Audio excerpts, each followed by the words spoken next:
Introductory note. The House of the Seven Gables.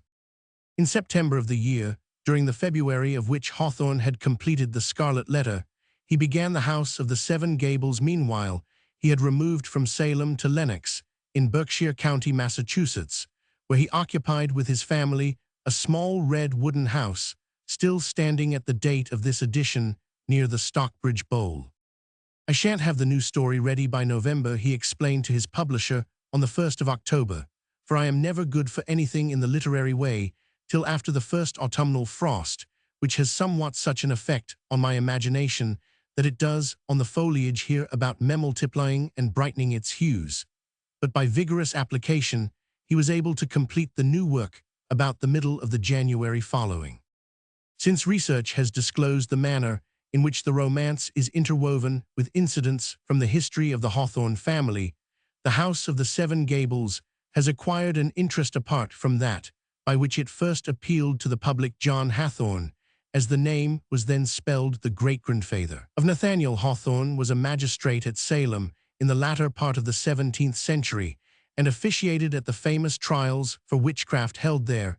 It is of record that he used peculiar severity towards a certain woman who was among the accused, and the husband of this woman prophesied that God would take revenge upon his wife's persecutors. This circumstance doubtless furnished a hint for that piece of tradition in the book which represents a Pyncheon of a former generation as having persecuted one Mall who declared that God would give his enemy blood to drink.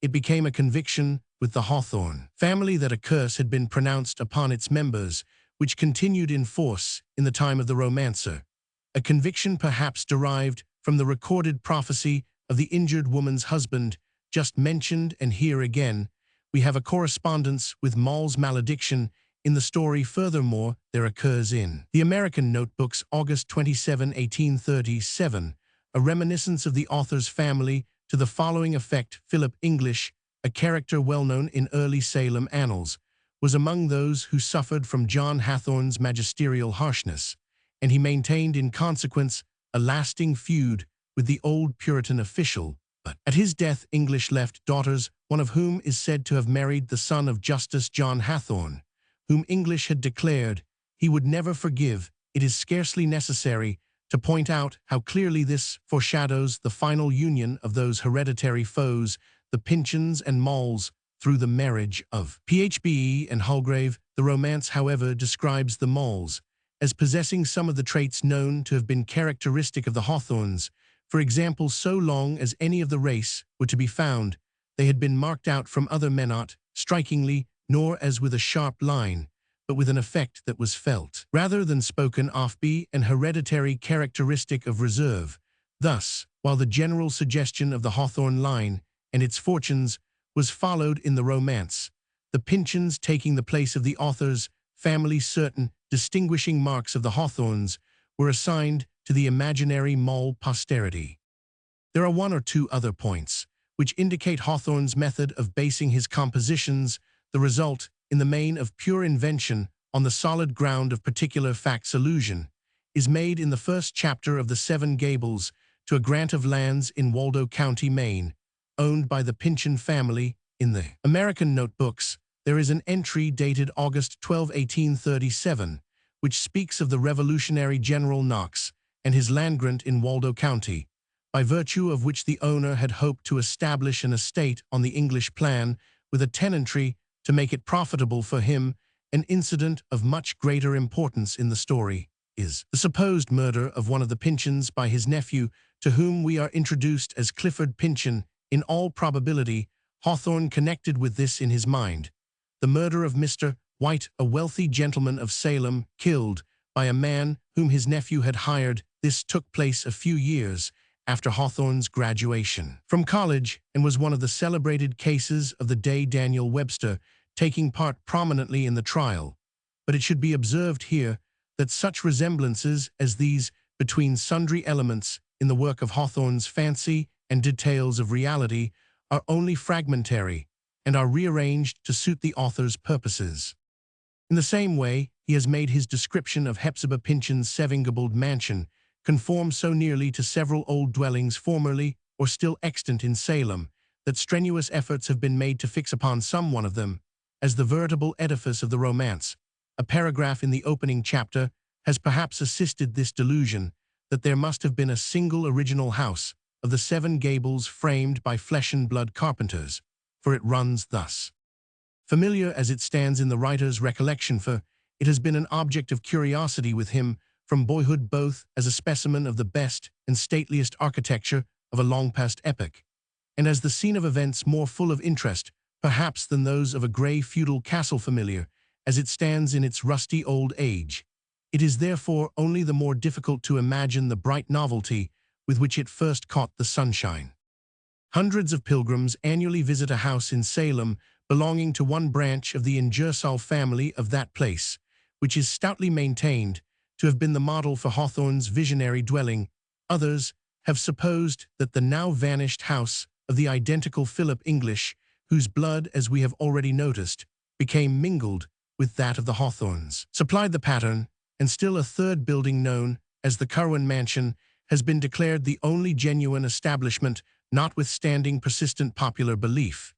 The authenticity of all these must positively be denied, although it is possible that isolated reminiscences of all three may have blended with the ideal image in the mind of Hawthorne. He, it will be seen, remarks in the preface, alluding to himself in the third person, that he trusts not to be condemned for laying out a street that infringes upon nobody's private rights, and building a house of materials long in use for constructing castles in the air. More than this, he stated to persons still living that the house of the romance was not copied from any actual edifice, but was simply a general reproduction of a style of architecture belonging to colonial days, examples of which survived into the period of his youth, but have since been radically modified or destroyed. Here as elsewhere, he exercised the liberty of a creative mind to heighten the probability of his pictures without confining himself to a literal description of something he had seen.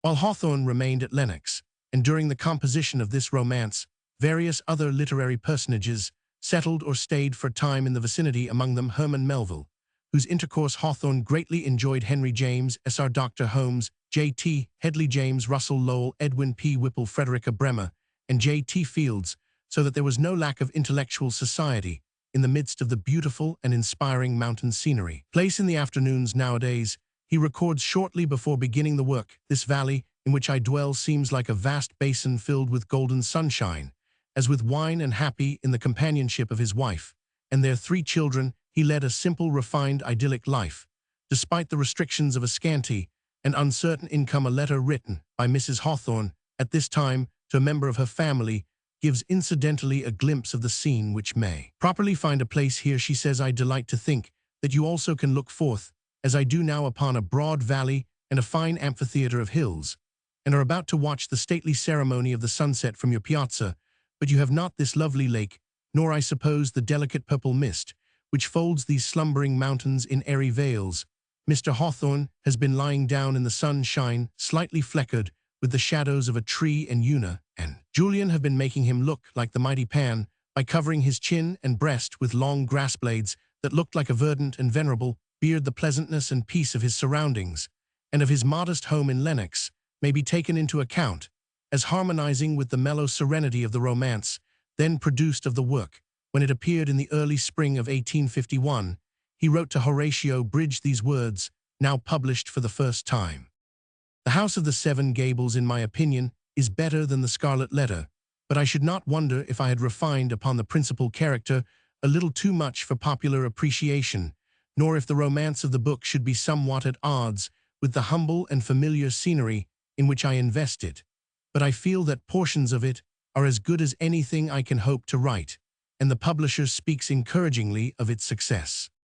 From England especially came many warm expressions of praise, a fact which Mrs. Hawthorne, in a private letter, commented on as the fulfillment of a possibility which Hawthorne, writing in boyhood to his mother, had looked forward to. He had asked her if she would not like him to become an author and have his books read in England. G.P. Roman 50 Preface. When a writer calls his work a romance, it need hardly be observed that he wishes to claim a certain latitude both as to its fashion and material, which he would not have felt himself entitled to assume had he professed to be writing a novel. The latter form of composition is presumed to aim at a very minute fidelity, not merely to the possible, but to the probable and ordinary course of man's experience. The former, while, as a work of art, it must rigidly subject itself to laws, and while it sins unpardonably so far as it may swerve aside from the truth of the human hearth, is fairly a right to present that truth under circumstances to a great extent of the writer's own choosing or creation. If he think fit also, he may so manage his atmospherical medium as to bring out or mellow the lights and deepen and enrich the shadows of the picture. He will be wise, no doubt, to make a very moderate use of the privileges here stated, and especially to mingle the marvelous, rather as a slight, delicate, and evanescent flavor, than as any portion of the actual substance of the dish offered to the public. He can hardly be said, however, to commit a literary crime, even if he disregard this caution. In the present work, the author has proposed to himself, but with what success, fortunately, it is not for him to judge it. To keep undeviatingly within his immunities. The point of view in which this tale comes under the romantic definition lies in the attempt to connect a bygone time with the very present that is flitting away from us. It is a legend prolonging itself from an epoch, now gray in the distance, down into our own broad daylight, and bringing along with it some of its legendary mist, which the reader, according to his pleasure, may either disregard or allow it to float almost imperceptibly about the characters and events for the sake of a picturesque effect. The narrative, it may be, is woven of so humble a texture as to require this advantage, and at the same time to render it the more difficult of attainment.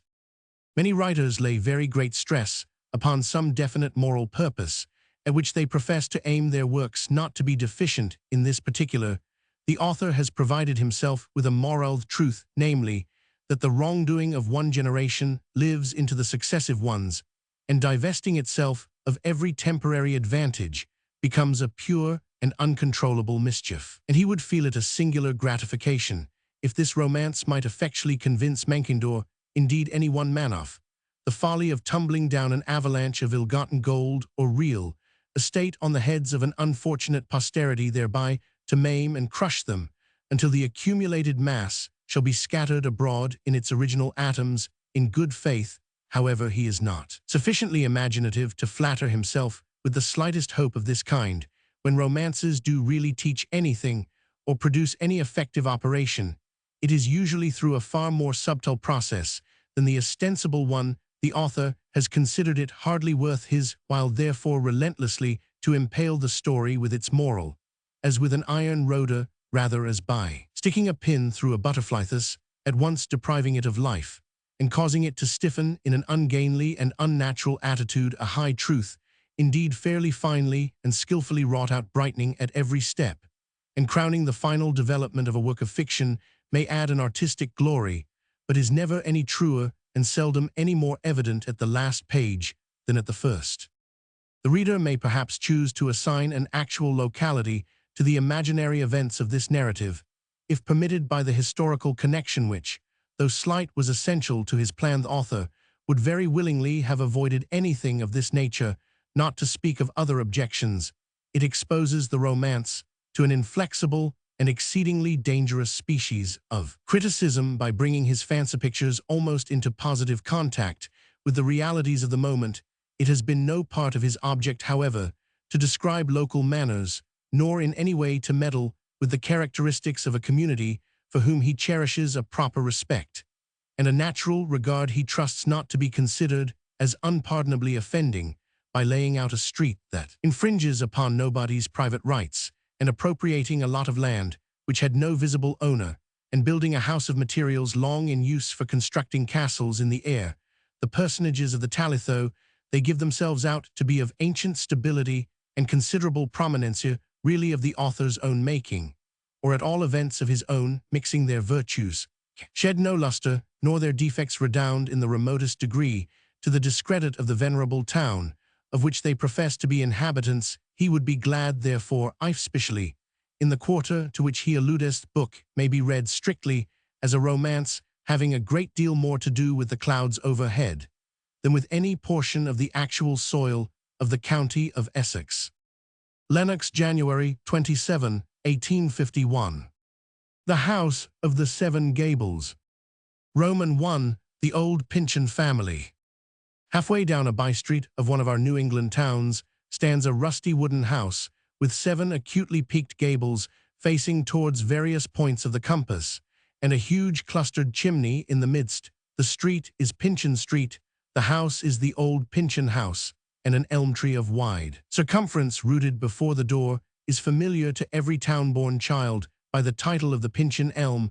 On my occasional visits to the town aforesaid, I seldom failed to turn down Pyncheon Street for the sake of passing through the shadow of these 2 antiquities, great elm tree and the weather-beaten edifice.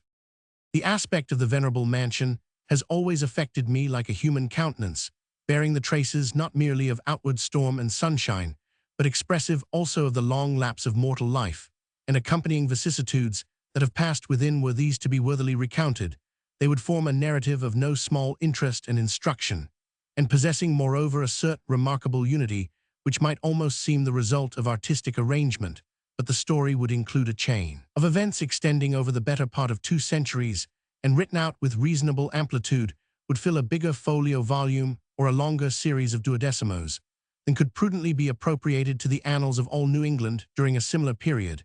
It consequently becomes imperative to make short work with most of the traditionary lore of which the old Pyncheon house, otherwise known as the House of the Seven Gables, has been the theme, with a brief sketch, therefore, of the circumstances amid which the foundation of the house was laid, and a rapid glimpse at its quaint exterior as it grew black in the prevalent east wind, pointing to here and there at some spot of more verdant mossiness on its roof and wallswe, shall commence the real action of our tale at an epoch not very remote from the present day. Still, there will be a connection with the long past, a reference to forgotten events and personages, and to manners, feelings, and opinions almost or wholly obsolete, which, if adequately translated to the reader, would serve to illustrate how much of old material goes to make up the freshest novelty of human life.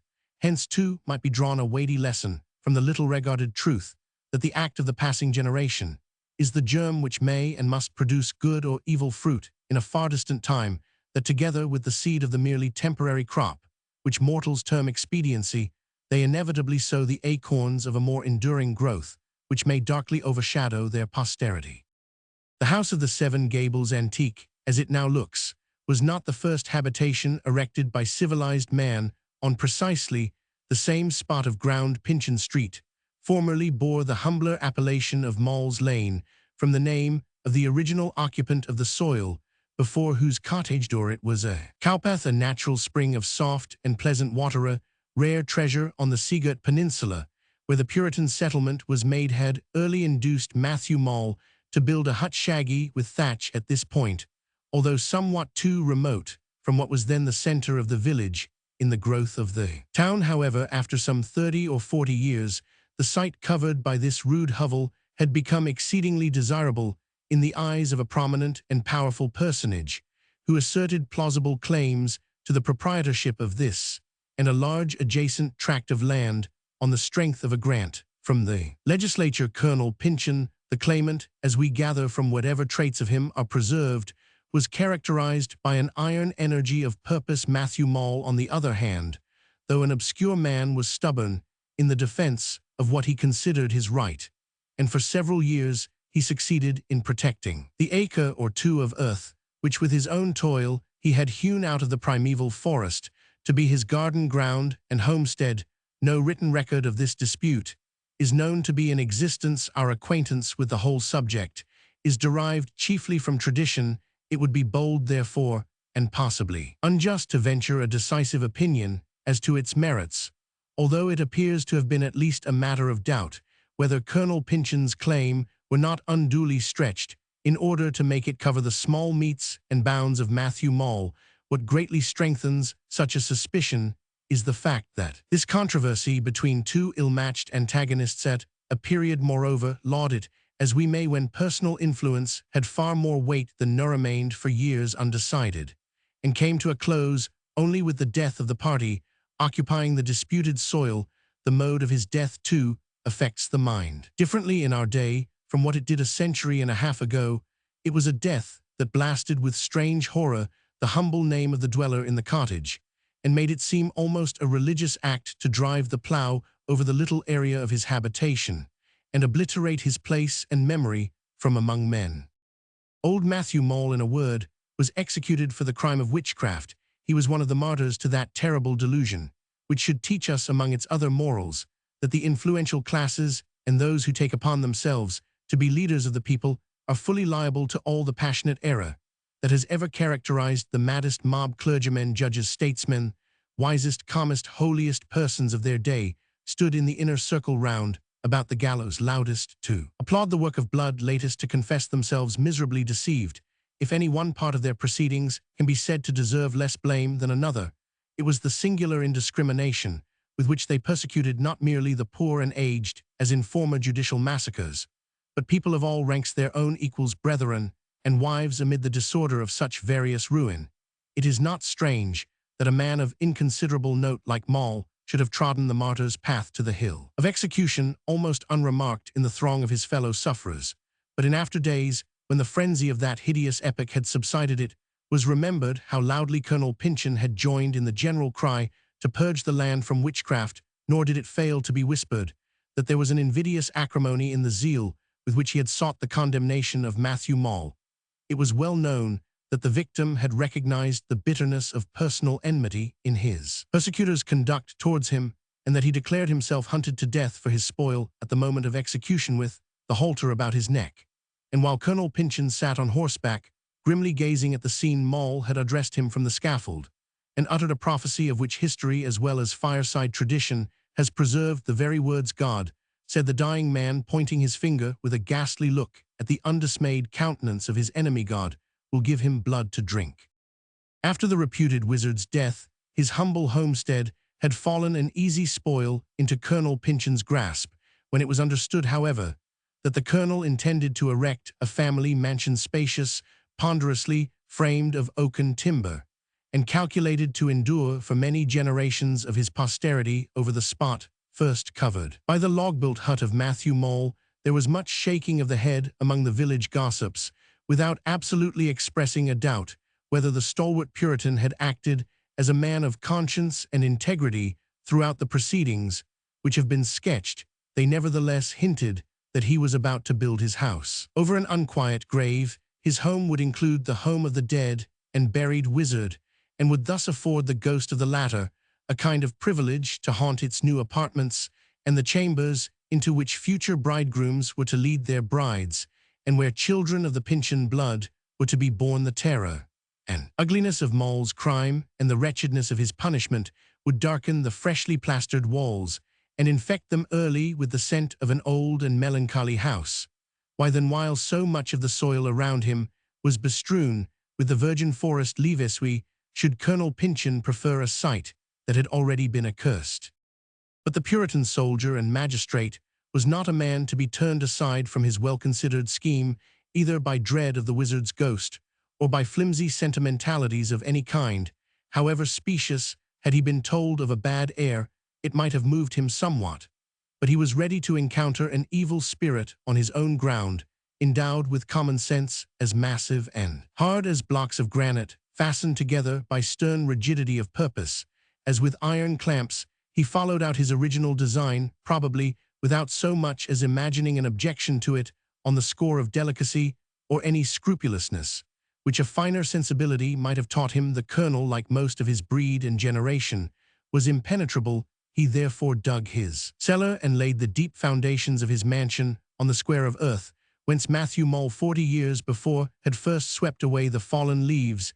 It was a curious, and as some people thought, an ominous fact, that very soon after the workmen began their operations, the spring of water above mentioned entirely lost the deliciousness of its pristine quality. Whether its sources were disturbed by the depth of the new cellar, or whatever subtler cause might lurk at the bottom, it is certain that the water of Mole's well, as it continued to be called, grew hard and brackish. Even such we find it now, and any old woman of the neighborhood will certify that it is productive of intestinal mischief to those who quench their thirst there. The reader may deem it singular that the head carpenter of the new edifice was no other than the son of the very man from whose dead gripe the property of the soil had been rested not improbably he was the best workman of his time, or perhaps the colonel thought it expedient, or was impelled by some better feeling, thus openly to cast aside all animosity against the race of his fallen antagonist, nor was it out of keeping with the general coarseness and matter-of-fact character of the age that the son should be willing to earn an honest penny, or rather a weighty amount of sterling pounds, from the purse of his father's deadly enemy. At all events, Thomas Maule became the architect of the house of the Seven Gables, and performed his duties so faithfully that the timber framework fastened by his hands still holds together. Thus the great house was built familiar, as it stands in the writer's recollection, for it has been an object of curiosity with him from boyhood, both as a specimen of the best and stateliest architecture of a long-past epoch, and as the scene of events more full of human interest, perhaps, than those of a grey feudal castle familiar, as it stands in its rusty old age.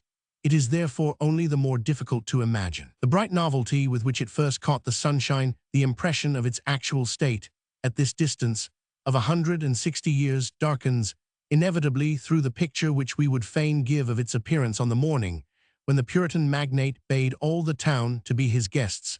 A ceremony of consecration, festive as well as religious, was now to be performed, a prayer and discourse from the Rev. Mr. Higginson, and the outpouring of a psalm from the general throat of the community was to be made acceptable to the grosser sense by ale, cider, wine, and brandy in copious effusion, and as some authorities aver, by an ox roasted whole, or at least by the weight and substance of an ox, in more manageable joints and sirloins. The carcass of a deer shot within 20 miles had supplied material for the vast circumference of a pasty. A codfish of 60 pounds caught in the bay had been dissolved into the rich liquid of a chowder. The chimney of the new house, in short, belching forth its kitchen smoke, impregnated the whole air with the scent of meats, fowls, and fishes, spicily concocted with odoriferous herbs and onions in abundance. The mere smell of such festivity making its way to everybody's nostrils was at once an invitation and an appetite. Maule's Lane, or Pyncheon Street, as it were now more decorous to call it, was thronged at the appointed hour, as with a congregation on its way to church. All, as they approached, looked upward at the imposing edifice, which was henceforth to assume its rank among the habitations of mankind. There it rose a little withdrawn from the line of the street, but in pride not modesty, its whole visible exterior was ornamented with quaint figures conceived in the grotesqueness of a Gothic fancy, and drawn or stamped in the glittering plaster, composed of lime pebbles and bits of glass, with which the woodwork of the walls was overspread on every side. The Seven Gables pointed sharply towards the sky, and presented the aspect of a whole sisterhood of edifices, breathing through the spiracles of one great chimney. The many lattices, with their small diamond-shaped panes, admitted the sunlight into hall and chamber, while nevertheless the second story, projecting far over the base and itself, retiring beneath the third, through a shadowy and thoughtful gloom into the lower rooms. Carved globes of wood were affixed under the jutting stories. Little spiral rods of iron beautified each of the 7 peaks. On the triangular portion of the gable that fronted next the street was a dial put up that very morning, and on which the sun was still marking the passage of the first bright hour in a history that was not destined to be all so bright all around, were scattered shavings, chips, shingles, and broken halves of bricks. These, together with the lately turned earth, on which the grass had not begun to grow, contributed to the impression of strangeness and novelty proper to a house that had yet its place to make among men's daily interests. The principal entrance, which had almost the breadth of a church door, was in the angle between the 2 front gables, and was covered by an open porch, with benches beneath its shelter. Under this arched doorway, scraping their feet on the unworn threshold, now trod the clergymen, the elders, the magistrates, the deacons, and whatever of aristocracy there was in town or county. Thither, too, thronged the plebeian classes as freely as their betters, and in larger number. Just within the entrance, however, stood 2 serving men, pointing some of the guests to the neighborhood of the kitchen, and ushering others into the statelier room, hospitable alike to all, but still with a scrutinizing regard to the high or low degree of each velvet garment, somber but rich, stiffly plated ruffs and bands, embroidered gloves, venerable beards. The mien and countenance of authority made it easy to distinguish the gentleman of worship at that period from the tradesman with his plodding air, or the laborer, in his leathern jerkin stealing, awe-stricken into the house, which he had perhaps helped to build. One inauspicious circumstance there was which awakened a hardly concealed displeasure in the breasts of a few of the more punctilious visitors. The founder of this stately mansion, a gentleman, noted for the square and ponderous courtesy of his demeanor, ought surely to have stood in his own hall, and to have offered the first welcome to so many eminent personages as here presented themselves in honor of his solemn festival. He was as yet invisible the most favored. Of the guests had not beheld him. This sluggishness on Colonel Pyncheon's part became still more unaccountable when the second dignitary of the province made his appearance, and found no more ceremonious a reception. The lieutenant governor, although his visit was one of the anticipated glories of the day, had alighted from his horse, and assisted his lady from her side-saddle, and crossed the colonel's threshold without other greeting than that of the principal domestic. This persona, grey-headed man of quiet and most respectful deportment, found it necessary to explain that his master still remained in his study or private apartment, on entering which an hour before he had expressed a wish on no account to be disturbed. "Do not you see, fellow," said the high sheriff of the county, taking the servant aside, "that this is no less a man than the lieutenant governor summoned Colonel Pyncheon? At once I know that he received letters from England this morning, and in the perusal and consideration of them, an hour may have passed away without his noticing it, but he will be ill-pleased, I judge, if you suffer him to neglect the courtesy due to one of our chief rulers, and who may be said to represent King William in the absence of the governor himself. Call your master instantly." "Nay, please your worship," answered the man in much perplexity, but with a backwardness that strikingly indicated the hard and severe character of Colonel Pyncheon's domestic rule. "My master's orders were exceeding strict, and as your worship knows, he permits of no discretion in the obedience of those who owe him service. Let who list open yonder door. I dare not, though the governor's own voice should bid me do it." "Pooh, pooh, Master High Sheriff," cried the lieutenant governor, who had overheard the foregoing discussion, and felt himself high enough in station to play a little with his dignity. "I will take the matter into my own hands. It is time that the good colonel came forth to greet his friends, else we shall be apt to suspect that he has taken a sip too much of his canary wine in his extreme deliberation, which cask it were best to broach in honor of the day. But since he is so much behindhand, I will give him a remembrancer myself." Accordingly, with such a tramp of his ponderous riding boots as might of itself have been audible in the remotest of the Seven Gables, he advanced to the door which the servant pointed out, and made its new panels reach with a loud free knock. Then, looking round with a smile to the spectators, he awaited a response. As none came, however, he knocked again, but with the same unsatisfactory result as at first, and now being a trifle choleric in his temperament, the lieutenant governor uplifted the heavy hilt of his sword, wherewith he so beat and banged upon the door, that as some of the bystanders whispered the racket might have disturbed the dead bee, that as it might, it seemed to produce no awakening effect on Colonel Pyncheon. When the sound subsided, the silence through the house was deep, dreary, and oppressive, notwithstanding that the tongues of many of the guests had already been loosened by a surreptitious cup or two of wine or spirits. "Strange, forsooth, very strange," cried the lieutenant governor, whose smile was changed to a frown. "But seeing that our host sets us the good example of forgetting ceremony, I shall likewise throw it aside, and make free to intrude on his privacy." He tried the door, which yielded to his hand, and was flung wide open by a sudden gust of wind, that passed, as with a loud sigh from the outermost portal, through all the passages and apartments of the new house. It rustled the silken garments of the ladies, and waved the long curls of the gentlemen's wigs, and shook the window hangings and the curtains of the bedchambers, causing everywhere a singular stir, which yet was more like a hush, a shadow of awe and half-fearful anticipation. Nobody knew wherefore nor of what had, all at once, fallen over the company. They thronged, however, to the now open door, pressing the lieutenant governor, in the eagerness of their curiosity, into the room in advance of them. At the first glimpse, they beheld nothing extraordinary, a handsomely furnished room of moderate size, somewhat darkened by curtains, books, arranged on shelves, a large map on the wall, and likewise a portrait of Colonel Pyncheon, beneath which sat the original colonel himself in an oaken elbow chair, with a pen in his hand, letters, parchments, and blank sheets of paper were on the table before him, he appeared to gaze at the curious crowd in front of which stood the lieutenant governor, and there was a frown on his dark and massive countenance, as if sternly resentful of the boldness that had impelled them into his private retirement. A little boy, the colonel's grandchild, and the only human being that ever dared to be familiar with Hymno, made his way among the guests, and ran towards the seated figure. Then, pausing halfway, he began to shriek with terror, the company tremulous as the leaves of a tree when all are shaking together drew nearer, and perceived that there was an unnatural distortion in the fixedness of Colonel Pyncheon's stare, that there was blood on his ruff, and that his hoary beard was saturated, that it was too late to give assistance. The iron-hearted Puritan, the relentless persecutor, the grasping and strong-willed man was dead in his new house.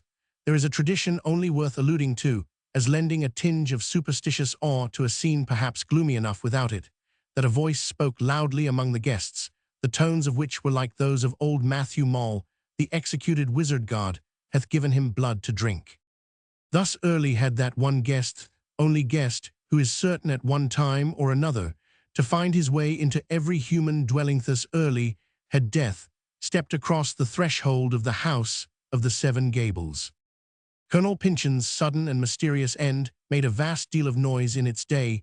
There were many rumors, some of which have vaguely drifted down to the present time, how that appearances indicated violence, that there were the marks of fingers on his throat, and the print of a bloody hand on his plaited ruff, and that his peaked beard was disheveled, as if it had been fiercely clutched, and pulled. It was averred likewise that the lattice window near the colonel's chair was open, and that only a few minutes before the fatal occurrence, the figure of a man had been seen clambering over the garden fence in the rear of the house. But it were folly to lay any stress on stories of this kind, which are sure to spring up around such an event as that now related, and which, as in the present case, sometimes prolong themselves for ages afterwards, like the toadstools that indicate where the fallen and buried trunk of a tree has long since mouldered into the earth. For our own part, we allow them just as little credence as to that other fable of the skeleton hand, which the lieutenant governor was said to have seen at the colonel's throat, but which vanished away as he advanced farther into the room. Certain it is, however, that there was a great consultation and dispute of doctors over the dead body. One John Swinnerton, by name, who appears to have been a man of eminence, upheld it, if we have rightly understood his terms of art, to be a case of apoplexy. His professional brethren, each for himself, adopted various hypotheses more or less plausible, but all dressed out in a perplexing mystery of phrase, which, if it do not show a bewilderment of mind in these erudite physicians, certainly causes it in the unlearned peruser of their opinions. The coroner's jury sat upon the corpse, and like sensible men, returned an unassailable verdict of sudden death.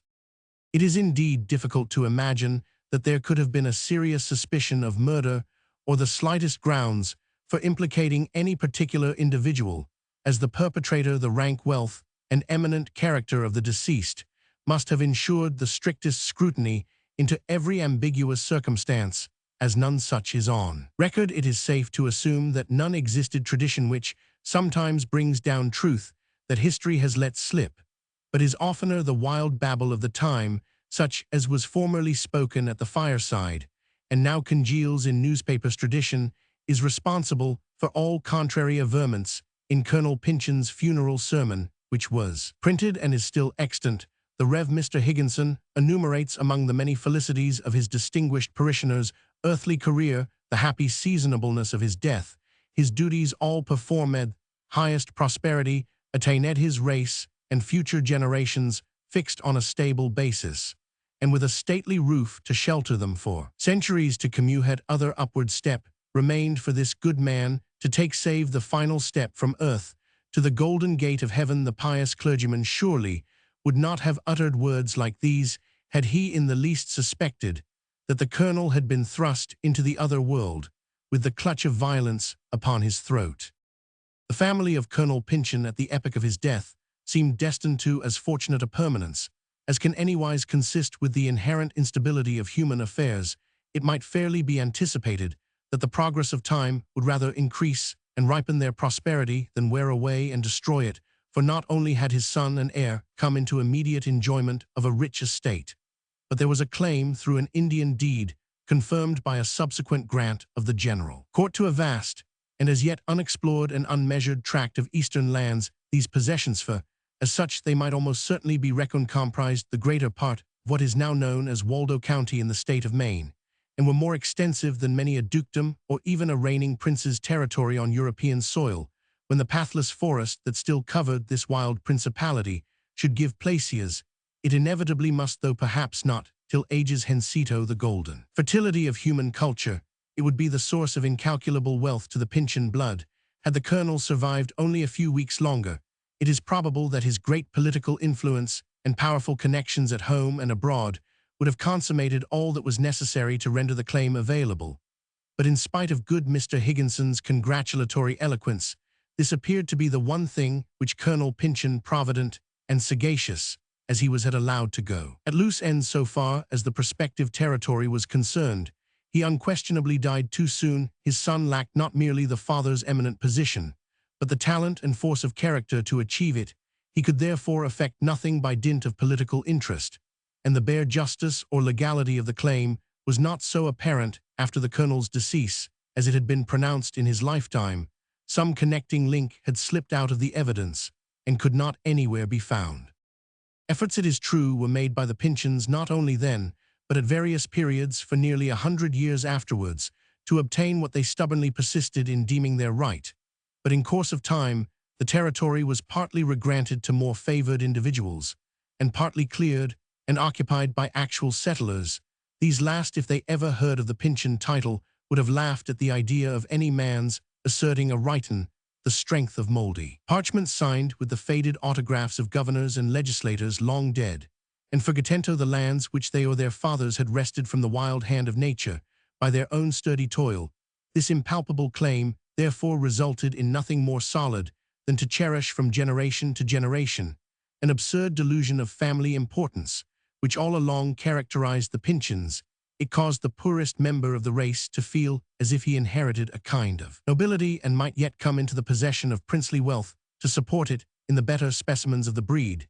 This peculiarity threw an ideal grace over the hard material of human life, without stealing away any truly valuable quality in the baser sort. Its effect was to increase the liability to sluggishness and dependence, and induce the victim of a shadowy hope to remit all self-effort while awaiting the realization of his dreams years and years after their claim had passed out of the public memory. The Pyncheons were accustomed to consult the colonel's ancient map, which had been projected, while Waldo County was still an unbroken wilderness, where the old land surveyor had put down woods, lakes, and rivers. They marked out the cleared spaces and dotted the villages and towns, and calculated the progressively increasing value of the territory, as if there were yet a prospect of its ultimately forming a princedom for themselves. In almost every generation, nevertheless, there happened to be some one descendant of the family gifted with a portion of the hard, keen sense and practical energy that had so remarkably distinguished the original founder. His character, indeed, might be traced all the way down as distinctly as if the colonel himself, a little deluded, had been gifted with a sort of intermittent immortality on earth at 2 or 3 epochs when the fortunes of the family were low. This representative of hereditary qualities had made his appearance, and caused the traditionary gossips of the town to whisper among themselves, "Here is the old Pyncheon come again. Now the Seven Gables will be newsingled from father to son." They clung to the ancestral house with singular tenacity of home attachment, for various reasons, however, and from impressions often too vaguely founded to be put on paper. The writer cherishes the belief that many, if not most, of the successive proprietors of this estate were troubled with doubts as to their moral right to hold it. Of their legal tenure there could be no question, but old Matthew Mall, it is to be feared, trode downward from his own age to a far later one, planting a heavy footstep all the way on the conscience of a Pyncheon. If so, we are left to dispose of the awful query whether each inheritor of the property, conscious of wrong and failing to rectify it, did not commit anew the great guilt of his ancestor, and incur all its original responsibilities. And supposing such to be the case, would it not be a far truer mode of expression to say of the Pyncheon family that they inherited a great misfortune than the reverse? We have already hinted that it is not our purpose to trace down the history of the Pyncheon family in its unbroken connection with the house of the Seven Gables, nor to show, as in a magic picture, how the rustiness and infirmity of age gathered over the venerable house itself, As regards its interior life, a large dim looking-glass used to hang in one of the rooms, and was fabled to contain within its depths all the shapes that had ever been reflected there the old colonel himself, and his many descendants, some in the garb of antique babyhood, and others in the bloom of feminine beauty or manly prime, or saddened with the wrinkles of frosty age. Had we the secret of that mirror, we would gladly sit down before it and transfer its revelations to our page. But there was a story for which it is difficult to conceive any foundation, that the posterity of Matthew Mall had some connection with the mystery of the looking-glass, and that by what appears to have been a sort of mesmeric process, they could make its inner region all alive with the departed Pyncheons, not as they had shown themselves to the world, nor in their better and happier hours, but as doing over again some deed of sin, or in the crisis of life's bitterest sorrow. The popular imagination, indeed long kept itself busy with the affair of the old Puritan Pyncheon, and the wizard Mall. The curse which the latter flung from his scaffold was remembered, with the very important addition that it had become a part of the Pyncheon inheritance. If one of the family did but gurgle in his throat, a bystander would be likely enough to whisper between jest and earnest, "He has Mall's blood to drink." The sudden death of a Pyncheon about 100 years ago, with circumstances very similar to what have been related of the colonel's exit, was held as giving additional probability to the received opinion on this topic. It was considered, moreover, an ugly, ominous circumstance that Colonel Pyncheon's picturesque obedience, it was said, to a provision of his will remained affixed to the wall of the room in which he died. Those stern, immitigable features seemed to symbolize an evil influence, and so darkly to mingle the shadow of their presence with the sunshine of the passing hour, that no good thoughts or purposes could ever spring up and blossom there. To the thoughtful mind, there will be no tinge of superstition in what we figuratively express by affirming that the ghost of a dead progenitor, perhaps as a portion of his own punishments, often doomed to become the evil genius of his family. The Pyncheons, in brief, lived along for the better part of 2 centuries, with perhaps less of outward vicissitude than has attended most other New England families during the same period of time. Possessing very distinctive traits of their own, they nevertheless took the general characteristics of the little community in which they dwelt, a town noted for its frugal, discreet, well-ordered, and home-loving inhabitants, as well as for the somewhat confined scope of its sympathies, but in which, be it said, there are odder individuals, and now and then stranger occurrences, than one meets with almost anywhere else. During the Revolution, the Pyncheon of that epoch, adopting the royal side, became a refugee, but repented, and made his reappearance just at the point of time to preserve the house of the Seven Gables from confiscation for the last 70 years. The most noted event in the Pyncheon annals had been likewise the heaviest calamity that ever befell the race, no less than the violent death, for so it was adjudged, of one member of the family by the criminal act of another. Certain circumstances attending this fatal occurrence had brought the deed irresistibly home to a nephew of the deceased Pyncheon. The young man was tried and convicted of the crime, but either the circumstantial nature of the evidence, and possibly some lurking doubts in the breast of the executive, or lastly an argument of greater weight republic than it could have been under a monarchy, high respectability and political influence of the criminal's connections, had availed to mitigate his doom from death to perpetual imprisonment.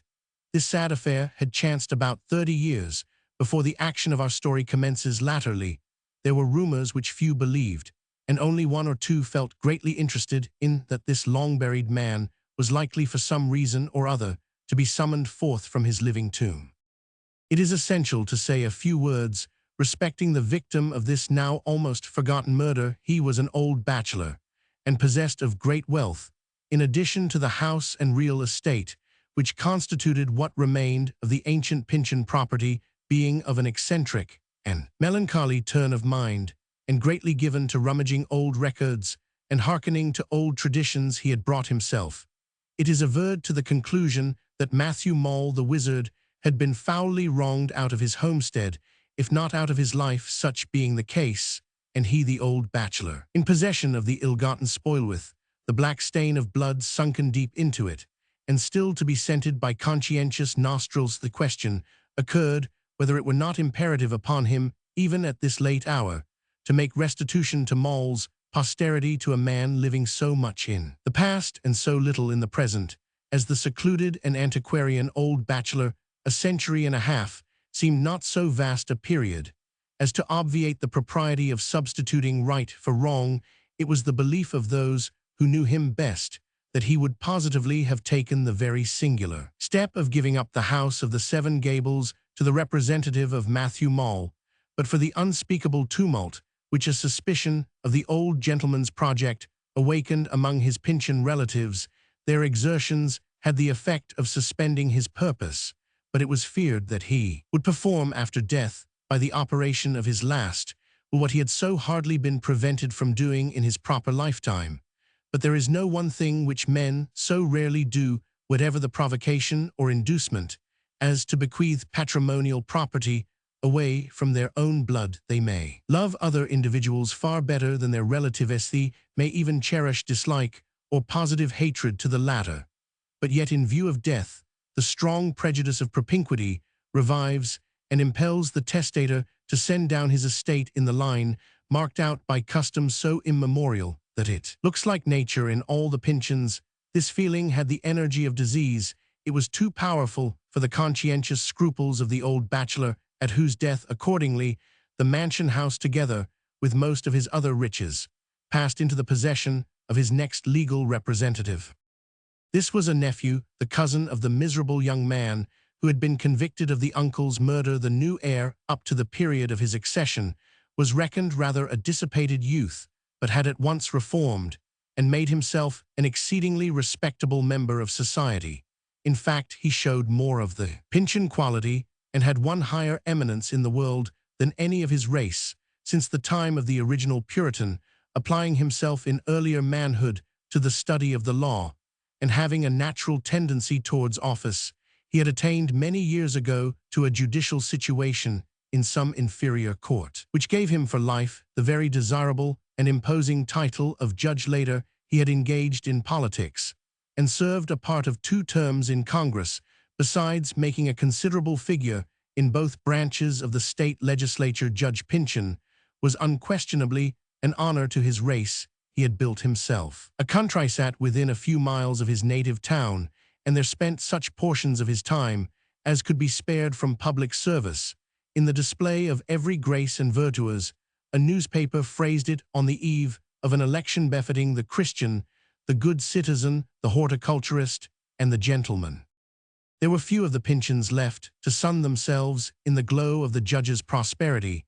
In respect to natural increase, the breed had not thriven. It appeared rather to be dying out. The only members of the family known to be extant were first the judge himself and a single surviving son who was now traveling in Europe, next the 30 years prisoner already alluded to, and a sister of the latter who occupied in an extremely retired manner the house of the Seven Gables, in which she had a life estate. By the will of the old bachelor, she was understood to be wretchedly poor, and seemed to make it her choice to remain so, inasmuch as her affluent cousin, the judge, had repeatedly offered her all the comforts of life, either in the old mansion or his own modern residence. The last and youngest Pyncheon was a little country girl of 17, the daughter of another of the judge's cousins, who had married a young woman of no family or property and died early, and in poor circumstances. His widow had recently taken another husband. As for Matthew Mall's posterity, it was supposed now to be extinct for a very long period after the witchcraft delusion.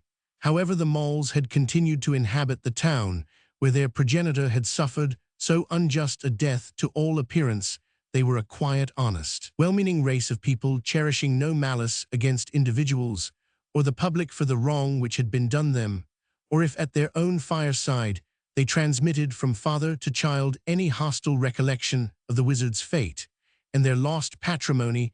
It was never acted upon nor openly expressed, nor would it have been singular had they ceased to remember that the house of the Seven Gables was resting its heavy framework on a foundation that was rightfully their own.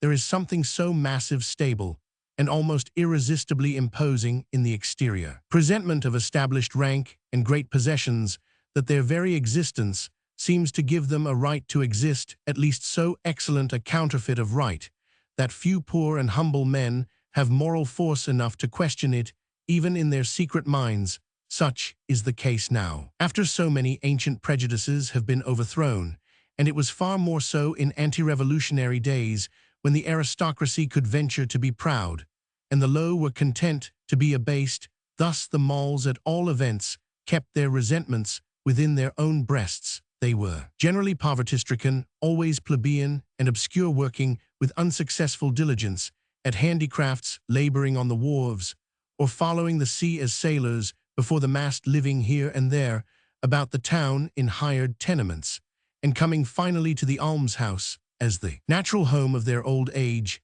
at last, after creeping, as it were for such a length of time, along the utmost verge of the opaque puddle of obscurity. They had taken that downright plunge which sooner or later is the destiny of all families, whether princely or plebeian. For 30 years past neither town record nor gravestone, nor the directory, nor the knowledge or memory of man bore any trace of Matthew Maule's descendants. His blood might possibly exist elsewhere here, where its lowly current could be traced so far back it had ceased to keep an onward course. So long as any of the race were to be found, they had been marked out from other men, not strikingly nor as with a sharp line, but with an effect that was felt rather than spoken of, be an hereditary character of reserve. Their companions, or those who endeavored to become such, grew conscious of a circle round about the Maules within the sanctity or the spell of which, in spite of an exterior of sufficient frankness and good fellowship, it was impossible for any man to step. It was this indefinable peculiarity, perhaps, that by insulating them from human aid, kept them always so unfortunate in life. It certainly operated to prolong in their case, and to confirm to them, as their only inheritance, those feelings of repugnance and superstitious terror with which the people of the town, even after awakening from their frenzy, continued to regard the memory of the reputed witches. The mantle, or rather the ragged cloak of old Matthew Maule, had fallen upon his children. They were half believed to inherit mysterious attributes. The family eye was said to possess strange power. Among other good-for-nothing properties and privileges, one was especially assigned them, that of exercising an influence over people's dreams. The Pyncheons, if all stories were true, haughtily as they bore themselves in the noonday streets of their native town, were no better than bondservants to these plebeian Maules. On entering the topsy-turvy commonwealth of sleep, modern psychology, it may be, will endeavor to reduce these alleged necromancies within a system, instead of rejecting them as altogether fabulous. A descriptive paragraph or two treating of the Seven Gables mansion in its more recent aspect will bring this preliminary chapter to a close. The street in which it upreared its venerable peaks has long ceased to be a fashionable quarter of the town, so that though the old edifice was surrounded by habitations of modern date, they were mostly small, built entirely of wood, and typical of the most plodding uniformity of common life. Doubtless, however, the whole story of human existence may be latent in each of them, but with no picturesqueness externally that can attract the imagination or sympathy to seek it there. But as for the old structure of our story, its white oak frame and its boards, shingles, and crumbling plaster, and even the huge clustered chimney in the midst, seemed to constitute only the least and meanest part of its reality. So much of mankind's varied experience had passed there, so much had been suffered, and something too enjoyed, that the very timbers were oozy, as with the moisture of a heart. It was itself like a great human heart, with a life of its own and full of rich and somber reminiscences. The deep projection of the second story gave the house such a meditative look that you could not pass it without the idea that it had secrets to keep and an eventful history to moralize upon. In front, just on the edge of the unpaved sidewalk, grew the Pyncheon elm, which, in reference to such trees as one usually meets with, might well be termed gigantic. It had been planted by a great-grandson of the first Pyncheon, and though now 80 years of age, or perhaps nearer 100, was still in its strong and broad maturity, throwing its shadow from side to side of the street, overtopping the Seven Gables and sweeping the whole black roof with its pendant foliage. It gave beauty to the old edifice, and seemed to make it a part of nature. The street having been widened about 40 years ago, the front gable was now precisely on a line with it. On either side extended a ruinous wooden fence of open latticework, through which could be seen a grassy yard, and especially in the angles of the building, an enormous fertility of burdocks with leaves. It is hardly an exaggeration to say 2 or 3 feet long behind the house there appeared to be a garden which undoubtedly had once been extensive, but was now infringed upon by other enclosures or shut in by habitations and outbuildings that stood on another street. It would be an omission trifling indeed, but unpardonable, were we to forget the green moss that had long since gathered over the projections of the windows and on the slopes of the roof, nor must we fail to direct the reader's eye to a crop not of weeds, but flower shrubs, which were growing aloft in the air, not a great way from the chimney, in the nook between 2 of the gables. They were called Alice's posies. The tradition was that a certain Alice Pyncheon had flung up the seeds in sport, and that the dust of the street and the decay of the roof gradually formed a kind of soil for them, out of which they grew, when Alice had long been in her grave. However the flowers might have come there, it was both sad and sweet to observe how nature adopted to herself this desolate, decaying, gusty, rusty old house of the Pyncheon family, and how the ever-returning summer did her best to gladden it with tender beauty, and grew melancholy in the effort. There is one other feature very essential to be noticed, but which we greatly fear may damage any picturesque and romantic impression which we have been willing to throw over our sketch of this respectable edifice. In the front gable, under the impending brow of the second story, and contiguous to the street, was a shop door divided horizontally in the midst, and with a window for its upper segment, such as is often seen in dwellings of a somewhat ancient date. This same shop door had been a subject of no slight mortification to the present occupant of the august Pyncheon house, as well as to some of her predecessors. The matter is disagreeably delicate to handle, but since the reader must needs be let into the secret, he will please to understand that about a century ago the head of the Pyncheons found himself involved in serious financial difficulties. The fellow gentleman, as he styled himself, can hardly have been other than a spurious interloper, for instead of seeking office from the king or the royal governor, or urging his hereditary claim to eastern lands, he bethought himself of no better avenue to wealth than by cutting a shop door through the side of his ancestral residence. It was the custom of the time, indeed, for merchants to store their goods and transact business in their own dwellings, but there was something pitifully small in this old Pyncheon's mode of setting about his commercial operations. It was whispered that with his own hands all beruffled, as they were, he used to give change for a shilling, and would turn a halfpenny twice over to make sure that it was a good one beyond all question. He had the blood of a petty huckster in his veins, through whatever channel it may have found its way there. Immediately on his death, the shop door had been locked, bolted, and barred, and down to the period of our story had probably never once been opened. The old counter shelves and other fixtures of the little shop remained just as he had left them. It used to be affirmed that the dead shopkeeper, in a white wig, a faded velvet coat and apron at his waist, and his ruffles carefully turned back from his wrists, might be seen through the chinks of the shutters any night of the year, ransacking his till or poring over the dingy pages of his daybook. From the look of unutterable woe upon his face, it appeared to be his doom to spend eternity in a vain effort to make his accounts balance. And know in a very humble way, as will be seen, we proceed to open our narrative. Roman 2, the little shop window. It still lacked half an hour of sunrise when Miss Hepzibah Pyncheon, we will not say awoke, it being doubtful whether the poor lady had so much as closed her eyes during the brief night of midsummer, but at all events arose from her solitary pillow, and began what it would be mockery to term the adornment of her person, far from us be the indecorum of assisting, even in imagination, at a maiden lady's toilet. Our story must therefore await Miss Hepzibah at the threshold of her chamber, only presuming meanwhile to note some of the heavy sighs that labored from her bosom, with little restraint as to their lugubrious depth and volume of sound, inasmuch as they could be audible to nobody save a disembodied listener like ourself. The old maid was alone in the old house, alone, except for a certain respectable and orderly young man, an artist in the daguerreotype line, who for about 3 months back had been a lodger in a remote gable, quite a house by itself, indeed, with locks, bolts, and oaken bars on all the intervening doors, inaudible, consequently, were poor Miss Hepzibah's gusty sighs, inaudible the creaking joints of her stiffened knees, as she knelt down by the bedside, and inaudible too by mortal ear, but heard with all-comprehending love and pity in the farthest heaven, that almost agony of prayer no, whispered now a groan, now a struggling. Silence you herewith, she besought the divine assistance through the day. Evidently, this is to be a day of more than ordinary trial to Miss Hepzibah, who for above a quarter of a century gone by has dwelt in strict seclusion, taking no part in the business of life, and just as little in its intercourse and pleasures, not with such fervor praise the torpid recluse, looking forward to the cold, sunless, stagnant calm of a day that is to be like innumerable yesterdays. The maiden lady's devotions are concluded.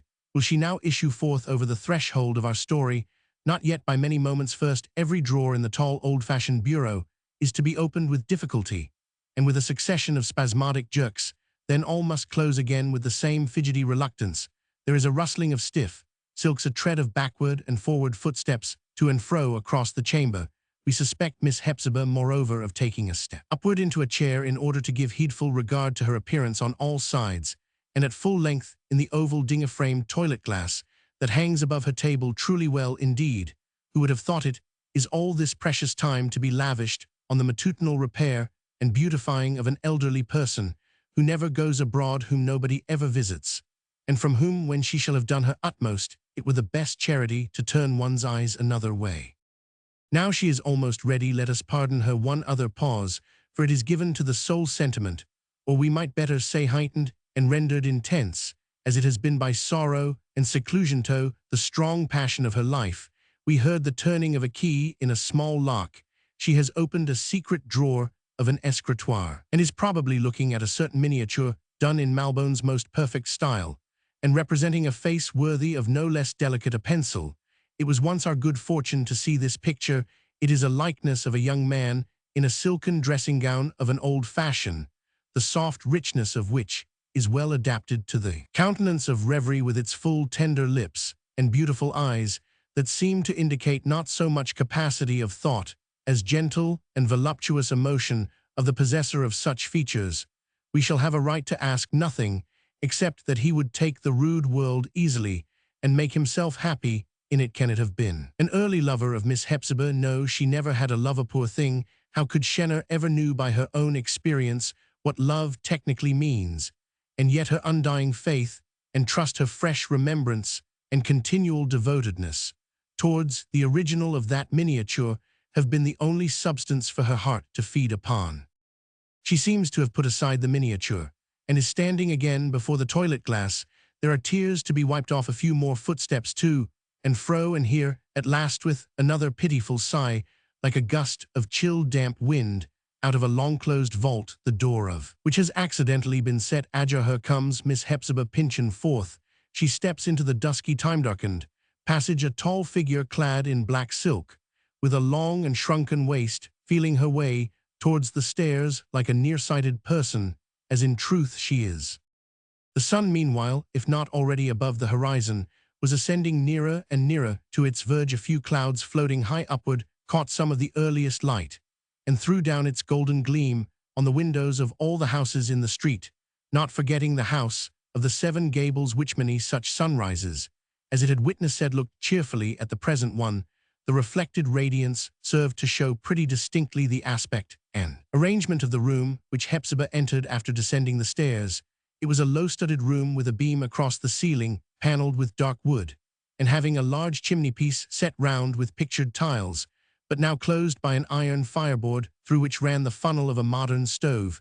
There was a carpet on the floor, originally of rich texture, but so worn and faded in these latter years that its once brilliant figure had quite vanished into one indistinguishable hue. In the way of furniture, there were two tables, one constructed with perplexing intricacy and exhibiting as many feet as a centipede, the other most delicately wrought, with four long and slender legs so apparently frail that it was almost incredible what a length of time the ancient tea table had stood upon them. Half a dozen chairs stood about the room, straight and stiff, and so ingeniously contrived for the discomfort of the human person that they were irksome even to sight, and conveyed the ugliest possible idea of the state of society to which they could have been adapted. One exception there was, however, in a very antique elbow chair, with a high back carved elaborately in oak, and a roomy depth within its arms that made up by its spacious comprehensiveness for the lack of any of those artistic curves which abound in a modern chair.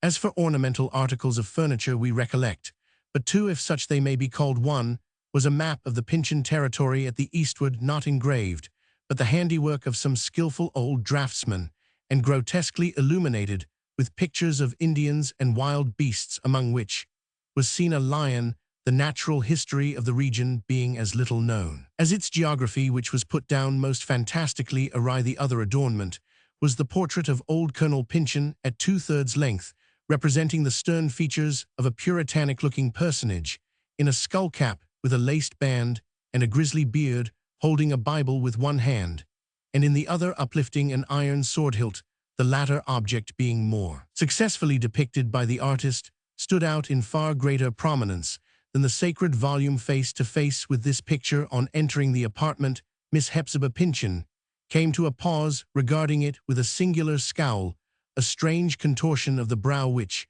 by people who did not know her, would probably have been interpreted as an expression of bitter anger and ill will, but it was no such thing. She, in fact, felt a reverence for the pictured visage, of which only a far-descended and time-stricken virgin could be susceptible, and this forbidding scowl was the innocent result of her nearsightedness, and an effort so to concentrate her powers of vision as to substitute a firm outline of the object instead of a vague one.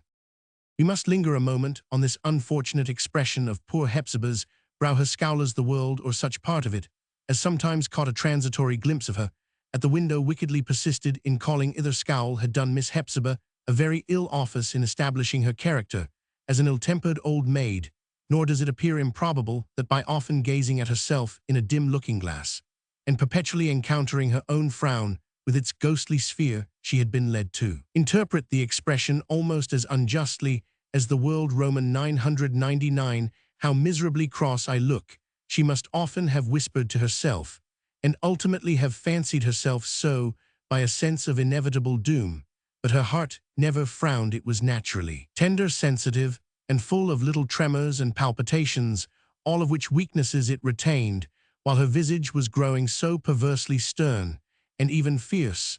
Nor had Hepzibah ever any hardihood, except what came from the very warmest nook in her affections.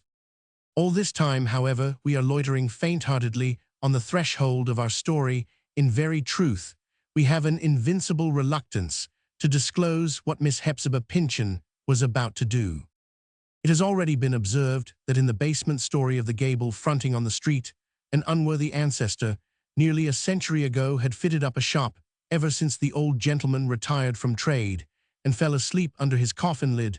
Not only the shop door, but the inner arrangements had been suffered to remain unchanged, while the dust of ages gathered inch-deep over the shelves and counter and partly filled an old pair of scales. As if it were of value enough to be weighed, it treasured itself up too in the half-open, till where there still lingered a base sixpence, worth neither more nor less than the hereditary pride which had here been put to shame. Such had been the state and condition of the little shop in old Hepzibah's childhood, when she and her brother used to play at hide-and-seek in its forsaken precincts, so it had remained until within a few days past. But now, though the shop window was still closely curtained from the public gaze, a remarkable change had taken place. In its interior, the rich and heavy festoons of cobweb, which it had cost a long ancestral succession of spiders their life's labor to spin and weave, had been carefully brushed away from the ceiling. The counter, shelves, and floor had all been scoured, and the latter was overstrewn with fresh blue sand. The brown scales, too, had evidently undergone rigid discipline in an unavailing effort to rub off the rust, which alas had eaten through their substance. Neither was the little old shop any longer empty of merchantable goods. A curious eye, privileged to take an account of stock and investigate behind the counter, would have discovered a barrel, yea, 2 or 3 barrels and half de tune, containing flour, another apples, and a third perhaps Indian meal. There was likewise a square box of pine wood full of soap in bars, also another of the same size, in which were tallow candles, 10 to the pound, a small stock of brown sugar, some white beans and split peas, and a few other commodities of low price and such as are constantly in demand, made up the bulkier portion of the merchandise.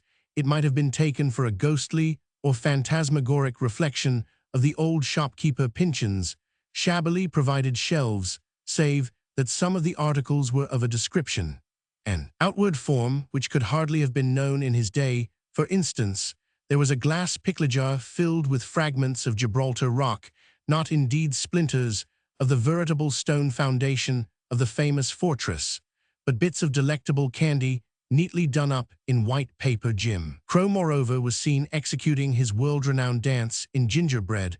A party of leaden dragoons were galloping along one of the shelves in equipments and uniform of modern cut, and there were some sugar figures with no strong resemblance to the humanity of any epoch, but less unsatisfactorily representing our own fashions than those of 100 years ago. Another phenomenon, still more strikingly modern, was a package of lucifer matches, which in old times would have been thought actually to borrow their instantaneous flame from the nether fires of Tophet.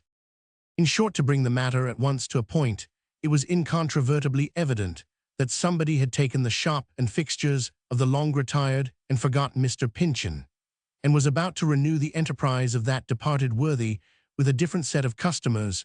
Who could this bold adventurer be, and of all places in the world, why had he chosen the house of the Seven Gables as the scene of his commercial speculations? We returned to the elderly maiden. She at length withdrew her eyes from the dark countenance of the colonel's portrait, heaved a sigh. Indeed, her breast was a very cave of Aeolus. That morning Anne stepped across the room on tiptoe, as is the customary gait of elderly women passing through an intervening passage. She opened a door that communicated with the shop, just now so elaborately described, owing to the projection of the upper story and, still more, to the thick shadow of the Pyncheon elm, which stood almost directly in front of the gabled. Twilight here was still as much akin to night as morning. Another heavy sigh from Miss Hepzibah, after a moment's pause on the threshold, peering towards the window with her nearsighted scowl, as if frowning down some bitter enemy. She suddenly projected herself into the shop. The haste, and as it were the galvanic impulse of the movement, were really quite startling. Nervously, in a sort of frenzy we might almost say, she began to busy herself in arranging some children's playthings and other little wares on the shelves, and at the shop window, in the aspect of this dark-arrayed, pale-faced, ladylike old figure, there was a deeply tragic character that contrasted irreconcilably with the ludicrous pettiness of her employment. It seemed a queer anomaly that so gaunt and dismal a personage should take a toy in hand, a miracle that the toy did not vanish in her grasp, a miserably absurd idea that she should go on perplexing her stiff and somber intellect with the question how to tempt little boys into her premises. Yet such is undoubtedly her object now. She places a gingerbread elephant against the window, but with so tremulous a touch that it tumbles upon the floor with the dismemberment of 3 legs and its trunk. It has ceased to be an elephant and has become a few bits of musty gingerbread. There again, she has upset a tumbler of marbles, all of which roll different ways, and each individual marble devil-directed into the most difficult obscurity that it can find. Heaven help our poor old Hepzibah, and forgive us for taking a ludicrous view of her position, as her rigid and rusty frame goes down upon its hands and knees in quest of the absconding marbles. We positively feel so much the more inclined to shed tears of sympathy from the very fact that we must needs turn aside and laugh at her. For herewith, if we fail to impress it suitably upon the reader, it is our own fault, not that of the theme. Here is one of the truest points of melancholy interest that occur in ordinary life. It was the final throw of what called itself old gentility, a lady who had fed herself from childhood with the shadowy food of aristocratic reminiscences, and whose religion it was that a lady's hand soils itself irremediably by doing aught for bread. Thy's born lady, after 60 years of narrowing means, is fain to step down from her pedestal of imaginary rank poverty, treading closely at her heels, for a lifetime has come up with her at last. She must earn her own food or starve, and we have stolen upon Miss Hepzibah Pyncheon too irreverently at the instant of time when the patrician lady is to be transformed into the plebeian woman. In this republican country, amid the fluctuating waves of our social life, somebody is always at the drowning point. The tragedy is enacted with as continual a repetition as that of a popular drama on a holiday and nevertheless is felt as deeply perhaps as when an hereditary noble sinks below. His order more deeply since with us rank is the grosser substance of wealth and a splendid establishment, and has no spiritual existence after the death of these, but dies hopelessly along with them.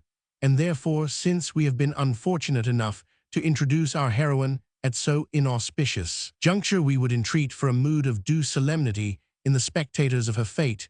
Let us behold, in poor Hepzibah, the immemorial Lady Ditwo, 100 years old on this side of the water, and thrice as many on the other, with her antique portraits, pedigrees, coats of arms, records, and traditions, and her claim as joint heiress to that princely territory at the eastward, no longer a wilderness, but a populous fertility, born too in Pyncheon Street, under the Pyncheon elm, and in the Pyncheon house, where she has spent all her days, reduced now, in that very house, to be the hucksteress of a cent shop. This business of setting up a petty shop is almost the only resource of women in circumstances at all similar to those of our unfortunate recluse, with her nearsightedness, and those tremulous fingers of hers at once inflexible and delicate. She could not be a seamstress, although her sampler of 50 years gone by exhibited some of the most recondite specimens of ornamental needlework.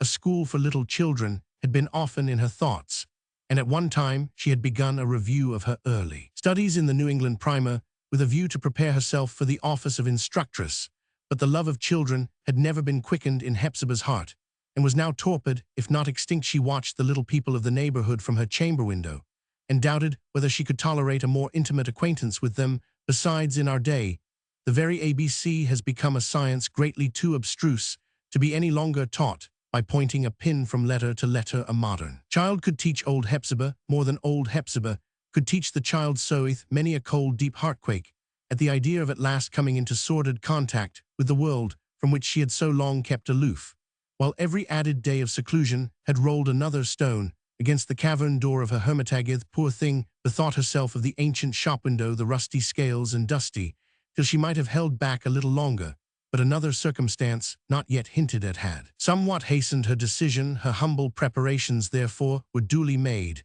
and the enterprise was now to be commenced, nor was she entitled to complain of any remarkable singularity in her fate, for in the town of her nativity we might point to several little shops of a similar description, some of them in houses as ancient as that of the Seven Gables, and one or two, it may be, where a decayed gentlewoman stands behind the counter, as grim an image of family pride as Miss Hepzibah Pyncheon herself. It was overpoweringly ridiculous, we must honestly confess, its deportment of the maiden lady. While setting her shop in order for the public eye, she stole on tiptoe to the window as cautiously as if she conceived some blood-minded villain to be watching behind the elm tree with intent to take her life. Stretching out her long, lank arm, she put a paper of pearl buttons, a Jew-shop, or whatever the small article might be, in its destined place, and straightway vanished back into the dusk, as if the world need never hope for another glimpse of her. It might have been fancied, indeed, that she expected to minister to the wants of the community unseen, like a disembodied divinity or enchantress holding forth her bargains to the reverential and awestricken purchaser in an invisible hand. But Hepzibah had no such flattering dream. She was well aware that she must ultimately come forward and stand revealed in her proper individuality, but like other sensitive persons, she could not bear to be observed in the gradual process, and chose rather to flash forth on the world's astonished gaze at once. The inevitable moment was not much longer to be delayed.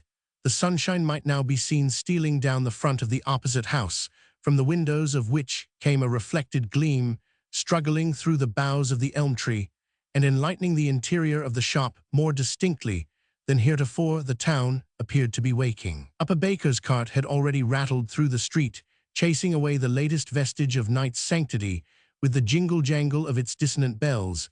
A milkman was distributing the contents of his cans from door to door, and the harsh peal of a fisherman's conch shell was heard far off around the corner.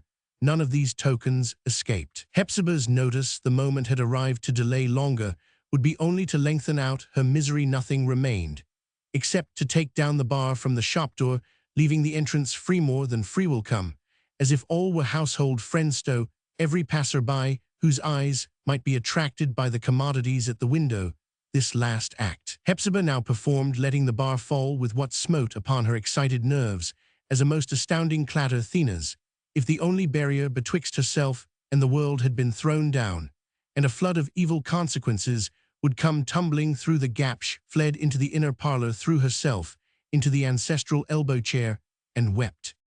Our miserable old Hepzibah, it is a heavy annoyance to a writer who endeavors to represent nature, its various attitudes and circumstances, in a reasonably correct outline and true coloring, that so much of the mean and ludicrous should be hopelessly mixed up with the purest pathos, which life anywhere supplies to him. What tragic dignity, for example, can be wrought into a scene like this? How can we elevate our history of retribution for the sin of long ago, when as one of our most prominent figures we are compelled to introduce not a young and lovely woman, nor even the stately remains of beauty storm-shattered by affliction, but a gaunt, sallow, rusty-jointed maiden in a long-waisted silk gown, and with the strange horror of a turban on her head. Her visage is not even ugly, it is redeemed from insignificance only by the contraction of her eyebrows into a nearsighted scowl, and finally her great life-trial seems to be that, after 60 years of idleness, she finds it convenient to earn comfortable bread by setting up a shop in a small way. Nevertheless, if we look through all the heroic fortunes of mankind, we shall find this same entanglement of something mean and trivial with whatever is noblest in joy or sorrow. Life is made up of marble and mud, and without all the deeper trust in a comprehensive sympathy above us, we might hence be led to suspect the insult of a sneer, as well as an immitigable frown, on the iron countenance of fate. What is called poetic insight is the gift of discerning in this sphere of strangely mingled elements the beauty and the majesty which are compelled to assume a garb so sordid. Roman 3. The first customer. Miss Hepzibah Pyncheon sat in the oaken elbow chair with her hands over her face, giving way to that heavy downsinking of the heart which most persons have experienced when the image of hope itself seems ponderously molded of lead. On the eve of an enterprise at once doubtful and momentous, she was suddenly startled by the tinkling alarum. High, sharp, and irregular off a little bell, the maiden lady arose upon her feet, as pale as a ghost at cock-crow, for she was an enslaved spirit, and this the talisman to which she owed obedience. This little bell, to speak in plainer terms, being fastened over the shop door, was so contrived as to vibrate by means of a steel spring, and thus convey notice to the inner regions of the house when any customer should cross the threshold. Its ugly and spiteful little din, heard now for the first time perhaps since Hepzibah's periwigged predecessor had retired from trade, at once set every nerve of her body in responsive and tumultuous vibration. The crisis was upon her. Her first customer was at the door. Without giving herself time for a second thought, she rushed into the shop, pale, wild, desperate in gesture and expression, scowling portentously, and looking far better qualified to do fierce battle with a housebreaker than to stand smiling behind the counter, bartering small wares for a copper recompense. Any ordinary customer indeed would have turned his back and fled, and yet there was nothing fierce in Hepzibah's poor old heart, nor had she at the moment a single bitter thought against the world at large, or one individual man or woman. She wished them all well, but wished too that she herself were done with them, and in her quiet grave. The applicant by this time stood within the doorway, coming freshly as he did out of the morning light. He appeared to have brought some of its cheery influences into the shop. Along with him, it was a slender young man, not more than 21 or 22 years old, with rather a grave and thoughtful expression for his years, but likewise a springy alacrity and vigor. These qualities were not only perceptible physically in his make and motions, but made themselves felt almost immediately in his character. A brown beard not too silken in its texture fringed his chin, but as yet without completely hiding it. He wore a short mustache too, and his dark, high-featured countenance looked all the better for these natural ornaments. As for his dress, it was of the simplest kind, a summer sack of cheap and ordinary material, thin checkered pantaloons, and a straw hat by no means of the finest braid. Oak Hall might have supplied his entire equipment. He was chiefly marked as a gentleman, if such indeed he made any claim to be, the rather remarkable whiteness and nicety of his clean linen. He met the scowl of old Hepzibah without apparent alarm, as having heretofore encountered it, and found it harmless. "So, my dear Miss Pyncheon," said the daguerreotypist, "for it was that sole other occupant of the Seven Gables mansion, I am glad to see that you have not shrunk from your good purpose. I merely look in to offer my best wishes, and to ask if I can assist you any further in your preparations. People in difficulty and distress, or in any manner at odds with the world, can endure a vast amount of harsh treatment, and perhaps be only the stronger for it, whereas they give way at once, before the simplest expression of what they perceive to be genuine sympathy. So it proved with poor Hepzibah, for when she saw the young man's smile looking so much the brighter on a thoughtful face and heard his kindly tone, she broke first into a hysteric giggle, and then began to sob. "Ah, Mr. Holgrave," cried she as soon as she could speak, "I never can go through with it, never, never, never. I wish I were dead, and in the old family tomb, with all my forefathers, with my father and my mother and my sister, yes, and with my brother, who had far better find me there than here. The world is too chill and hardened. I am too old and too feeble and too hopeless." "Oh, believe me, Miss Hepzibah," said the young man quietly, "these feelings will not trouble you any longer. After you are once fairly in the midst of your enterprise, they are unavoidable at this moment, standing as you do on the outer verge of your long seclusion, and peopling the world with ugly shapes, which you will soon find to be as unreal as the giants and ogres of a child's storybook. I find nothing so singular in life as that everything appears to lose its substance the instant one actually grapples with it. So it will be with what you think so terrible." "But I am a woman," said Hepzibah piteously. "I was going to say a lady, but I consider that as past." "Well, no matter if it be past," answered the artist, a strange gleam of half-hidden sarcasm flashing through the kindliness of his manner. "Let it go, you are the better without it. I speak frankly, my dear Miss Pyncheon, for are we not friends? I look upon this as one of the fortunate days of your life.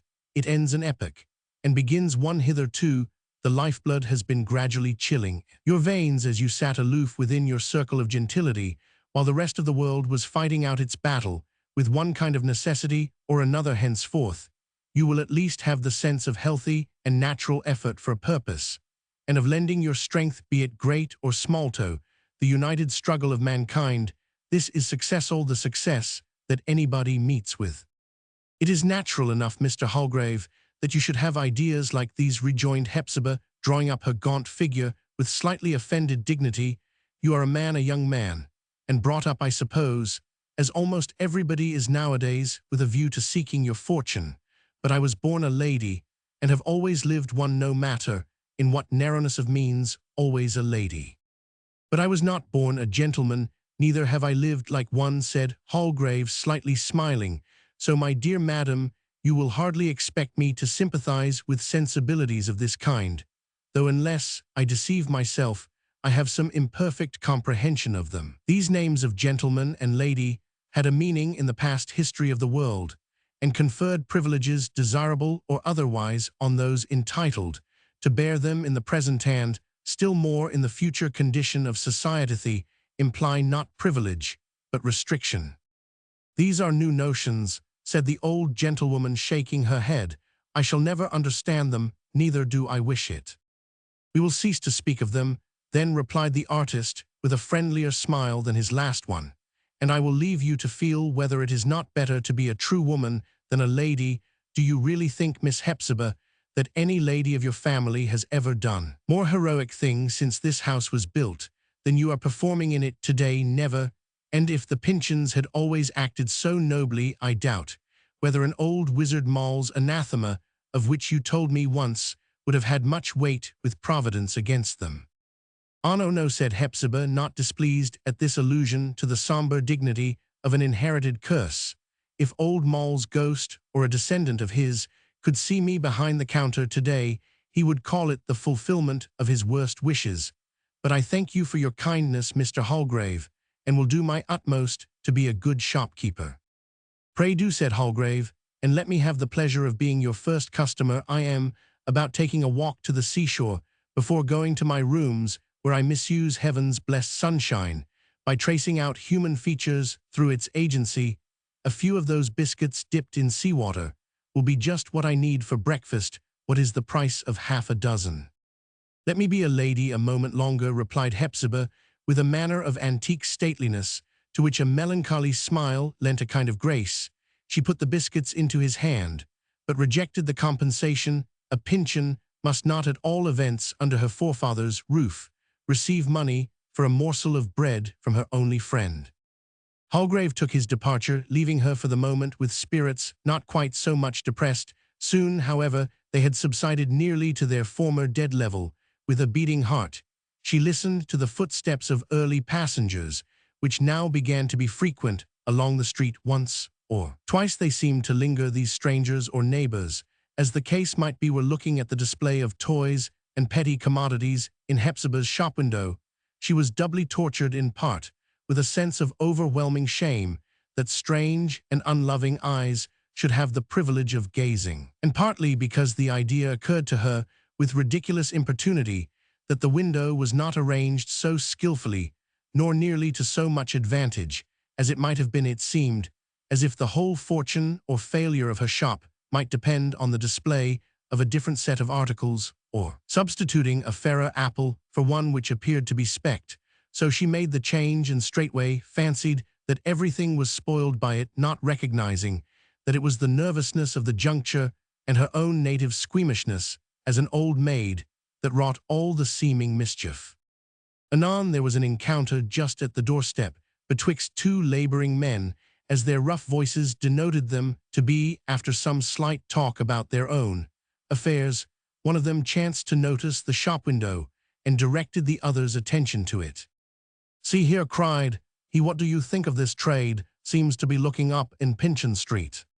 "Well, well, this is a sight to be sure," exclaimed the other. "In the old Pyncheon house, and underneath the Pyncheon elm. Who would have thought it? Old maid Pyncheon is setting up a cent shop." "Will she make it go, think you, Dixie?" said his friend. "I don't call it a very good stand. There's another shop just round the corner." "Make it go," cried Dixie with a most contemptuous expression, as if the very idea were impossible to be conceived. "Not a bit of it. Why, her face, I've seen it, for I dug her garden for her one year. Her face is enough to frighten the old Nick himself, if he had ever so great a mind to trade with her people. Can't stand it. I tell you, she scowls dreadfully, reason or none, out of pure ugliness of temper." "Well, that's not so much matter," remarked the other man. "These sour-tempered folks are mostly handy at business, and know pretty well what they are about. But as you say, I don't think she'll do much. This business of keeping cent shops is overdone, like all other kinds of trade, handicraft, and bodily labor. I know it to my cost. My wife kept a cent shop 3 months, and lost $5 on her out." "Poor business," responded Dixie in a tone as if he were shaking his head. "Poor business." For some reason or other not very easy to analyze, there had hardly been so bitter a pang in all her previous misery about the matter as what thrilled Hepzibah's heart on overhearing the above conversation. The testimony in regard to her scowl was frightfully important. It seemed to hold up her image, wholly relieved from the false light of her self-partialities, and so hideous that she dared not look at it. She was absurdly hurt, moreover, by the slight and idle effect that her setting up shop, an event of such breathless interest, to herself appeared to have upon the public, of which these two men were the nearest representatives. A glance, a passing word or two, a coarse laugh, and she was doubtless forgotten. Before they turned the corner, they cared nothing for her dignity, and just as little for her degradation. Then also the augury of ill success, uttered from the sure wisdom of experience, fell upon her half-dead hope like a clod into a grave. The man's wife had already tried the same experiment and failed. How could the born lady recluse of half a lifetime, utterly unpracticed in the world, at 60 years of age, how could she ever dream of succeeding when the hard, vulgar, keen, busy, hackneyed New England woman had lost $5 on her little outlay? Success presented itself as an impossibility, and the hope of it as a wild hallucination.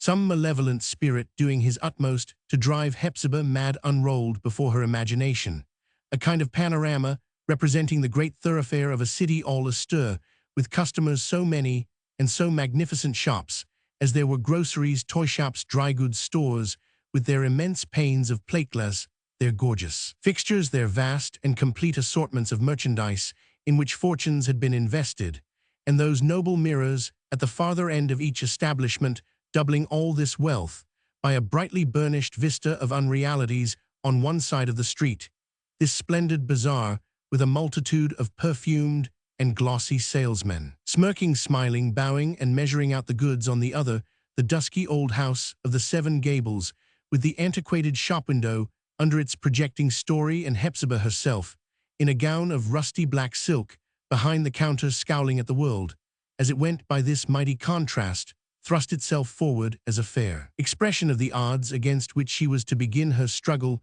for a subsistence success. Preposterous. She would never think of it again. The house might just as well be buried in an eternal fog, while all other houses had the sunshine on them, for not a foot would ever cross the threshold, nor a hand so much as try the door. But at this instant, the shop bell right over her head tinkled, as if it were bewitched. The old gentlewoman's heart seemed to be attached to the same steel spring, for it went through a series of sharp jerks in unison. With the sound, the door was thrust open. Although no human form was perceptible on the other side of the half-window, Hepzibah, nevertheless, stood at a gaze with her hands clasped, looking very much as if she had summoned up an evil spirit, and were afraid, yet resolved to hazard the encounter. "Heaven help me," she groaned mentally, "now is my hour of need." The door, which moved with difficulty on its creaking and rusty hinges being forced quite open, a square and sturdy little urchin became apparent, with cheeks as red as an apple. He was clad rather shabbily, but as it seemed more owing to his mother's carelessness than his father's poverty, in a blue apron, very wide and short trousers, shoes somewhat out at the toes, and a chip hat with the frizzles of his curly hair sticking through its crevices. A book and a small slate under his arm indicated that he was on his way to school. He stared at Hepzibah a moment, as an elder customer than himself would have been likely enough to do, not knowing what to make of the tragic attitude and queer scowl wherewith she regarded him.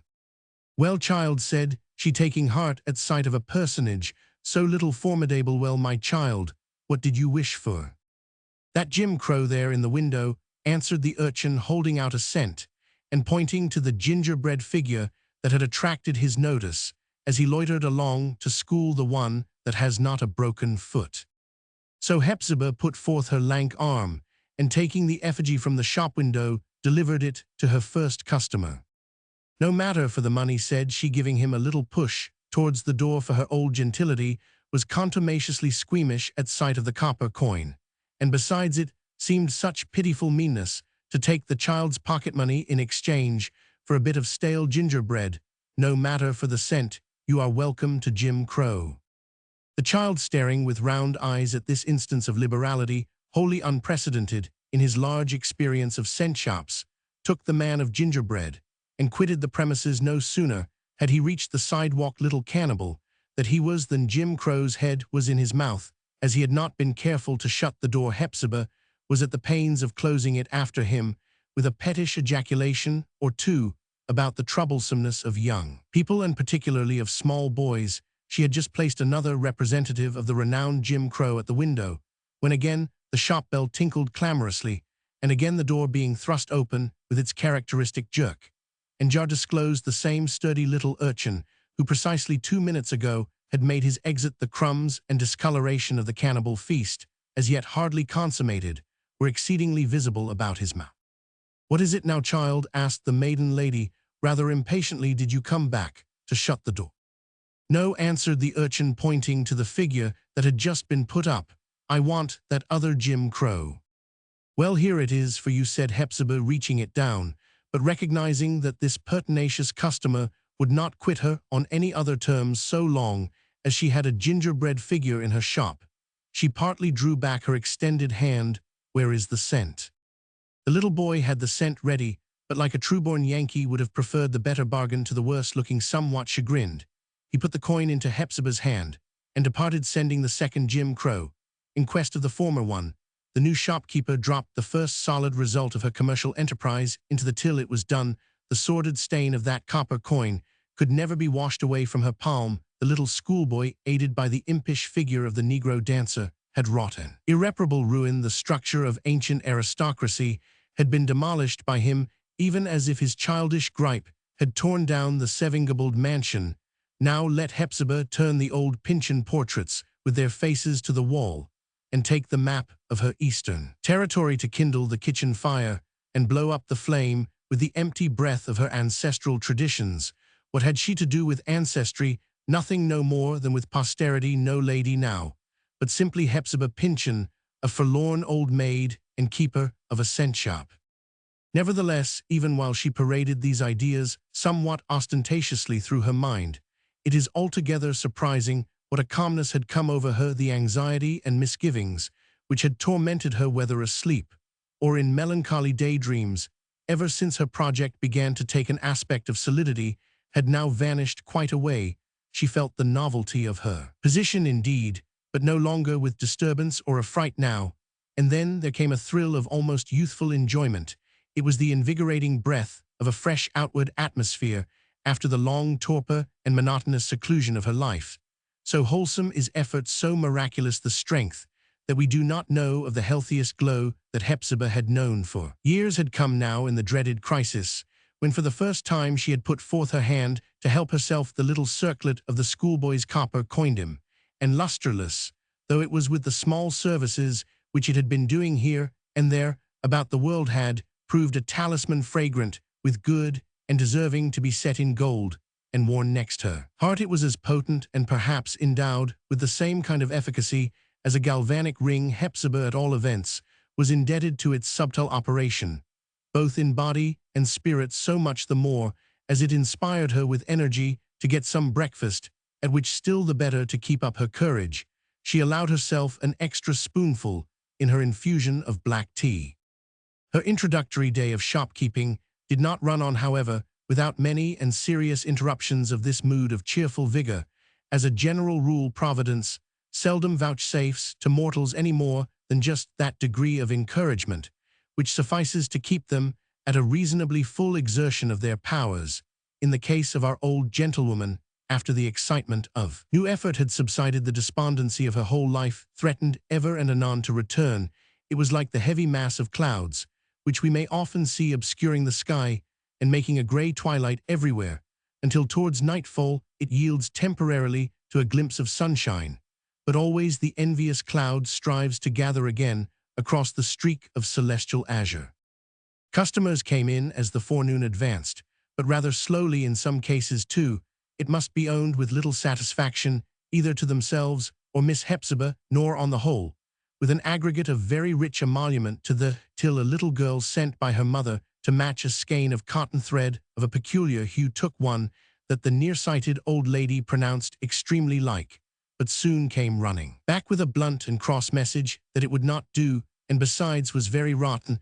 Then there was a pale, carrincled woman, not old, but haggard, and already with streaks of grey among her hair like silver ribbons, one of those women, naturally delicate, whom you at once recognize as worn to death by a brute, probably a drunken broodioff, a husband, and at least 9 children. She wanted a few pounds of flour, and offered the money, which the decayed gentlewoman silently rejected, and gave the poor soul better measure than if she had taken it. Shortly afterwards, a man in a blue cotton frock, much soiled, came in and bought a pipe, filling the whole shop meanwhile with the hot odor of strong drink, not only exhaled in the torrid atmosphere of his breath, but oozing out of his entire system like an inflammable gas. It was impressed on Hepzibah's mind that this was the husband of the carrincled woman. He asked for a paper of tobacco, and as she had neglected to provide herself with the article, her brutal customer dashed down his newly bought pipe and left the shop, muttering some unintelligible words, which had the tone and bitterness of a curse. Hereupon Hepzibah threw up her eyes, unintentionally scowling in the face of Providence. No less than 5 persons during the forenoon inquired for ginger beer or root beer or any drink of a similar brewage, and obtaining nothing of the kind, went off in an exceedingly bad humor. 3 of them left the door open, and the other 2 pulled it so spitefully in going out that the little bell played the very deuce with Hepzibah's nerves. A round, bustling, fire-ruddy housewife of the neighborhood burst breathless into the shop, fiercely demanding yeast, and when the poor gentlewoman, with her cold shyness of manner, gave her hot customer to understand that she did not keep the article, this very capable housewife took upon herself to administer a regular rebuke. "A cent shop and no yeast," quoth she, "that will never do. Who ever heard of such a thing? Your loaf will never rise no more than mine. Well, today you had better shut up shop at once." "Well said, Hepzibah," heaving a deep sigh. "Perhaps I had." Several times, moreover, besides the above instance, her ladylike sensibilities were seriously infringed upon by the familiar, if not rude tone with which people addressed her. They evidently considered themselves not merely her equals, but her patrons and superiors. Now Hepzibah had unconsciously flattered herself with the idea that there would be a gleam or halo of some kind or other about her person, which would ensure an obeisance to her sterling gentility, or at least a tacit recognition of it. On the other hand, nothing tortured her more intolerably than when this recognition was too prominently expressed to one or two rather officious offers of sympathy. Her responses were little short of acrimonious, and we regret to say Hepzibah was thrown into a positively unchristian state of mind by the suspicion that one of her customers was drawn to the shop, not by any real need of the article which she pretended to seek, but by a wicked wish to stare at her. The vulgar creature was determined to see for herself what sort of a figure a mildewed piece of aristocracy, after wasting all the bloom and much of the decline of her life apart from the world, would cut behind a counter. In this particular case, however mechanical and innocuous it might be at other times, Hepzibah's contortion of brow served her in good stead. "I never was so frightened in my life," said the curious customer, in describing the incident to one of her acquaintances. "She's a real old vixen, take my word of it. She says little, to be sure, but if you could only see the mischief in her eye." On the whole, therefore, her new experience led our decayed gentlewoman to very disagreeable conclusions as to the temper and manners of what she termed the lower classes, whom heretofore she had looked down upon with a gentle and pitying complacence as herself occupying a sphere of unquestionable superiority. But unfortunately, she had likewise to struggle against a bitter emotion of a directly opposite kind, a sentiment of virulence, we mean, towards the idle aristocracy to which it had so recently been her pride to belong. When lady in a delicate and costly summer garb, with a floating veil and gracefully swaying gown, and altogether an ethereal lightness that made you look at her beautifully slippered feet to see whether she trod on the dust or floated in the air. When such a vision happened to pass through this retired street, leaving it tenderly and delusively fragrant with her passage, as if a bouquet of roses had been borne alongthen again, it is to be feared old Hepzibah's scowl could no longer vindicate itself entirely on the plea of nearsightedness. For what end thought she giving vent to that feeling of hostility which is the only real abasement of the poor in presence of the rich? For what good end, in the wisdom of Providence, does that woman live? Must the whole world toil that the palms of her hands may be kept white and delicate? Then, ashamed and penitent, she hid her face. "May God forgive me," said she. Doubtless God did forgive her, but taking the inward and outward history of the first half-day into consideration, Hepzibah began to fear that the shop would prove her ruin in a moral and religious point of view, without contributing very essentially towards even her temporal welfare. Roman 4 a day, behind the counter. Towards noon Hepzibah saw an elderly gentleman, large and portly, and of remarkably dignified demeanor, passing slowly along on the opposite side of the white and dusty street. On coming within the shadow of the Pyncheon elm, he stopped, and taking off his hat meanwhile to wipe the perspiration from his brow, seemed to scrutinize with especial interest the dilapidated and rust-visaged house of the Seven Gables. He himself, in a very different style, was as well worth looking at as the house. No better model need be sought, nor could have been found of a very high order of respectability, which by some indescribable magic not merely expressed itself in his looks and gestures, but even governed the fashion of his garments, and rendered them all proper and essential to the man, without appearing to differ in any tangible way from other people's clothes. There was yet a wide and rich gravity about them that must have been a characteristic of the wearer, since it could not be defined as pertaining either to the cut or material. His gold-headed cane, to a serviceable staff of dark polished wood, had similar traits, and had it chosen to take a walk by itself, would have been recognized anywhere as a tolerably adequate representative of its master. This character, which showed itself so strikingly in everything about him, and the effect of which we seek to convey to the reader went no deeper than his station, habits of life, and external circumstances. One perceived him to be a personage of marked influence and authority, and especially you could feel just as certain that he was opulent as if he had exhibited his bank account, or as if you had seen him touching the twigs of the Pyncheon elm and Midas-like transmuting them to gold. In his youth, he had probably been considered a handsome man. At his present age, his brow was too heavy, his temples too bare, his remaining hair too gray, his eye too cold, his lips too closely compressed to bear any relation to mere personal beauty.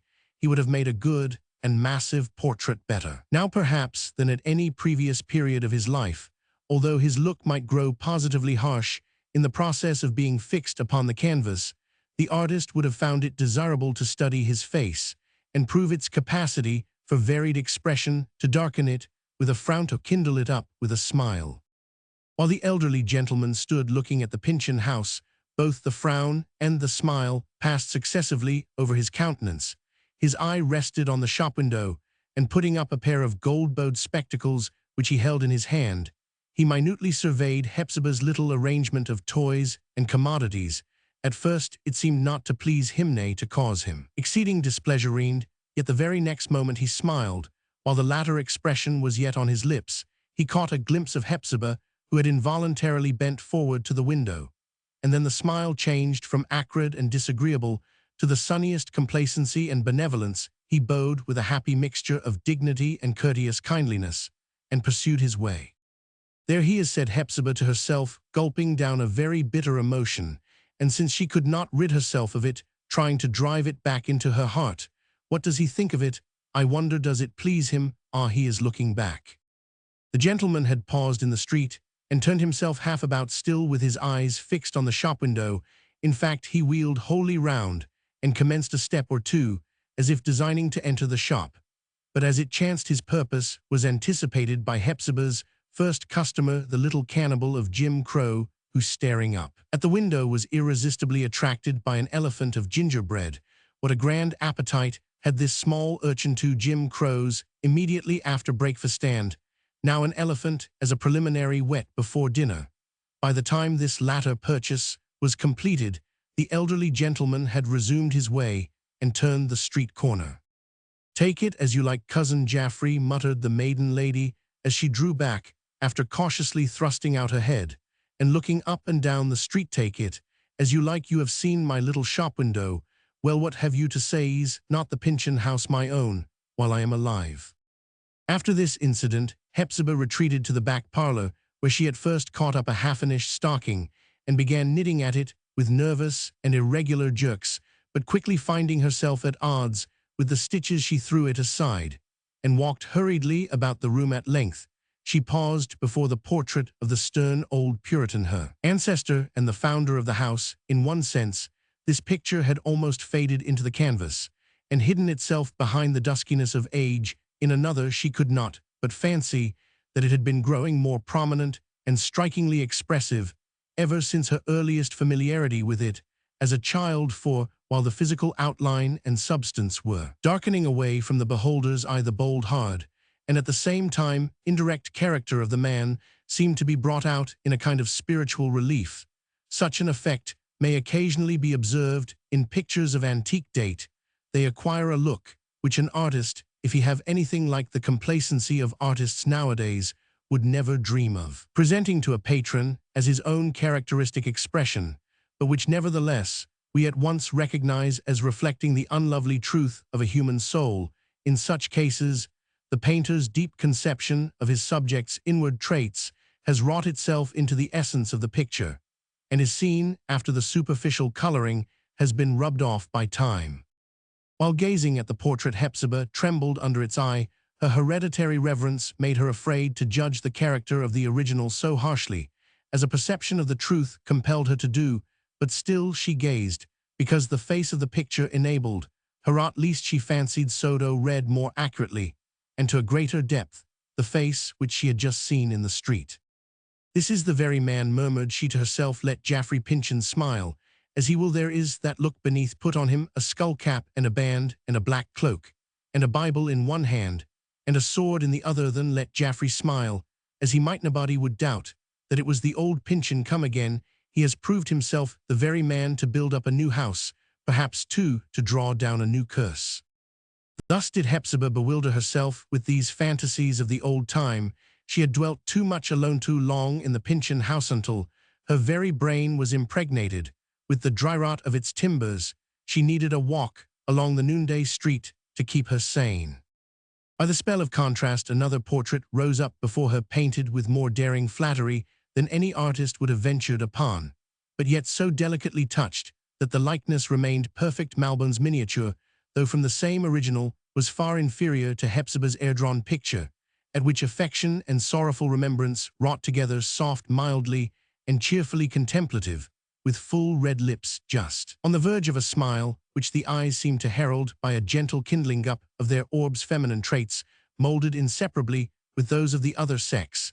The miniature likewise had this last peculiarity, so that you inevitably thought of the original as resembling his mother, and she a lovely and lovable woman, with perhaps some beautiful infirmity of character, that made it all the pleasanter to know and easier to love her.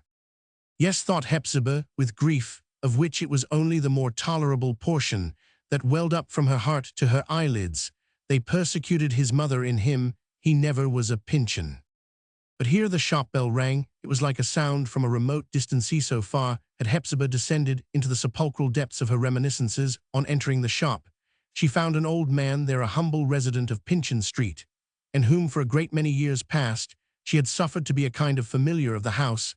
He was an immemorial personage, who seemed always to have had a white head and wrinkles, and never to have possessed but a single tooth, and that a half-decayed one in the front of the upper jaw. Well advanced as Hepzibah was, she could not remember when Uncle Venner, as the neighborhood called him, had not gone up and down the street, stooping a little and drawing his feet heavily over the gravel or pavement. But still, there was something tough and vigorous about him that not only kept him in daily breath, but enabled him to fill a place which would else have been vacant in the apparently crowded world, to go of errands with his slow and shuffling gait, which made you doubt how he ever was to arrive anywhere to saw a small household's foot or two of firewood, or knock to pieces an old barrel, or split up a pine board for kindling stuff, in summer to dig the few yards of garden ground appertaining to a lurented tenement, and share the produce of his labor at the halves, in winter to shovel away the snow from the sidewalk or open paths to the woodshed or along the clothesline. Such were some of the essential offices which Uncle Venner performed among at least a score of families within that circle. He claimed the same sort of privilege, and probably felt as much warmth of interest as a clergyman does in the range of his parishioners. Not that he laid claim to the tithe pig, but as an analogous mode of reverence, he went his rounds every morning to gather up the crumbs of the table and overflowings of the dinner pot as food for a pig of his own. In his younger days, for, after all, there was a dim tradition that he had been not young, but younger. Uncle Venner was commonly regarded as rather deficient than otherwise in his wits. In truth, he had virtually pleaded guilty to the charge by scarcely aiming at such success as other men seek, and by taking only that humble and modest part in the intercourse of life which belongs to the alleged deficiency.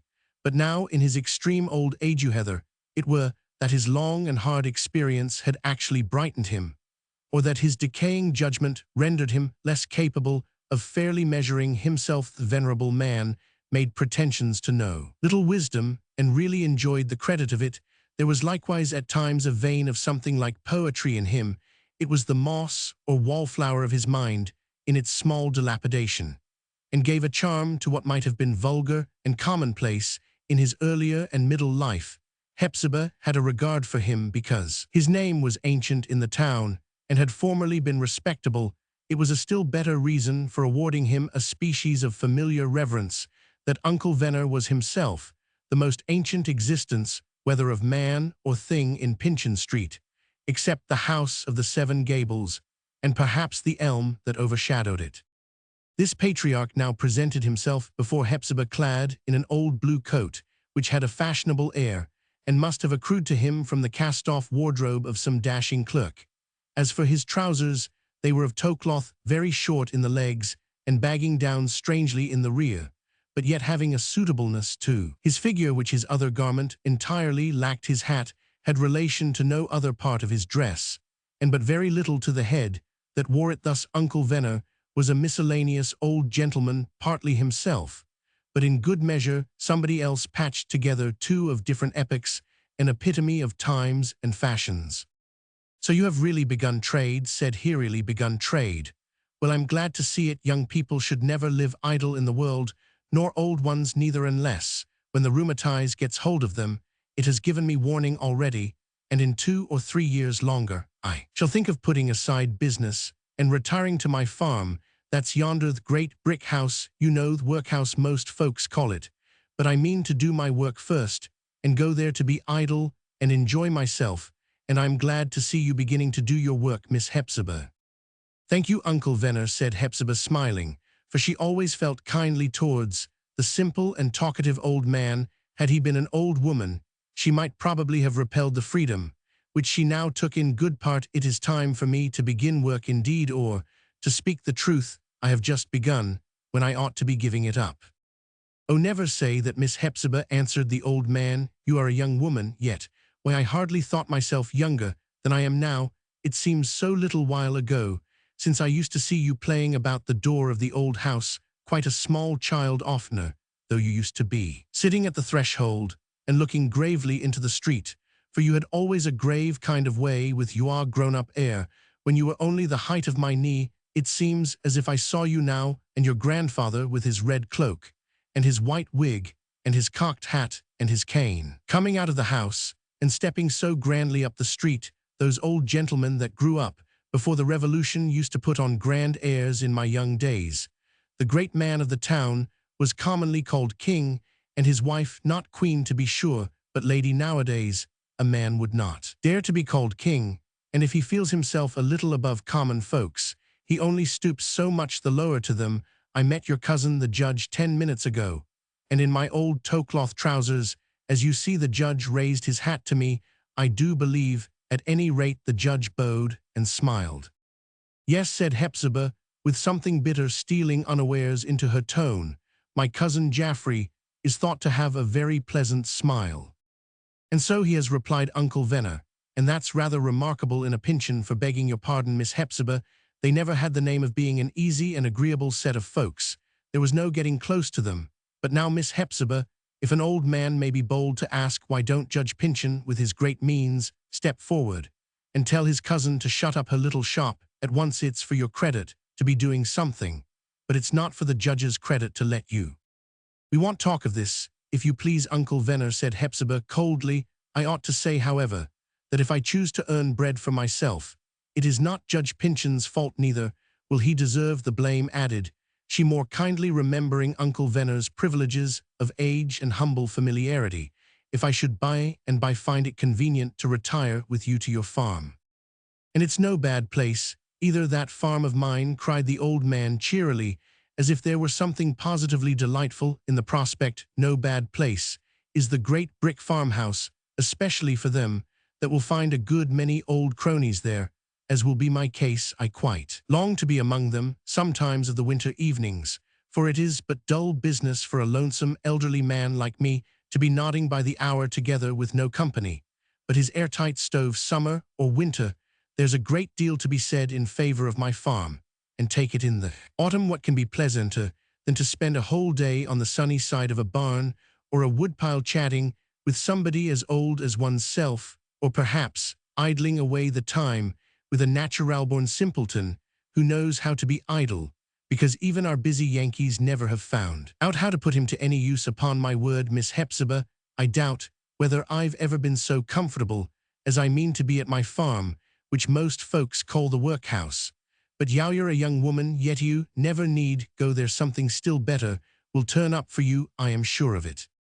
Hepzibah fancied that there was something peculiar in her venerable friend's look and tone, insomuch that she gazed into his face with considerable earnestness, endeavoring to discover what secret meaning, if any, might be lurking there. Individuals whose affairs have reached an utterly desperate crisis almost invariably keep themselves alive with hopes so much the more airily magnificent as they have the less of solid matter within their grasp, whereof to mold any judicious and moderate expectation of good. Thus all the while Hepzibah was perfecting the scheme of her little shop, she had cherished an unacknowledged idea that some harlequin trick of fortune would intervene in her favor. For example, an Uncluho had sailed for India 50 years before and never been heard of since, might yet return and adopt her to be the comfort of his very extreme and decrepit age, and adorn her with pearls, diamonds, and oriental shawls and turbans, and make her the ultimate heiress of his unreckonable riches, or the Member of Parliament, now at the head of the English branch of the family with which the elder stock on this side of the Atlantic had held little or no intercourse for the last 2 centuries. This eminent gentleman might invite Hepzibah to quit the ruinous house of the Seven Gables and come over to dwell with her kindred at Pyncheon Hall, but for reasons the most imperative she could not yield to his request. It was more probable, therefore, that the descendants of a Pyncheon who had emigrated to Virginia in some past generation and became a great planter there, hearing of Hepzibah's destitution, and impelled by the splendid generosity of character with which their Virginian mixture must have enriched the New England blood, would send her a remittance of $1,000, with a hint of repeating the favor annually, around. Surely anything so undeniably just could not be beyond the limits of reasonable anticipation. The great claim to the heritage of Waldo County might finally be decided in favor of the Pyncheons, so that instead of keeping a cent shop, Hepzibah would build a palace and look down from its highest tower on Hilldale Forest Field and Town as her own share of the ancestral territory. These were some of the fantasies which she had long dreamed about, and aided by these Uncle Venner's casual attempt at encouragement, kindled a strange festal glory in the poor bare melancholy chambers of her brain, as if that inner world were suddenly lighted up with gas. But either he knew nothing of her castles in the eras, how should he, or else her earnest scowl disturbed his recollection, as it might a more courageous man's. Instead of pursuing any weightier topic, Uncle Venner was pleased to favor Hepzibah with some sage counsel in her shopkeeping capacity. Give no credit, these were some of his golden maxims. Never take paper money, look well to your change, ring the silver on the 4-pound weight, shove back all English halfpence and base copper tokens, such as are very plenty about town, at your leisure hours, knit children's woolen socks and mittens, brew your own yeast, and make your own ginger beer. And while Hepzibah was doing her utmost to digest the hard little pellets of his already uttered wisdom, he gave vent to his final, and what he declared to be his all-important advice, as follows. Put on a bright face for your customers, and smile pleasantly as you hand them what they ask for. A stale article, if you dip it in a good warm sunny smile, will go off better than a fresh one that you've scowled upon. To this last apothegm, poor Hepzibah responded with a sigh so deep and heavy that it almost rustled Uncle Venner quite away like a withered leaf as he was before an autumnal gale. Recovering himself, however, he bent forward, and with a good deal of feeling in his ancient visage, beckoned her nearer to him. "When do you expect him home?" whispered he. "Whom do you mean?" asked Hepzibah, turning pale. "Ah, you don't love to talk about it," said Uncle Venner.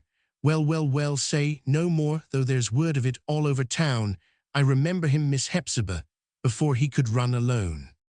During the remainder of the day, poor Hepzibah acquitted herself even less creditably as a shopkeeper than in her earlier efforts. She appeared to be walking in a dream, or more truly, the vivid life and reality assumed by her emotions made all outward occurrences unsubstantial, like the teasing phantasms of a half-conscious slumber.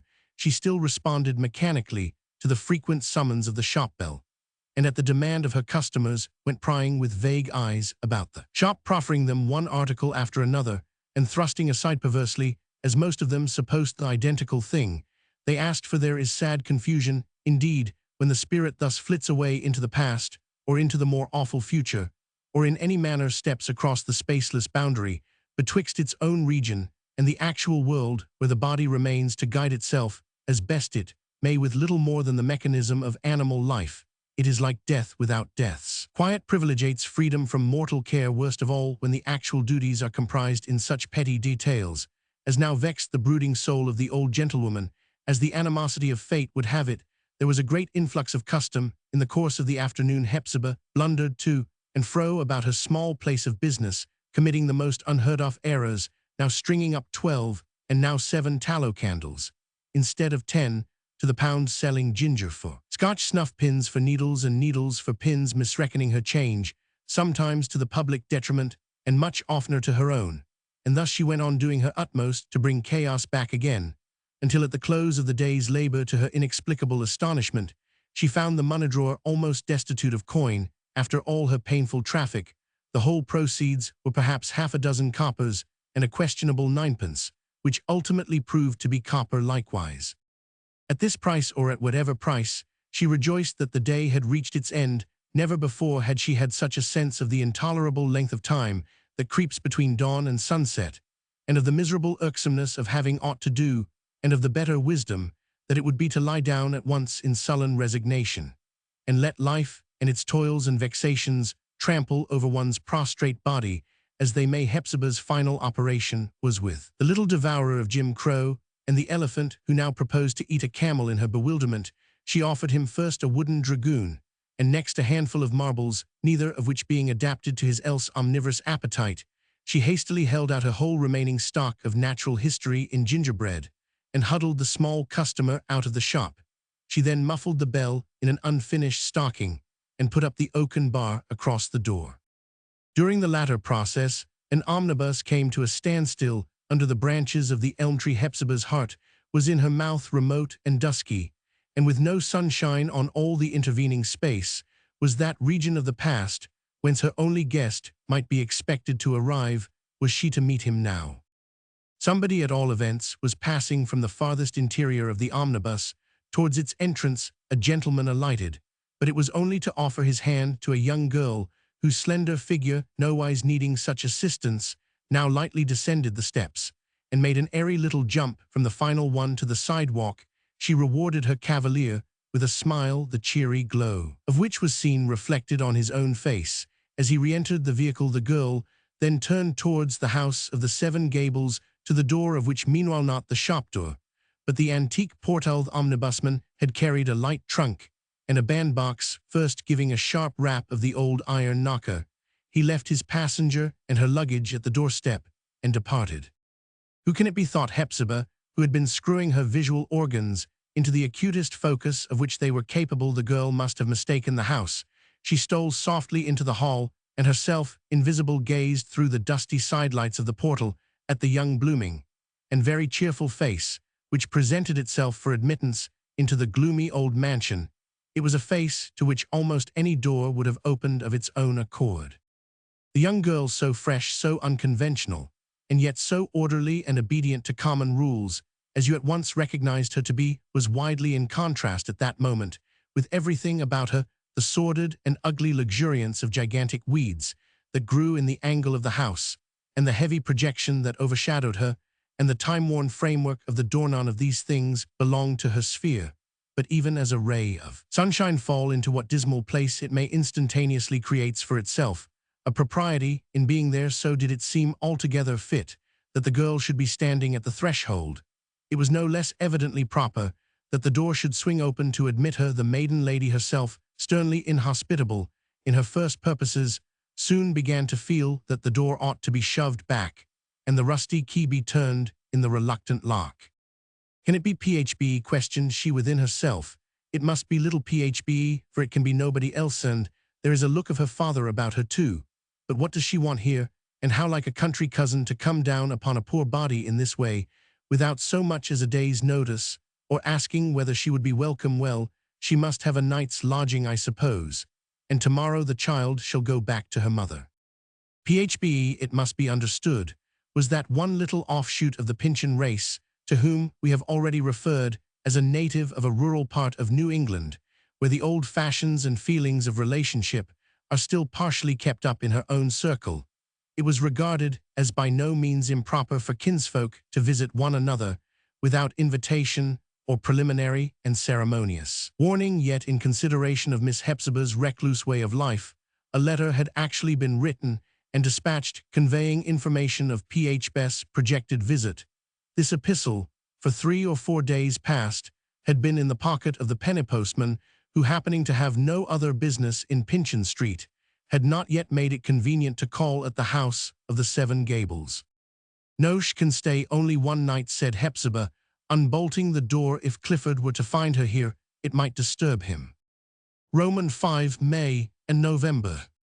Hepzibah Pyncheon slept on the night of her arrival in a chamber that looked down on the garden of the old house.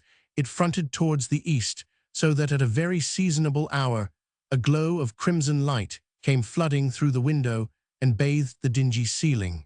And paper hangings in its own hue, there were curtains to Hepzibah's bed, a dark antique canopy, and ponderous festoons of a stuff which had been rich and even magnificent in its time, but which now brooded over the girl like a cloud, making a night in that one corner, while elsewhere it was beginning to be day. The morning light, however, soon stole into the aperture at the foot of the bed betwixt those faded curtains, finding the new guest therewith a bloom on her cheeks like the morning's own, and a gentle stir of departing slumber in her limbs, as when an early breeze moves the foliage. Dawn kissed her brow. It was the caress which a dewy maiden such as the dawn is immortally gives to her sleeping sister, partly from the impulse of irresistible fondness, and partly as a pretty hint that it is time now to unclose her eyes.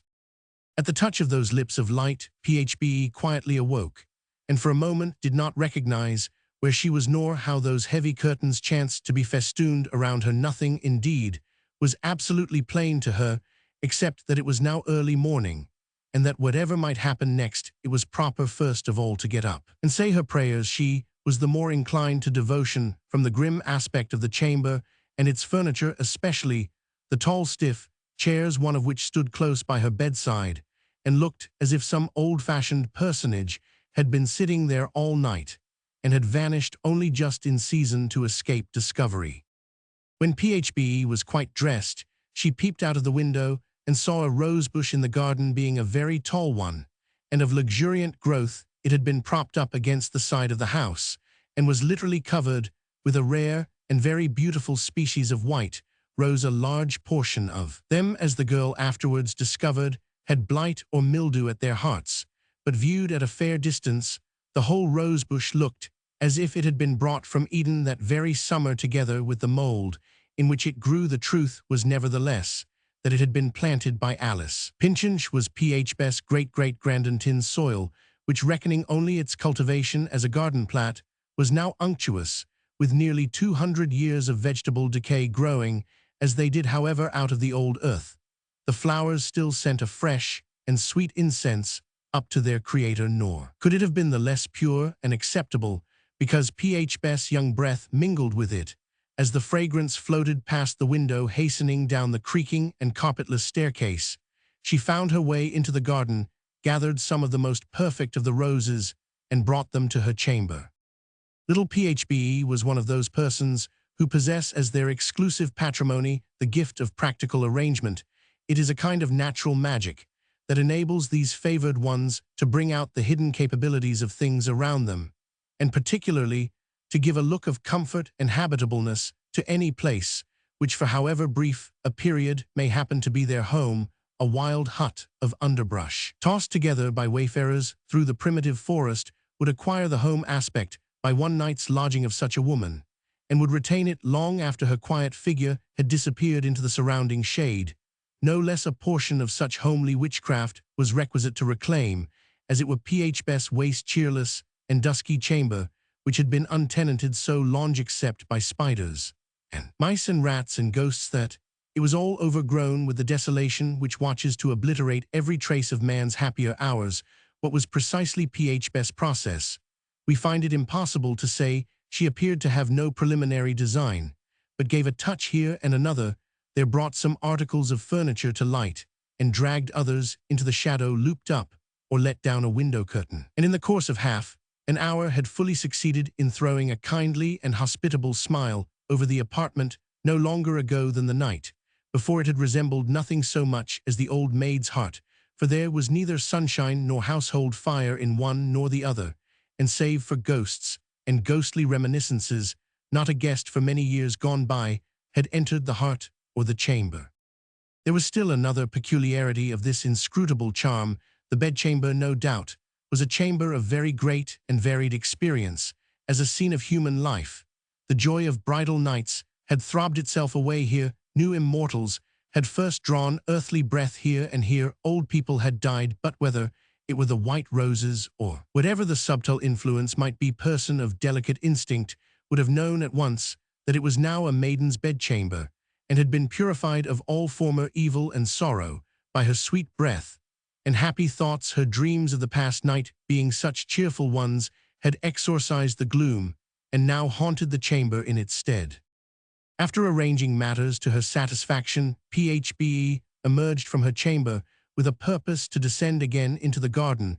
Besides the rosebush, she had observed several other species of flowers growing there, in a wilderness of neglect, and obstructing one another's development, as is often the parallel case in human society, by their uneducated entanglement and confusion at the head of the stairs. However, she met Hepzibah, who, it being still early, invited her into a room, which she would probably have called her boudoir, had her education embraced any such French phrase. It was strewn about with a few old books, and a work-basket, and a dusty writing-desk, and had on one side a large black article of furniture of very strange appearance, which the old gentlewoman told Phbe was a harpsichord.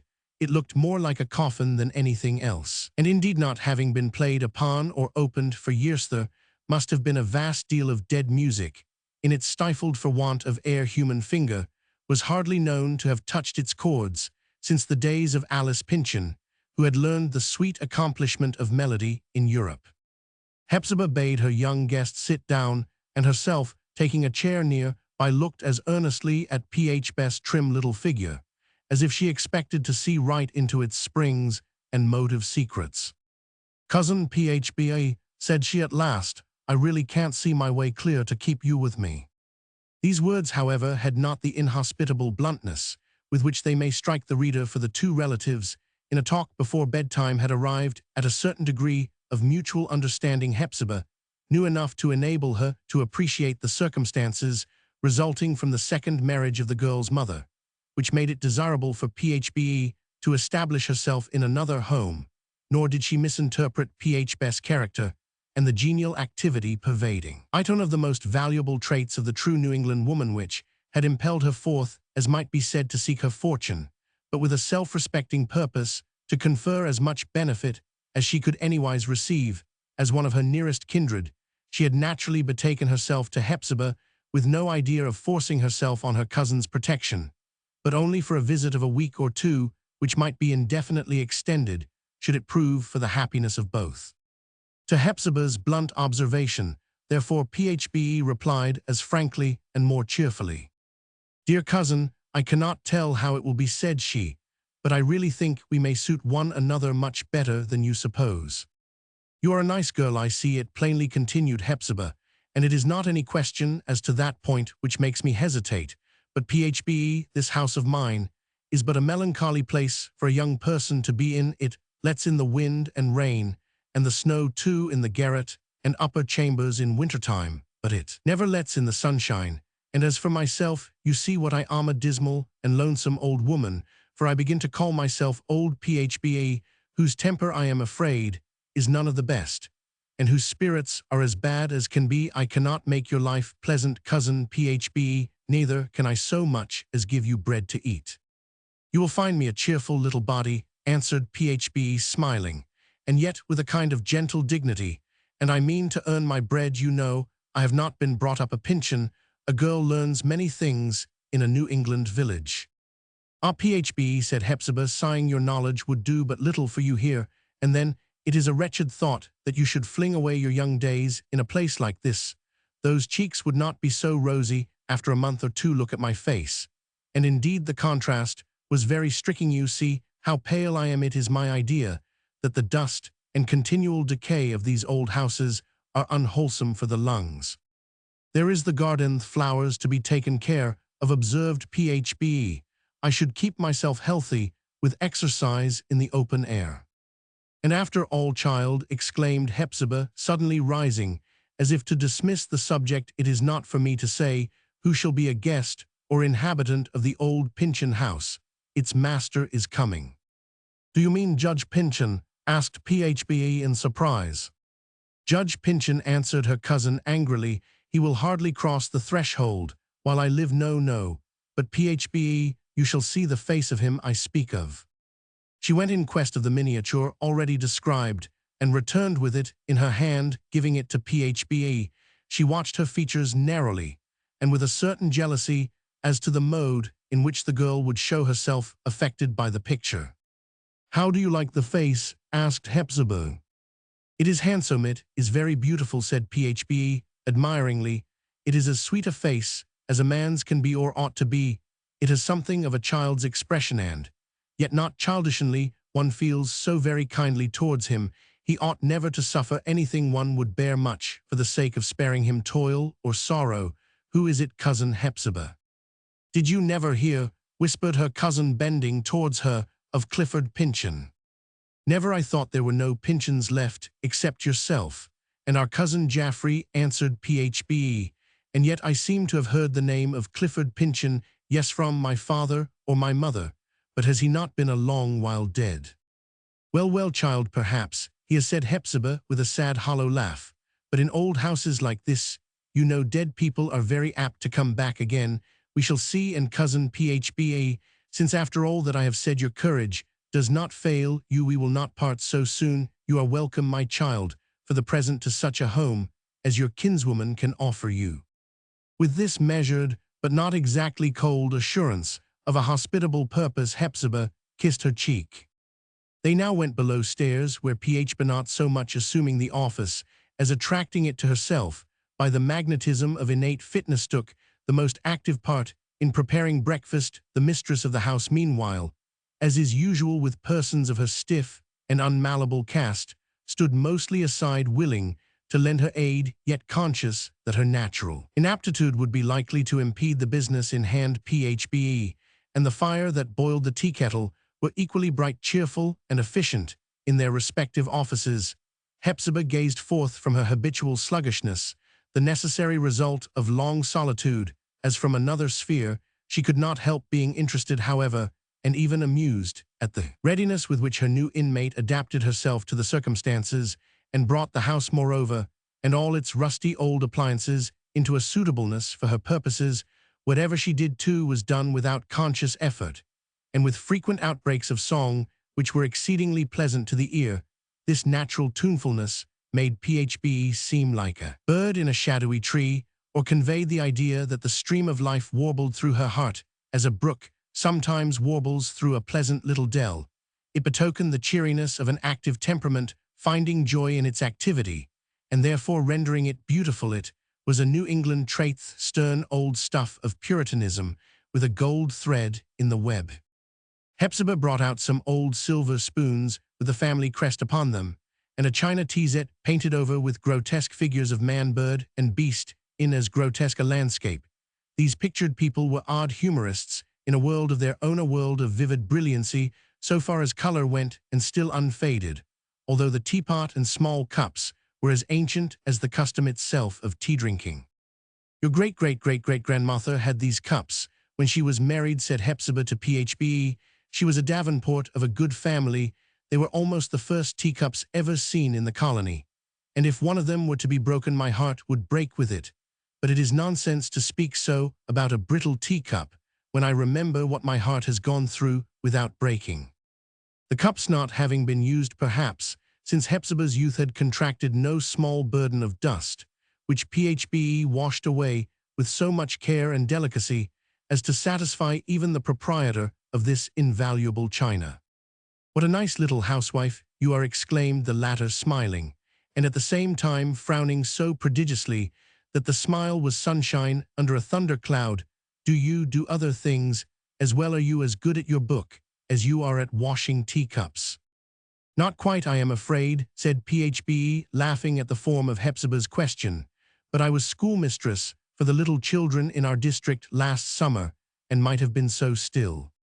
"Ah, tea's all very well," observed the maiden lady, drawing herself up, "but these things must have come to you with your mother's blood. I never knew a Pyncheon that had any turn for them." "It is very queer, but not the less true, that people are generally quite as vain, or even more so, of their deficiencies than of their available gifts, as was Hepzibah of this native inapplicability.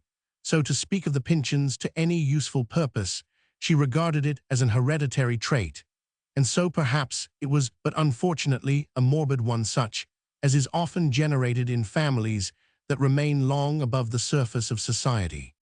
Before they left the breakfastable, the shop bell rang sharply, and Hepzibah set down the remnant of her final cup of tea with a look of sallow despair that was truly piteous to behold. In cases of distasteful occupation, the second day is generally worse than the first. We return to the rack, with all the soreness of the preceding torture in our limbs. At all events, Hepzibah had fully satisfied herself of the impossibility of ever becoming wonted to this peevishly obstreperous little bell ring. As often as it might, the sound always smote upon her nervous system rudely and suddenly, and especially now, while with her crested teaspoons and antique china, she was flattering herself with ideas of gentility. She felt an unspeakable disinclination to confront a customer. "Do not trouble yourself, dear cousin," cried Phbe, starting lightly up. "I am shopkeeper today." "You child," exclaimed Hepzibah, "what can a little country girl know of such matters?" "Oh, I have done all the shopping for the family at our village store," said Phbe, "and I have had a table at a fancy fair, and made better sales than anybody. These things are not to be learnt, they depend upon a knack that comes, I suppose," added she, smiling, "with one's mother's blood. You shall see that I am as nice a little saleswoman as I am a housewife." The old gentlewoman stole behind Phbe and peeped from the passageway into the shop. To note how she would manage her undertaking, it was a case of some intricacy. A very ancient woman in a white short gown and a green petticoat, with a string of gold beads about her neck, and what looked like a nightcap on her head, had brought a quantity of yarn to barter for the commodities of the shop. She was probably the very last person in town who still kept the time-honored spinning wheel in constant revolution. It was worthwhile to hear the croaking and hollow tones of the old lady and the pleasant voice of Phbe mingling in one twisted thread of talk, and still better to contrast their figuresso light and blumisso decrepit and dusky with only the counter betwixt them in one sense, but more than 60 years in another. As for the bargain, it was wrinkled slyness and craft pitted against native truth and sagacity. "Was not that well done?" asked Phbe, laughing, when the customer was gone. "Nicely done, indeed, child," answered Hepzibah. "I could not have gone through with it nearly so well. As you say, it must be a knack that belongs to you on the mother's side. It is a very genuine admiration, that with which persons too shy or too awkward to take a due part in the bustling world regard the real actors in life's stirring scenes, so genuine, in fact, that the former are usually fain to make it palatable to their self-love, by assuming that these active and forcible qualities are incompatible with others which they choose to deem higher and more important. Thus Hepzibah was well content to acknowledge Phbe's vastly superior gifts. As a shopkeeper, she listened with compliant ear to her suggestion of various methods whereby the influx of trade might be increased. Rendered profitable without a hazardous outlay of capital, she consented that the village maiden should manufacture yeast both liquid and in cakes, and should brew a certain kind of beer nectareous to the palate, and of rare stomachic virtues, and moreover should bake and exhibit for sale some little spice cakes, which whosoever tasted would longingly desire to taste again. All such proofs of a ready mind and skillful handiwork were highly acceptable to the aristocratic hucksteress, so long as she could murmur to herself with a grim smile and a half-natural sigh, and a sentiment of mixed wonder, pity, and growing affection, "What a nice little body she is! If she only could be a lady too, but that's impossible. Phbe is no Pyncheon. She takes everything from her mother." As to Phbe's not being a lady, or whether she were a lady or no, it was a point perhaps difficult to decide, but which could hardly have come up for judgment at all in any fair and healthy mind out of New England. It would be impossible to meet with a person combining so many ladylike attributes with so many others that form no necessary, if compatible, part of the character. She shocked no canon of taste. She was admirably in keeping with herself, and never jarred against surrounding circumstances. Her figure, to be sure, so small as to be almost childlike, and so elastic that motion seemed as easy or easier to it than rest, would hardly have suited one's idea of a countess. Neither did her face, with the brown ringlets on either side, and the slightly piquant nose, and the wholesome bloom, and the clear shade of tan and the half-dozen. Freckles' friendly remembrances of the April sun and breeze precisely give us a right to call her beautiful, but there was both luster and depth in her eyes. She was very pretty, as graceful as a bird, and graceful much, in the same way as pleasant about the house, as a gleam of sunshine falling on the floor through a shadow of twinkling leaves, or as a ray of firelight that dances on the wall while evening is drawing nigh. Instead of discussing her claim to rank among ladies, it would be preferable to regard Phbe as the example of feminine grace and availability combined in a state of society, if there were any such, where ladies did not exist there. It should be woman's office to move in the midst of practical affairs, and to gild them all the very homeless were it even the scouring of pots and kettles with an atmosphere of loveliness and joy. Such was the sphere of Phbe. To find the born and educated lady, on the other hand, we need look no farther than Hepzibah, our forlorn old maid in her rustling and rusty silks, with her deeply cherished and ridiculous consciousness of long descent, her shadowy claims to princely territory, and in the way of accomplishment her recollections, it may be, of having formerly thrummed on a harpsichord and walked a minuet and worked an antique tapestry stitch on her sampler.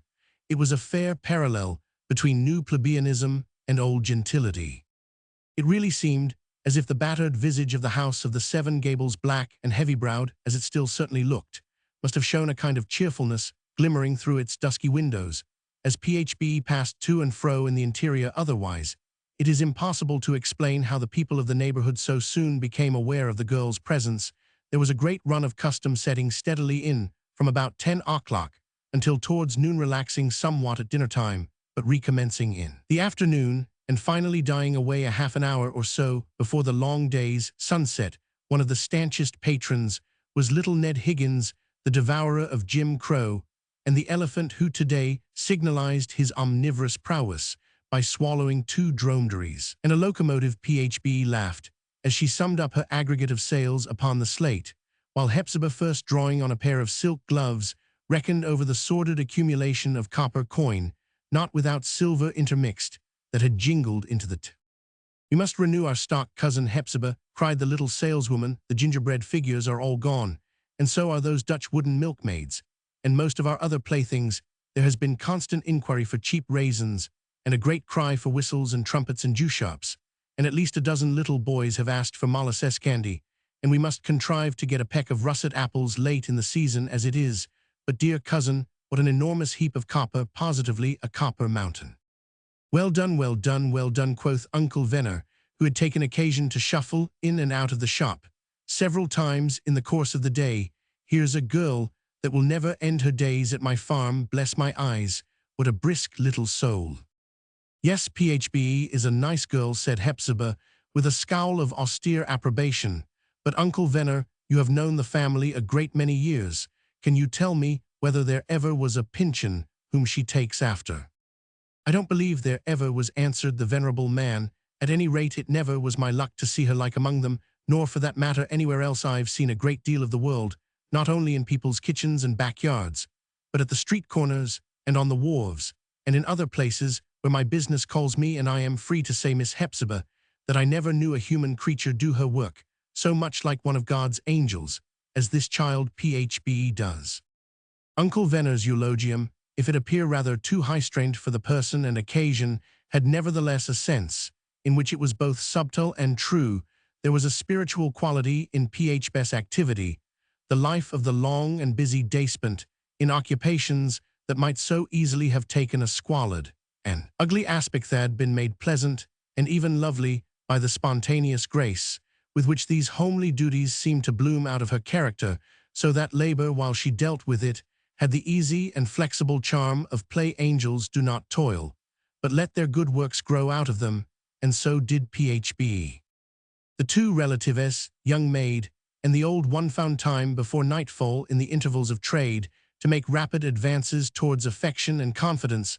A recluse like Hepzibah usually displays remarkable frankness, and at least temporary affability, on being absolutely cornered, and brought to the point of personal intercourse, like the angel whom Jacob wrestled with. She is ready to bless you when once overcome. The old gentlewoman took a dreary and proud satisfaction in leading Phbe from room to room of the house, and recounting the traditions with which, as we may say, the walls were lugubriously frescoed.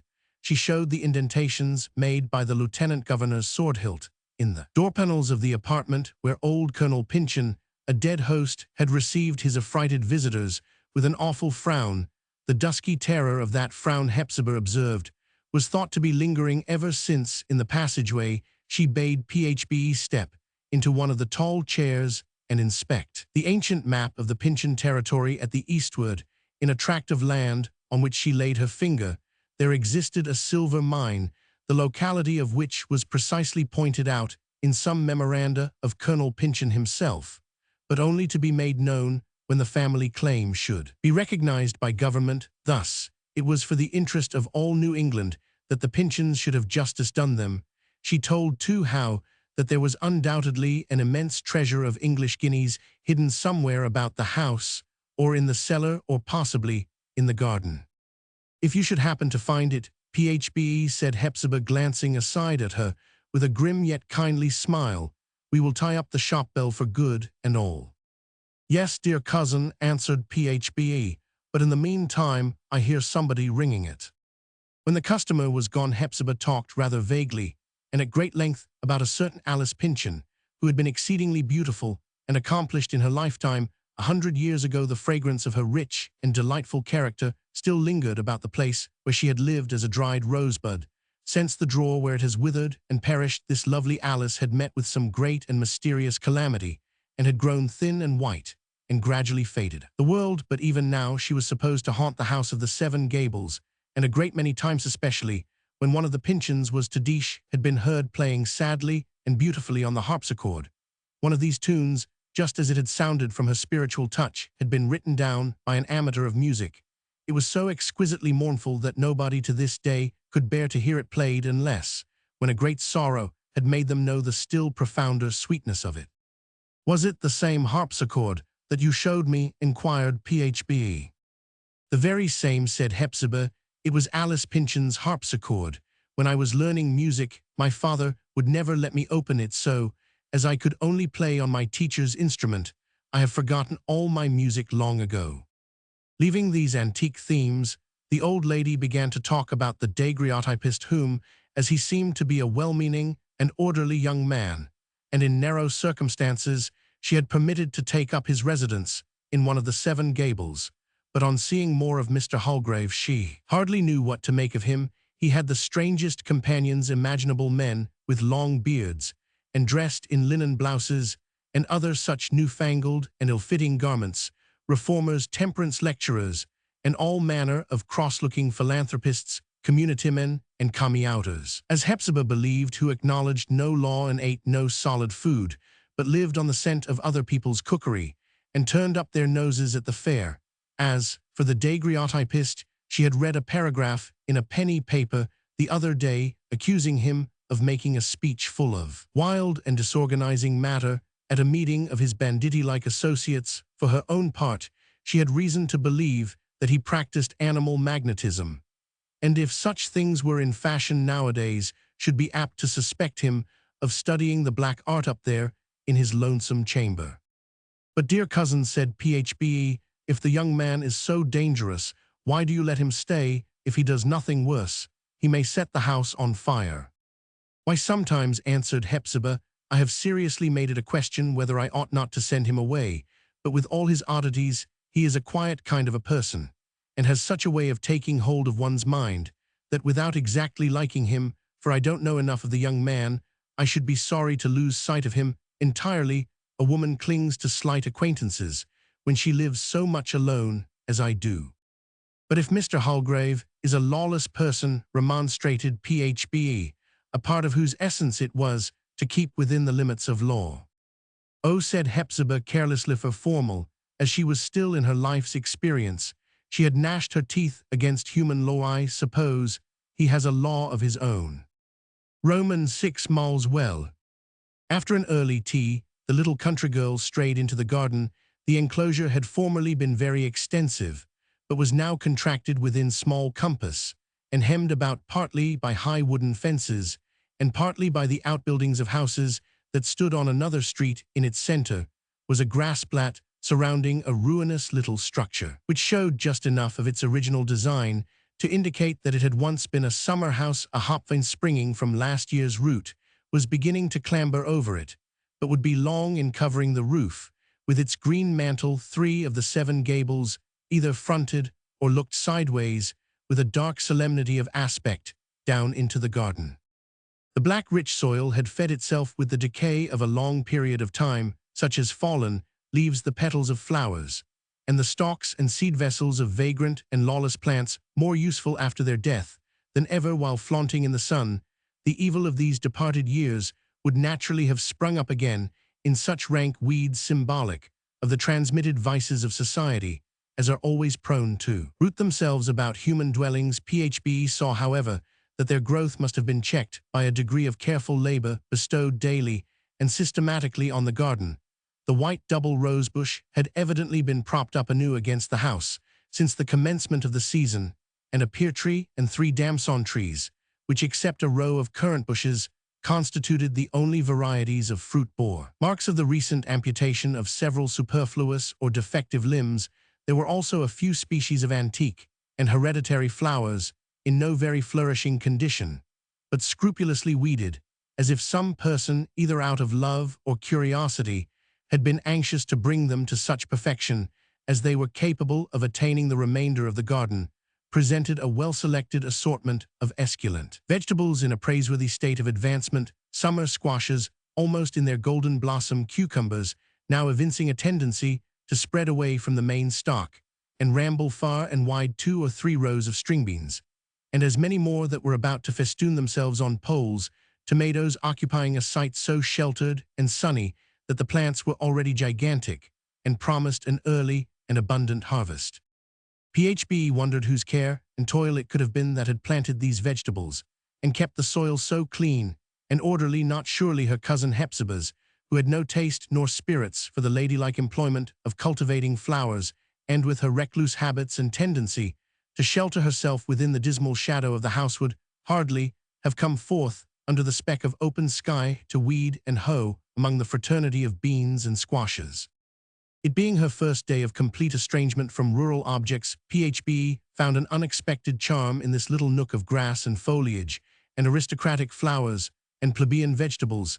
The eye of heaven seemed to look down into it pleasantly, and with a peculiar smile, as if glad to perceive that nature, elsewhere overwhelmed and driven out of the dusty town, had here been able to retain a breathing place. The spot acquired a somewhat wilder grace, and yet a very gentle one, from the fact that a pair of robins had built their nest in the pear tree, and were making themselves exceedingly busy and happy in the dark intricacy of its boughs. Bees, too strange to say, had thought it worth their while to come hither, possibly from the range of hives, besides some farmhouse miles away. How many aerial voyages might they have made in quest of honey or honey-laden? Betwixt dawn and sunset, yet late as it now was, there still arose a pleasant hum out of 1 or 2 of the squash blossoms, in the depths of which these bees were plying their golden labor. There was one other object in the garden which nature might fairly claim as her inalienable property, in spite of whatever man could do to render it his own. This was a fountain set round with a rim of old mossy stones, and paved in its bed with what appeared to be a sort of mosaic work of variously colored pebbles. The play and slight agitation of the water in its upward gush wrought magically with these variegated pebbles, and made a continually shifting apparition of quaint figures, vanishing too suddenly to be definable, thence swelling over the rim of moss-grown stones. The water stole away under the fence, through what we regret to call a gutter rather than a channel. Nor must we forget to mention a hen-coop of very reverend antiquity that stood in the farther corner of the garden, not a great way from the fountain. It now contained only Chanticleer, his 2 wives, and a solitary chicken. All of them were pure specimens of a breed which had been transmitted down as an heirloom in the Pyncheon family, and were said, while in their prime, to have attained almost the size of turkeys, and on the score of delicate flesh, to be fit for a prince's table. In proof of the authenticity of this legendary renown, Hepzibah could have exhibited the shell of a great egg, which an ostrich need hardly have been ashamed of. Be that as it might, the hens were now scarcely larger than pigeons, and had a queer, rusty, withered aspect, and a gouty kind of movement, and a sleepy and melancholy tone throughout all the variations of their clucking. and cackling. It was evident that the race had degenerated like many a noble race. Besides, in consequence of too strict a watchfulness, to keep it pure, these feathered people had existed too long in their distinct variety, a fact of which the present representatives, judging by their lugubrious deportment, seemed to be aware. They kept themselves alive unquestionably, and laid now and then an egg, and hatched a chicken, not for any pleasure of their own, but that the world might not absolutely lose what had once been so admirable a breed of fowls. The distinguishing mark of the hens was a crest of lamentably scanty growth in these latter days, but so oddly and wickedly analogous to Hepzibah's turban that betrayed the poignant distress of her conscience, but inevitably was led to fancy a general resemblance betwixt these forlorn bipeds and her respectable relative. The girl ran into the house to get some crumbs of bread, cold potatoes, and other such scraps as were suitable to the accommodating appetite of fowls. Returning, she gave a peculiar call, which they seemed to recognize. The chicken crept through the pales of the coop, and ran with some show of liveliness to her feet, while Chanticleer and the ladies of his household regarded her with queer sidelong glances, and then croaked one to another, as if communicating their sage opinions of her character. So wise as well as antique was their aspect as to give color to the idea not merely that they were the descendants of a time-honored race, but that they had existed in their individual capacity ever since the house of the Seven Gables was founded, and were somehow mixed up with its destiny. They were a species of tutelary sprite or banshee, although winged and feathered differently from most other guardian angels. "Here, you odd little chicken," said Hepzibah, "here are some nice crumbs for you." The chicken hereupon, though almost as venerable in appearance as its mother, possessing, indeed, the whole antiquity of its progenitors, in miniature remustered vivacity, enough to flutter upward and alight on Hepzibah's shoulder. "That little fowl pays you a high compliment," said a voice behind Hepzibah. Turning quickly, she was surprised at sight of a young man who had found access into the garden by a door opening out of another gable than that whence she had emerged. He held a hoe in his hand, and while Hepzibah was gone in quest of the crumbs, had begun to busy himself with drawing up fresh earth about the roots of the tomatoes. "The chicken really treats you like an old acquaintance," continued he in a quiet way, while a smile made his face pleasanter than Hepzibah at first fancied it. "Those venerable personages in the coop, too, seem very affably disposed. You are lucky to be in their good graces so soon. They have known me much longer, but never honor me with any familiarity, though hardly a day passes without my bringing them food. Miss Hepzibah, I suppose, will interweave the fact with her other traditions, and set it down that the fowls know you to be a Pyncheon." "The secret is," said Hepzibah, smiling, "that I have learned how to talk with hens and chickens."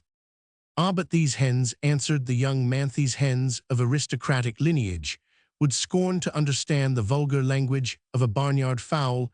I prefer to think, and so would Miss Hepzibah, that they recognize the family tone, for you are a Pyncheon." "My name is Hepzibah Pyncheon," said the girl with a manner of some reserve, for she was aware that her new acquaintance could be no other than the daguerreotypist, of whose lawless propensities the old maid had given her a disagreeable idea. "I did not know that my cousin Hepzibah's garden was under another person's care."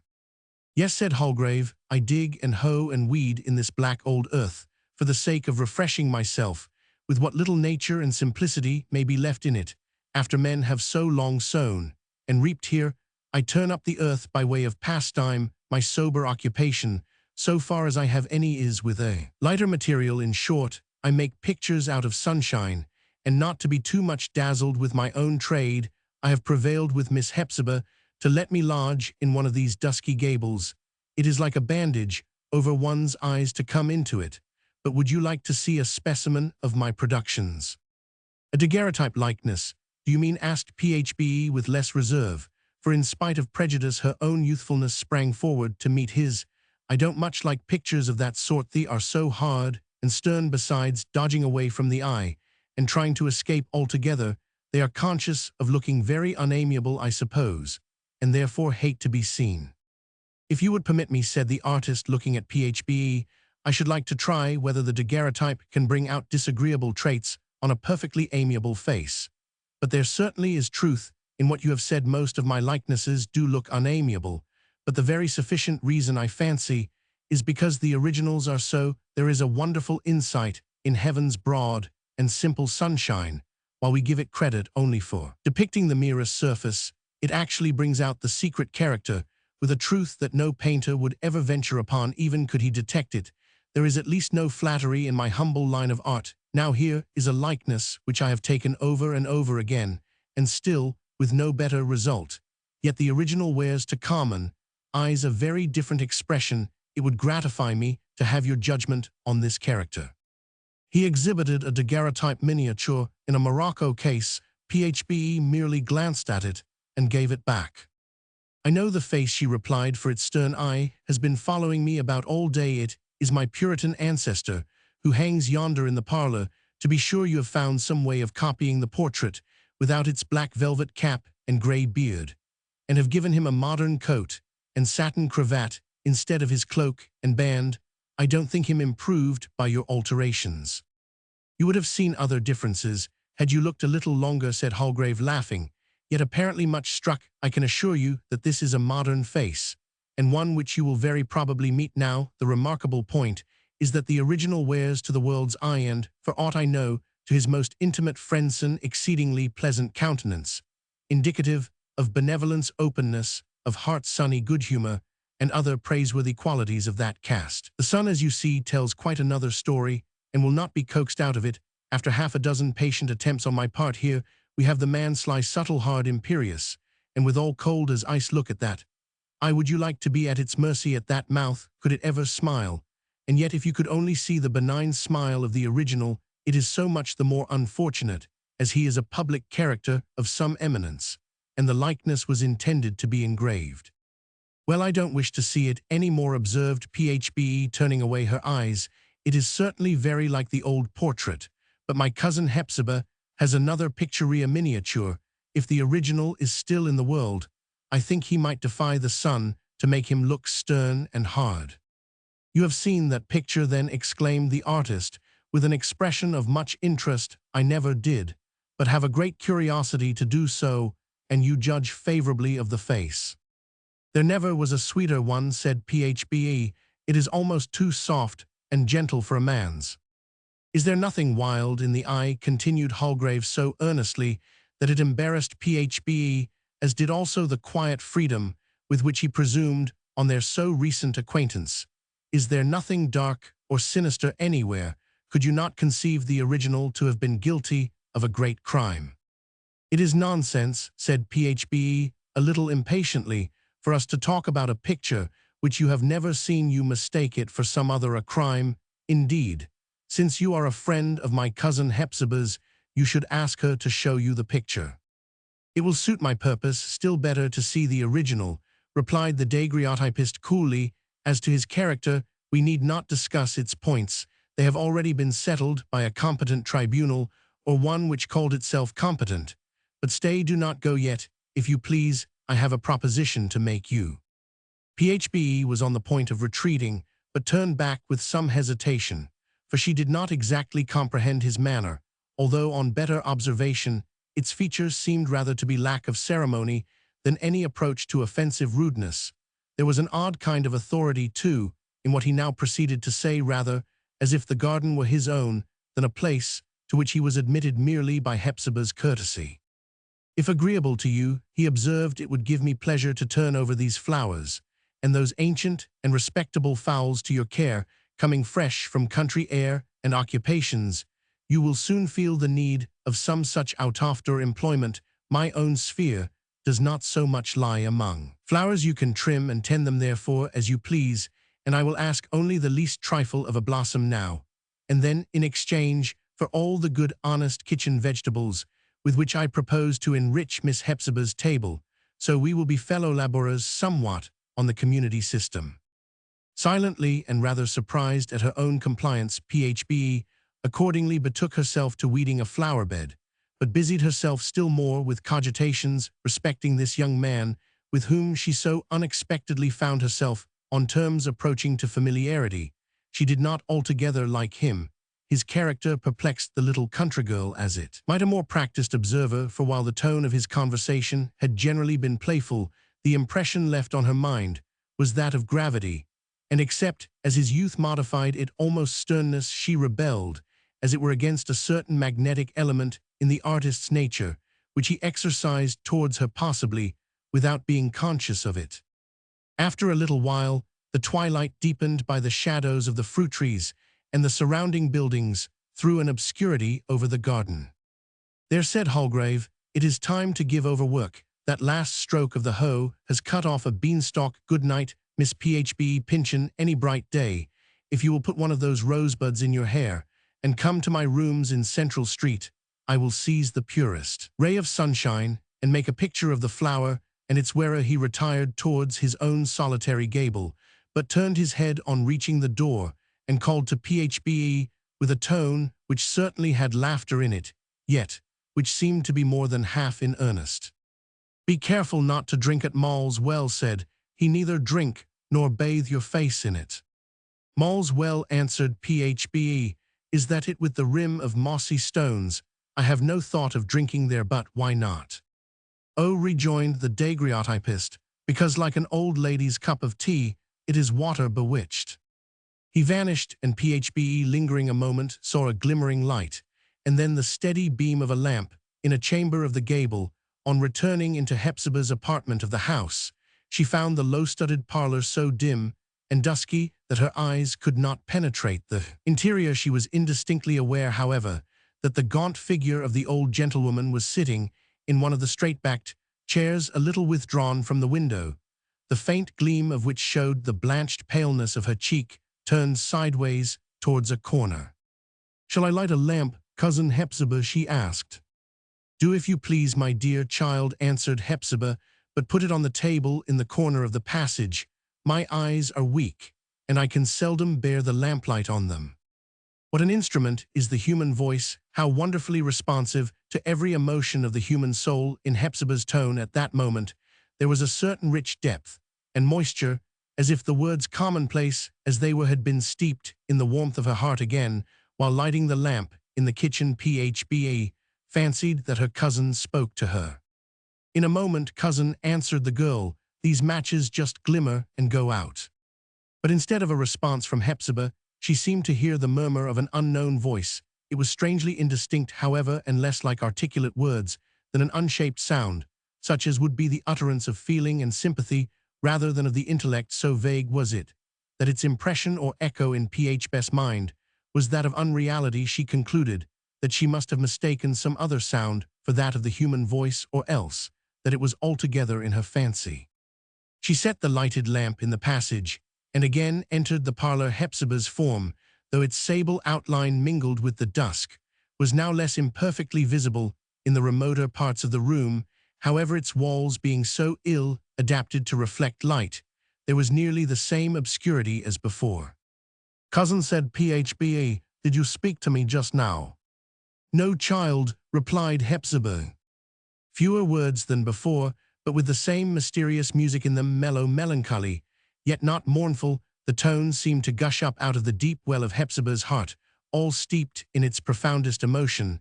There was a tremor in it, too, thought as all strong feeling is electric, partly communicated itself to Hepzibah. The girl sat silently for a moment, but soon, her senses being very acute, she became conscious of an irregular respiration in an obscure corner of the room.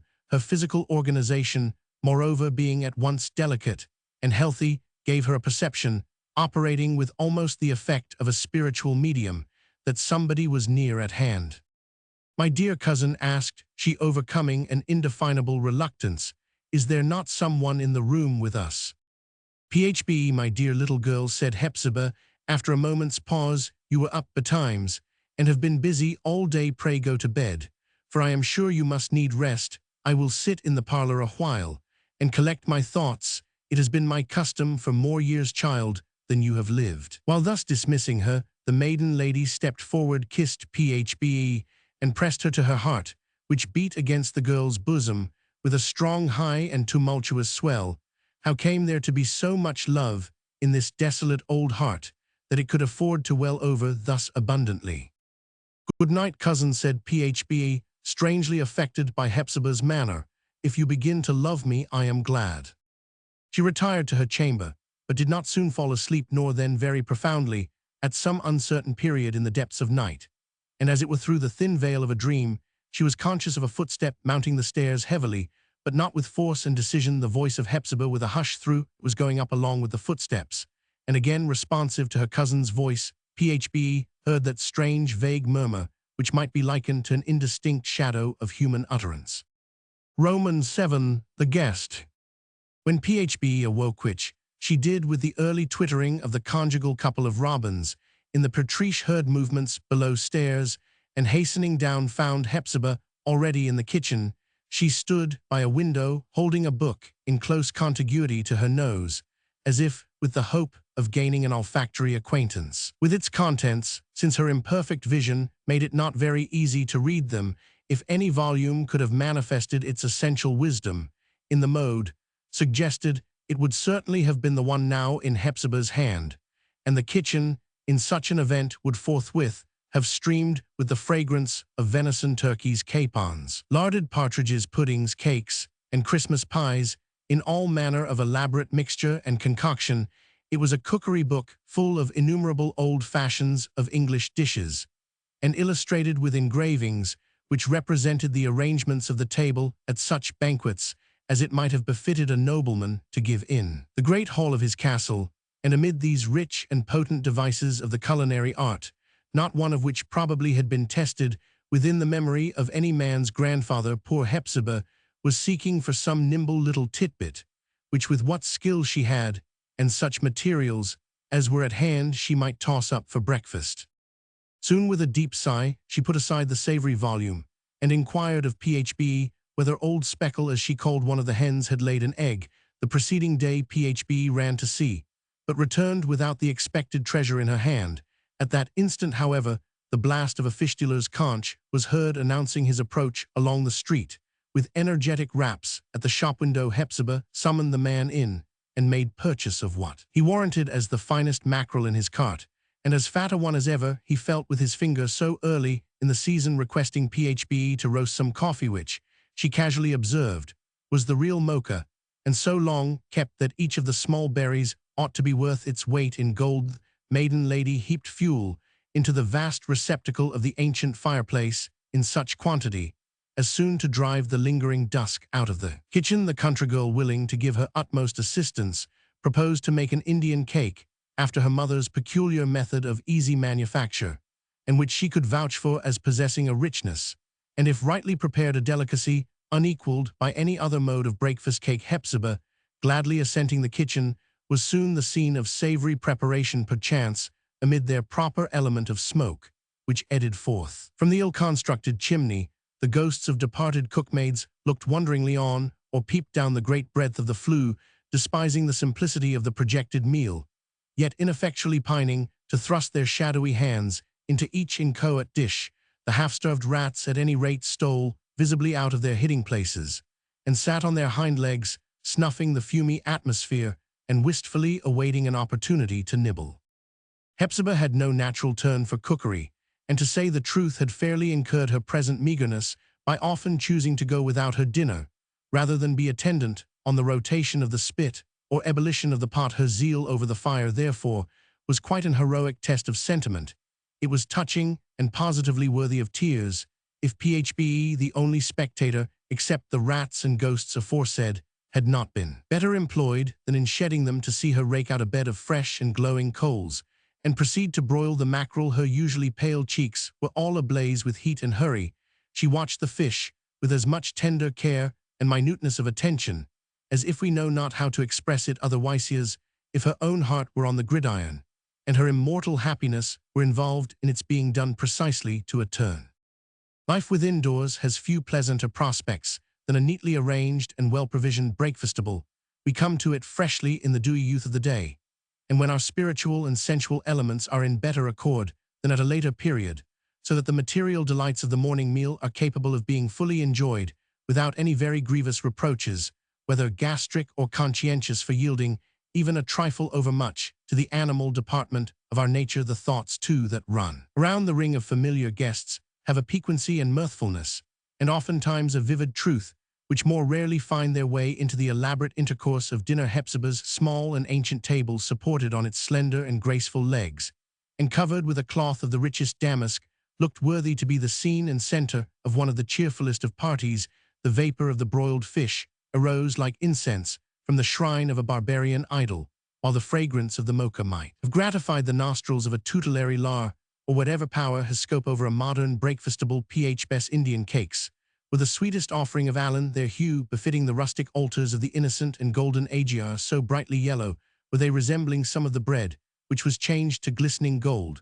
When Midas tried to eat it, the butter must not be forgotten, butter, which Phebe herself had churned in her own rural home, and brought it to her cousin as a propitiatory gift, smelling of clover blossoms, and diffusing the charm of pastoral scenery through the dark-paneled parlor, all this with the quaint gorgeousness of the old china cups and saucers, and the crested spoons, and a silver cream jug, Hepzibah's only other article of plate, and shaped like the rudest porringer, set out a board, at which the stateliest of old Colonel Pyncheon's guests need not have scorned to take his place, but the Puritan's face scowled down out of the picture, as if nothing on the table pleased his appetite.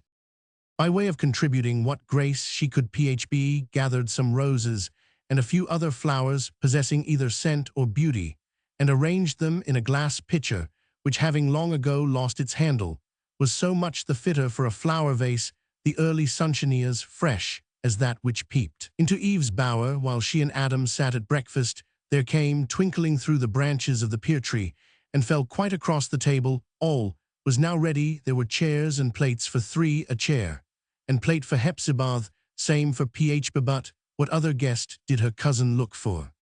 Throughout this preparation, there had been a constant tremor in Hepzibah's frame, an agitation so powerful that Phebe could see the quivering of her gaunt shadow as thrown by the firelight on the kitchen wall, or by the sunshine on the parlor floor.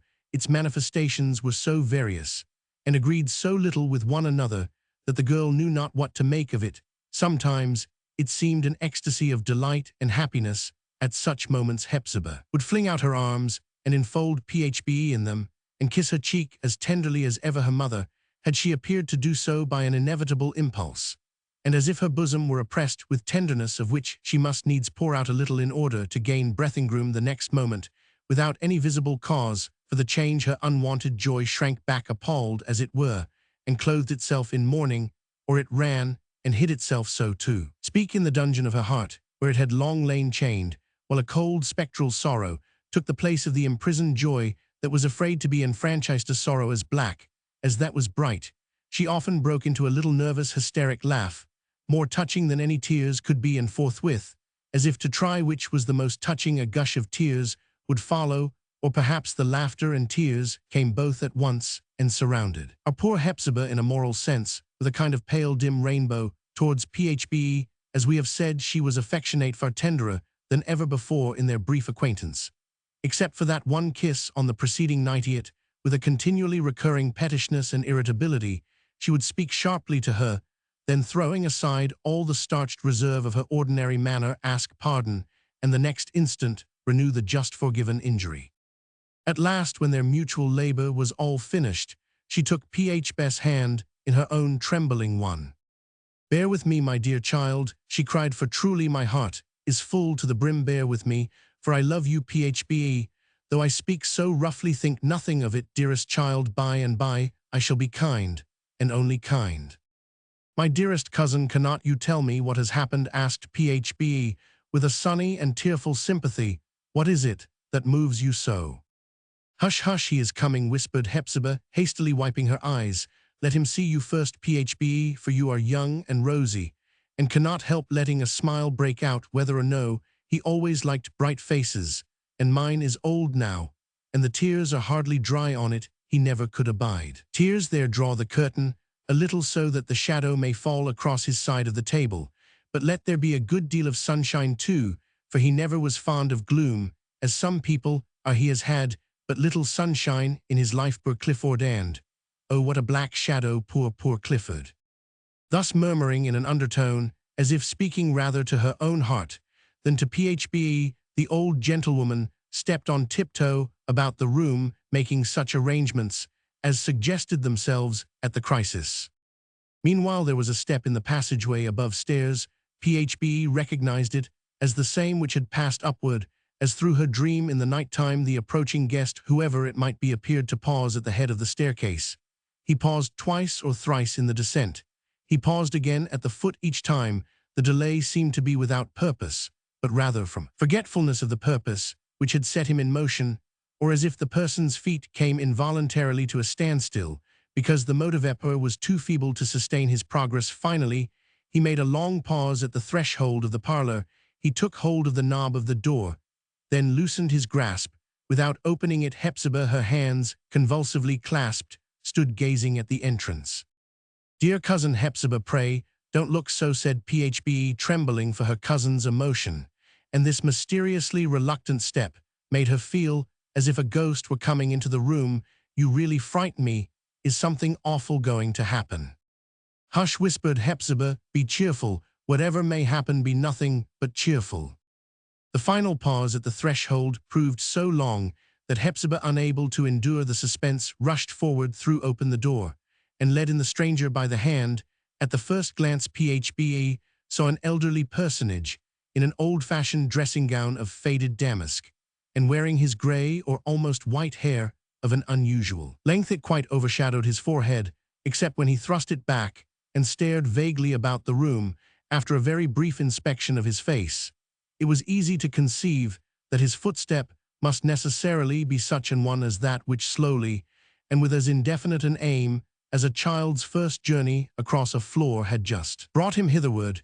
Yet there were no tokens that his physical strength might not have sufficed for a free and determined gait. It was the spirit of the man that could not walk the expression of his countenance, while, notwithstanding, it had the light of reason in it, seemed to waver and glimmer, and nearly to die away, and feebly to recover itself again. It was like a flame which we see twinkling among half-extinguished embers. We gaze at it more intently than if it were a positive blaze, gushing vividly upward more intently, but with a certain impatience, as if it ought either to kindle itself into satisfactory splendor or be at once extinguished. For an instant after entering the room, the guest stood still, retaining Hepzibah's hand instinctively, as a child does that of the grown person who guides it. He saw Phbe, however, and caught an illumination from her youthful and pleasant aspect, which indeed threw a cheerfulness about the parlor, like the circle of reflected brilliancy around the glass vase of flowers that was standing in the sunshine. He made a salutation, or to speak nearer the truth, an ill-defined abortive attempt at curtsy. Imperfect as it was, however, it conveyed an idea, or at least gave a hint of indescribable grace, such as no practiced art of external manners could have attained. It was too slight to seize upon at the instant, yet, as recollected afterwards, seemed to transfigure the whole man. "Dear Clifford," said Hepzibah in the tone with which one soothes a wayward infant, "this is our cousin little Phbe Pyncheon, Arthur's only child. You know, she has come from the country to stay with us a while, for our old house has grown to be very lonely now." "Phbe Pyncheon, Phbe," repeated the guest, with a strange, sluggish, ill-defined utterance. "Arthur's child. I forget. No matter, she is very welcome." "Come, dear Clifford, take this chair," said Hepzibah, leading him to his place. "Pray, Phbe, lower the curtain a very little more now. Let us begin breakfast." The guest seated himself in the place assigned him, and looked strangely around. He was evidently trying to grapple with the present scene, and bring it home to his mind with a more satisfactory distinctness. He desired to be certain at least that he was here in the low-studded, cross-beamed, oaken-paneled parlor, and not in some other spot which had stereotyped itself into his senses. But the effort was too great to be sustained with more than a fragmentary success. Continually, as we may express it, he faded away out of his place, or in other words, his mind and consciousness took their departure, leaving his wasted gray and melancholy figure a substantial emptiness. A material ghost occupy his seat at table again. After a blank moment, there would be flickering tapper gleam in his eyeballs. It betokened that his spiritual part had returned, and was doing its best to kindle the heart's household fire, and light up intellectual lamps in the dark and ruinous mansion, where it was doomed to be a forlorn inhabitant. At one of these moments of less torpid, yet still imperfect animation, Phbe became convinced of what she had at first rejected as too extravagant and startling an idea. She saw that the person before her must have been the original of the beautiful miniature in her cousin Hepzibah's possession. Indeed, with a feminine eye for costume, she had at once identified the damask dressing gown which enveloped him as the same in figure, material, and fashion, with that so elaborately represented in the picture. This old faded garment, with all its pristine brilliancy, extinct, seemed in some indescribable way to translate the wearer's untold misfortune, and make it perceptible to the beholder's eye. It was the better to be discerned, by this exterior type, how worn and old were the soul's more immediate garments, that form and countenance, the beauty and grace of which had almost transcended the skill of the most exquisite of artists. It could the more adequately be known that the soul of the man must have suffered some miserable wrong from its earthly experience there. He seemed to sit with a dim veil of decay and ruin betwixt him and the world, but through which at flitting intervals might be caught the same expressions so refined, so softly imaginative, which Malbone, venturing a happy touch with suspended breath, had imparted to the miniature. There had been something so innately characteristic in this look, that all the dusky years and the burden of unfit calamity which had fallen upon him did not suffice utterly to destroy it. Hepzibah had now poured out a cup of deliciously fragrant coffee and presented it to her guest. As his eyes met hers, he seemed bewildered and disquieted. "Is this you, Hepzibah?" he murmured sadly, then more apart, and perhaps unconscious, that he was overheard. How changed, and is she angry with me? Why does she bend her brow so?" Poor Hepzibah, it was that wretched scowl which time and her nearsightedness and the fret of inward discomfort had rendered so habitual that any vehemence of mood invariably evoked it. But at the indistinct murmur of his words, her whole face grew tender, and even lovely with sorrowful affection. The harshness of her features disappeared, as it were behind the warm and misty glow. "Angry," she repeated, "angry with you, Clifford."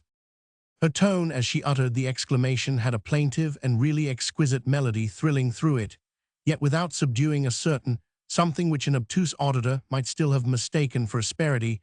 It was as if some transcendent musician should draw a soul-thrilling sweetness out of a cracked instrument, which makes its physical imperfection heard in the midst of ethereal harmony. So deep was the sensibility that found an organ in Hepzibah's voice. "There is nothing but love here, Clifford," she added, "nothing but love. You are at home."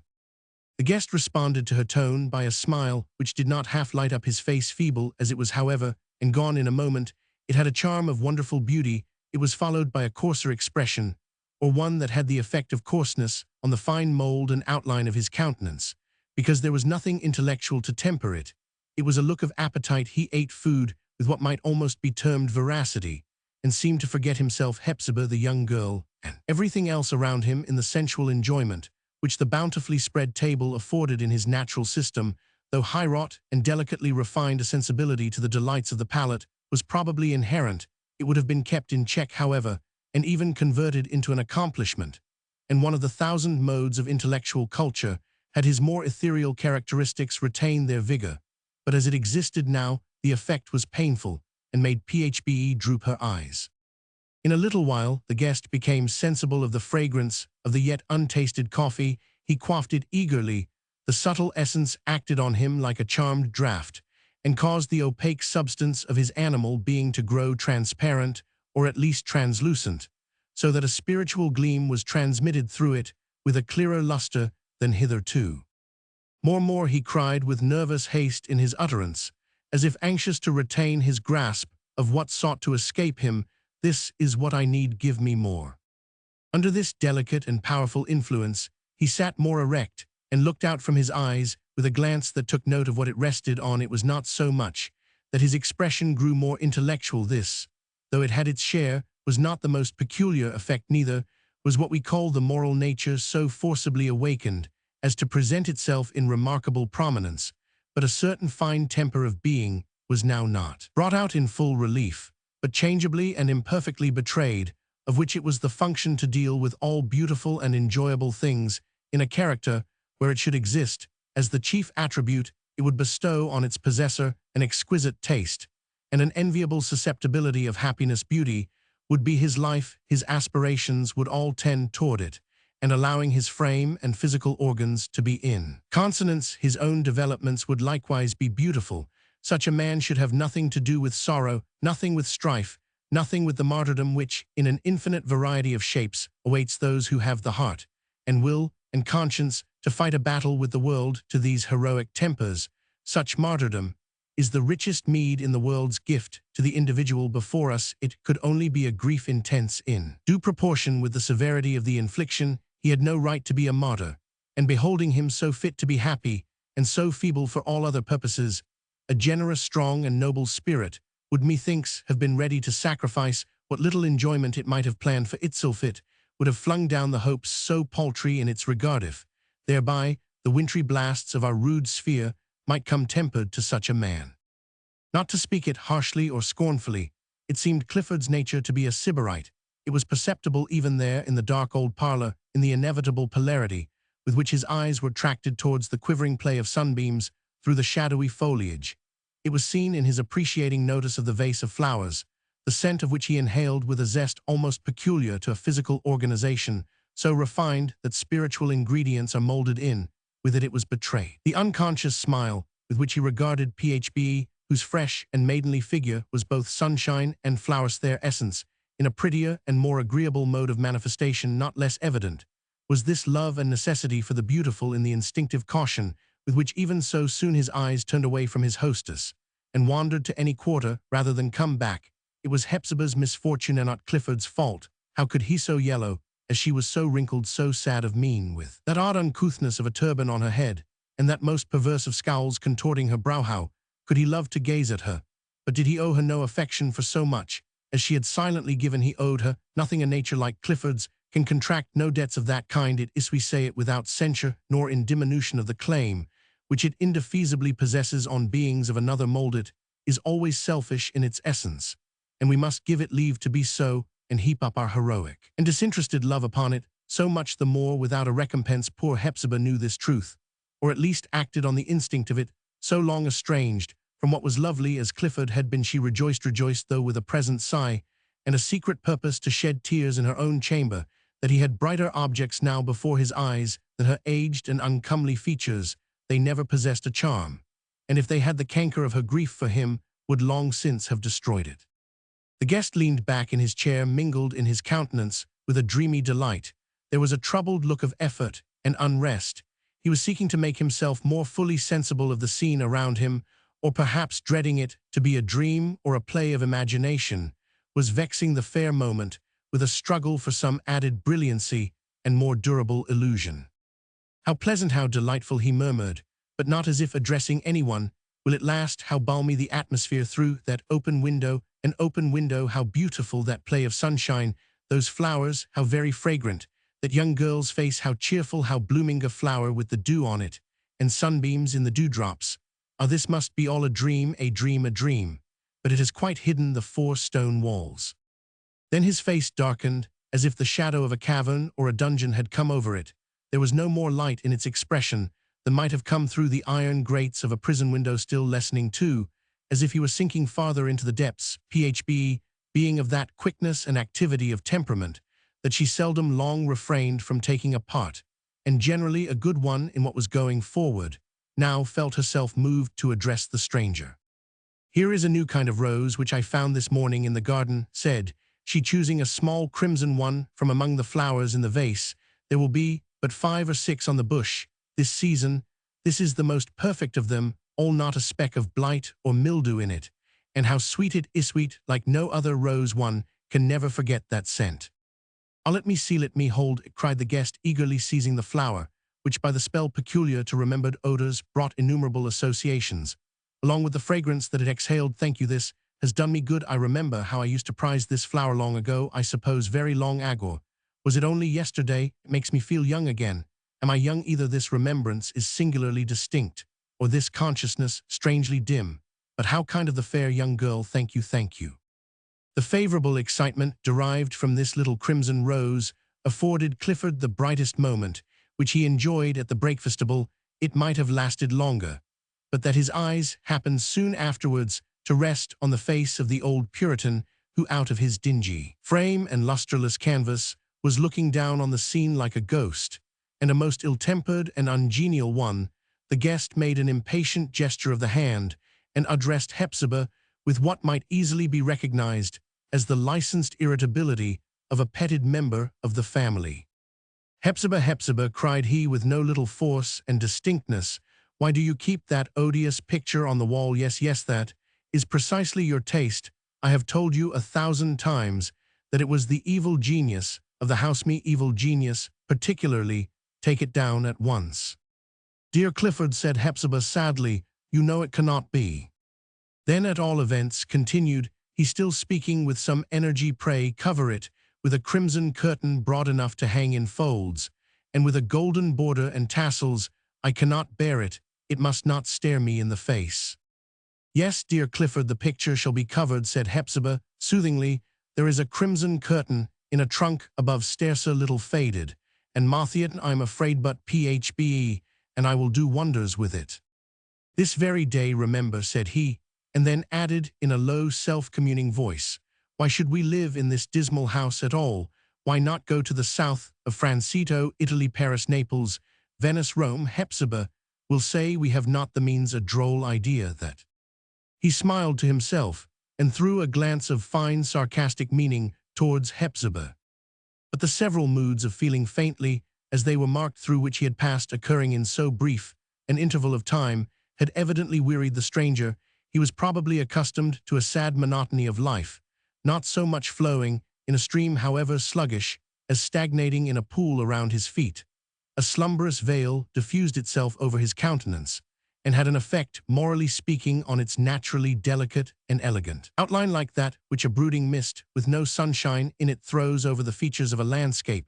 He appeared to become grosser, almost cloddish, if aught of interest or beauty even ruined beauty had heretofore been visible in this man.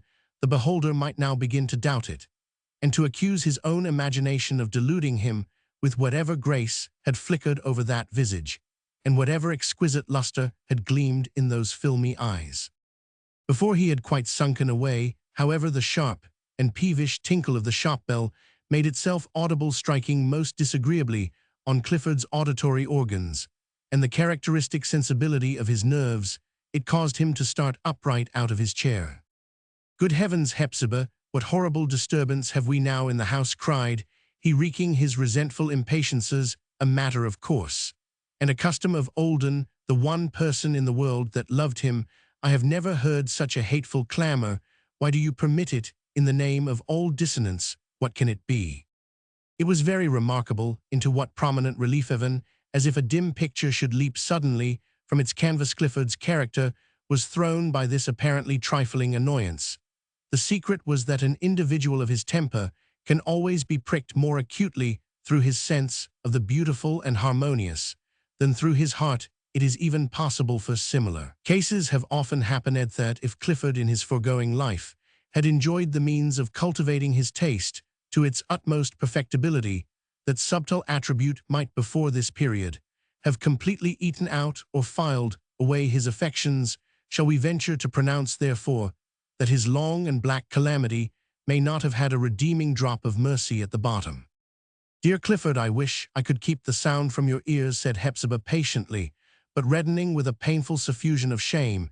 "It is very disagreeable even to me. But do you know, Clifford, I have something to tell you. This ugly noise, pray run phbe, and see who is their thighs. Naughty little tinkle is nothing but our shop bell." "Shop bell," repeated Clifford with a bewildered stare. "Yes, our shop bell," said Hepzibah, a certain natural dignity mingled with deep emotion now asserting itself in her manner. "For you must know, dearest Clifford, that we are very poor, and there was no other resource but either to accept assistance from a hand that I would push aside, and so would you were it to offer bread when we were dying for it, no help save from him, or else to earn our subsistence with my own hands alone. I might have been content to starve, but you were to be given back to me. Do you think, then, dear Clifford," added she with a wretched smile, "that I have brought an irretrievable disgrace on the old house by opening a little shop in the front gable? Our great-great-grandfather did the same when there was far less need. Are you ashamed of me?" "Shame, disgrace? Do you speak these words to me, Hepzibah?" said Clifford, not angrily, however, for when a man's spirit has been thoroughly crushed, he may be peevish at small offences, but never resentful of great ones, so he spoke with only a grieved emotion. It was not kind to say so, Hepzibah, what shame can befall me now? And then the unnerved man that had been born for enjoyment, but had met a doom so very wretched, burst into a woman's passion of tears. It was but of brief continuance, however, soon leaving him in a quiescent, and to judge by his countenance, not an uncomfortable state. From this mood too, he partially rallied for an instant, and looked at Hepzibah with a smile, the keen half-derisory purport of which was a puzzle to her. "Are we so very poor, Hepzibah?" said he. Finally, his chair being deep and softly cushioned, Clifford fell asleep, hearing the more regular rise and fall of his breath, which, however, even then, instead of being strong and full, had a feeble kind of tremor corresponding with the lack of vigor in his character. Hearing these tokens of settled slumber, Hepzibah seized the opportunity to peruse his face more attentively than she had yet dared to do. Her heart melted away in tears. Her profoundest spirit sent forth a moaning voice, low, gentle, but inexpressibly sad. In this depth of grief and pity, she felt that there was no irreverence in gazing at his altered, aged, faded, ruined face. But no sooner was she a little relieved than her conscience smote her for gazing curiously at him now that he was so changed, and turning hastily away, Hepzibah let down the curtain over the sunny window and left Clifford to slumber there. Roman 8. The Pyncheon of today. Phbe, on entering the shop, beheld there the already familiar face of the little devourer. If we can reckon his mighty deeds, Aritoff, Jim Crow, the elephant, the camel, the dromedaries, and the locomotive, having expended his private fortune on the 2 preceding days in the purchase of the above unheard-of luxuries, the young gentleman's present errand was on the part of his mother in quest of 3 eggs and half a pound of raisins. These articles Phbe accordingly supplied, and as a mark of gratitude for his previous patronage, and a slight superadded morsel after breakfast put likewise into his hand, a whale, the great fish, reversing his experience with the prophet of Nineveh, immediately began his progress down the same red pathway of fate, whither so varied a caravan had preceded him. This remarkable urchin, in truth, was the very emblem of old Father Time, both in respect of his all-devouring appetite for men and things, and because he, as well as Time, after engulfing thus much of creation, looked almost as youthful as if he had been just that moment made. After partly closing the door, the child turned back and mumbled something to Phbe, which, as the whale was but half disposed of, she could not perfectly understand. "What did you say, my little fellow?" asked she.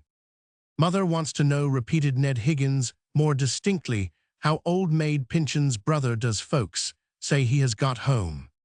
"My cousin Hepzibah's brother," exclaimed Phbe, surprised at this sudden explanation of the relationship between Hepzibah and her guest. "Her brother? And where can he have been?" The little boy only put his thumb to his broad snub nose with that look of shrewdness which a child spending much of his time in the street so soon learns to throw over his features, however unintelligent in themselves. Then, as Phbe continued to gaze at him without answering his mother's message, he took his departure. As the child went down the steps, a gentleman ascended them and made his entrance into the shop. It was the portly, and had it possessed the advantage of a little more height, would have been the stately figure of a man considerably in the decline of life, dressed in a black suit of some thin stuff resembling broadcloth, as closely as possible, a gold-headed cane of rare oriental wood added materially to the high respectability of his aspect, as did also a neckcloth of the utmost snowy purity, and the conscientious polish of his boots. His dark square countenance, with its almost shaggy depth of eyebrows, was naturally impressive, and would perhaps have been rather stern had not the gentleman considerately taken upon himself to mitigate the harsh effect by a look of exceeding good humor and benevolence, owing, however, to a somewhat massive accumulation of animal substance about the lower region of his face. The look was perhaps unctuous rather than spiritual, and had, so to speak, a kind of fleshly effulgence not altogether so satisfactory as he doubtless intended it to be. A susceptible observer, at any rate, might have regarded it as affording very little evidence of the general benignity of soul, whereof it purported to be the outward reflection, and if the observer chanced to be ill-natured as well as acute and susceptible, he would probably suspect that the smile on the gentleman's face was a good deal akin to the shine on his boots, and that each must have cost him and his bootblack, respectively, a good deal of hard labor to bring out and preserve them. As the stranger entered the little shop, where the projection of the second story and the thick foliage of the elm tree, as well as the commodities at the window, created a sort of gray medium, his smile grew as intense as if he had set his heart on counteracting the whole gloom of the atmosphere. Besides any moral gloom pertaining to Hepzibah and her inmates, by the unassisted light of his countenance, on perceiving a young rosebud of a girl, instead of the gaunt presence of the old maid, a look of surprise was manifest. He at first knit his brows, then smiled with more unctuous benignity than ever. "I see how it is," said he in a deep voice, which had it come from the throat of an uncultivated man would have been gruff, but by dint of careful training was now sufficiently agreeable. "I was not aware that Miss Hepzibah Pyncheon had commenced business under such favorable auspices. You are her assistant, I suppose?" "I certainly am," answered Phbe, and added with a little air of ladylike assumption, for civil as the gentleman was, he evidently took her to be a young person serving for wages, "I am a cousin of Miss Hepzibah on a visit to her." "Her cousin Anne from the country, pray pardon me," then said the gentleman, bowing and smiling, as Phbe never had been bowed to nor smiled on before. "In that case, we must be better acquainted, for unless I am sadly mistaken, you are my own little kinswoman. Likewise, let me see Mary Dolly Phbe is the name. Is it possible that you are Phbe Pyncheon, only child of my dear cousin and classmate Arthur? I see your father now about your mouth. Yes, we must be better acquainted. I am your kinsman, my dear. Surely you must have heard of Judge Pyncheon."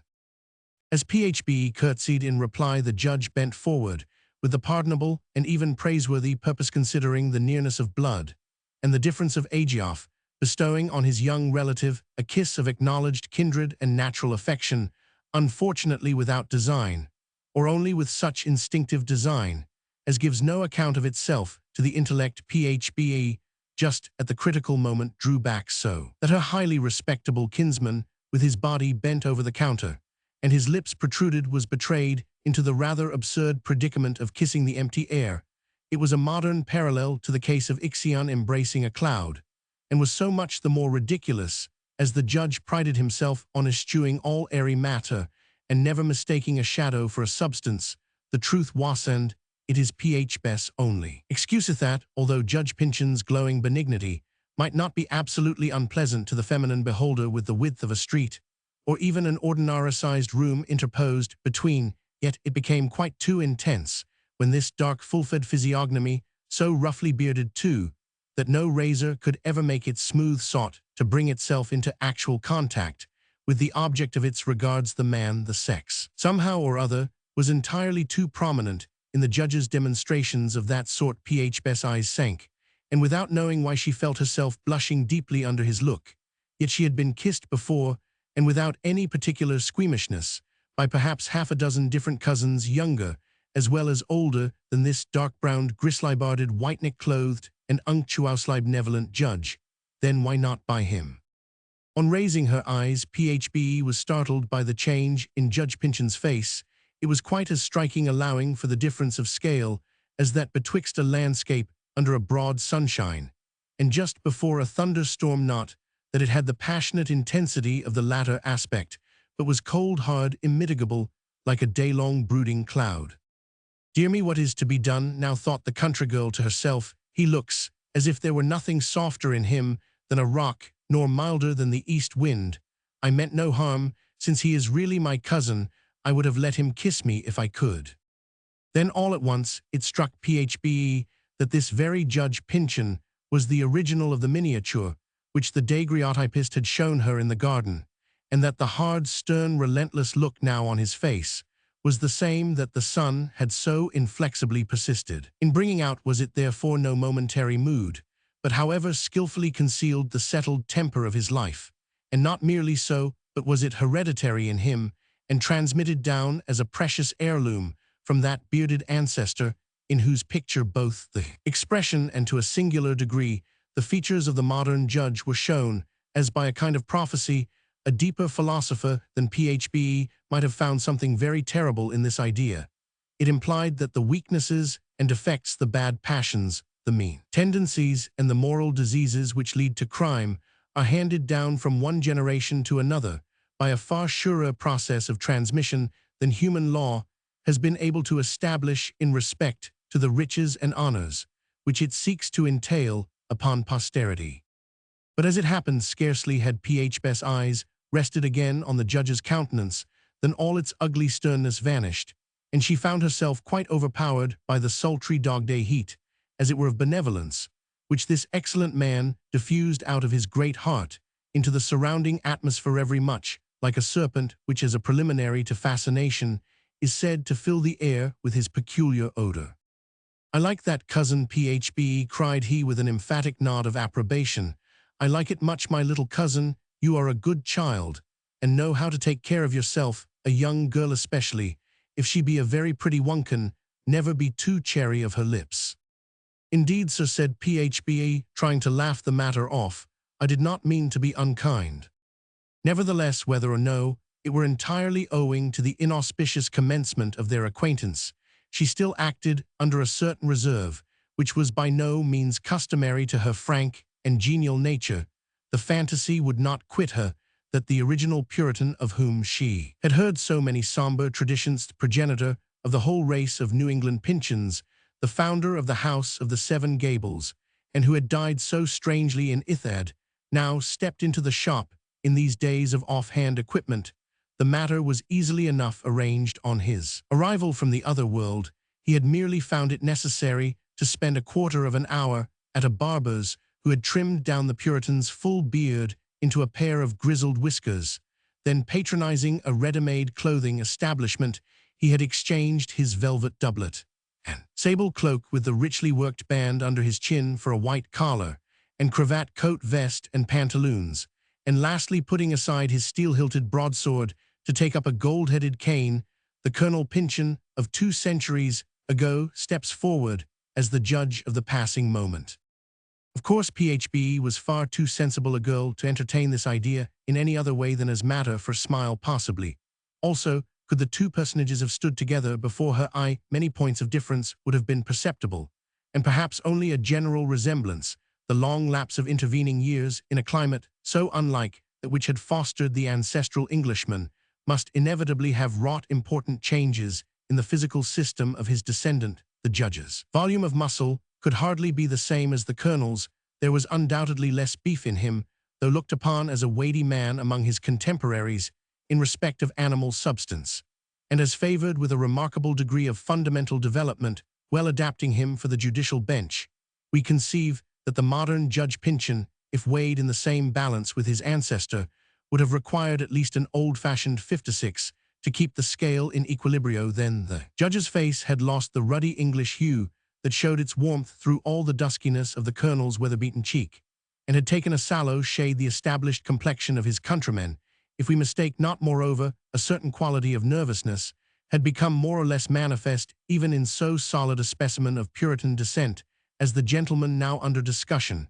As one of its effects, it bestowed on his countenance a quicker mobility than the old Englishman's had possessed, and keener vivacity, but at the expense of a sturdier something on which these acute endowments seemed to act like dissolving acids. This process, for aught we know, may belong to the great system of human progress, which with every ascending footstep, as it diminishes the necessity for animal force, may be destined gradually to spiritualize us, by refining away our grosser attributes of body.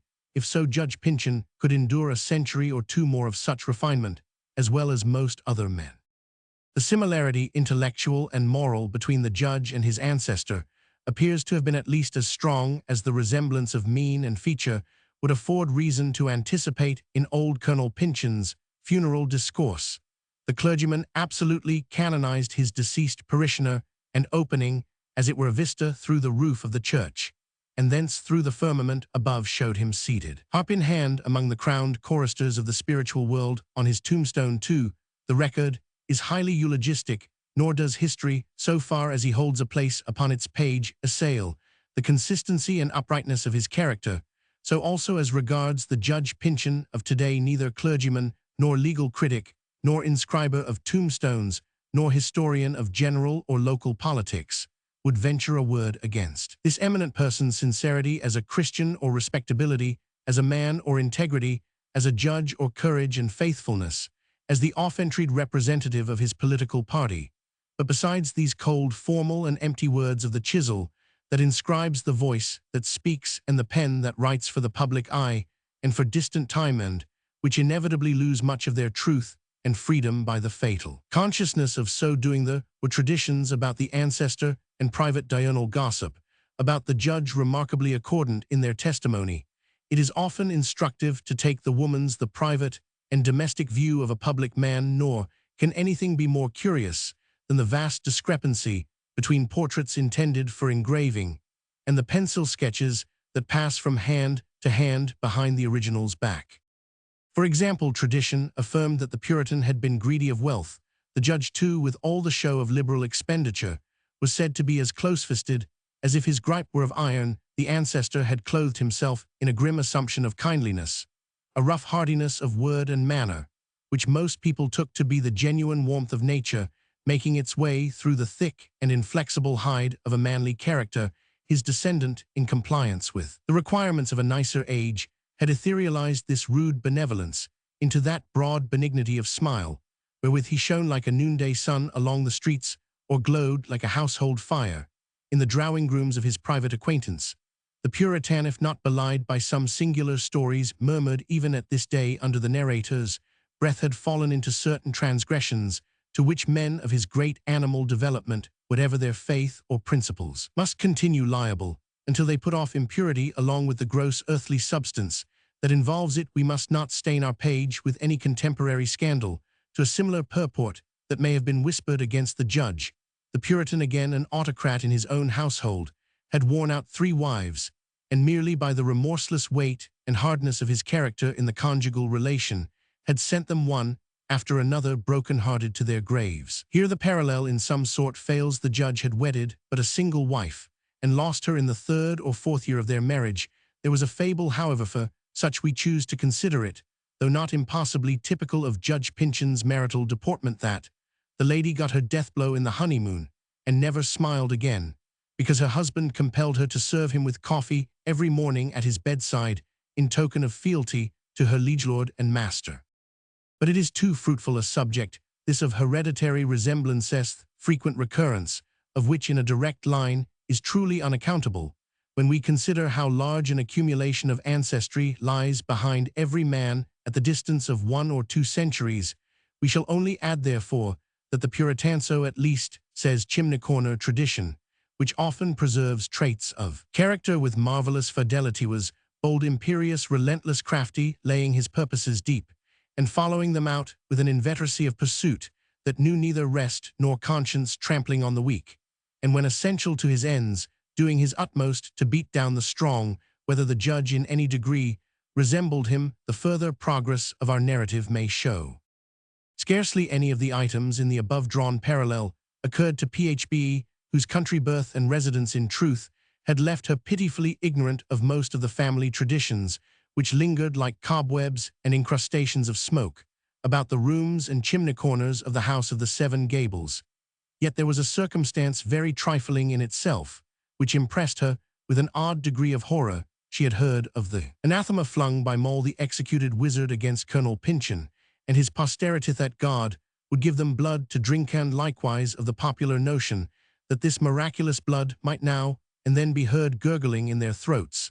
The latter scandalous became a person of sense, and more especially a member of the Pyncheon family. Phbe had set down for the absurdity, which it unquestionably was, but ancient superstitions. After being steeped in human hearts and embodied in human breath, and passing from lip to ear in manifold repetition through a series of generations, become imbued with an effect of homely truth, the smoke of the domestic hearth has scented them through and through. By long transmission among household facts, they grow to look like them, and have such a familiar way of making themselves at home that their influence is usually greater than we suspect. Thus it happened that when Phbe heard a certain noise in Judge Pyncheon's throat, rather habitual with him, not altogether voluntary, yet indicative of nothing, unless it were a slight bronchial complaint.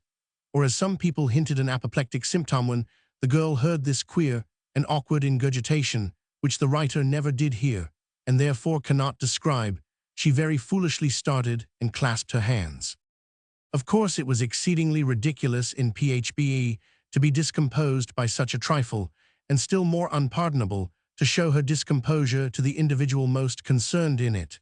But the incident chimed in so oddly with her previous fancies about the colonel and the judge, that for the moment it seemed quite to mingle their identity.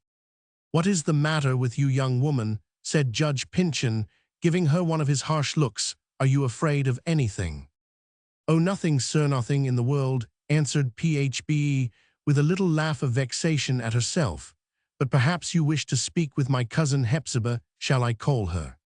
"Stay a moment, if you please," said the judge again, beaming sunshine out of his face. "You seem to be a little nervous this morning. The town air, cousin Phbe, does not agree with your good wholesome country habits. Or has anything happened to disturb you? Anything remarkable in cousin Hepzibah's family? An arrival? I thought so. No wonder you are out of sorts. My little cousin to be an inmate with such a guest may well startle an innocent young girl." "You quite puzzle me, sir," replied Phbe, gazing inquiringly at the judge. "There is no frightful guest in the house, but only a poor, gentle, childlike man, whom I believe to be cousin Hepzibah's brother. I am afraid, but you, sir, will know better than I, that he is not quite in his sound senses. But so mild and quiet he seems to be that a mother might trust her baby with him, and I think he would play with the baby as if he were only a few years older than itself. He startled me, oh no, indeed." "I rejoice to hear so favorable and so ingenuous an account of my cousin Clifford," said the benevolent judge. "Many years ago, when we were boys and young men together, I had a great affection for him, and still feel a tender interest in all his concerns. You say, cousin Phbe, he appears to be weak-minded. Heaven grant him at least enough of intellect to repent of his past sins." "Nobody, I fancy," observed Phbe, "can have fewer to repent of." "And is it possible, my dear," rejoined the judge, with a commiserating look, "that you have never heard of Clifford Pyncheon, that you know nothing of his history? Well, it is all right, and your mother has shown a very proper regard for the good name of the family with which she connected herself. Believe the best you can of this unfortunate person, and hope the best. It is a rule which Christians should always follow in their judgments of one another, and especially is it right and wise among near relatives, whose characters have necessarily a degree of mutual dependence. But is Clifford in the parlor? I will just step in and see." "Perhaps, sir, I had better call my cousin Hepzibah," said Phbe, hardly knowing, however, whether she ought to obstruct the entrance of so affectionate a kinsman into the private regions of the house. Her brother seemed to be just falling asleep after breakfast, and I am sure she would not like him to be disturbed. "Pray, sir, let me give her notice." But the judge showed a singular determination to enter unannounced, and as Phbe, with the vivacity of a person whose movements unconsciously answer to her thoughts, had stepped towards the door, he used little or no ceremony in putting her aside. "No, no, Miss Phbe," said Judge Pyncheon, in a voice as deep as a thunder growl, and with a frown as black as the cloud whence it issues. "Stay you here. I know the house, and know my cousin Hepzibah, and know her brother Clifford likewise. No need my little country cousin put herself to the trouble of announcing Maine." These latter words, by the by, they were symptoms of a change from his sudden harshness into his previous benignity of manner. "I am at home here, Phbe, you must recollect, and you are the stranger. I will just step in, therefore, and see for myself how Clifford is, and assure him and Hepzibah of my kindly feelings and best wishes. It is right at this juncture that they should both hear from my own lips how much I desire to serve them. Here is Hepzibah herself." Such was the case. The vibrations of the judge's voice had reached the old gentlewoman in the parlor, where she sat with face averted waiting on her brother's slumber. She now issued forth, as would appear to defend the entrance, looking, we must needs say, amazingly like the dragon which in fairy tales is wont to be the guardian over an enchanted beauty. The habitual scowl of her brow was undeniably too fierce at this moment to pass itself off on the innocent score of nearsightedness, and it was bent on Judge Pyncheon in a way that seemed to confound, if not alarm him, so inadequately had he estimated the moral force of a deeply grounded antipathy. She made a repelling gesture with her hand, and stood a perfect picture of prohibition at full length in the dark frame of the doorway. But we must betray Hepzibah's secret and confess that the native timorousness of her character even now developed itself in a quick tremor, which to her own perception set each of her joints at variance with its fellows. Possibly the judge was aware how little true hardihood lay behind Hepzibah's formidable front. At any rate, being a gentleman of steady nerves, he soon recovered himself, and failed not to approach his cousin with outstretched hand, adopting the sensible precaution, however, to cover his advance with a smile so broad and sultry that had it been only half as warm as it looked, a trellis of grapes might at once have turned purple under its summer-like exposure. It may have been his purpose, indeed, to melt poor Hepzibah on the spot, as if she were a figure of yellow wax. "Hepzibah, my beloved cousin, I am rejoiced," exclaimed the judge most emphatically now at length. "You have something to live for, yes. And all of us, let me say your friends and kindred, have more to live for than we had yesterday. I have lost no time in hastening to offer any assistance in my power towards making Clifford comfortable. He belongs to us. All I know how much he requires show, much he used to require with his delicate taste, and his love of the beautiful. Anything in my house, pictures, books, wine, luxuries of the table, may command them.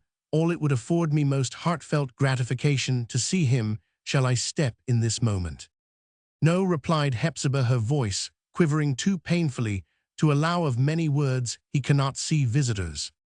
"A visitor, my dear Casindo, you call me so?" cried the judge, whose sensibility, it seems, was hurt by the coldness of the phrase. "Nay, then let me be Clifford's host, and your own likewise. Come at once to my house. The country air, and all the conveniences, I may say luxurious, that I have gathered about me will do wonders for him, and you and I, dear Hepzibah, will consult together, and watch together, and labor together to make our dear Clifford happy. Come, why should we make more words about what is both a duty and a pleasure on my part? Come to me at once."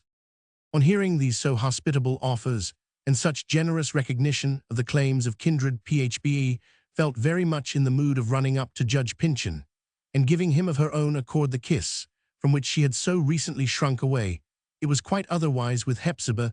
The judge's smile seemed to operate on her acerbity of heart like sunshine upon vinegar, making it 10 times sourer than ever. "Clifford," said Chestill, too agitated to utter more than an abrupt sentence, "Clifford has a home here." "May heaven forgive you, Hepzibah," said Judge Pyncheon, reverently lifting his eyes towards that high court of equity to which he appealed. "If you suffer any ancient prejudice or animosity to weigh with you in this matter, I stand here with an open heart, willing and anxious to receive yourself and Clifford into it. Do not refuse my good office, me earnest propositions for your welfare. They are such in all respects as it behooves your nearest kinsman to make. It will be a heavy responsibility, cousin, if you confine your brother to this dismal house and stifled air when the delightful freedom of my countryside is at his command." "It would never suit Clifford," said Hepzibah, as briefly as before. "Woman," broke forth the judge, giving way to his resentment, "what is the meaning of all this? Have you other resources?" "Nay, I suspected as much. Take care, Hepzibah, take care. Clifford is on the brink of as black a ruin as ever befell him yet. But why do I talk with you, woman? As you are, make way. I must see Clifford." Hepzibah spread out her gaunt figure across the door, and seemed really to increase in bulk, looking the more terrible also, because there was so much terror and agitation in her heart.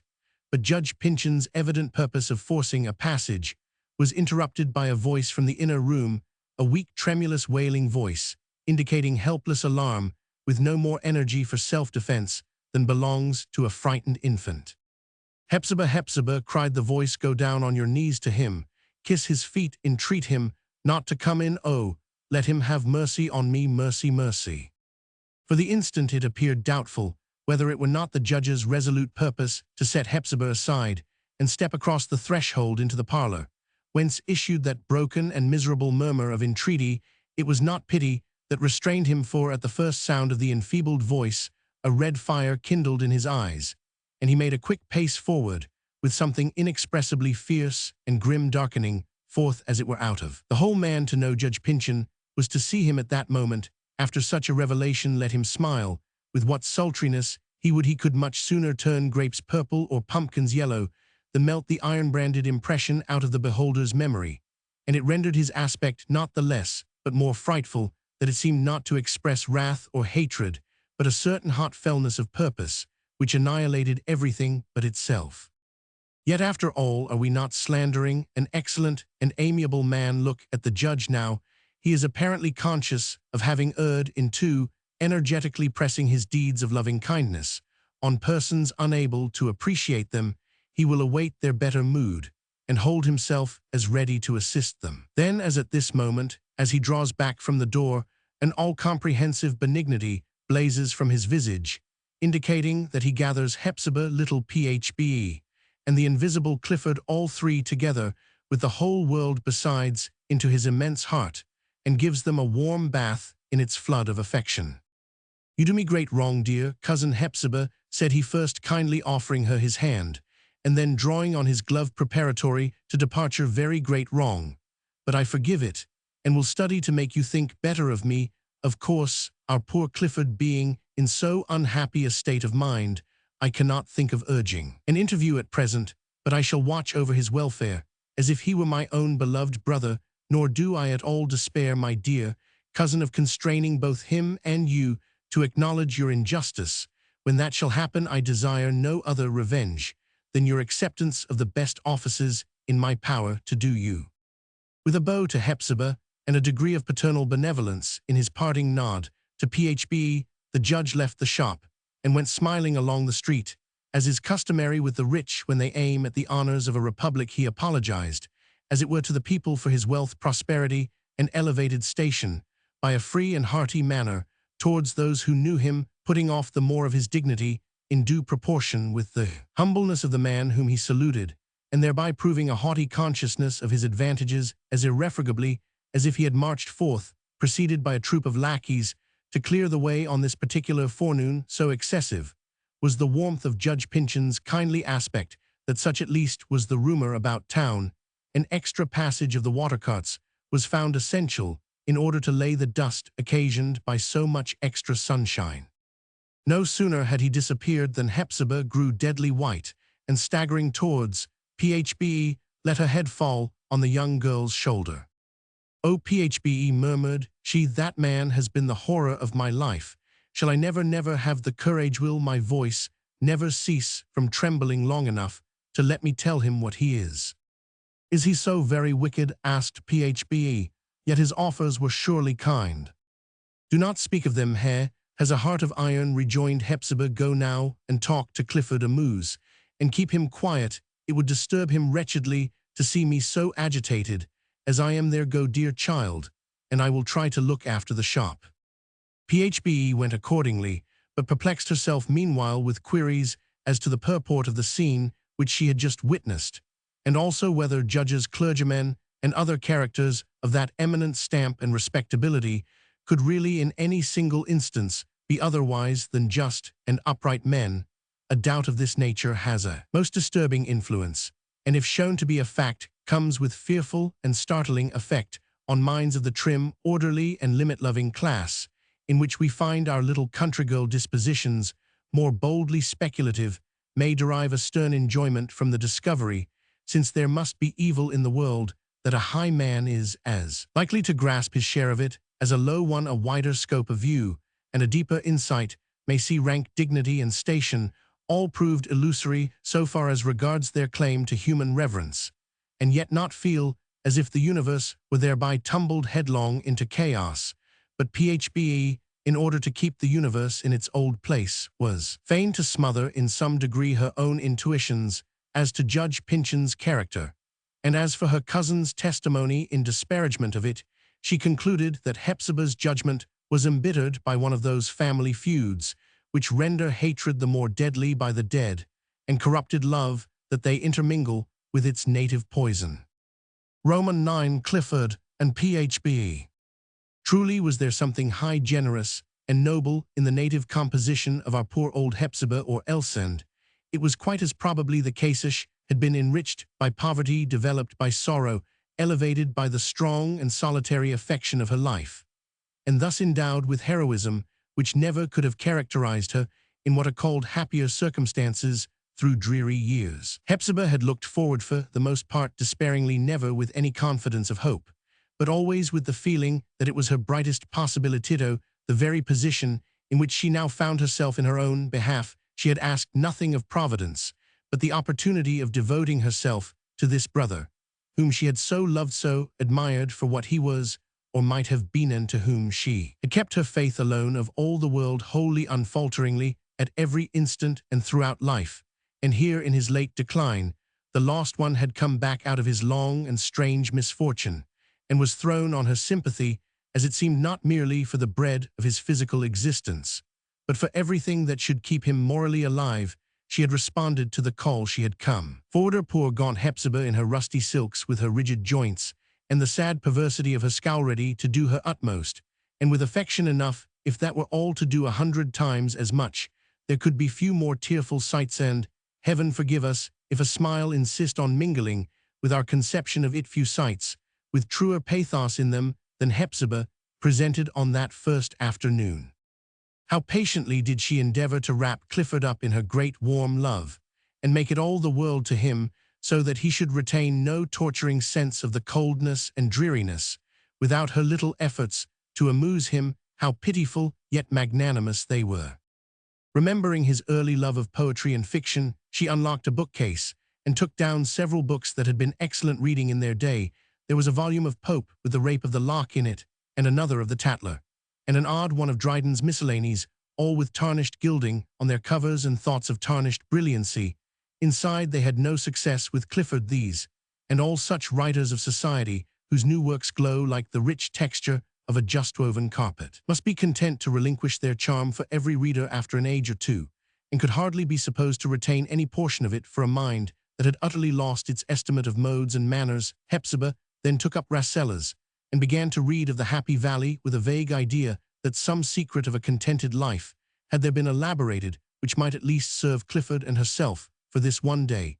But the Happy Valley had a cloud over it. Hepzibah troubled her auditor moreover by innumerable sins of emphasis, which he seemed to detect without any reference to the meaning, nor, in fact, did he appear to take much note of the sense of what she read, but evidently felt the tedium of the lecture without harvesting its profit. His sister's voice, too naturally harsh, had in the course of her sorrowful lifetime contracted a kind of croak, which when it once gets into the human throat is as ineradicable as sin in both sexes. Occasionally, this lifelong croak, accompanying each word of joy or sorrow, is one of the symptoms of a settled melancholy, and wherever it occurs the whole history of misfortune is conveyed in its slightest accent. The effect is as if the voice had been dyed black, or, if we must use a more moderate simile, this miserable croak, running through all the variations of the voice, is like a black silken thread on which the crystal beads of speech are strung, and whence they take their hue. Such voices have put on mourning for dead hopes, and they ought to die and be buried along with them.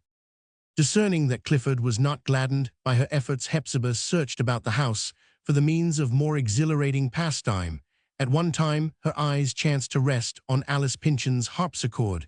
It was a moment of great peril, for despite the traditionary awe that had gathered over this instrument of music, and the dirges which spiritual fingers were said to play on it, the devoted sister had solemn thoughts of thrumming on its chords for Clifford's benefit, and accompanying the performance with her voice. Poor Clifford, poor Hepzibah, poor harpsichord, all three would have been miserable together. By some good agency, possibly by the unrecognized interposition of the long-buried Alice herself, the threatening calamity was averted. But the worst of all, the hardest stroke of fate for Hepzibah to endure, and perhaps for Clifford too, was his invincible distaste for her appearance, her features never the most agreeable, and now harsh with age and grief and resentment against the world, for his sake her dress, and especially her turban, the queer and quaint manners which had unconsciously grown upon her in solitude, such being the poor gentlewoman's outward characteristics. It is no great marvel, although the mournfulest of pities, that the instinctive lover of the beautiful was fain to turn away his eyes. There was no help for it. It would be the latest impulse to die within him in his last extremity, the expiring breath stealing faintly through Clifford's lips. He would doubtless press Hepzibah's hand in fervent recognition of all her lavished love, and close his eyes, but not so much to die as to be constrained to look no longer on her face. Poor Hepzibah, she took counsel with herself, what might be done, and thought of putting ribbons on her turban, but by the instant rush of several guardian angels was withheld from an experiment that could hardly have proved less than fatal to the beloved object of her anxiety. To be brief, besides Hepzibah's disadvantages of person, there was an uncouthness pervading all her deeds, a clumsy something that could but ill adapt itself for use, and not at all for ornament. She was a grief to Clifford, and she knew it. In this extremity, the antiquated virgin turned to Phba. No groveling jealousy was in her heart, had it pleased heaven to crown the heroic fidelity of her life by making her personally the medium of Clifford's happiness. It would have rewarded her for all the past by a joy with no bright tints indeed, but deep and true, and worth 1,000 gayer ecstasies. This could not be. She therefore turned to Phbe, and resigned the task into the young girl's hands. The latter took it up cheerfully, as she did everything, but with no sense of a mission to perform, and succeeding all the better for that same simplicity. By the involuntary effect of a genial temperament, Phba soon grew to be absolutely essential to the daily comfort, if not the daily life of her two forlorn companions. The grime and sordidness of the house of the Seven Gables seemed to have vanished since her appearance there. The gnawing tooth of the dry rot was stayed among the old timbers of its skeleton frame. The dust had ceased to settle down so densely from the antique ceilings upon the floors and furniture of the rooms below her. At any rate, there was a little housewife, as light-footed as the breeze that sweeps a garden walk, gliding hither and thither to brush it all away, the shadows of gloomy events that haunted the else lonely and desolate apartments, the heavy breathless scent which death had left in more than one of the bedchambers, ever since his visits of long Agathys, were less powerful than the purifying influence scattered throughout the atmosphere of the household by the presence of one youthful, fresh, and thoroughly wholesome heart. There was no morbidness in Phbe. If there had been, the old Pyncheon house was the very locality to ripen it into incurable disease, but now her spirit resembled in its potency a minute quantity of ottar of rose in one of Hepzibah's huge, iron-bound trunks, diffusing its fragrance through the various articles of linen and wrought-lace kerchiefs, caps, stockings, folded dresses, gloves, and whatever else was treasured there.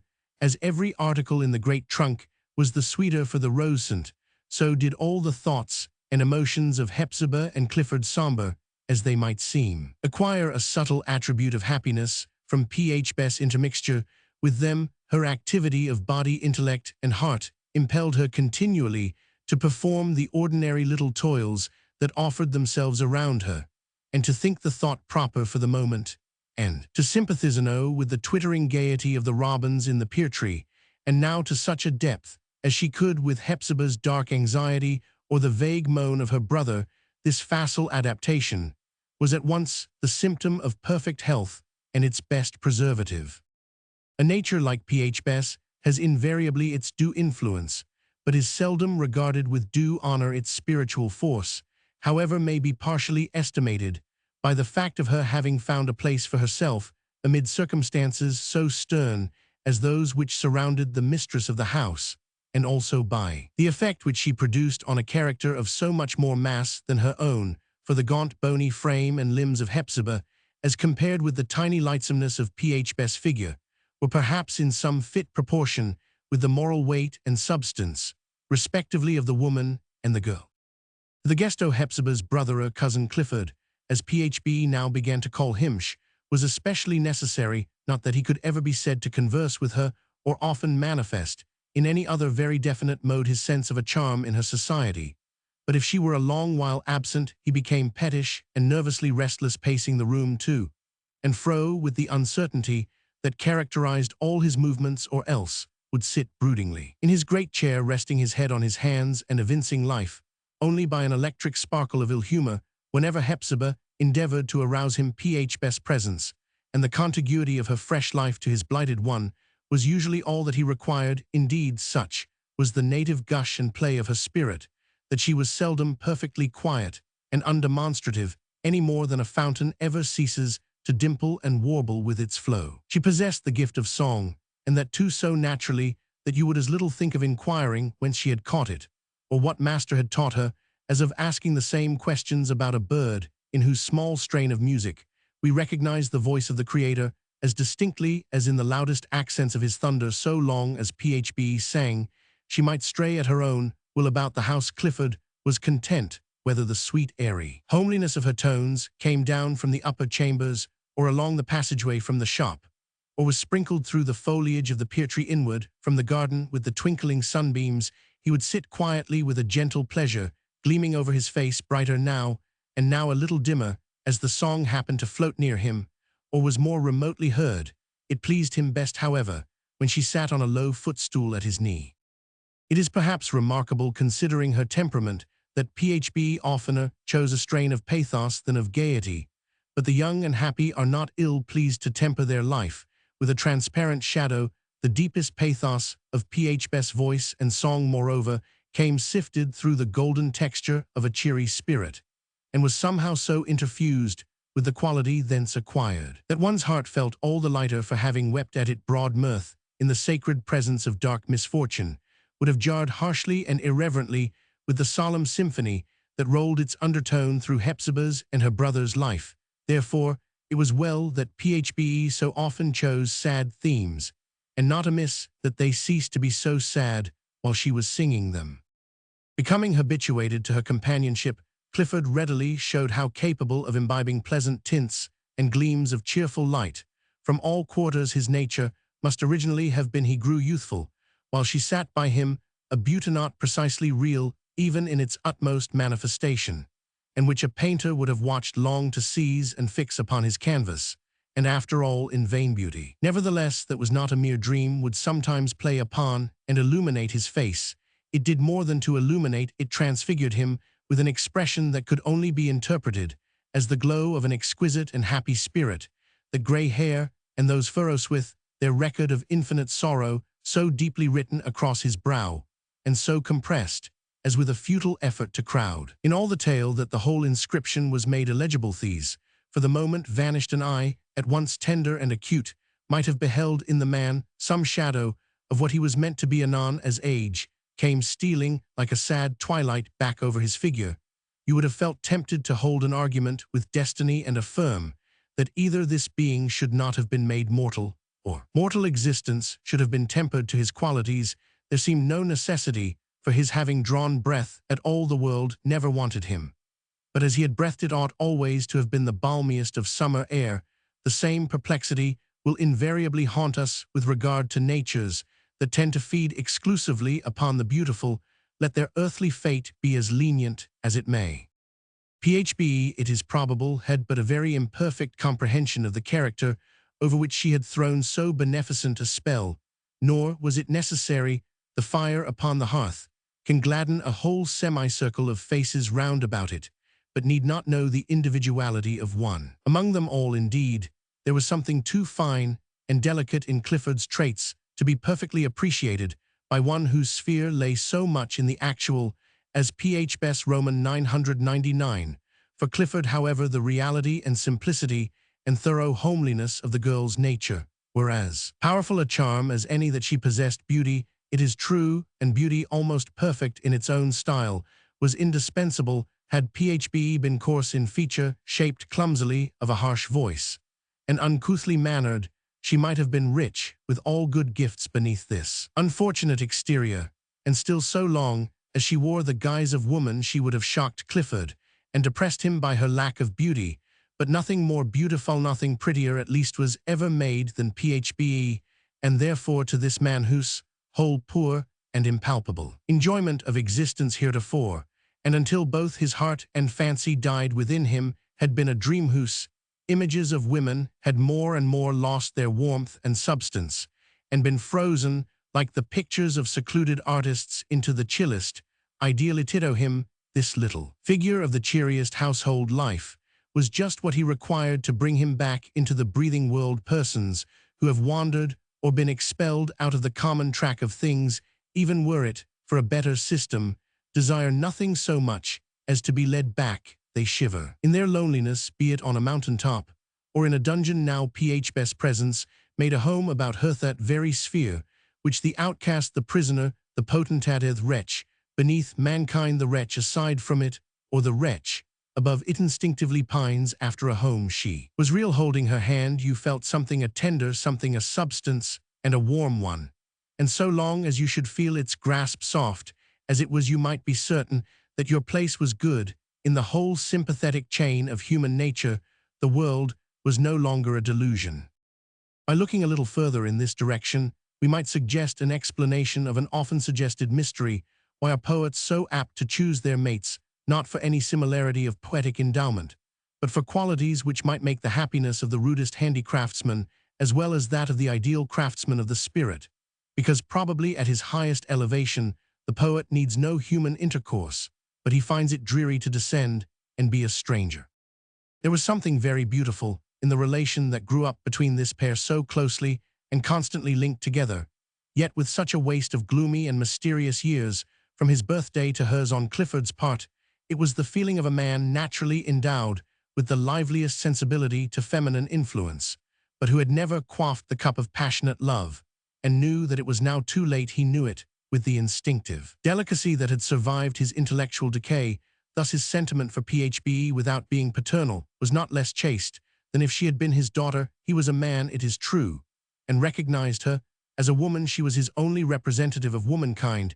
He took unfailing note of every charm that appertained to her sex, and saw the ripeness of her lips, and the virginal development of her bosom, all her little womanly ways budding out of her like blossoms on a young fruit tree, had their effect on him, and sometimes caused his very heart to tingle with the keenest thrills of pleasure at such moments, for the effect was seldom more than momentary. Half-torpid man would be full of harmonious life, just as a long-silent harp is full of sound when the musician's fingers sweep across it.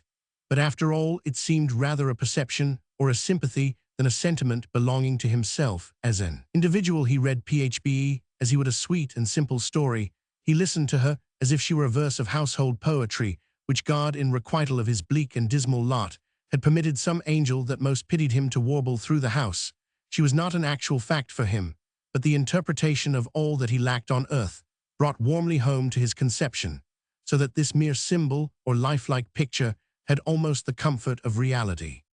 But we strive in vain to put the idea into words. No adequate expression of the beauty and profound pathos with which it impresses us is attainable, this being made only for happiness, and heretofore so miserably failing to be happy, his tendencies so hideously thwarted, that some unknown time ago the delicate springs of his character, never morally or intellectually strong, had given way, and he was now in Basalth's poor forlorn voyager from the islands of the blessed. Frail bark on a tempestuous sea, had been flung by the last mountain wave of his shipwreck into a quiet harbor there.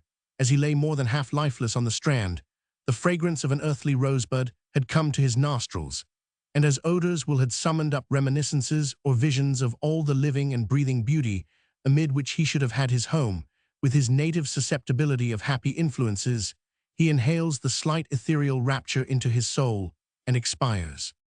And how did Phbe regard Clifford? The girl's was not one of those natures which are most attracted by what is strange and exceptional in human character. The path which would best have suited her was the well-worn track of ordinary life. The companions in whom she would most have delighted were such as one encounters at every turn. The mystery which enveloped Clifford, so far as it affected her at all, was an annoyance rather than the piquant charm which many women might have found in it. Still, her native kindliness was brought strongly into play, not by what was darkly picturesque in his situation, nor so much even by the finer graces of his character, as by the simple appeal of a heart so forlorn as his to one so full of genuine sympathy as hers. She gave him an affectionate regard, because he needed so much love, and seemed to have received so little, with a ready tact, the result of ever-active and wholesome sensibility. She discerned what was good for him, and did it. Whatever was morbid in his mind and experience she ignored, and thereby kept their intercourse healthy by the incautious, but as it were heaven-directed freedom of her whole conduct. The sick in mind, and perhaps in body, are rendered more darkly and hopelessly so by the manifold reflection of their disease, mirrored back from all quarters in the deportment of those about them. They are compelled to inhale the poison of their own breath in infinite repetition. But Phbe afforded her poor patient a supply of purer air.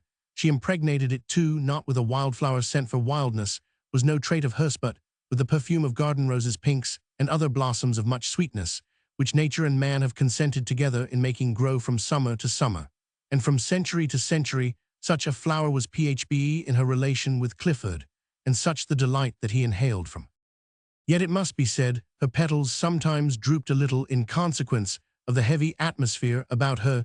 She grew more thoughtful than heretofore, looking aside at Clifford's face, and seeing the dim unsatisfactory elegance and the intellect almost quenched, she would try to inquire what had been his life. Was he always thus? Had this veil been over him from his birth's veil, under which far more of his spirit was hidden than revealed, and through which he so imperfectly discerned the actual world, or was its grey texture woven of some dark calamity? Phbe loved no riddles, and would have been glad to escape the perplexity of this one. Nevertheless, there was so far a good result of her meditations on Clifford's character, that when her involuntary conjectures, together with the tendency of every strange circumstance to tell its own story, had gradually taught her the fact, it had no terrible effect upon her. Let the world have done him what vast wrong it might, she knew cousin Clifford too well, or fancied Swever to shudder at the touch of his thin, delicate fingers. Within a few days after the appearance of this remarkable inmate, the routine of life had established itself with a good deal of uniformity in the old house of our narrative. In the morning, very shortly after breakfast, it was Clifford's custom to fall asleep in his chair, nor, unless accidentally disturbed, would he emerge from a dense cloud of slumber or the thinner mists that flitted to and fro until well towards noonday. These hours of drowsyhead were the season of the old gentlewoman's attendance on her brother, while Phbe took charge of the shop, an arrangement which the public speedily understood, and evinced their decided preference of the younger shopwoman by the multiplicity of their calls during her administration of affairs. Dinner over, Hepzibah took her knitting work, a long stocking of grey yarn for her brother's winter wear, and with a sigh and a scowl of affectionate farewell to Clifford, and a gesture enjoining watchfulness on Phbe, went to take her seat behind the counter. It was now the young girl's turn to be the nurse, the guardian, the playmate, or whatever is the fitter phrase of the grey-haired man. Roman 10. The Pyncheon Garden. Clifford, except for Phbe's more active instigation, would ordinarily have yielded to the torpor which had crept through all his modes of being, and which sluggishly counseled him to sit in his morning chair till eventide, but the girl seldom failed to propose a removal to the garden, where Uncle Venner and the daguerreotypist had made such repairs on the roof of the ruinous arbor or summer house that it was now a sufficient shelter from sunshine and casual showers. The hopvine, too, had begun to grow luxuriantly over the sides of the little edifice, and made an interior of verdant seclusion, with innumerable peeps and glimpses into the wider solitude of the garden.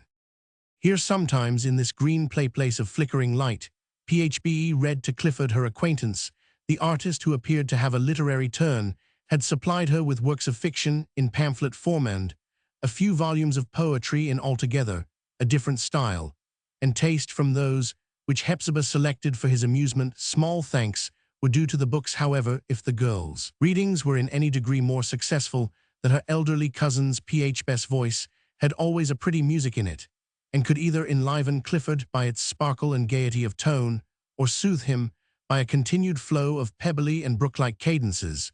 But the fiction sin, which the country girl, unused to works of that nature, often became deeply absorbed, interested her strange auditor very little, or not at all. Pictures of life, scenes of passion or sentiment, wit, humor, and pathos were all thrown away, or worse than thrown away, on Clifford, either because he lacked an experience by which to test their truth, or because his own griefs were a touchstone of reality that few feigned emotions could withstand. When Phbe broke into a peal of merry laughter at what she read, he would now and then laugh for sympathy, but oftener respond with a troubled, questioning look. If a terror-maiden's sunshiny tear over imaginary woe dropped upon some melancholy page, Clifford either took it as a token of actual calamity, or else grew peevish, and angrily motioned her to close the volume. And wisely, too, is not the world sad enough in genuine earnest, without making a pastime of mock sorrows?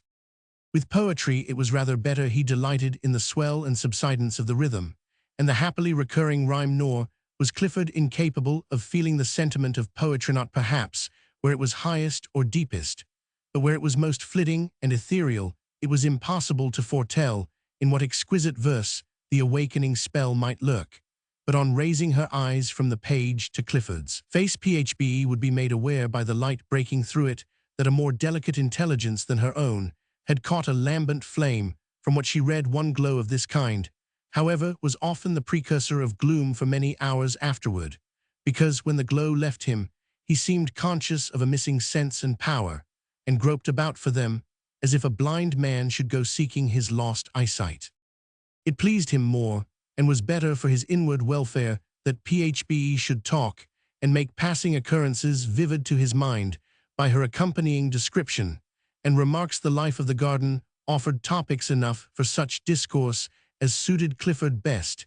He never failed to inquire what flowers had bloomed since yesterday. His feeling for flowers was very exquisite, and seemed not so much a taste as an emotion. He was fond of sitting with one in his hand, intently observing it, and looking from its petals into Phbe's face, as if the garden flower were the sister of the household maiden. Not merely was there delight in the flower's perfume or pleasure in its beautiful form and the delicacy or brightness of its hue, but Clifford's enjoyment was accompanied with a perception of life, character, and individuality that made him love these blossoms of the garden as if they were endowed with sentiment and intelligence. This affection and sympathy for flowers is almost exclusively a woman's trait. Men, if endowed with it by nature, soon lose, forget, and learn to despise it in their contact with coarser things than flowers. Clifford, too, had long forgotten it, but found it again now as he slowly revived from the chill torpor of his life. It is wonderful how many pleasant incidents continually came to pass in that secluded garden spot. When once Phbe had set herself to look for them, she had seen or heard a bee there on the first day of her acquaintance with the place, and often almost continually indeed since. Then the bees kept coming thither, heaven knows why, or by what pertinacious desire for far-fetched sweets, when no doubt there were broad clover fields, and all kinds of garden growth, much nearer home than this. Thither the bees came, however, and plunged into the squash blossoms, as if there were no other squash veins within a long day's flight, or as if the soil of Hepzibah's garden gave its productions just the very quality which these laborious little wizards wanted in order to impart the hymettus odor to their whole hive of New England honey. When Clifford heard their sunny buzzing murmur in the heart of the great yellow blossoms, he looked about him with a joyful sense of warmth and blue sky and green grass, and of God's free air in the whole height from earth to heaven. After all, there need be no question why the bees came to that one green nook in the dusty town. God sent them thither to gladden our poor Clifford. They brought the rich summer with them in requital of a little honey. When the beanvines began to flower on the poles, there was one particular variety which bore a vivid scarlet blossom. The daguerreotypist had found these beans in a garret over one of the Seven Gables, treasured up in an old chest of drawers by some horticultural Pyncheon of days gone by, who doubtless meant to sow them the next summer, but was himself first sown in death's guarding ground by way of testing whether there were still a living germ in such ancient seeds. Holgrave had planted some of them, and the result of his experiment was a splendid row of beanvines clambering early to the full height of the poles and arraying them from top to bottom in a spiral profusion of red blossoms. And ever since the unfolding of the first bud, a multitude of hummingbirds had been attracted thither. At times it seemed as if for every one of the 100 blossoms there was one of these tiniest fowls of the Ira thumb's bigness, of burnished plumage, hovering and vibrating about the bean poles. It was with indescribable interest, and even more than childish delight, that Clifford watched the hummingbirds. He used to thrust his head softly out of the arbor to see them the better, all the while too motioning Phbe to be quiet, and snatching glimpses of the smile upon her face, so as to heap his enjoyment up the higher. With her sympathy, he had not merely grown young, was a child again. Hepzibah, whenever she happened to witness one of these fits of miniature enthusiasm, would shake her head with a strange mingling of the mother and sister, and of pleasure and sadness in her aspect. She said that it had always been thus with Clifford when the hummingbirds came, always from his babyhood, and that his delight in them had been one of the earliest tokens by which he showed his love for beautiful things. And it was a wonderful coincidence, the good lady thought, that the artist should have planted these scarlet flowering beans which the the hummingbirds sought far and wide, and which had not grown in the Pyncheon garden before for 40 years, the very summer of Clifford's return. Then would the tears stand in poor Hepzibah's eyes, or overflow them with a too abundant gush, so that she was fain to betake herself into some corner, lest Clifford should espy her agitation.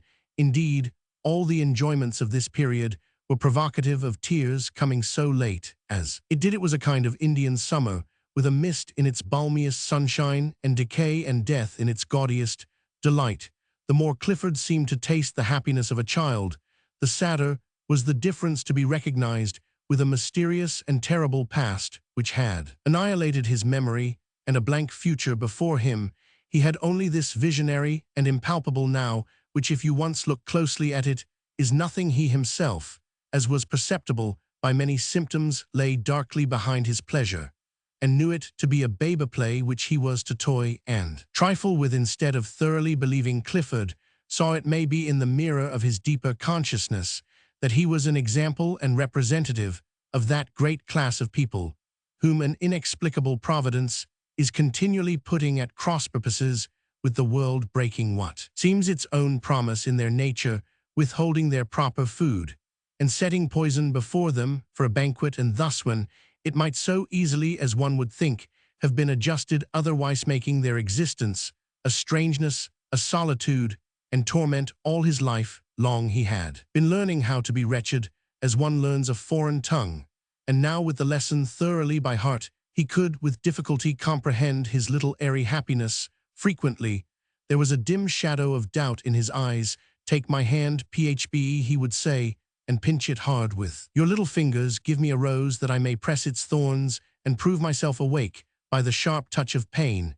Evidently he desired this prick of a trifling anguish in order to assure himself by that quality which he best knew to be real, that the garden and the seven weather-beaten gables and Hepzibah's scowl and Phbe's smile were real likewise. Without this signet in his flesh, he could have attributed no more substance to them than to the empty confusion of imaginary scenes with which he had fed his spirit, until even that poor sustenance was exhausted. The author needs great faith in his reader's sympathy, else he must hesitate to give details so minute, and incidents apparently so trifling, as are essential to make up the idea of this garden life. It was the Eden of a thunder-smitten Adam who had fled for refuge thither, out of the same dreary and perilous wilderness into which the original Adam was expelled. One of the available means of amusement, of which Phbe made the most in Clifford's behalf, was that feathered society, the hens, a breed of whom, as we have already said, was an immemorial heirloom in the Pyncheon family. In compliance with a whim of Clifford, as it troubled him to see them in confinement, they had been set at liberty, and now roamed at will about the garden, doing some little mischief, but hindered from escape by buildings on 3 sides, and the difficult peaks of a wooden fence on the other. They spent much of their abundant leisure on the margin of Moll's well, which was haunted by a kind of snail, evidently a titbit to their palates, and the brackish water itself, however nauseous to the rest of the world, was so greatly esteemed by these fowls that they might be seen tasting, turning up their heads, and smacking their bills with precisely the air of wine-bibbers round a probationary cask. They're generally quiet, yet often brisk, and constantly diversified, talk one to another, or sometimes in soliloquies they scratched worms out of the rich black soil, or pecked at such plants as suited their taste, had such a domestic tone that it was almost a wonder why you could not establish a regular interchange of ideas about household matters. Human and gallinaceous, all hens are well worth studying for the piquancy and rich variety of their manners. By no possibility can there have been other fowls of such odd appearance and deportment as these ancestral ones. They probably embodied the traditionary peculiarities of their whole line of progenitors, derived through an unbroken succession of eggs, or else this individual Chanticleer and his 2 wives had grown to be humorists, and a little crack-brained withal on account of their solitary way of life, and out of sympathy for Hepzibah, their lady patroness. Queer indeed they looked. Chanticleer himself, though stalking on 2 stilt-like legs, with the dignity of interminable descent in all his gestures, was hardly bigger than an ordinary partridge. His 2 wives were about the size of quails, and as for the one chicken, it looked small enough to be still in the egg, and at the same time sufficiently old, withered, wizened, and experience to have been founder of the antiquated race. Instead of being the youngest of the family, it rather seemed to have aggregated into itself the ages not only of these living specimens of the breed, but of all its forefathers and foremothers whose united excellences and oddities were squeezed into its little body. Its mother evidently regarded it as the one chicken of the world, and as necessary, in fact, to the world's continuance, or at any rate to the equilibrium of the present system of affairs, whether in church or state. No lesser sense of the infant fowl's importance could have justified even in a mother's eyes the perseverance with which she watched over its safety, ruffling her small person to twice its proper size and flying in everybody's face, that so much as looked towards her hopeful progeny. No lower estimate could have vindicated the indefatigable zeal with which she scratched, and her unscrupulousness in digging up the choicest flower or vegetable for the sake of the fat earthworm at its root. Her nervous cluck when the chicken happened to be hidden in the long grass or under the squash leaves, her gentle croak of satisfaction, while sure of it beneath her wing, her note of ill-concealed fear and obstreperous defiance when she saw her archenemy, a neighbor's cat on the top of the high pension, or other of these sounds, was to be heard at almost every moment of the day. By degrees, the observer came to feel nearly as much interest in this chicken of illustrious race as the mother hen. Roman 999 PHBE, after getting well acquainted with the old hen, was sometimes permitted to take the chicken in her hand, which was quite capable of grasping its cubic inch or two of body, while she curiously examined its hereditary marks, the peculiar speckle of its plumage, the funny tuft on its head, and a knob on each of its legs. The little biped, as she insisted, kept giving her a sagacious wink. The daguerreotypist once whispered her that these marks betokened the oddities of the Pyncheon family, and that the chicken itself was a symbol of the life of the old house, embodying its interpretation likewise, although an unintelligible one, as such clues generally are. It was a feathered riddle, a mystery hatched out of an egg, and just as mysterious as if the egg had been Adel. The second of Chanticleer's two wives, ever since Phb's arrival, had been in a state of heavy despondency, caused, as it afterwards appeared, by her inability to lay an egg. One day, however, by her self-important gait, the sideways turn of her head, and the cock of her eye as she pried into one and another nook of the garden, croaking to herself, all the while with inexpressible complacency, it was made evident that this identical hen, much as mankind undervalued her, carried something about her person the worth of which was not to be estimated either in gold or precious stones. Shortly after, there was a prodigious cackling and gratulation of Chanticleer and all his family, including the wizened chicken, who appeared to understand the matter quite as well as did his sire, his mother, or his aunt. That afternoon Phbe found a diminutive eggnut in the regular nest. It was far too precious to be trusted there, but cunningly hidden under the currant bushes on some dry stalks of last year's grass. Hepzibah, on learning the fact, took possession of the egg and appropriated it to Clifford's breakfast on account of a certain delicacy of flavor, for which, as she affirmed, these eggs had always been famous. Thus unscrupulously did the old gentlewoman sacrifice the continuance perhaps of an ancient feathered race, with no better end than to supply her brother with a dainty that hardly filled the bowl of a teaspoon. It must have been in reference to this outrage that Chanticleer, the next day, accompanied by the bereaved mother of the egg, took his post in front of Phbe and Clifford, and delivered himself of a harangue that might have proved as long as his own pedigree, but for a fit of merriment on Phb's part. Hereupon the offended fowl stalked away on his long stilts, and utterly withdrew his notice from Phbe and the rest of human nature, until she made her peace with an offering of spicecake, which next to snails was the delicacy most in favor with his aristocratic taste. We linger too long, no doubt, beside this paltry rivulet of life that flowed through the garden of the Pyncheon house, but we deem it pardonable to record these mean incidents and poor delights, because they proved so greatly to Clifford's benefit. They had the earth smell in them, and contributed to give him health and substance. Some of his occupations wrought less desirably upon him. He had a singular propensity, for example, to hang over malls well and look at the constantly shifting phantasmagoria of figures produced by the agitation of the water over the mosaic work of colored pebbles. At the bottom, he said that faces looked upward to him, their beautiful faces arrayed in bewitching smiles, each momentary face so fair and rosy, and every smile so sunny, that he felt wronged at its departure until the same flitting witchcraft made a new one. But sometimes he would suddenly cry out, "The dark face gazes at me," and be miserable the whole day afterwards. Phbe, when she hung over the fountain by Clifford's side, could see nothing of all this, neither the beauty nor the ugliness, but only the colored pebbles, looking as if the gush of the waters shook and disarranged them, and the dark face that so troubled Clifford was no more than the shadow thrown from a branch of one of the damson trees, and breaking the inner light of malls. Well, the truth was, however, that his fancy reviving faster than his will and judgment, and always stronger than they created shapes of loveliness that were symbolic of his native character, and now and then a stern and dreadful shape that typified his fate. On Sundays, after Phbe had been at church, for the girl had a church-going conscience, and would hardly have been at ease had she missed either prayer, singing, sermon, or benediction after church time. Therefore there was ordinarily a sober little festival in the garden. In addition to Clifford, Hepzibah, and Phbe, two guests made up the company. One was the artist Holgrave, who, in spite of his consociation with reformers and his other queer and questionable traits, continued to hold an elevated place in Hepzibah's regard. The other, we are almost ashamed to say, was the venerable Uncle Venner, in a clean shirt and a broadcloth coat, more respectable than his ordinary wear, inasmuch as it was neatly patched on each elbow and might be called an entire garment, except for a slight inequality in the length of its skirts.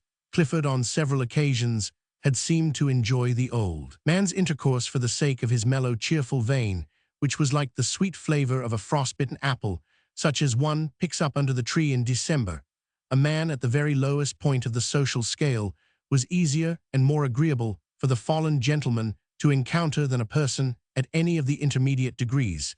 And moreover, as Clifford's young manhood had been lost, he was fond of feeling himself comparatively youthful now, in apposition with the patriarchal age of Uncle Venner.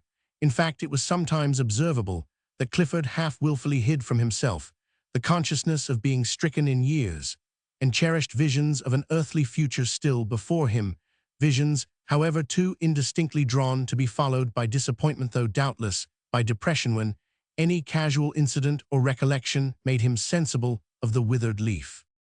So this oddly composed little social party used to assemble under the ruinous arbor, Hepzibah stately as ever at heart, and yielding not an inch of her old gentility, but resting upon it so much the more as justifying a princess-like condescension, exhibited a not ungraceful hospitality. She talked kindly to the vagrant artist, and took sage counsel, lady, as she was with the woodseer, the messenger of everybody's petty errands, the patched philosopher, and Uncle Venner, who had studied the world at street corners and other posts, equally well adapted for just observation, was as ready to give out his wisdom as a town pump to give water. "Miss Hepzibah, ma'am," said he once, after they had all been cheerful together, "I really enjoy these quiet little meetings of a Sabbath afternoon. They are very much like what I expect to have after I retire to my farm." Uncle Venner, observed Clifford in a drowsy inward tone, is always talking about his farm, but I have a better scheme for him. By and by we shall see. "Ah, Mr. Clifford Pyncheon," said the man of patches, "you may scheme for me as much as you please, but I'm not going to give up this one scheme of my own, even if I never bring it really to pass. It does seem to me that men make a wonderful mistake in trying to heap up property upon property. If I had done so, I should feel as if Providence was not bound to take care of me, and at all events, the city wouldn't be. I am one of those people who think that infinity is big enough for us and eternity long enough." "Why, so they are, Uncle Venner," remarked Phbe after a pause, for she had been trying to fathom the profundity and appositeness of this concluding apothegm. "But for this short life of ours, one would like a house and a moderate garden spot of one's own." "It appears to me," said the daguerreotypist, smiling, "that Uncle Venner has the principles of Fourier at the bottom of his wisdom, only they have not quite so much distinctness in his mind as in that of the systematizing Frenchman." "Come, Phbe," said Hepzibah, "it is time to bring the currants."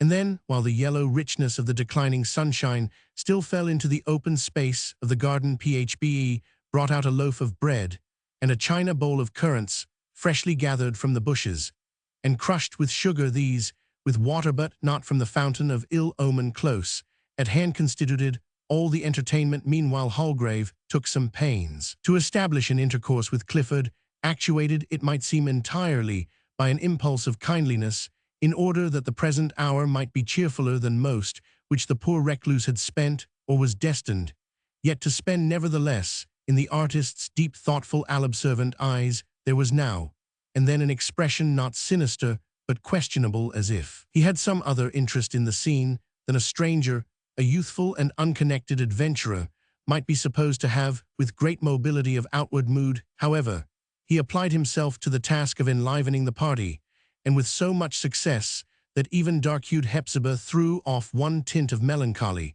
and made what shift she could with the remaining portion. Phoebe said to herself, how pleasant he can be. As for Uncle Venner, as a mark of friendship and approbation, he readily consented to afford the young man his countenance in the way of his profession, not metaphorically, be it understood, but literally, by allowing a daguerreotype of his face, so familiar to the town, to be exhibited at the entrance of Holgrave's studio.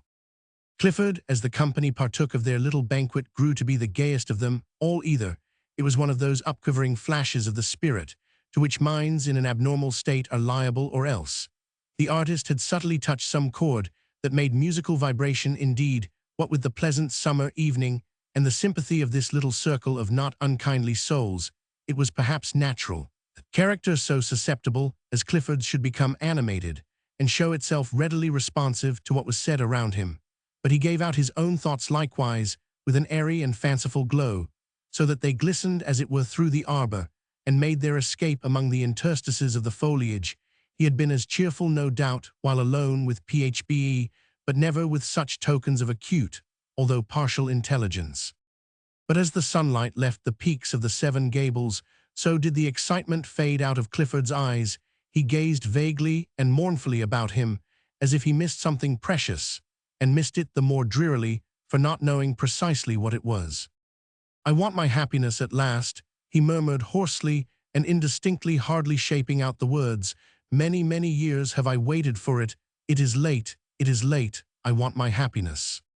Alas, poor Clifford, you are old and worn with troubles that ought never to have befallen you. You are partly crazy and partly imbecile, a ruin, a failure, as almost everybody is, though some in less degree, or less perceptibly, than their fellows. Fate has no happiness in store for you unless your quiet home in the old family residence, with the faithful Hepzibah, and your long summer afternoons with Phoebe, and these Sabbath festivals with Uncle Venner and the daguerreotypist deserve to be called happiness. Why not? If not the thing itself, it is marvelously like it, and the more so for that ethereal and intangible quality which causes it all to vanish at too close an introspection. Take it, therefore, while you may murmur not, question not, but make the most of it. Roman 11, the arched window.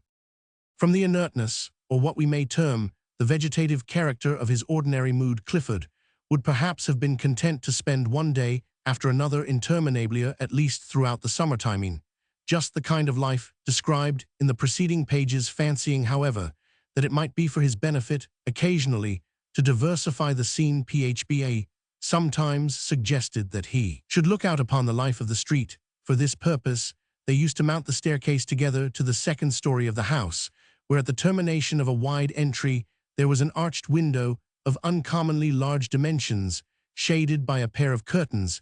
It opened above the porch, where there had formerly been a balcony, the balustrade of which had long since gone to decay, and been removed. At this arched window, throwing it open, but keeping himself in comparative obscurity by means of the curtain, Clifford had an opportunity of witnessing such a portion of the great world's movement as might be supposed to roll through one of the retired streets of a not very populous city. But he and Phoebe made a sight as well worth seeing as any that the city could exhibit. The pale, gray, childish, aged melancholy, yet often simply cheerful, and sometimes delicately intelligent aspect of Clifford, peering from behind the faded crimson of the curtain, watching the monotony of everyday occurrences with a kind of inconsequential interest and earnestness, and at every petty throb of his sensibility turning for sympathy to the eyes of the bright young girl. If once he were fairly seated at the window, even Pyncheon Street would hardly be so dull and lonely but that somewhere or other along its extent Clifford might discover matter to occupy his eye and titillate, if not engross his observation. Things familiar to the youngest child that had begun its outlook at existence seemed strange to him. A cab and omnibus, with its populous interior dropping here and there a passenger, and picking up another, and thus typifying that vast rolling vehicle world, the end of whose journey is everywhere and nowhere. These objects he followed eagerly with his eyes, but forgot them before the dust raised by the horses and wheels had settled along their track. As regarded novelties, among which cabs and omnibuses were to be reckoned, his mind appeared to have lost its proper gripe and retentiveness twice or thrice. For example, during the sunny hours of the day, a watercart went along by the Pyncheon house, leaving a broad wake of moistened earth instead of the white dust that had risen at a lady's lightest footfall. It was like a summer shower which the city authorities had caught and tamed, and compelled it into the commonest routine of their convenience. With the watercart Clifford could never grow familiar. It always affected him with just the same surprise as at first his mind took an apparently sharp impression from it, but lost the recollection of this perambulatory shower before its next reappearance as completely as did the street itself along which the heat so quickly strewed white dust. Again, it was the same with the railroad. Clifford could hear the obstreperous howl of the steam devil, and by leaning a little way from the arched window, could catch a glimpse of the trains of cars flashing a brief transit across the extremity of the street. The idea of terrible energy thus forced upon him was new at every recurrence, and seemed to affect him as disagreeably, and with almost as much surprise the 100th time as the first. Nothing gives a sadder sense of decay than this loss or suspension of the power to deal with unaccustomed things, and to keep up with the swiftness of the passing moment. It can merely be a suspended animation, for, were the power actually to perish, there would be little use of immortality. We are less than ghosts for the time being whenever this calamity befalls us. Clifford was indeed the most inveterate of conservatives. All the antique fashions of the street were dear to him, even such as were characterized by a rudeness that would naturally have annoyed his fastidious senses. He loved the old rumbling and jolting carts, the former track of which he still found in his long-buried remembrance, as the observer of today finds the wheel tracks of ancient vehicles in Herculaneum. The butcher's cart, with its snowy canopy, was an acceptable object.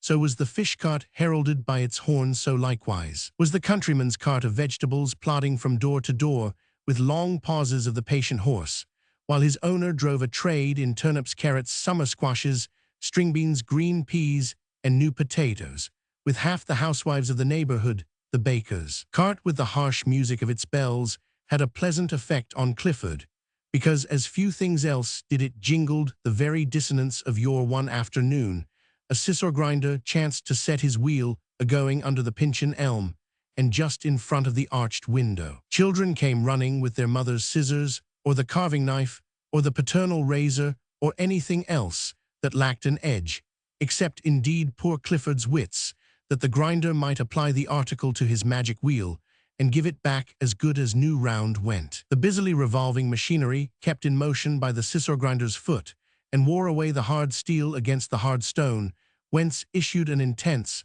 and spiteful prolongation of a hiss as fierce as those emitted by Satan, and his compeers in pandemonium, though squeezed into smaller compass. It was an ugly little venomous serpent of a noise, as ever did petty violence to human ears.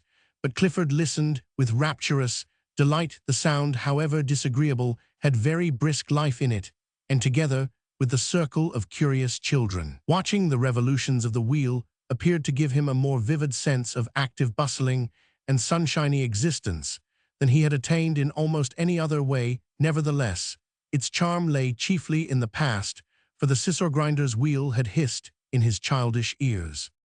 He sometimes made doleful complaint that there were no stagecoaches nowadays, and he asked in an injured tone what had become of all those old square-topped chaises with wings sticking out on either side that used to be drawn by a plough-horse and driven by a farmer's wife and daughter peddling whortleberries and blackberries about the town. Their disappearance made him doubt, he said, whether the berries had not left off growing in the broad pastures and along the shady country lanes.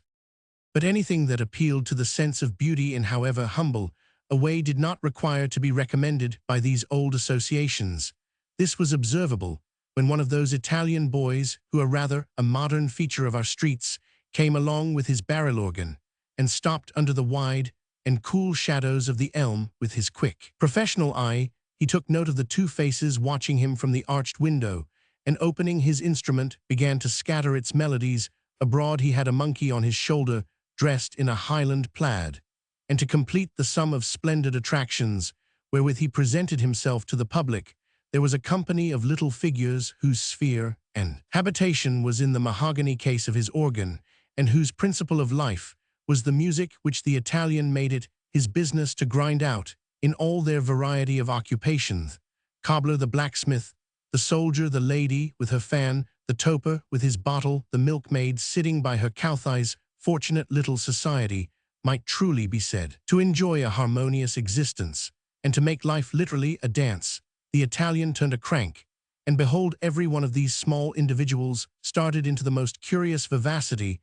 The cobbler wrought upon a shoe, the blacksmith hammered his iron, the soldier waved his glittering blade, the lady raised a tiny breeze with her fan, the jolly toper swigged lustily at his bottle, a scholar opened his book with eager thirst for knowledge, and turned his head to and fro along the page, the milkmaid energetically drained her cow, and a miser counted gold into his strongboxhole at the same turning of a crank. Yes, and moved by the selfsame impulse, a lover saluted his mistress on her lips. Possibly some cynic at once merry and bitter had desired to signify in this pantomimic scene that we mortals, whatever our business or amusement, however serious, however trifling goal, dance to one identical tune, and in spite of our ridiculous activity, bring nothing finally to pass. For the most remarkable aspect of the affair was that at the cessation of the music everybody was petrified at once from the most extravagant life into a dead torpor. Neither was the cobbler's shoe finished,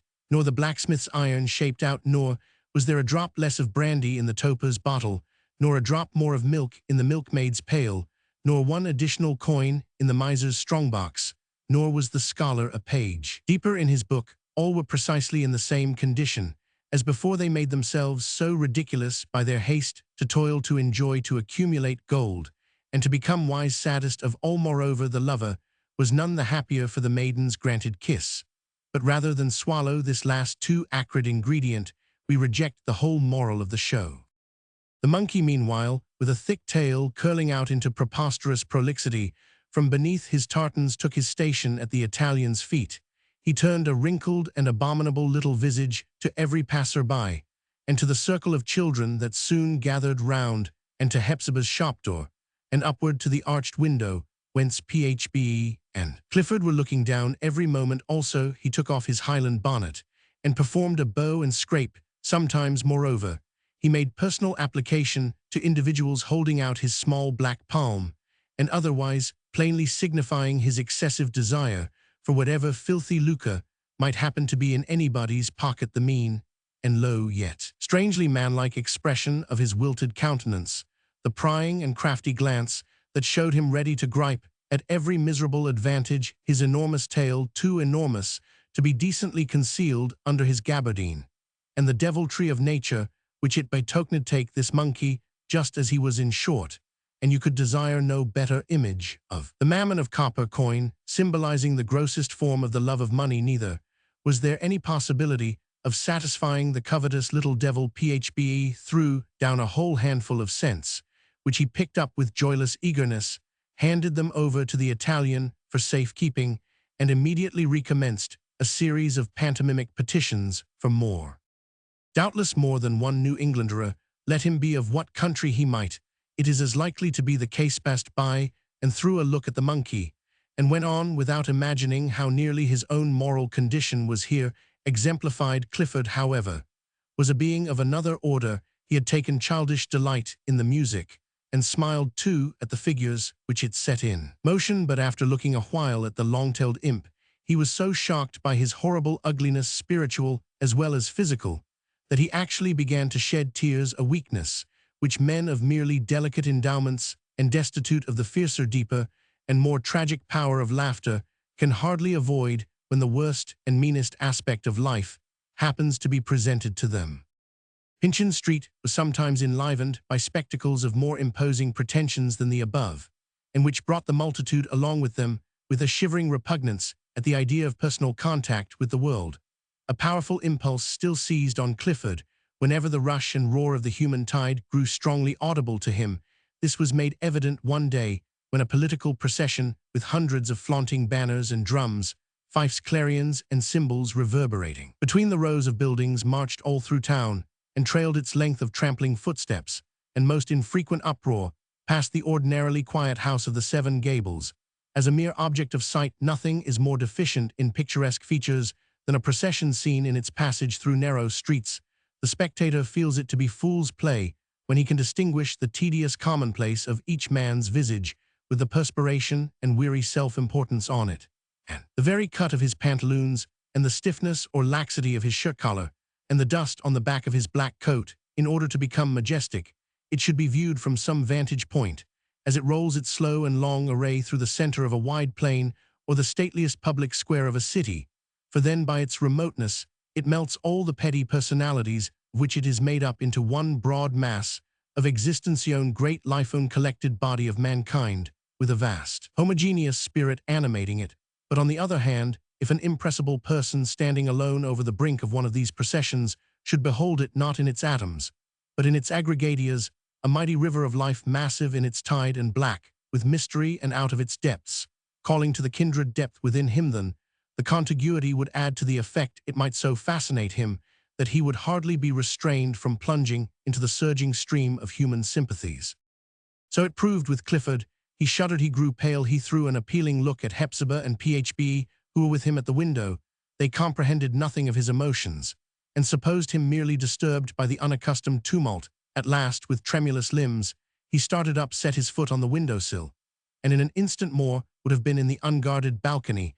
As it was, the whole procession might have seen him, a wild, haggard figure, his grey locks floating in the wind that waved. Their banners alonely being estranged from his race, but now feeling himself man again by virtue of the irrepressible instinct that possessed him. Had Clifford attained the balcony, he would probably have leaped into the street, but whether impelled by the species of terror that sometimes urges its victim over the very precipice, which he shrinks from, or by a natural magnetism tending towards the great center of humanity, it were not easy to decide. Both impulses might have wrought on him at once. But his companions, affrighted by his gesture, which was that of a man hurried away, in spite of himself, seized Clifford's garment and held him back. Hepzibah, shrieked Phoebe, to whom all extravagance was a horror, burst into sobs and tears. "Clifford, Clifford, are you crazy?" cried his sister. "I hardly know, Hepzibah," said Clifford, drawing a long breath. "Fear nothing, it is over. No, but had I taken that plunge and survived it, methinks it would have made me another man." Possibly in some sense Clifford may have been right. He needed a shock, or perhaps he required to take a deep, deep plunge into the ocean of human life, and to sink down and be covered by its profoundness, and then to emerge sobered, invigorated, restored to the world, and to himself perhaps again. He required nothing less than the great final remedy, death. A similar yearning to renew the broken links of brotherhood with his kind sometimes showed itself in a milder form, and once it was made beautiful by the religion that lay even deeper than itself in the incident now to be sketched. There was a touching recognition on Clifford's part of God's care and love towards him, towards this poor forsaken man, who, if any mortal could, might have been pardoned for regarding himself as thrown aside, forgotten, and left to be the sport of some fiend whose playfulness was an ecstasy of mischief. It was the Sabbath morning, one of those bright, calm Sabbaths, with its own hallowed atmosphere, when heaven seems to diffuse itself over the earth's face in a solemn smile, no less sweet than solemn. On such a Sabbath morn, were we pure enough to be its medium, we should be conscious of the earth's natural worship, ascending through our frames on whatever spot of ground. We stood the church bells with various tones, but all in harmony were calling out and responding to one another. It is the Sabbath, the Sabbathier, the Sabbath, and over the whole city the bells scattered the blessed sounds, now slowly, now with livelier joy, now one bell alone, now all the bells together, crying earnestly. It is the Sabbath, and flinging their accents afar off to melt into the air and pervade it with the holy word, the air with God's sweetest and tenderest sunshine. And it was meet for mankind to breathe into their hearts and send it forth again as the utterance of prayer. Clifford sat at the window with Hepzibah, watching the neighbors as they stepped into the street, all of them, however unspiritual on other days, were transfigured by the Sabbath influence, so that their very garments, whether it were an old man's decent coat, well brushed for the 1000th time, or a little boy's first sack, and trousers finished yesterday by his mother's needle, had somewhat of the quality of ascension robes. Forth likewise from the portal of the old house stepped Phbe, putting up her small green sunshade, and throwing upward a glance and smile of parting kindness to the faces at the arched window. In her aspect there was a familiar gladness and a holiness that you could play with, and yet reverence it as much as ever. She was like a prayer offered up in the homeliest beauty of one's mother tongue. Fresh was Phbe, moreover, and airy and sweet in her apparel, as if nothing that she wore, neither her gown nor her small straw bonnet, nor her little kerchief, any more than her snowy stocking, had ever been put on before, or if worn were all the fresher for it, and with a fragrance as if they had lain among the rosebuds. The girl waved her hand to Hepzibah and Clifford, and went up the street, a religion in herself, warm, simple, true, with a substance that could walk on earth, and a spirit that was capable of heaven. Hepzibah asked Clifford, after watching Phbe to the corner, "Do you never go to church?" "No, Clifford," she replied, "not these many, many years." "Were I to be there," he rejoined, "it seems to me that I could pray once more, when so many human souls were praying all around me." She looked into Clifford's face, and beheld there a soft, natural effusion, for his heart gushed out, as it were, and ran over at his eyes in delightful reverence for God and kindly affection for his human brethren. The emotion communicated itself to Hepzibah. She yearned to take him by the hand and go and kneel down. They two toads are both so long separate from the world, and as she now recognized scarcely friends with him, above to kneel down among the people and be reconciled to God and man at once. "Dear brother," said she earnestly, "let us go. We belong nowhere. We have not a foot of space in any church to kneel upon, but let us go to some place of worship, even if we stand in the broad aisle, poor and forsaken as we are. Some pudor will be open to us." So Hepzibah and her brother made themselves ready as they could in the best of their old-fashioned garments, which had hung on pegs or been laid away in trunks so long that the dampness and mouldy smell of the past was on them. Made themselves ready in their faded bettermost to go to church. They descended the staircase towards their gaunt, sallow Hepzibah and pale, emaciated, age-stricken Clifford. They pulled open the front door and stepped across the threshold, and felt both of them as if they were standing in the presence of the whole world, and with mankind's great and terrible eye on them. Alone the eye of their Father seemed to be withdrawn, and gave them no encouragement. The warm, sunny air of the street made them shiver. Their hearts quaked within them at the idea of taking one step farther. "It cannot be, Hepzibah, it is too late," said Clifford with deep sadness. "We are ghosts. We have no right among human beings, no right anywhere, but in this old house which has a curse on it, and which therefore we are doomed to haunt. And besides," he continued with a fastidious sensibility inalienably characteristic of the man, "it would not be fit nor beautiful to go. It is an ugly thought that I should be frightful to my fellow beings, and that children would cling to their mothers' gowns at sight of me." They shrank back into the dusky passageway and closed the door, but going up the staircase again, they found the whole interior of the house tenfold more dismal, and the air closer and heavier for the glimpse and breath of freedom which they had just snatched. They could not flee. Their jailer had but left the door ajar in mockery, and stood behind it to watch them stealing out at the threshold. They felt his pitiless gripe upon them, for what other dungeon is so dark as one's own heart? What jailer so inexorable as one's self?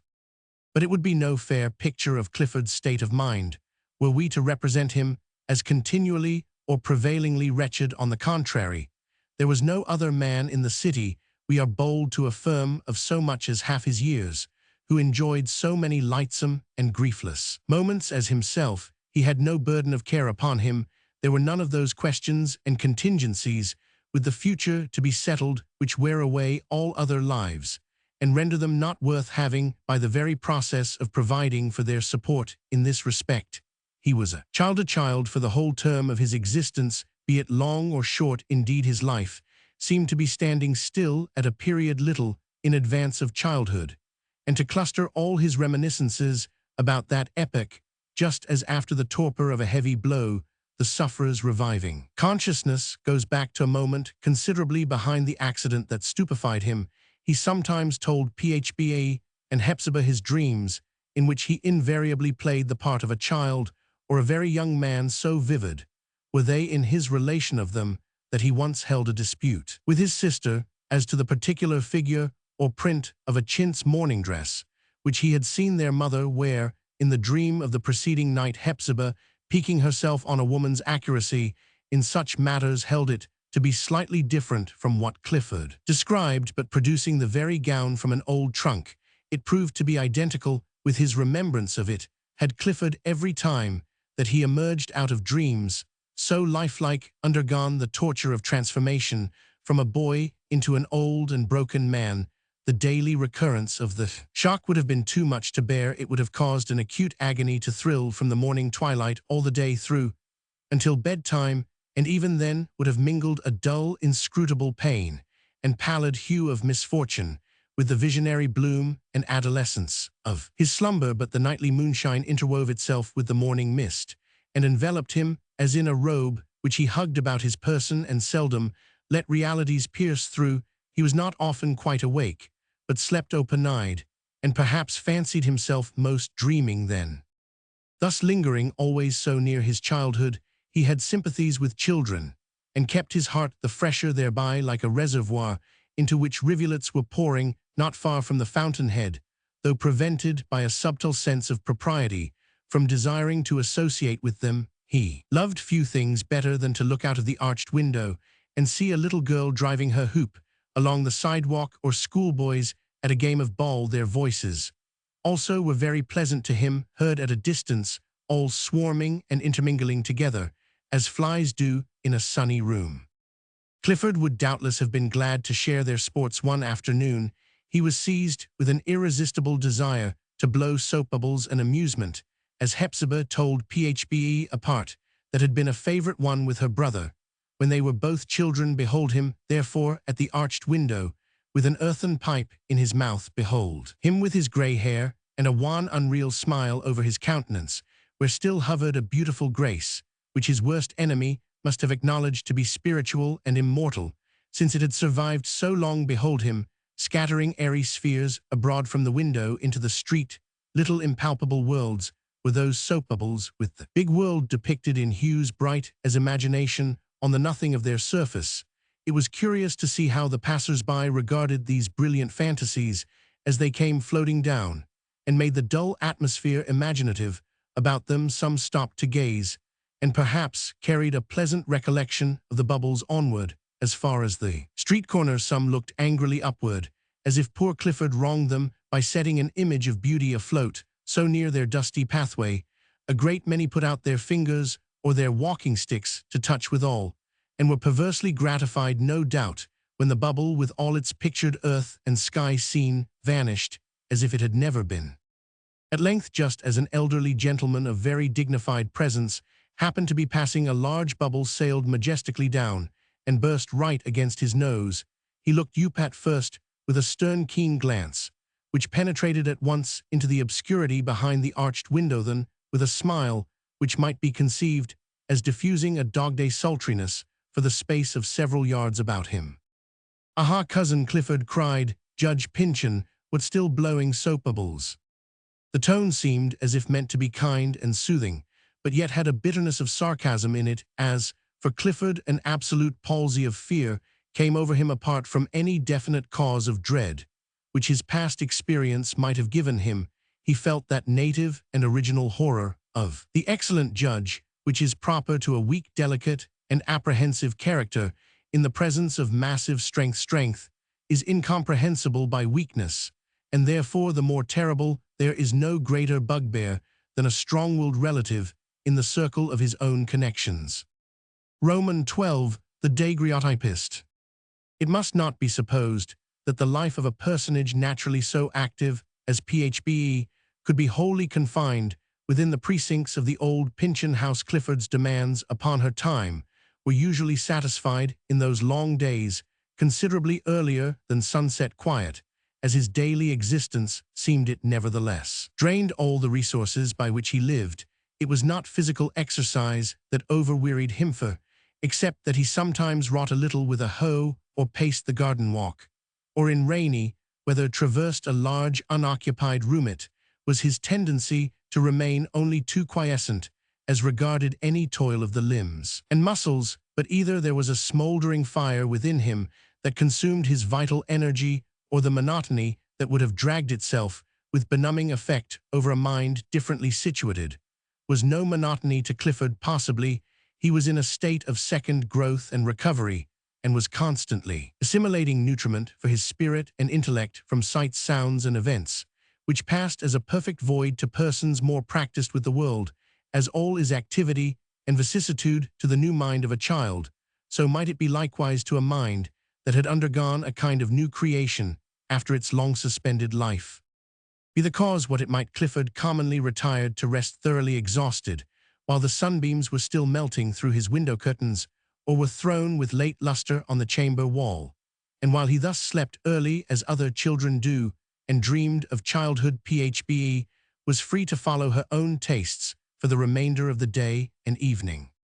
This was a freedom essential to the health, even of a character so little susceptible of morbid influences as that of Phbe. The old house, as we have already said, had both the dry rot and the damp rot in its walls. It was not good to breathe no other atmosphere than that. Hepzibah, though she had her valuable and redeeming traits, had grown to be a kind of lunatic by imprisoning herself so long in one place, with no other company than a single series of ideas, and but one affection and one bitter sense of wrong. Clifford, the reader may perhaps imagine, was too inert to operate morally on his fellow creatures, however intimate and exclusive their relations with him.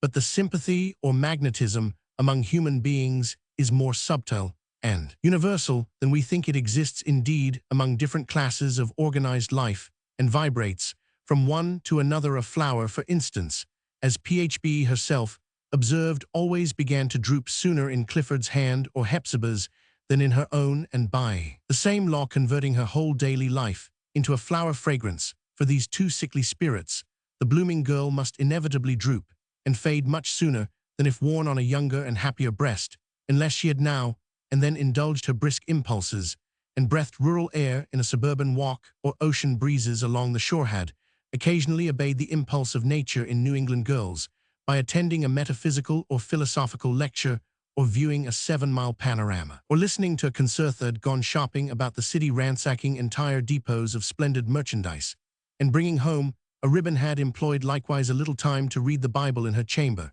and had stolen a little more to think of her mother and her native Plasunless for such moral medicines as the above. We should soon have beheld our poor Phbe grow thin and put on a bleached, unwholesome aspect, and assume strange, shy ways prophetic of old maidenhood and a cheerless future. Even as it was, a change grew visible, a change partly to be regretted, although whatever charm it infringed upon was repaired by another perhaps more precious. She was not so constantly gay, but had her moods of thought, which Clifford on the whole liked better than her former phase of unmingled cheerfulness, because now she understood him better and more delicately, and sometimes even interpreted him to himself. Her eyes looked larger and darker and deeper, so deep at some silent moments that they seemed like artesian wells down into the infinite. She was less girlish than when we first beheld her alighting from the omnibus, less girlish, but more a woman. The only youthful mind with which Phbe had an opportunity of frequent intercourse was that of the daguerreotypist. Inevitably, by the pressure of the seclusion about them, they had been brought into habits of some familiarity. Had they met under different circumstances, neither of these young persons would have been likely to bestow much thought upon the other, unless, indeed, their extreme dissimilarity should have proved a principle of mutual attraction. Both, it is true, were characters proper to New England life, and possessing a common ground, therefore, in their more external developments, but as unlike in their respective interiors as if their native climes had been at worldwide distance.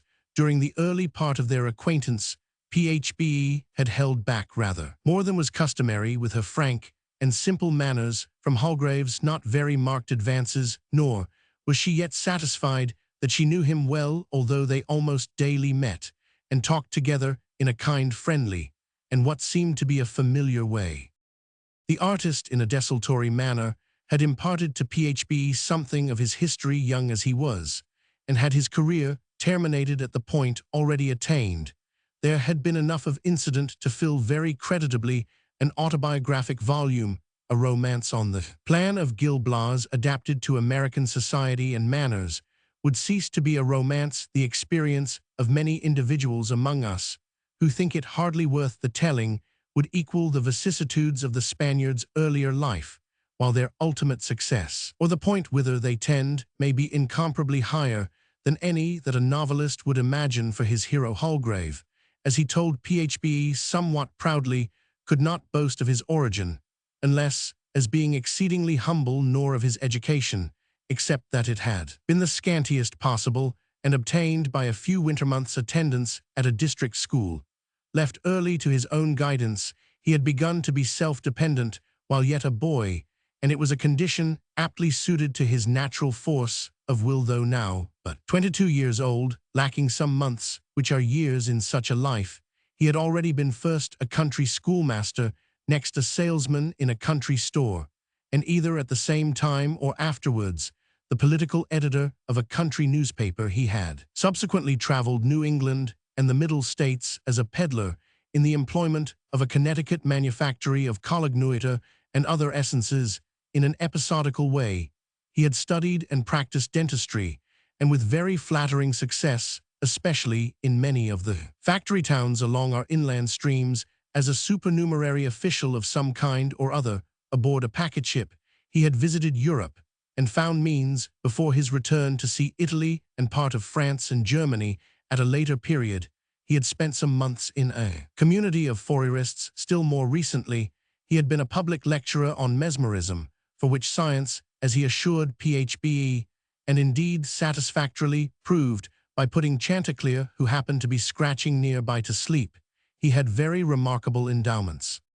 His present phase as a daguerreotypist was of no more importance in his own view, nor likely to be more permanent, than any of the preceding ones.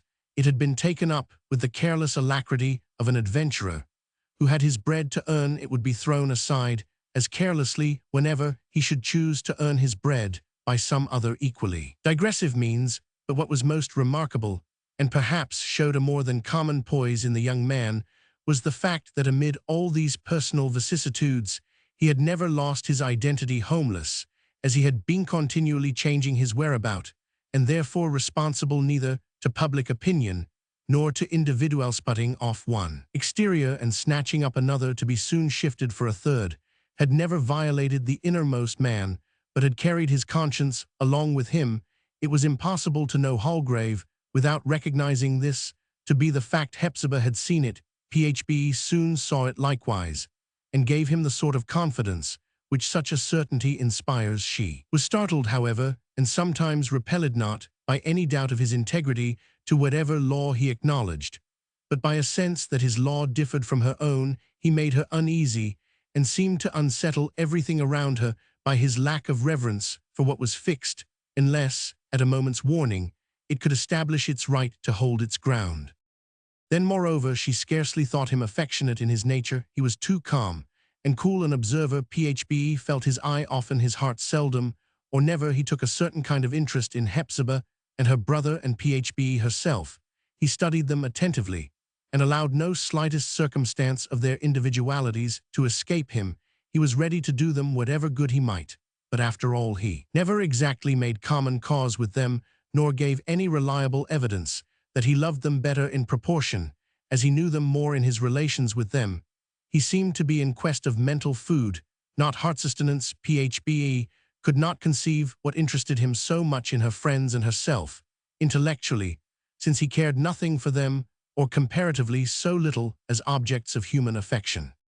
Always in his interviews with Phbe, the artist made a special inquiry as to the welfare of Clifford, whom, except at the Sunday festival, he seldom saw. "Does he still seem happy?" he asked one day. "As happy as a child," answered Phbe, "but like a child too very easily disturbed." "How disturbed?" inquired Holgrave. "By things without, or by thoughts within?" "I cannot see his thoughts. How should I?" replied Phbe with simple piquancy. "Very often his humor changes without any reason that can be guessed, at just as a cloud comes over the sun. Latterly, since I have begun to know him better, I feel it to be not quite right to look closely into his moods. He has had such a great sorrow that his heart is made all solemn and sacred by it. When he is cheerful, when the sun shines into his mind, then I venture to peep in just as far as the light reaches, but no further. It is holy ground where the shadow falls. How prettily you express this sentiment, said the artist. I can understand the feeling without possessing it. Had I your opportunities, no scruples would prevent me from fathoming Clifford to the full depth of my plummet line. How strange that you should wish it, remarked Phba involuntarily. What is cousin Clifford to you?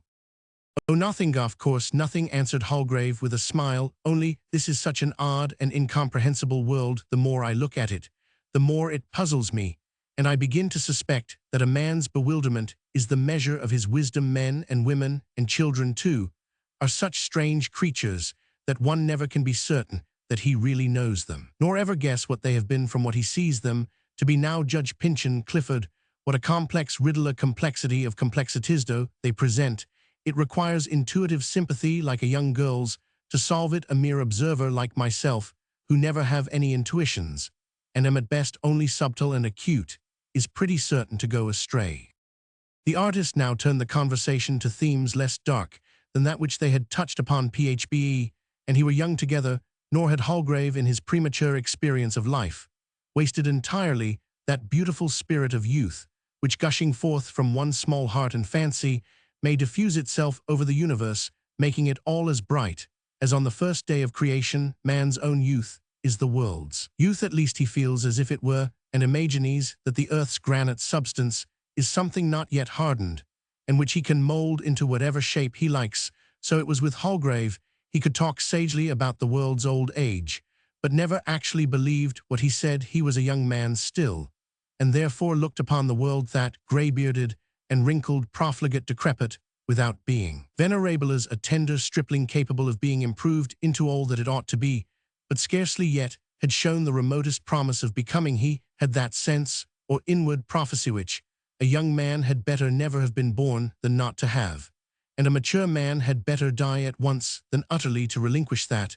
We are not doomed to creep on forever in the old bad way, but that this very now there are the harbingers abroad of a golden era to be accomplished in his own lifetime. It seemed to Holgravius, doubtless, it has seemed to the hopeful of every century since the epoch of Adam's grandchildren, that in this age, more than ever before, the moss-grown and rotten past is to be torn down, and lifeless institutions to be thrust out of the way, and their dead corpses buried, and everything to begin anew.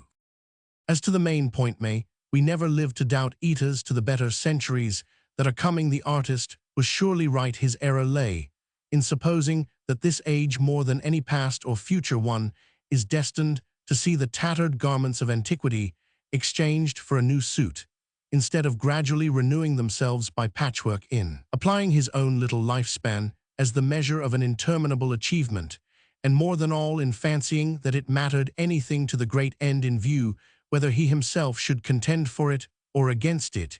Yet it was well for him to think so, this enthusiasm infusing itself through the calmness of his character, and thus taking an aspect of settled thought and wisdom, would serve to keep his youth pure and make his aspirations high. And when, with the years settling down more weightily upon him, his early faith should be modified by inevitable experience, it would be with no harsh and sudden revolution of his sentiments. He would still have faith in man's brightening destiny, and perhaps love him all the better, as he should recognize his helplessness in his own behalf, and the haughty faith with which he began life would be well bartered for a far humbler one at its close, in discerning that man's best directed effort accomplishes a kind of dream, while God is the sole worker of realities. Holgrave had read very little, and that little in passing through the thoroughfare of life, where the mystic language of his books was necessarily mixed up with the babble of the multitude, so that both one and the other were apt to lose any sense that might have been properly their own. He considered himself a thinker, and was certainly of a thoughtful turn, but with his own path to discover, had perhaps hardly yet reached the point where an educated man begins to think the true value of his character lay in that deep consciousness of inward strength, which made all his past vicissitudes seem merely like a change of garments in that enthusiasm so quiet that he scarcely knew of its existence, but which gave a warmth to everything that he laid his hand on in that personal ambition hidden from his own, as well as other ice among his more generous impulses, but in which lurked a certain efficacy that might solidify him from a theorist into the champion of some practicable cause altogether in his culture, and want of culturine his crude, wild, and misty philosophy, and the practical experience that counteracted some of its tendencies in his magnanimous zeal for man's welfare, and his recklessness of whatever the ages had established in man's behalf in his faith, and in his infidelity in what he had, and in what he lacked. Artist might fitly enough stand forth as the representative of many compeers in his native land. His career it would be difficult to prefigure. There appeared to be qualities in Holgrave, such as in a country where everything is free to the hand that can grasp, it could hardly fail to put some of the world's prizes within his reach. But these matters are delightfully uncertain.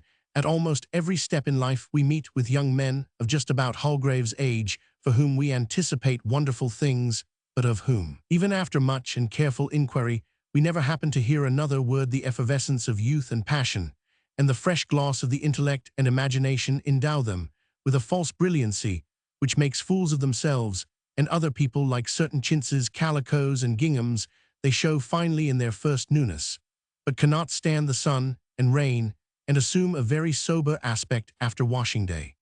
But our business is with Holgrave, as we find him on this particular afternoon, and in the arbor of the Pyncheon garden. In that point of view, it was a pleasant sight to behold this young man with so much faith in himself, and so fair an appearance of admirable power, so little harmed, too, by the many tests that had tried his mettle. It was pleasant to see him in his kindly intercourse with Phoebe. Her thought had scarcely done him justice when it pronounced him cold, or if so he had grown warmer now without such purpose on her part, and unconsciously on his.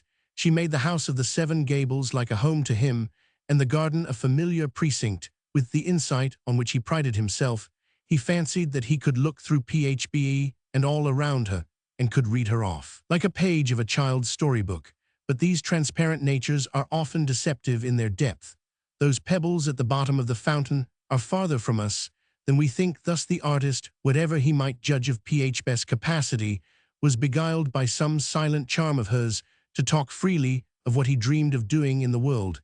He poured himself out as to another self. Very possibly he forgot Phoebe while he talked to her, and was moved only by the inevitable tendency of thought, when rendered sympathetic by enthusiasm and emotion, to flow into the first safe reservoir which it finds. But had you peeped at them through the chinks of the garden fence, the young man's earnestness and heightened color might have led you to suppose that he was making love to the young girl. At length something was said by Holgrave that made it apposite for Phoebe to inquire what had first brought him acquainted with her cousin Hepzibah, and why he now chose to lodge in the desolate old Pyncheon house. Without directly answering her, he turned from the future, which had heretofore been the theme of his discourse, and began to speak of the influences of the past. One subject, indeed, is but the reverberation of the other. Shall we never get rid of this past? Cried he, keeping up the earnest tone of his preceding conversation. It lies upon the present like a giant's dead body. In fact, the case is just as if a young giant were compelled to waste all his strength in carrying about the corpse of the old giant, his grandfather, who died a long while ago, and only needs to be decently buried. Just think a moment, and it will startle you to see what slaves we are to bygone time-stow death, if we give the matter the right word. But I do not see it, observed Phoebe. For example, then, continued Holgrave, a dead man, if he happens to have made a will, disposes of wealth no longer his own, or if he die intestate, it is distributed in accordance with the notions of men much longer dead than he. A dead man sits on all our judgment seats, and living judges do but search out and repeat his decisions. We read in dead men's books, we laugh at dead men's jokes, and cry at dead men's pathos. We are sick of dead men's diseases, physical and moral, and die of the same remedies with which dead doctors killed their patients. We worship the living deity according to dead men's forms and creeds. Whatever we seek to do of our own free motion, a dead man's icy hand obstructs us. Turn our eyes to what point we may a dead man's white immitigable face encounters them and freezes our very heart, and we must be dead ourselves before we can begin to have our proper influence on our own world, which will then be no longer our world, but the world of another generation with which we shall have no shadow of a right to interfere. I ought to have said, too, that we live in dead men's houses, as for instance in this of the Seven Gables. And why not, said Phbe, so long as we can be comfortable in them. But we shall live to see the day, I trust, went on the artist, when no man shall build his house for posterity. Why should he? He might just as reasonably order a durable suit of clothes leather or gutta-percha, or whatever else lasts, longesto, that his great-grandchildren should have the benefit of them, and cut precisely the same figure in the world that he himself does, if each generation were allowed and expected to build its own houses. That single change, comparatively unimportant in itself, would imply almost every reform which society is now suffering, for I doubt whether even our public edifices or capitals, state houses, courthouses, city hall, and churches sought to be built of such permanent materials as stone or brick. It were better that they should crumble to ruin once in 20 years or thereabouts, as a hint to the people to examine into and reform the institutions which they symbolize. How you hate everything old, said Phbe in dismay. It makes me dizzy to think of such a shifting world. I certainly love nothing moldy, answered Holgrave. Now this old Pyncheon house, is it a wholesome place to live in, with its black shingles and the green moss that shows how damp they are, its dark low-studded rooms, its grime and sordidness, which are the crystallization on its walls of the human breath that has been drawn and exhaled here in discontent and anguish? The house ought to be purified with fire, purified till only its ashes remain. Then why do you live in it? Asked Phbe, a little piqued. Oh, I am pursuing my studies here, not in books. However, replied Holgrave, the house, in my view, is expressive of that odious and abominable past, with all its bad influences, against which I have just been declaiming. I dwell in it for a while that I may know the better how to hate it. By the by, did you ever hear the story of Moll the wizard, and what happened between him and your immeasurably great-grandfather? Yes, indeed, said Phbe. I heard it long ago from my father, and 2 or 3 times from my cousin Hepzibah. In the month that I have been here, she seems to think that all the calamities of the Pyncheons began from that quarrel with the wizard, as you call him, and you, Mr. Holgrave, look as if you thought so too. How singular that you should believe what is so very absurd, when you reject many things that are a great deal worthier of credit. I do believe it, said the artist seriously, not as a superstition, however, but as proved by unquestionable facts, and as exemplifying a theory. Now see, under those 7 gables at which we now look, upend, which old Colonel Pyncheon meant to be the house of his descendants in prosperity and happiness down to an epoch far beyond the present. Under that roof, through a portion of 3 centuries, there has been perpetual remorse of conscience, a constantly defeated hope, strife amongst kindred, various misery, a strange form of death, dark suspicion, unspeakable disgrace, all or most of which calamity I have the means of tracing to the old Puritans' inordinate desire to plant and endow a family, to plant a family. This idea is at the bottom of most of the wrong and mischief which men do. The truth is that once in every half-century at longest, a family should be merged into the great obscure mass of humanity and forget all about its ancestors' human blood in order to keep its freshness. Should run in hidden streams, as the water of an aqueduct is conveyed in subterranean pipes. In the family existence of these Pyncheons, for instance, forgive me, Phbe, but I cannot think of you as one of Themin, their brief New England pedigree. There has been time enough to infect them all with one kind of lunacy or another. You speak very unceremoniously of my kindred, said Phbe, debating with herself whether she ought to take offense. I speak true thoughts to a true mind, answered Holgrave, with a vehemence which Phbe had not before witnessed in him. The truth is, as I say. Furthermore, the original perpetrator and father of this mischief appears to have perpetuated himself, and still walks the street, at least his very image in mind and body, with the fairest prospect of transmitting to posterity as rich and as wretched an inheritance as he has received. Do you remember the daguerreotype and its resemblance to the old portrait? How strangely in earnest you are, exclaimed Phbe, looking at him with surprise and perplexity, half alarmed and partly inclined to To laugh you talk of the lunacy of the Pyncheons. Is it contagious? I understand you, said the artist, coloring and laughing. I believe I am a little mad. This subject has taken hold of my mind with the strangest tenacity of clutch, since I have lodged in yonder old gable. As one method of throwing it off, I have put an incident of the Pyncheon family history with which I happen to be acquainted into the form of a legend, and mean to publish it in a magazine. Do you write for the magazines? Inquired Phbe. Is it possible you did not know it? Cried Holgrave. Well, such is literary fame. Yes, Miss Phbe Pyncheon, among the multitude of my marvelous gifts, I have that of writing stories, and my name has figured, I can assure you, on the covers of Graham and Godey, making as respectable an appearance for aught I could see as any of the canonized beadle with which it was associated in the humorous line. I am thought to have a very pretty way with me. And as for pathos, I am as provocative of tears as an onion. But shall I read you my story? Yes, if it is not very long, said Phbe, added Laughinglinna, very dull. As this latter point was one which the daguerreotypist could not decide for himself, he forthwith produced his roll of manuscript, and while the late sunbeams gilded the Seven Gables, began to read. Roman 13, Alice Pyncheon. There was a message brought one day from the worshipful Gervase Pyncheon to young Matthew Mole the carpenter, desiring his immediate presence at the house of the Seven Gables. And what does your master want with me? Said the carpenter to Mr. Pyncheon's black servant. Does the house need any repair? Well, it may by this time, and no blame to my father who built it neither.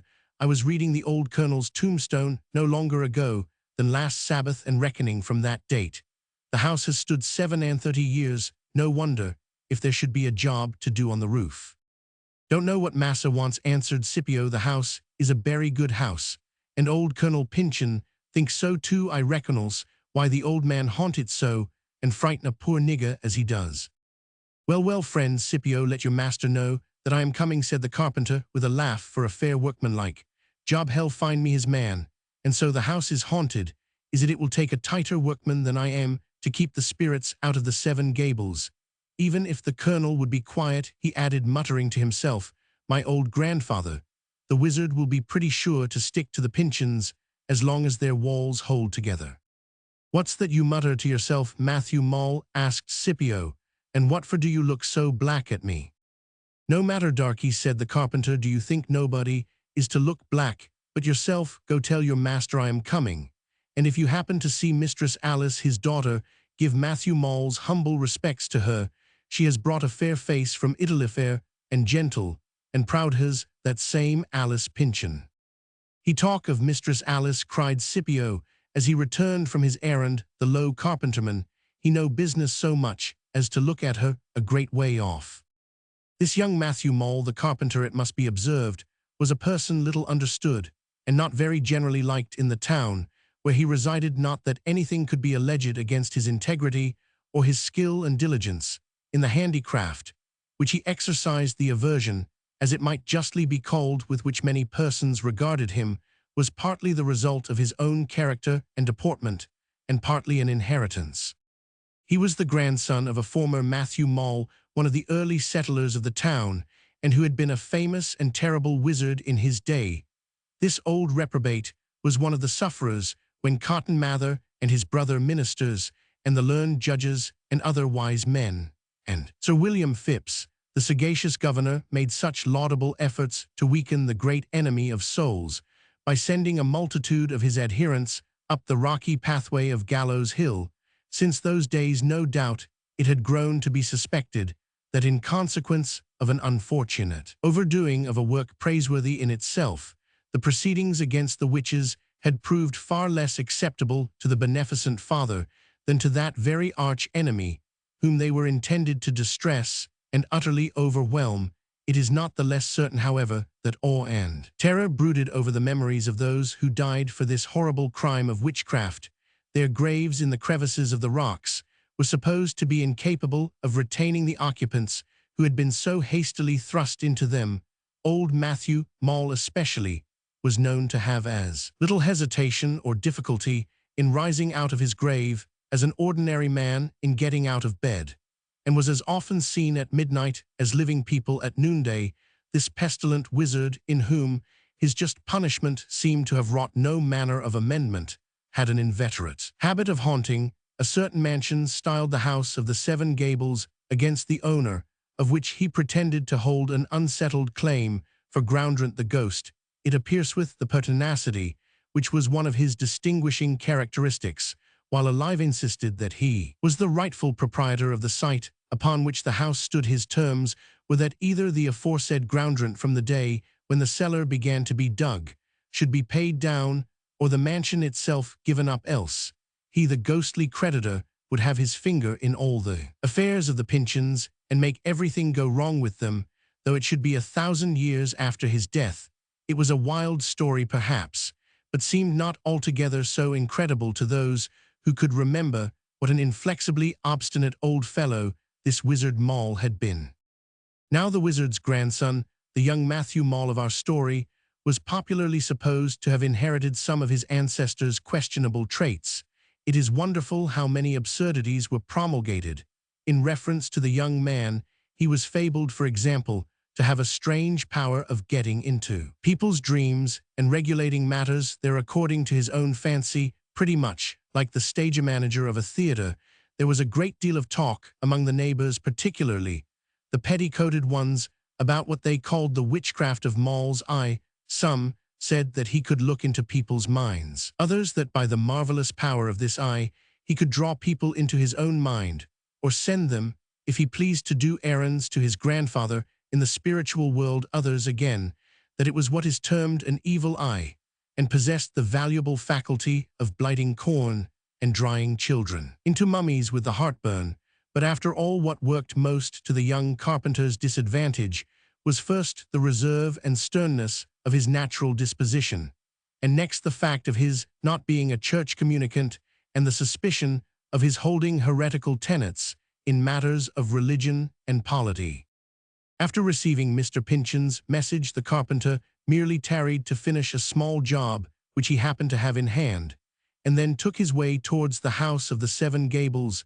This noted edifice, though its style might be getting a little out of fashion, was still as respectable a family residence as that of any gentleman in town.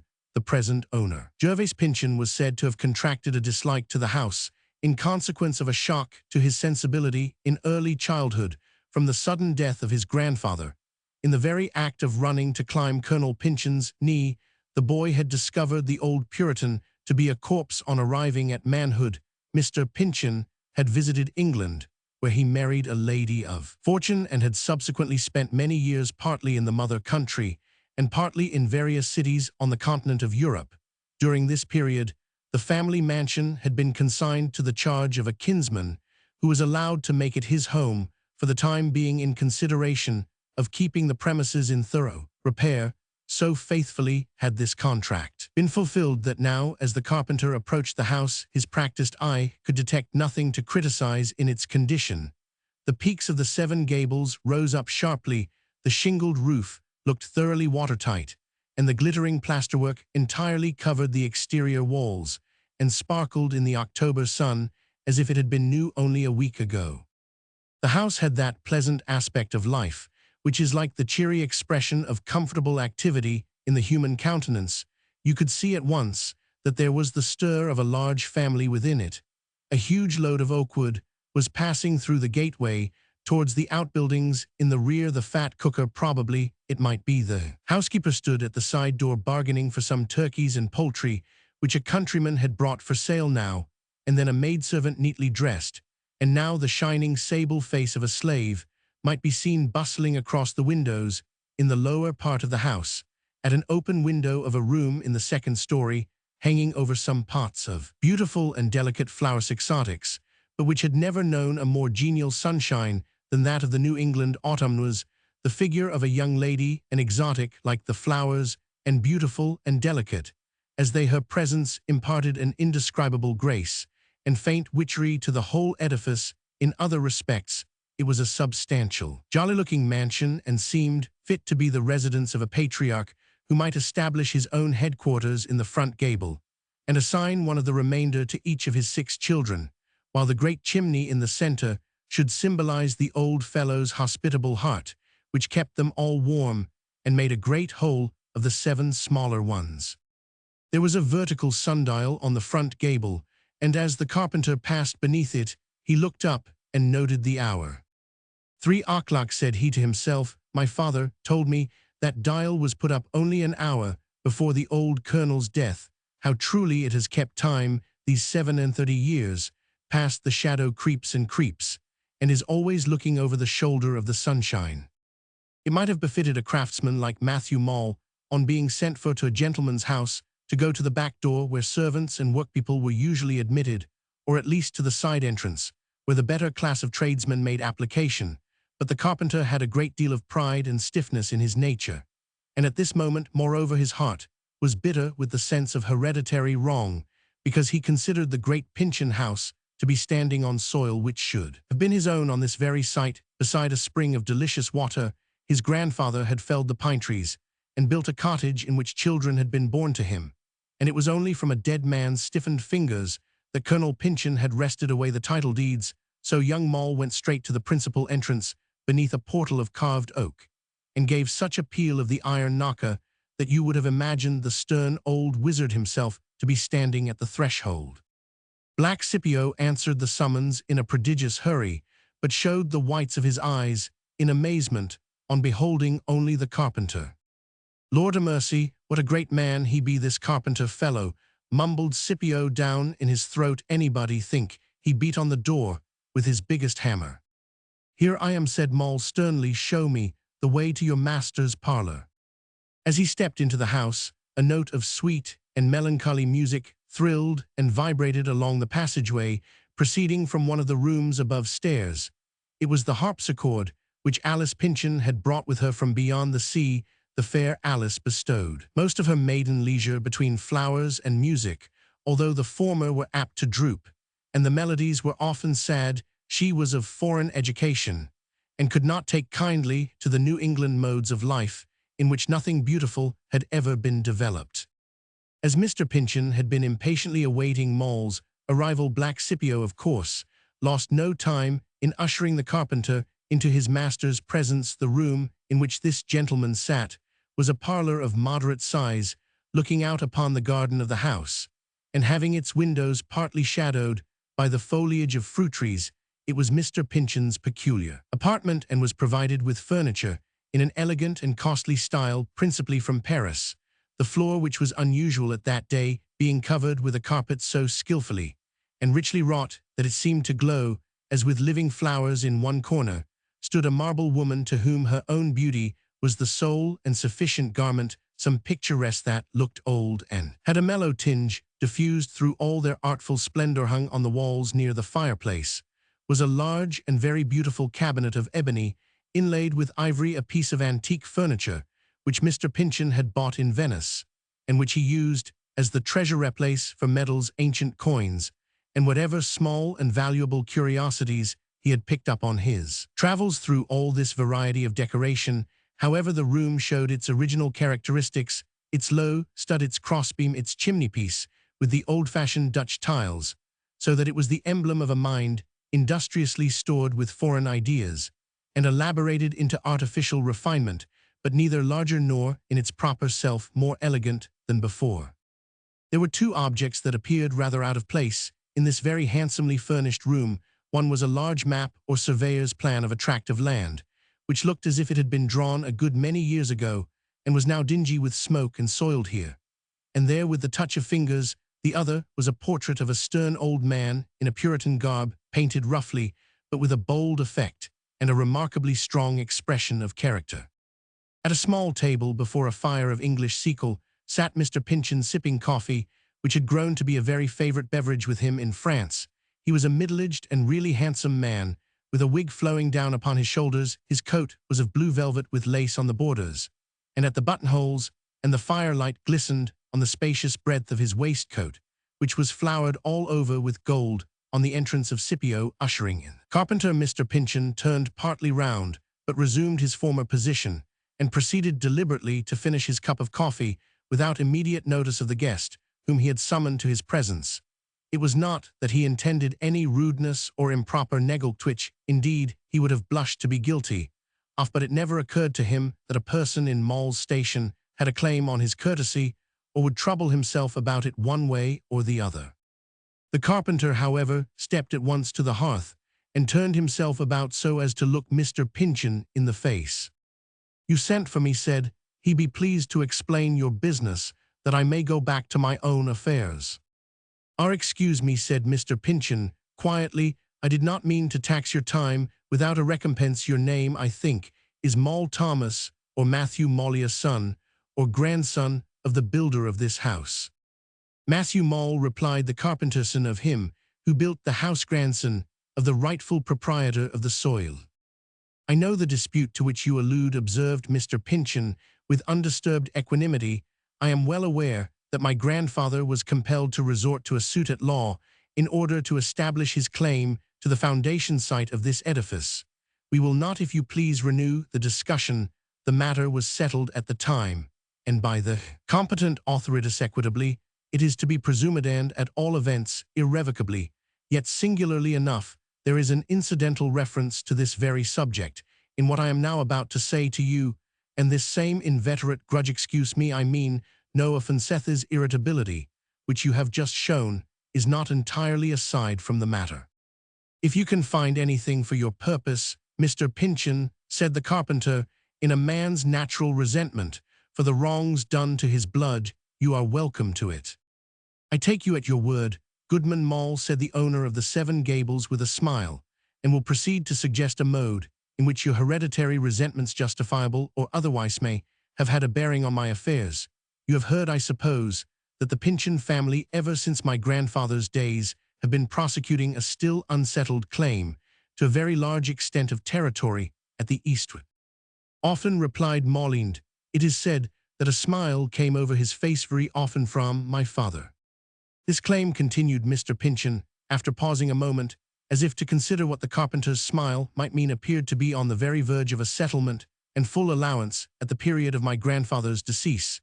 It was well known to those in his confidence that he anticipated neither difficulty nor delay. Now Colonel Pyncheon, I need hardly say, was a practical man, well acquainted with public and private business, and not at all the person to cherish ill-founded hopes, or to attempt the following out of an impracticable scheme. It is obvious to conclude, therefore, that he had grounds not apparent to his heirs for his confident anticipation of success in the matter of this Eastern claim. In a word, I believe my legal advisers coincide in the belief, which moreover is authorized to a certain extent by the family traditions, that my grandfather was in possession of some deed or other document essential to this claim, but which has since disappeared." "Very likely," said Matthew Mollind. Again, it is said, there was a dark smile on his face. "But what can a poor carpenter have to do with the grand affairs of the Pyncheon family?" "Perhaps nothing," returned Mr. Pyncheon, "possibly much." Here ensued a great many words between Matthew Moll and the proprietor of the Seven Gables on the subject which the latter had thus broached. It seems, although Mr. Pyncheon had some hesitation in referring to stories so exceedingly absurd in their aspect, that the popular belief pointed to some mysterious connection and dependence existing between the family of the Molls and these vast unrealized possessions of the Pyncheons. It was an ordinary saying that the old wizard hanged, though he had obtained the best end of the bargain in his contest with Colonel Pyncheon, inasmuch as he had got possession of the great Eastern claim in exchange for an acre or two of guarding ground. A very aged woman, recently dead, had often used the metaphorical expression in her fireside talk that miles and miles of the Pyncheon lands had been shoveled into Moll's grave, which, by the by, was but a very shallow nook between two rocks near the summit of Gallows Hill. Again, when the lawyers were making inquiry for the missing document, it was a byword that it would never be found unless, in the wizard's skeleton hand, so much weight had the shrewd lawyers assigned to these fables, that but Mr. Pyncheon did not see fit to inform the carpenter of the fact. They had secretly caused the wizard's grave to be searched. Nothing was discovered, however, except that unaccountably the right hand of the skeleton was gone. Now, what was unquestionably important, a portion of these popular rumors could be traced, though rather doubtfully and indistinctly, to chance words and obscure hints of the executed wizard's son, and the father of this present Matthew Mole, and here Mr. Pyncheon could bring an item of his own personal evidence into play, though but a child. At the time he either remembered or fancied that Matthew's father had had some job to perform on the day before, or possibly the very morning of the Colonel's decease, in the private room where he and the carpenter were at this moment talking certain papers belonging to Colonel Pyncheon, as his grandson distinctly recollected, had been spread out on the table. Matthew Mole understood the insinuated suspicion. "My father," he said, but still there was that dark smile making a riddle of his countenance. "Me father was an honester man than the bloody old colonel. Not to get his rights back again would he have carried off one of those papers." "I shall not bandy words with you," observed the foreign-bred Mr. Pyncheon with haughty composure, "nor will it become me to resent any rudeness towards either my grandfather or myself. A gentleman, before seeking intercourse with a person of your station and habits, will first consider whether the urgency of the end may compensate for the disagreeableness of the means. It does so in the present instance." He then renewed the conversation and made great pecuniary offers to the carpenter, in case the latter should give information leading to the discovery of the lost document, and the consequent success of the Eastern claim. For a long time Matthew Mole is said to have turned a cold ear to these propositions. At last, however, with a strange kind of laugh, he inquired whether Mr. Pyncheon would make over to him the old wizard's homestead ground, together with the house of the Seven Gables now standing on it, in requital of the documentary evidence so urgently required. The wild chimney-corner legend, which without copying all its extravagances my narrative essentially follows here, gives an account of some very strange behavior on the part of Colonel Pyncheon's portrait. This picture, it must be understood, was supposed to be so intimately connected with the fate of the house, and so magically built into its walls, that if once it should be removed, that very instant the whole edifice would come thundering down in a heap of dusty ruin. All through the foregoing conversation between Mr. Pyncheon and the carpenter, the portrait had been frowning, clenching its fist, and giving many such proofs of excessive discomposure, but without attracting the notice of either of the two colloquists, and finally, at Matthew Mole's audacious suggestion of a transfer of the Seven Gables structure, the ghostly portrait is averred to have lost all patience, and to have shown itself on the point of descending bodily from its frame, but such incredible incidents are merely to be mentioned aside. "Give up this house," exclaimed Mr. Pyncheon, in amazement at the proposal. "Were I to do so, my grandfather would not rest quiet in his grave." "He never has, if all stories are true," remarked the carpenter composedly, "but that matter concerns his grandson more than it does Matthew Mole. I have no other terms to propose." Impossible as he at first thought it to comply with Mole's conditions, still on a second glance Mr. Pyncheon was of opinion that they might at least be made matter of discussion. He himself had no personal attachment for the house, nor any pleasant associations connected with his childish residence in it. On the contrary, after 37 years, the presence of his dead grandfather seemed still to pervade it, as on that morning when the affrighted boy had beheld him with so ghastly an aspect stiffening in his chair. His long abode in foreign parts, moreover, and familiarity with many of the castles and ancestral halls of England, and the marble palaces of Italy, had caused him to look contemptuously at the house of the Seven Gables. Whether in point of splendor or convenience, it was a mansion exceedingly inadequate to the style of living which it would be incumbent on Mr. Pyncheon to support. After realizing his territorial rights, his steward might deign to occupy it, but never, certainly, the great landed proprietor himself in the event of success. Indeed, it was his purpose to return to England, nor, to say the truth, would he recently have quitted that more congenial home, had not his own fortune, as well as his deceased wife's, begun to give symptoms of exhaustion. The Eastern claim once fairly settled, and put upon the firm basis of actual possession, Mr. Pyncheon's propertito be measured by miles, not acres, would be worth an earldom, and would reasonably entitle him to solicit or enable him to purchase that elevated dignity from the British monarch, Lord Pyncheon, the Earl of Waldo. How could such a magnate be expected to contract his grandeur within the pitiful compass of 7 shingled gables? In short, on an enlarged view of the business, the carpenter's terms appeared so ridiculously easy that Mr. Pyncheon could scarcely forbear laughing in his face, he was quite ashamed, after the foregoing reflections, to propose any diminution of so moderate a recompense for the immense service to be rendered. "I consent to your proposition," Mole cried. "He put me in possession of the document essential to establish my rights, and the house of the Seven Gables is your own."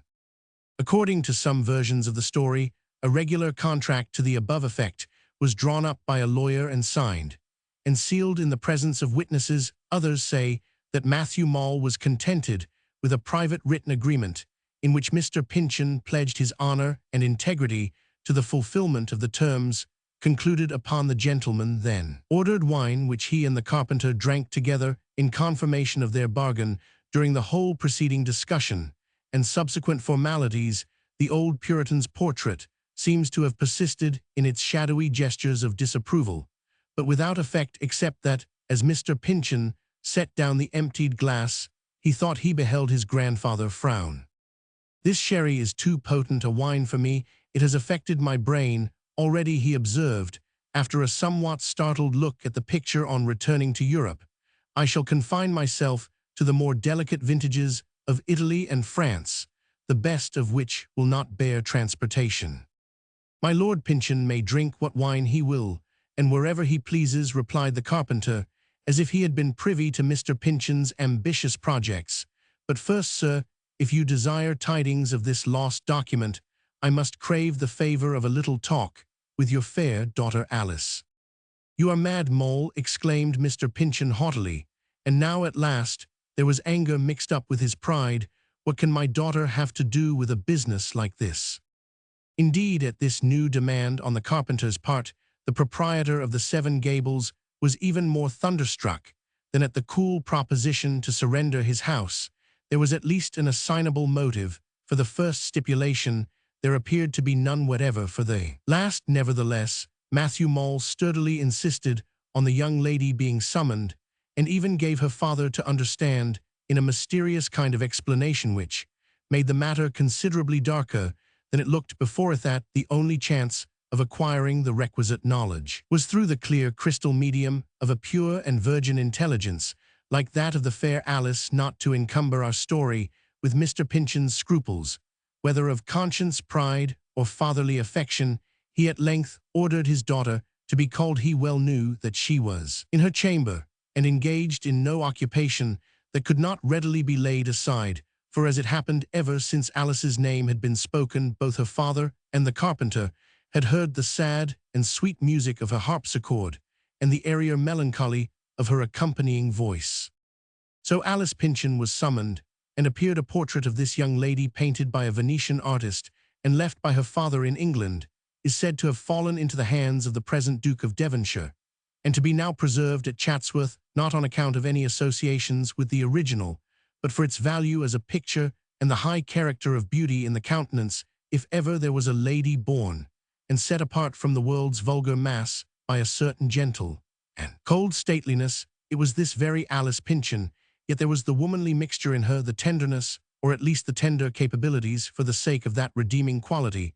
A man of generous nature would have forgiven all her pride, and have been content almost to lie down in her path, and let Alice set her slender foot upon his heart. All that he would have required was simply the acknowledgement that he was indeed a man, and a fellow being, molded of the same elements as she. As Alice came into the room, her eyes fell upon the carpenter, who was standing near its center, clad in green woolen jacket, a pair of loose breeches open at the knees, and with a long pocket for his rule, the end of which protruded. It was as proper a mark of the artisan's calling as Mr. Pyncheon's full-dress sword of that gentleman's aristocratic pretensions. A glow of artistic approval brightened over Alice Pyncheon's face. She was struck with admiration, which she made no attempt to conceal. Off the remarkable comeliness, strength, and energy of Mole's figure, but that admiring glance which most other men perhaps would have cherished as a sweet recollection all through life. The carpenter never forgave. It must have been the devil himself that made Mole so subtle in his perception. "Does the girl look at me as if I were a brute beast?" thought he, setting his teeth. "She shall know whether I have a human spirit, and the worse for her if it proves stronger than her own." "My father you sent for me," said Alice in her sweet and harp-like voice. "But if you have business with this young man, pray, let me go again. You know I do not love this room, in spite of that Claude, with which you try to bring back sunny recollections." "Stay a moment, young lady, if you please," said Matthew Mole. "My business with your father is over with yourself. It is now to begin." Alice looked towards her father in surprise and inquiry. "Yes, Alice," said Mr. Pyncheon, with some disturbance and confusion. "This young man, his name is Matthew Mole, professes, so far as I can understand him, to be able to discover through your means a certain paper or parchment, which was missing long before your birth. The importance of the document in question renders it advisable to neglect no possible, even if improbable, method of regaining it. You will therefore oblige me, my dear Alice, by answering this person's inquiries, and complying with his lawful and reasonable requests, so far as they may appear to have the aforesaid object in view. As I shall remain in the room, you need apprehend no rude nor unbecoming deportment on the young man's part, and at your slightest wish, of course, the investigation, or whatever we may call it, shall immediately be broken off." "Mistress Alice Pyncheon," remarked Matthew Mole with the utmost deference, but yet a half-hidden sarcasm in his look and tone, "will no doubt feel herself quite safe in her father's presence, and under his all-sufficient protection." "I certainly shall entertain no manner of apprehension with my father at hand," said Alice with maidenly dignity. "Neither do I conceive that a lady, while true to herself, can have aught to fear from whomsoever, or in any circumstances." Poor Alice, by what unhappy impulse did she thus put herself at once on terms of defiance against a strength which she could not estimate? "Then, Mistress Alice," said Matthew Mole, handing a chair gracefully enough for a craftsman, "will it please you only to sit down, and do me the favor, though altogether beyond a poor carpenter's deserts, to fix your eyes on mine?" Alice complied. She was very proud, setting aside all advantages of rank. This fair girl deemed herself conscious of a power combined of beauty, high unsullied purity, and the preservative force of womanhood that could make her sphere impenetrable unless betrayed by treachery. Within she instinctively knew, it may be, that some sinister or evil potency was now striving to pass her barriers, nor would she decline the contest. So Alice put woman's might against man's might, a match not often equal on the part of woman. Her father, meanwhile, had turned away, and seemed absorbed in the contemplation of a landscape by Claude, where a shadowy and sun-streaked vista penetrated so remotely into an ancient wood that it would have been no wonder if his fancy had lost itself in the picture's bewildering depths.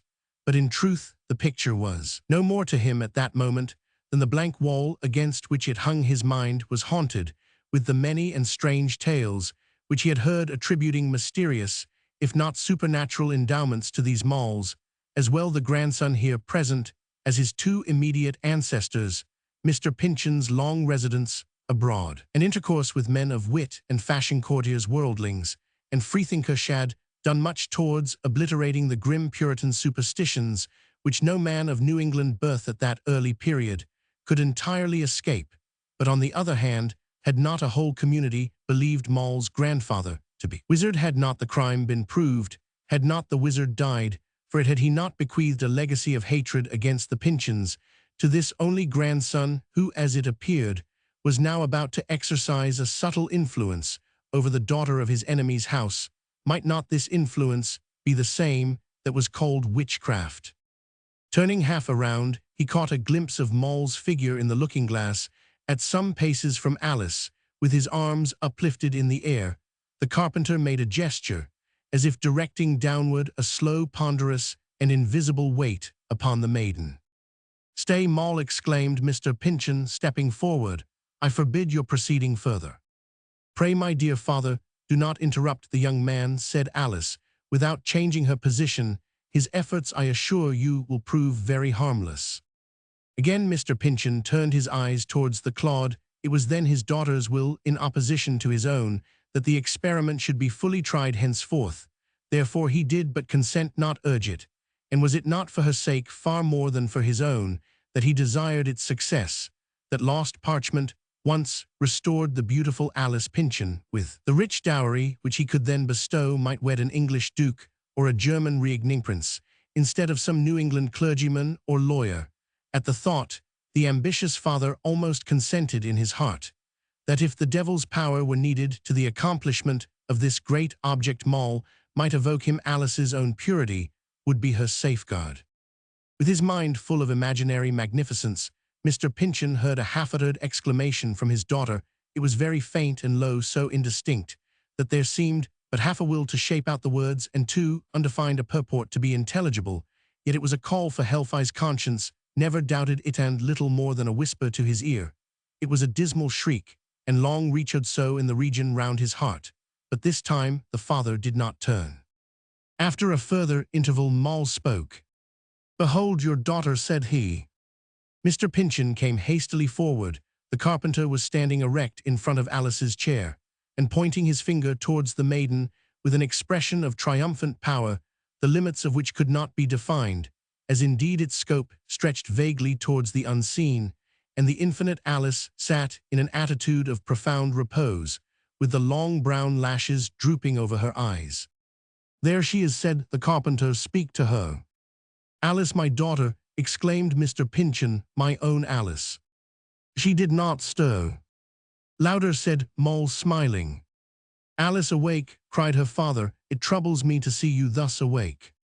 He spoke loudly, with terror in his voice, and close to that delicate ear which had always been so sensitive to every discord. But the sound evidently reached her not. It is indescribable what a sense of remote, dim, unattainable distance betwixt himself and Alice was impressed on the father by this impossibility of reaching her with his voice. "Best touch her," said Matthew Moll. "Shake the girl, and roughly too. My hands are hardened with too much use of axe saw and planiels. I might help you." Mr. Pyncheon took her hand and pressed it with the earnestness of startled emotion. He kissed her with so great a heart-throb in the kiss that he thought she must needs feel it. Then, in a gust of anger at her insensibility, he shook her maiden form with a violence which the next moment it affrighted him to remember. He withdrew his encircling arms, and Alisuho's figure, though flexible, had been wholly impassive, or relapsed into the same attitude as before. These attempts to arouse her. Moll having shifted his position, her face was turned towards him slightly, but with what seemed to be a reference of her very slumber to his guidance. Then it was a strange sight to behold, how the man of conventionalities shook the powder out of his periwig, how the reserved and stately gentleman forgot his dignity, how the gold-embroidered waistcoat flickered and glistened in the firelight, with the convulsion of rage, terror, and sorrow in the human heart that was beating under it. "Villain," cried Mr. Pyncheon, shaking his clenched fist at Moll, "you and the fiend together have robbed me of my daughter. Give her back, spawn of the old wizard, or you shall climb Gallows Hill in your grandfather's footsteps." "Softly, Mr. Pyncheon," said the carpenter with scornful composure. "Softly, and it please your worship, else you will spoil those rich laceruffles at your wrists. Is it my crime if you have sold your daughter for the mere hope of getting a sheet of yellow parchment into your clutch? There sits Mistress Alice quietly asleep. Now let Matthew Moll try whether she be as proud as the carpenter found her a while since." He spoke, and Alice responded with a soft, subdued inward acquiescence, and a bending of her form towards him like the flame of a torch when it indicates a gentle draught of air. He beckoned with his hand, and rising from her chair blindly, but undoubtingly as tending to her sure and inevitable centreth, proud Alice approached him, he waved her back, and retreating, Alice sank again into her seat. "She is mine," said Matthew Moll, "mine, by the right of the strongest spirit." In the further progress of the legend, there is a long, grotesque, and occasionally awe-striking account of the carpenter's incantations. If so they are to be called, with a view of discovering the lost document. It appears to have been his object to convert the mind of Alice into a kind of telescopic medium, through which Mr. Pyncheon and himself might obtain a glimpse into the spiritual world. He succeeded accordingly in holding an imperfect sort of intercourse at one remove with the departed. Personages in whose custody the so much valued secret had been carried beyond the precincts of earth during her trance. Alice described three figures as being present to her spiritualized perception. One was an aged, dignified, stern-looking gentleman clad, as for a solemn festival, in grave and costly attire, but with a great bloodstain on his richly wrought band. The second, an aged man meanly dressed with a dark and malign countenance, and a broken halter about his neck. the third a person not so advanced in life as the former two, but beyond the middle age, wearing a coarse woolen tunic and leather breeches, and with a carpenter's rule sticking out of his side pocket. These three visionary characters possessed a mutual knowledge of the missing document. One of them, in truth, it was he with the bloodstain on his band, seemed, unless his gestures were misunderstood, to hold the parchment in his immediate keeping, but was prevented by his two partners in the mystery from disburdening himself of the trust. Finally, when he showed a purpose of shouting forth the secret loudly enough to be heard from his own sphere into that of mortals, his companions struggled with him, and pressed their hands over his mouth, and forthwith, whether that he were choked by it, or that the secret itself was of a crimson hue, there was a fresh flow of blood upon his band. Upon this, the two meanly dressed figures mocked and jeered at the much-abashed old dignitary, and pointed their fingers at the stick. At this juncture Moll turned to Mr. Pyncheon. "It will never be allowed," said he. "The custody of this secret, that would so enrich his heirs, makes part of your grandfather's retribution. He must choke with it, until it is no longer of any value, and keep you the house of the Seven Gables. It is too dear bought an inheritance, and too heavy with the curse upon it, to be shifted yet a while from the Colonel's posterity." Mr. Pyncheon tried to speak, but what with fear and passion could make only a gurgling murmur in his throat. The carpenter smiled.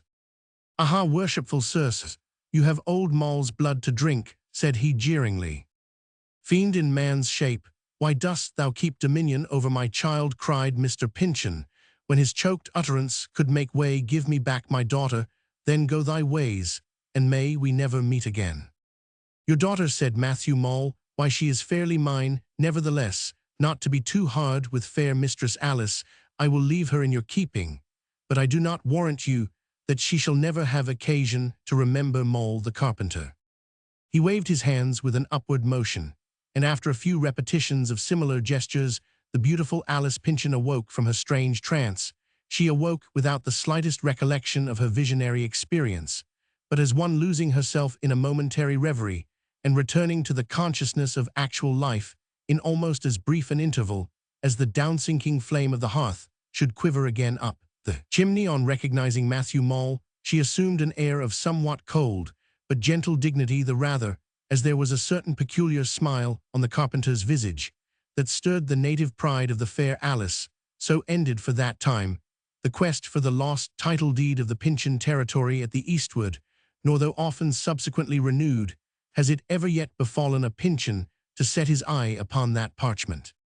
But alas for the beautiful, the gentle yet too haughty Alice! A power that she little dreamed of had laid its grasp upon her maiden soul, and while most unlike her own, constrained her to do its grotesque and fantastic bidding. Her father, as it proved, had martyred his poor child to an inordinate desire for measuring his land by miles instead of acres, and therefore, while Alice Pyncheon lived, she was Moll's slave, in a bondage more humiliating 1,000-fold than that which binds its chain around the body. Seated by his humble fireside, Moll had but to wave his hand, and wherever the proud lady chanced to be, whether in her chamber, or entertaining her father's stately guests, or worshipping at church, whatever her place or occupation, her spirit passed from beneath her own control, and bowed itself to Moll. Alice laughed. A carpenter beside his hearth would say, or perhaps intensely will it without a spoken word, and even were it prayer time, or at a funeral, Alice must break into wild laughter. Alice, be saddened at the instant, down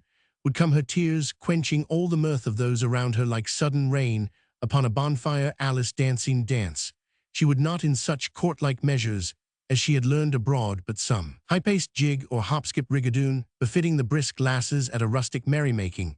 It seemed to be Moll's impulse not to ruin Alice, nor to visit her with any black or gigantic mischief, which would have crowned her sorrows with the grace of tragedy, but to wreak a low, ungenerous scorn upon her. Thus, all the dignity of life was lost. She felt herself too much abased, and longed to change natures with some worm. One evening at a bridal party, but not her own, for so lost from self-control she would have deemed it sin to marry, poor Alice was beckoned forth by her unseen despot, and constrained in her gossamer white dress and satin slippers to hasten along the street to the mean dwelling of a laboringman. There was laughter and good cheer within, for Matthew Moll that night was to wed the laborer's daughter, and had summoned proud Alice Pyncheon to wait upon his bride. And so she did, and when the twain were one, Alice awoke out of her enchanted sleep yet no longer proud humbly, and with a smile all steeped in sadness kissed Moll's wife, and went her way. It was an inclement night. The southeast wind drove the mingled snow and rain into her thinly sheltered bosom. Her satin slippers were wet through and through as she trod the muddy sidewalks the next day. A cold soon settled cough anon a hectic cheek, a wasted form that sat beside the harpsichord, and filled the house with music, in which a strain of the heavenly choristers was echoed. O joy! For Alice had borne her last humiliation. O greater joy! For Alice was penitent of her one earthly sin, and proud no more. The Pyncheons made a great funeral for Alice. The kith and kin were there, and the whole respectability of the town besides. But last in the procession came Matthew Mole, gnashing his teeth, as if he would have bitten his own heart in twain. The darkest and wafflest man that ever walked behind a corpse. He meant to humble Alice, not to kill her, but he had taken a woman's delicate soul into his rude gripe to play with, and she was dead. Roman 14, ph best goodbye. Holgrave, plunging into his tale with the energy and absorption natural to a young author, had given a good deal of action to the parts capable of being developed and exemplified in that manner.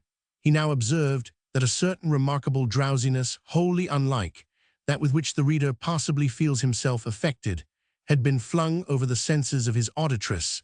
It was the effect, unquestionably, of the mystic gesticulations by which he had sought to bring bodily before best perception the figure of the mesmerizing carpenter, with the lids drooping over her eye-snow, lifted for an instant and drawn down again, as with leaden weights leaned slightly towards him, and seemed almost to regulate her breath. By his Holgrave gazed at her as he rolled up his manuscript, and recognized an incipient stage of that curious psychological condition which, as he had himself told Phbe, he possessed more than an ordinary faculty of producing. A veil was beginning to be muffled about her, in which she could behold only him and live only in his thoughts and emotions. His glance, as he fastened it on the young girl, grew involuntarily more concentrated in his attitude.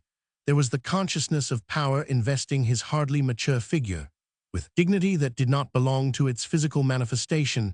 It was evident that with but one wave of his hand and a corresponding effort of his will, he could complete his mastery over Phb's yet free and virgin spirit.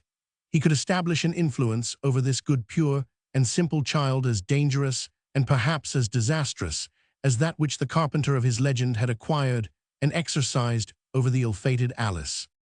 To a disposition like Holgrave's, at once speculative and active, there is no temptation so great as the opportunity of acquiring empire over the human spirit, nor any idea more seductive to a young man than to become the arbiter of a young girl's destiny.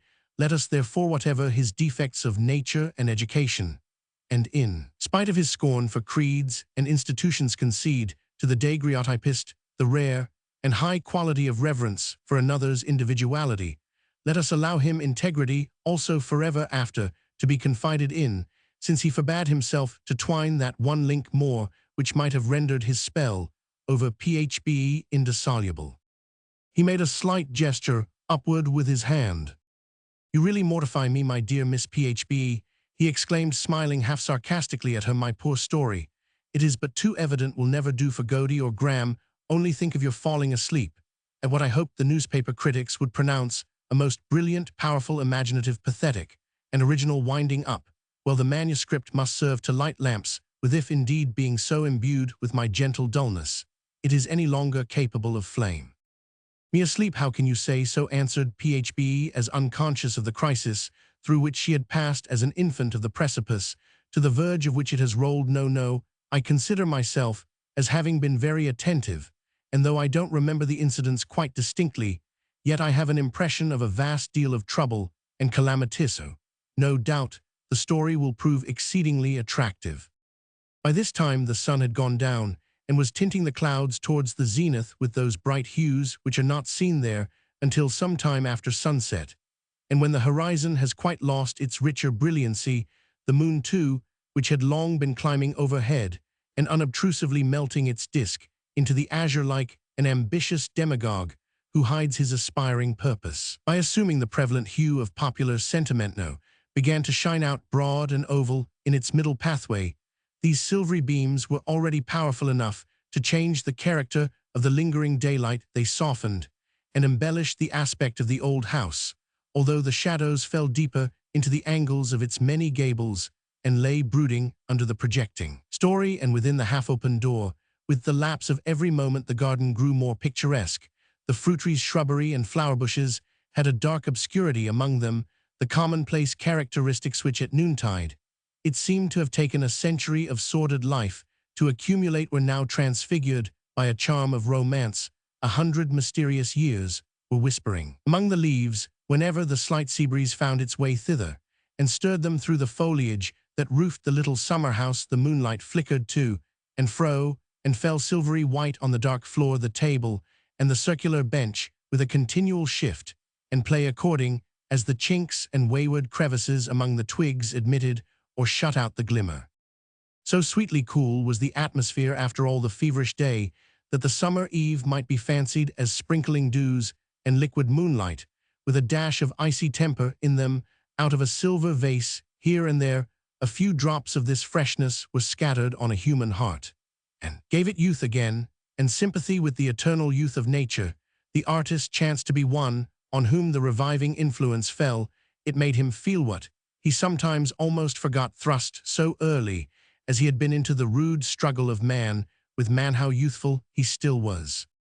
It seems to me, he observed, that I never watched the coming of so beautiful an eve, and never felt anything so very much like happiness as at this moment. After all, what a good world we live in, how good and beautiful, how young it is too, with nothing really rotten or age-worn in it. This old house, for example, which sometimes has positively oppressed my breath, with its smell of decaying timber, and this garden, where the black mold always clings to my spade, as if I were a sexton delving in a graveyard. Could I keep the feeling that now possesses me, the garden would every day be virgin soil, with the earth's first freshness in the flavor of its beans and squashes, and the house it would be like a bower in Eden, blossoming with the earliest roses that God ever made. Moonlight, and the sentiment in man's heart responsive to it, are the greatest of renovators and reformers, and all other reform and renovation, I suppose, will prove to be no better than moonshine. I have been happier than I am now, at least much gayer, said Phb thoughtfully, yet I am sensible of a great charm in this brightening moonlight, and I love to watch how the day, tired as it is, lags away reluctantly and hates to be called yesterday. So soon, I never cared much about moonlight before. What is there, I wonder, so beautiful in it tonight? And you have never felt it before? Inquired the artist, looking earnestly at the girl through the twilight. Never, answered Phb, and life does not look the same now that I have felt it, so it seems as if I had looked at everything hitherto in broad daylight, or else in the ruddy light of a cheerful fire, glimmering and dancing through a room. Ah, poor me, she added with a half-melancholy laugh, I shall never be so merry as before I knew Cousin Hepzibah and poor Cousin Clifford. I have grown a great deal older in this little time, older, and I hope wiser, and not exactly sadder, but certainly with not half so much lightness in my spirits. I have given them my sunshine, and have been glad to give it, but of course I cannot both give and keep it. They are welcome notwithstanding. You have lost nothing, Phb, worth keeping, nor which it was possible to keep, said Holgrave, after a pause. Our first youth is of no value, for we are never conscious of it until after it is gone, but sometimes, always, I suspect, unless one is exceedingly unfortunate, there comes a sense of second youth gushing out of the heart's joy at being in love, or possibly it may come to crown some other grand festival in life, if any other such there be. This bemoaning of oneself as you do now over the first careless shallow gaiety of youth departed, and this profound happiness at youth regained so much deeper and richer than that we lost are essential to the soul's development. In some cases the two states come almost simultaneously and mingle the sadness and the rapture in one mysterious emotion. I hardly think I understand you, said Phb. No wonder, replied Holgrave, smiling, for I have told you a secret which I hardly began to know before I found myself giving it utterance. Remember it, however, and when the truth becomes clear to you, then think of this moonlight scene. It is entirely moonlight now, except only a little flush of faint crimson upward from the west between those buildings, remarked Phb. I must go in. Cousin Hepzibah is not quick at figures, and will give herself a headache over the day's accounts unless I help her. But Holgrave detained her a little longer. Miss Hepzibah tells me, observed he, that you return to the country in a few days. Yes, but only for a little while, answered Phbe, for I look upon this as my present home. I go to make a few arrangements, and to take a more deliberate leave of my mother and friends. It is pleasant to live where one is much desired and very useful, and I think I may have the satisfaction of feeling myself so here. You surely may, and more than you imagine, said the artist. Whatever health, comfort, and natural life exists in the house is embodied in your person. These blessings came along with you and will vanish when you leave the threshold. Miss Hepzibah, by secluding herself from society, has lost all true relation with it, and is in fact dead, although she galvanizes herself into a semblance of life and stands behind her, counter-afflicting the world with a great Latoba-deprecated scowl. Your poor cousin Clifford is another dead and long-buried person on whom the governor and council have wrought a necromantic miracle.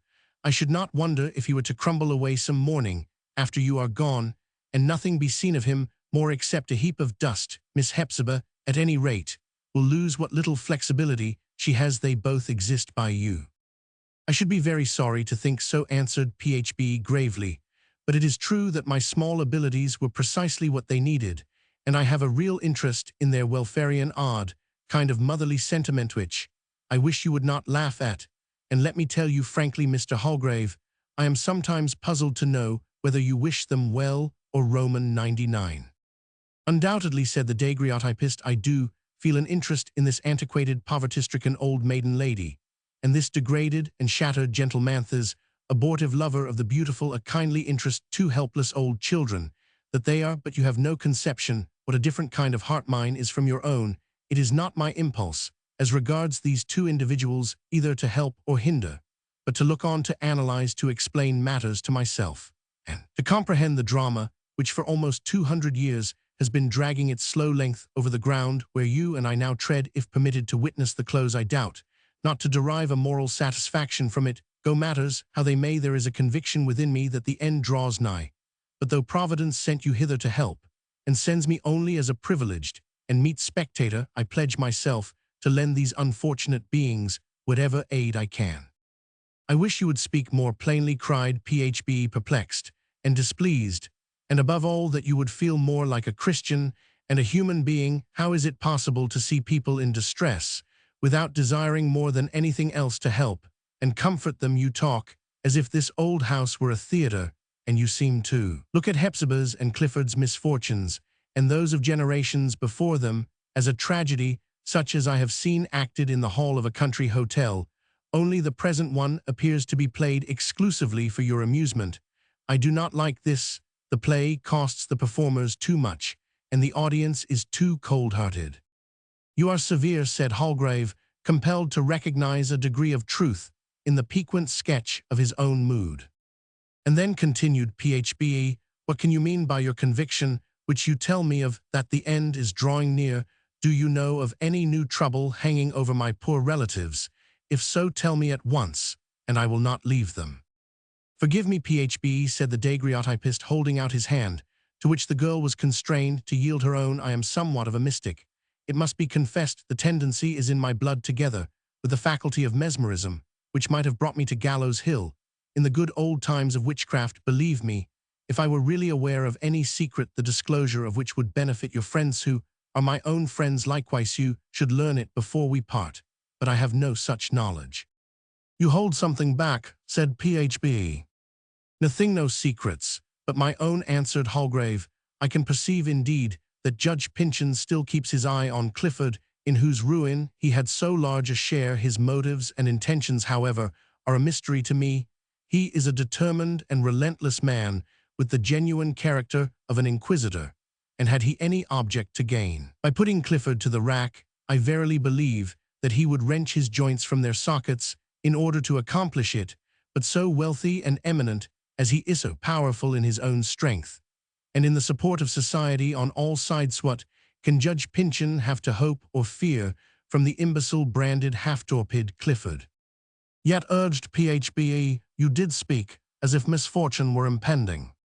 Oh, that was because I am morbid, replied the artist. My mind has a twist aside, like almost everybody's mind, except your own. Moreover, It is so strange to find myself an inmate of this old Pyncheon house, and sitting in this old garden. Hark, how Mall's well is murmuring that, were it only for this one circumstance, I cannot help fancying that destiny is arranging its fifth act for a catastrophe. There cried Phbe with renewed vexation, for she was by nature as hostile to mystery as the sunshine to a dark corner. You puzzle me more than ever. Then let us part, friends, said Holgrave, pressing her hand, or, if not friends, let us part, before you entirely hate me, you who love everybody else in the world. Goodby then, said Phbe frankly, I do not mean to be angry a great while, and should be sorry to have you think so. There has cousin Hepzibah been standing in the shadow of the doorway this quarter of an hour past. She thinks I stay too long in the damp garden, so good night and goodby. On the second morning thereafter, Phbe might have been seen in her straw bonnet, with a shawl on one arm and a little carpet-bag on the other, bidding adieu to Hepzibah and cousin Clifford. She was to take a seat in the next train of cars, which would transport her to within half a dozen miles of her country village. The tears were in Phbe's eyes, a smile dewy with affectionate regret was glimmering around her pleasant mouth. She wondered how it came to pass that her life of a few weeks here in this heavy-hearted old mansion had taken such hold of her, and so melted into her associations as now to seem a more important centrepoint of remembrance than all which had gone before. How had Hepzibah, silent and irresponsive to her overflow of cordial sentiment, contrived to win so much love? Clifford, in his abortive decay, with the mystery of fearful crime upon him and the close prison atmosphere yet lurking in his breath, how had he transformed himself into the simplest child, whom Phbe felt bound to watch over and be, as it were, the providence of his unconsidered hours. Everything at that instant of farewell stood out prominently to her view. Look, where she would lay her hand on what she might, the object responded to her consciousness, as if a moist human heart were in it. She peeped from the window into the garden, and felt herself more regretful at leaving this spot of black earth, vitiated with such an age-long growth of weeds, than joyful at the idea of again scenting her pine forests and fresh clover fields. She called Chanticleer, his two wives, and the venerable chicken, and threw them some crumbs of bread from the breakfastable. These being hastily gobbled up, the chicken spread its wings and alighted close by Phbe on the windowsill, where it looked gravely into her face and vented its emotions in a croak. Phbe bade it be a good old chicken during her absence, and promised to bring it a little bag of buckwheat. Ah, Phbe, remarked Hepzibah, you do not smile so naturally as when you came to us. Then the smile chose to shine out. Now you choose it is well that you are going back for a little while into your native air. There has been too much weight on your spirits. The house is too gloomy and lonesome. The shop is full of vexations. And as for me, I have no faculty of making things look brighter than they are. Dear Clifford has been your only comfort. Come hither, Phbe, suddenly cried her cousin Clifford, who had said very little all the morning. Close, Rand, look me in the face. Phbe put one of her small hands on each elbow of his chair, and leaned her face towards him, so that he might peruse it as carefully as he would. It is probable that the latent emotions of this parting hour had revived in some degree his bedimmed and enfeebled faculties. At any rate, Phbe soon felt that if not the profound insight of a seer, yet a more than feminine delicacy of appreciation was making her heart the subject of its regard. A moment before she had known nothing which she would have sought to hide. Now, as if some secret were hinted to her own consciousness through the medium of another's perception, she was fain to let her eyelids droop beneath Clifford's gaze, a blush tooth redder, because she strove hard to keep it down, ascended bigger and higher in a tide of fitful progress, until even her brow was all suffused with it. It is enough, Phbe, said Clifford, with a melancholy smile. When I first saw you, you were the prettiest little maiden in the world, and now you have deepened into beauty. Girlhood has passed into womanhood. The bud is a bloom. Go now. I feel lonelier than I. Roman 999. Phbe took leave of the desolate couple, and passed through the shop, twinkling her eyelids to shake off a dewdrop, for considering how brief her absence was to be, and therefore the folly of being cast down about itch, would not so far acknowledge her tears as to dry them with her handkerchief on the doorstep. She met the little urchin whose marvelous feats of gastronomy have been recorded in the earlier pages of our narrative. She took from the window some specimen or other of natural historia. Eyes being too dim with moisture to inform her accurately whether it was a rabbit or a hippopotamus, put it into the child's hand as a parting gift, and went her way. Old Uncle Venner was just coming out of his door with a wood horse and saw on his shoulder. And trudging along the street, he scrupled not to keep company with Phba so far as their paths lay together, nor, in spite of his patched coat and rusty beaver, and the curious fashion of his tow-cloth trousers, could she find it in her heart to outwalk him. "We shall miss you next Sabbath afternoon," observed the street philosopher. "It is unaccountable how little while it takes some folks to grow just as natural to a man as his own breath. And begging your pardon, Miss Phbe, though there can be no offense in an old man's saying it, that's just what you've grown to me. My years have been a great many, and your life is but just beginning, and yet you are somehow as familiar to me as if I had found you at my mother's door, and you had blossomed like a running vine all along my pathway. Since come back soon, or I shall be gone to my farm, for I begin to find these woodsawing jobs a little too tough for my backache." "Very soon, Uncle Venner," replied Phbe. "And let it be all the sooner, Phbe, for the sake of those poor souls yonder," continued her companion. "They can never do without you, no never, Phbe, never no more than if one of God's angels had been living with them, and making their dismal house pleasant and comfortable. Don't it seem to you they'd be in a sad case if some pleasant summer morning like this, the angel should spread his wings and fly to the place he came from? Well, just so they feel now that you're going home by the railroad. They can't bear it, Miss Phbe, so be sure to come back." "I am no angel, Uncle Venner," said Phbe, smiling, as she offered him her hand at the street corner. "But I suppose people never feel so much like angels as when they are doing what little good they may, so I shall certainly come back." Thus parted the old man, and the rosy girl, and Phba took the wings of the morning, and was soon flitting almost as rapidly away, as if endowed with the aerial locomotion of the angels, to whom Uncle Venner had so graciously compared her. Roman 15, the scowl and smile. Several days passed over the Seven Gables heavily and drearily enough, in fact not to attribute the whole gloom of sky and earth to the one inauspicious circumstance of Phbe's departure. An easterly storm had set in, and indefatigably applied itself to the task of making the black roof and walls of the old house look more cheerless than ever before. Yet was the outside not half so cheerless as the interior. Poor Clifford was cut off at once from all his scanty resources of enjoyment. Phbe was not there, nor did the sunshine fall upon the floor. The garden with its muddy walks and the chill dripping foliage of its summer house was an image to be shuddered at. Nothing flourished in the cold, moist, pitiless atmosphere drifting with the brackish scud of sea breezes, except the moss along the joints of the shingle roof, and the great bunch of weeds that had lately been suffering from drought in the angle between the two front gables.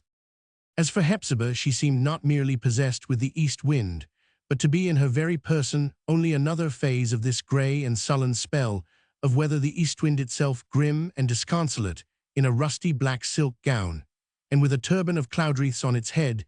The custom of the shop fell off, because a story got abroad that she soured her small beer and other damageable commodities by scowling on them. It is perhaps true that the public had something reasonably to complain of in her deportment, but towards Clifford she was neither ill-tempered nor unkind, nor felt less warmth of heart than always, had it been possible to make it reach him. The inutility of her best efforts, however, palsied the poor old gentlewoman. She could do little else than sit silently in a corner of the room, when the wet pear-tree branches sweeping across the small windows created a noonday dusk, which Hepzibah unconsciously darkened with her woebegone aspect. It was no fault of Hepzibah's. Everything, even the old chairs and tables that had known what weather was for 3 or 4 such lifetimes as her own, looked as damp and chill as if the present were their worst experience. The picture of the Puritan colonel shivered on the wall. The house itself shivered from every attic of its 7 gables down to the great kitchen fireplace, which served all the better as an emblem of the mansion's heart, because though built for warmth, it was now so comfortless and empty. Hepzibah attempted to enliven matters by a fire in the parlor, but the storm demon kept watch above, and whenever a flame was kindled drove the smoke back again, choking the chimney's sooty throat with its own breath. Nevertheless, During 4 days of this miserable storm, Clifford wrapped himself in an old cloak and occupied his customary chair on the morning of the 5th. When summoned to breakfast, he responded only by a broken-hearted murmur expressive of a determination not to leave his bed. His sister made no attempt to change his purpose.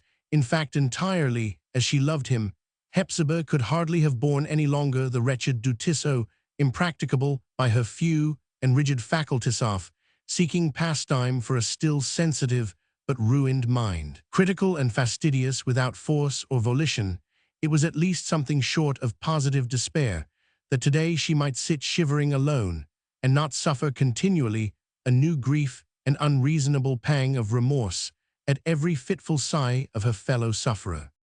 But Clifford, it seemed, though he did not make his appearance below stairs, had after all bestirred himself in quest of amusement. In the course of the forenoon Hepzibah heard a note of music, which there being no other tuneful contrivance in the house of the Seven Gables, she knew must proceed from Alice Pyncheon's harpsichord. She was aware that Clifford in his youth had possessed a cultivated taste for music and a considerable degree of skill in its practice. It was difficult, however, to conceive of his retaining an accomplishment to which daily exercise is so essential in the measure indicated by the sweet, airy, and delicate, though most melancholy strain that now stole upon her ear, nor was it less marvelous that the long-silent instrument should be capable of so much melody. Hepzibah involuntarily thought of the ghostly harmonies prelusive of death in the family, which were attributed to the legendary Alice, but it was perhaps proof of the agency of other than spiritual fingers that after a few touches the chords seemed to snap asunder with their own vibrations, and the music ceased. But a harsher sound succeeded to the mysterious notes, nor was the easterly day fated to pass without an event sufficient in itself to poison for Hepzibah and Clifford the balmiest air that ever brought the hummingbirds along with it, the final echoes of Alice Pyncheon's performance, or Clifford's if his. We must consider it were driven away by no less vulgar a dissonance than the ringing of the shop bell. A foot was heard scraping itself on the threshold, and then somewhat ponderously stepping on the floor. Hepzibah delayed a moment while muffling herself in a faded shawl which had been her defensive armor in a 40 years' warfare against the east wind. A characteristic sound, however, neither a cough nor a hem, but a kind of rumbling and reverberating spasm in somebody's capacious depth of chest impelled her to hurry forward with that aspect of fierce faint-heartedness so common to women in cases of perilous emergency. Few of her sex on such occasions have ever looked so terrible as our poor scowling Hepzibah. But the visitor quietly closed the shop door behind him, stood up his umbrella against the counter, and turned a visage of composed benignity to meet the alarm and anger which his appearance had excited. Hepzibah's presentiment had not deceived her. It was no other than Judge Pyncheon, who, after in vain trying the front door, had now effected his entrance into the shop. "How do you do, cousin Hepzibah, and how does this most inclement weather affect our poor Clifford?" began the judge, and wonderful it seemed indeed that the easterly storm was not put to shame, or at any rate a little mollified by the genial benevolence of his smile. "I could not rest without calling to ask once more whether I can in any manner promote his comfort or your own." "You can do nothing," said Hepzibah, controlling her agitation. "As well as she could I devote myself to Clifford. He has every comfort which his situation admits of." "But allow me to suggest, dear cousin," rejoined the judge, "you err in all affection and kindness, no doubt, and with the very best intentions, but you do err nevertheless in keeping your brother so secluded. Why insulate him thus from all sympathy and kindness? Clifford, alas, has had too much of solitude now. Let him try society, that is to say of kindred and old friends. Let me, for instance, but see Clifford, and I will answer for the good effect of the interview." "You cannot see him," answered Hepzibah. "Clifford has kept his bed since yesterday." "What, how is he ill?" exclaimed Judge Pyncheon, starting with what seemed to be angry alarm, for the very frown of the old Puritan darkened through the room as he spoke. "Nay, then I must, and will see him. What if he should die?" "He is in no danger of death," said Hepzibah, and added with bitterness that she could repress no longer, "none, unless he shall be persecuted to death now by the same man who long ago attempted it." "Cousin Hepzibah," said the judge, with an impressive earnestness of manner, which grew even to tearful pathos, as he proceeded, "is it possible that you do not perceive how unjust, how unkind, how unchristian is this this long-continued bitterness against me for a part which I was constrained by duty and conscience, by the force of law, and at my own peril to act? What did I do in detriment to Clifford which it was possible to leave undone? How could you his sister if, for your never-ending sorrow, as it has been for mine, you had known what I did have shown greater tenderness? And do you think, cousin, that it has cost me no pang, that it has left no anguish in my bosom from that day to this, amidst all the prosperity with which heaven has blessed me, or that I do not now rejoice when it is deemed consistent with the dues of public justice and the welfare of society, that this dear kinsman, this early friend, this nature so delicately and beautifully constituted, so unfortunate, let us pronounce him, and forbear to say so guilty, that our own Clifford, in fine, should be given back to life, and its possibilities of enjoyment.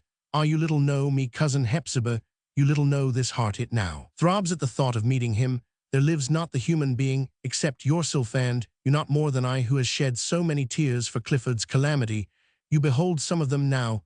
There is none who would so delight to promote his happiness. Try me, Hepzibah, me, cousinry, the man whom you have treated as your enemy, and Clifford's Jaffrey Pyncheon, and you shall find him true to the heart's core." "In the name of heaven," cried Hepzibah, provoked only to intenser indignation by this outgush of the inestimable tenderness of a stern nature, "in God's name whom you insult, and whose power I could almost question, since he hears you utter so many false words, without palsying your tongue, give over, I beseech you, this loathsome pretense of affection for your victim. You hate him, say so like a man. You cherish at this moment some black purpose against him in your heart. Speak it out at once. If you hope so to promote it, better hide it till you can triumph in its success. But never speak again of your love for my poor brother. I cannot bear it. It will drive me beyond a woman's decency. It will drive me mad. Forbear not another word. It will make me spurn you."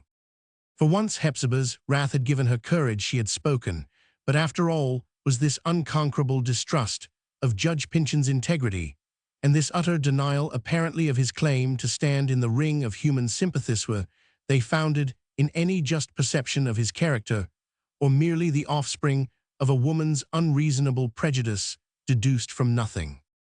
The judge, beyond all question, was a man of eminent respectability. The church acknowledged it, the state acknowledged it.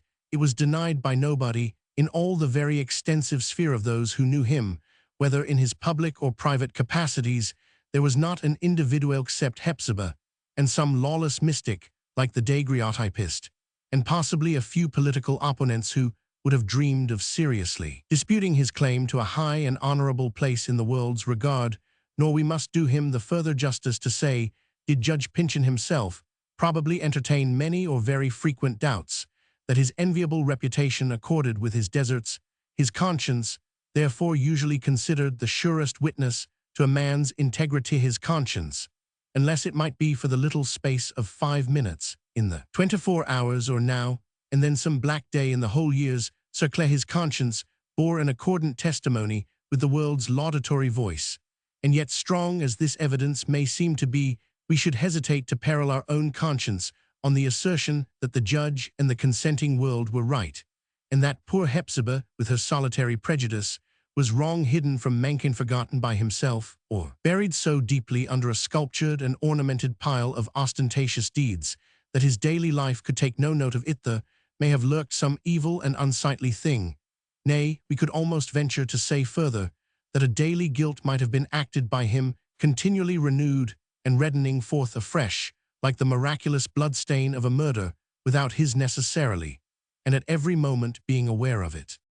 Men of strong minds, great force of character, and a hard texture of the sensibilities are very capable of falling into mistakes of this kind. They are ordinarily men to whom forms are of paramount importance. Their field of action lies among the external phenomena of life. They possess vast ability in grasping and arranging and appropriating to themselves the big, heavy, solid unrealities, such as gold-landed estate offices of trust and emolument and public honors. With these materials, and with deeds of goodly aspect done in the public eye, an individual of this class builds up as it were a tall and stately edifice, which, in the view of other people, and ultimately in his own view, is no other than the man's character, or the man himself. Behold therefore a palace.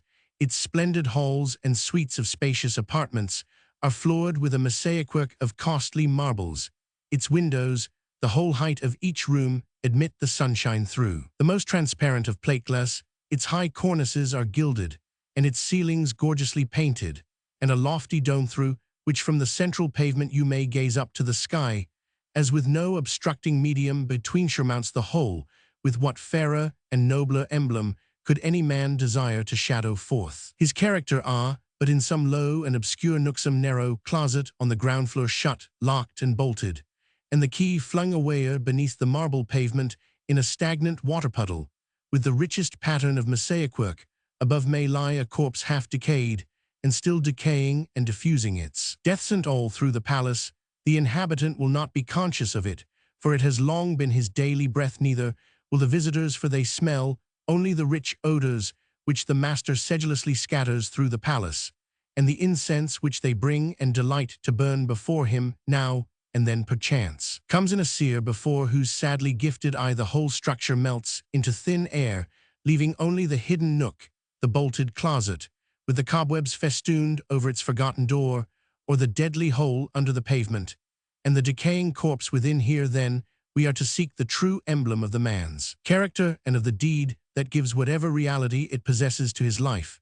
And beneath the show of a marble palace, that pool of stagnant water, foul with many impurities, and perhaps tinged with blood, that secret abomination, above which possibly he may say his prayers without remembering itis, this man's miserable soul.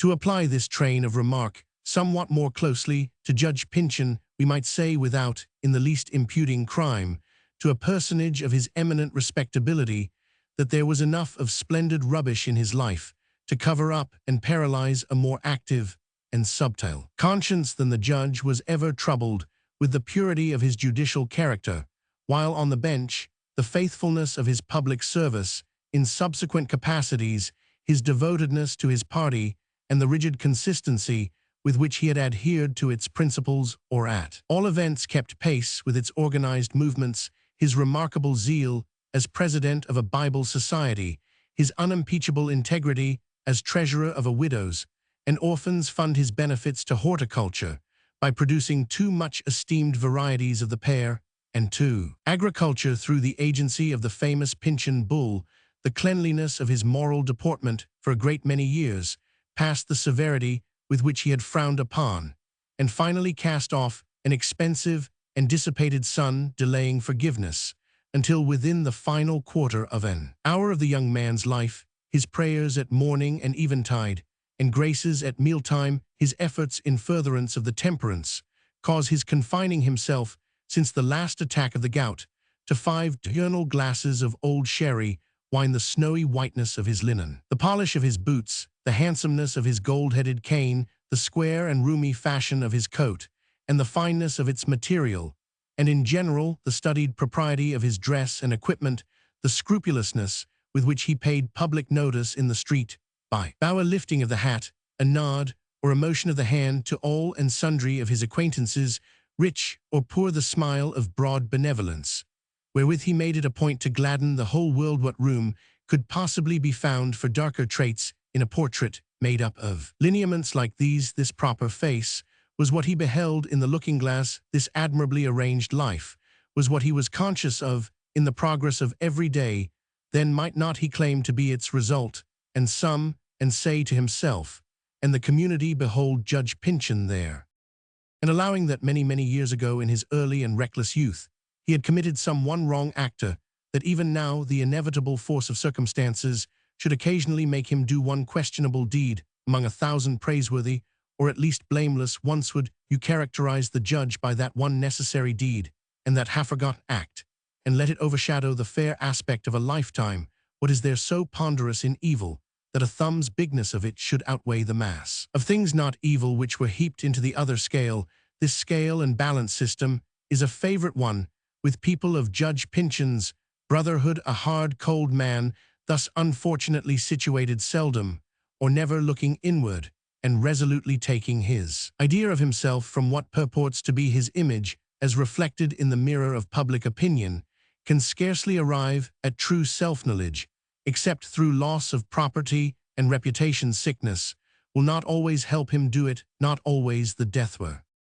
But our affair now is with Judge Pyncheon, as he stood confronting the fierce outbreak of Hepzibah's wrath, without premeditation to her own surprise and indeed terror. She had given vent for once to the inveteracy of her resentment, cherished against this kinsman for 30 years.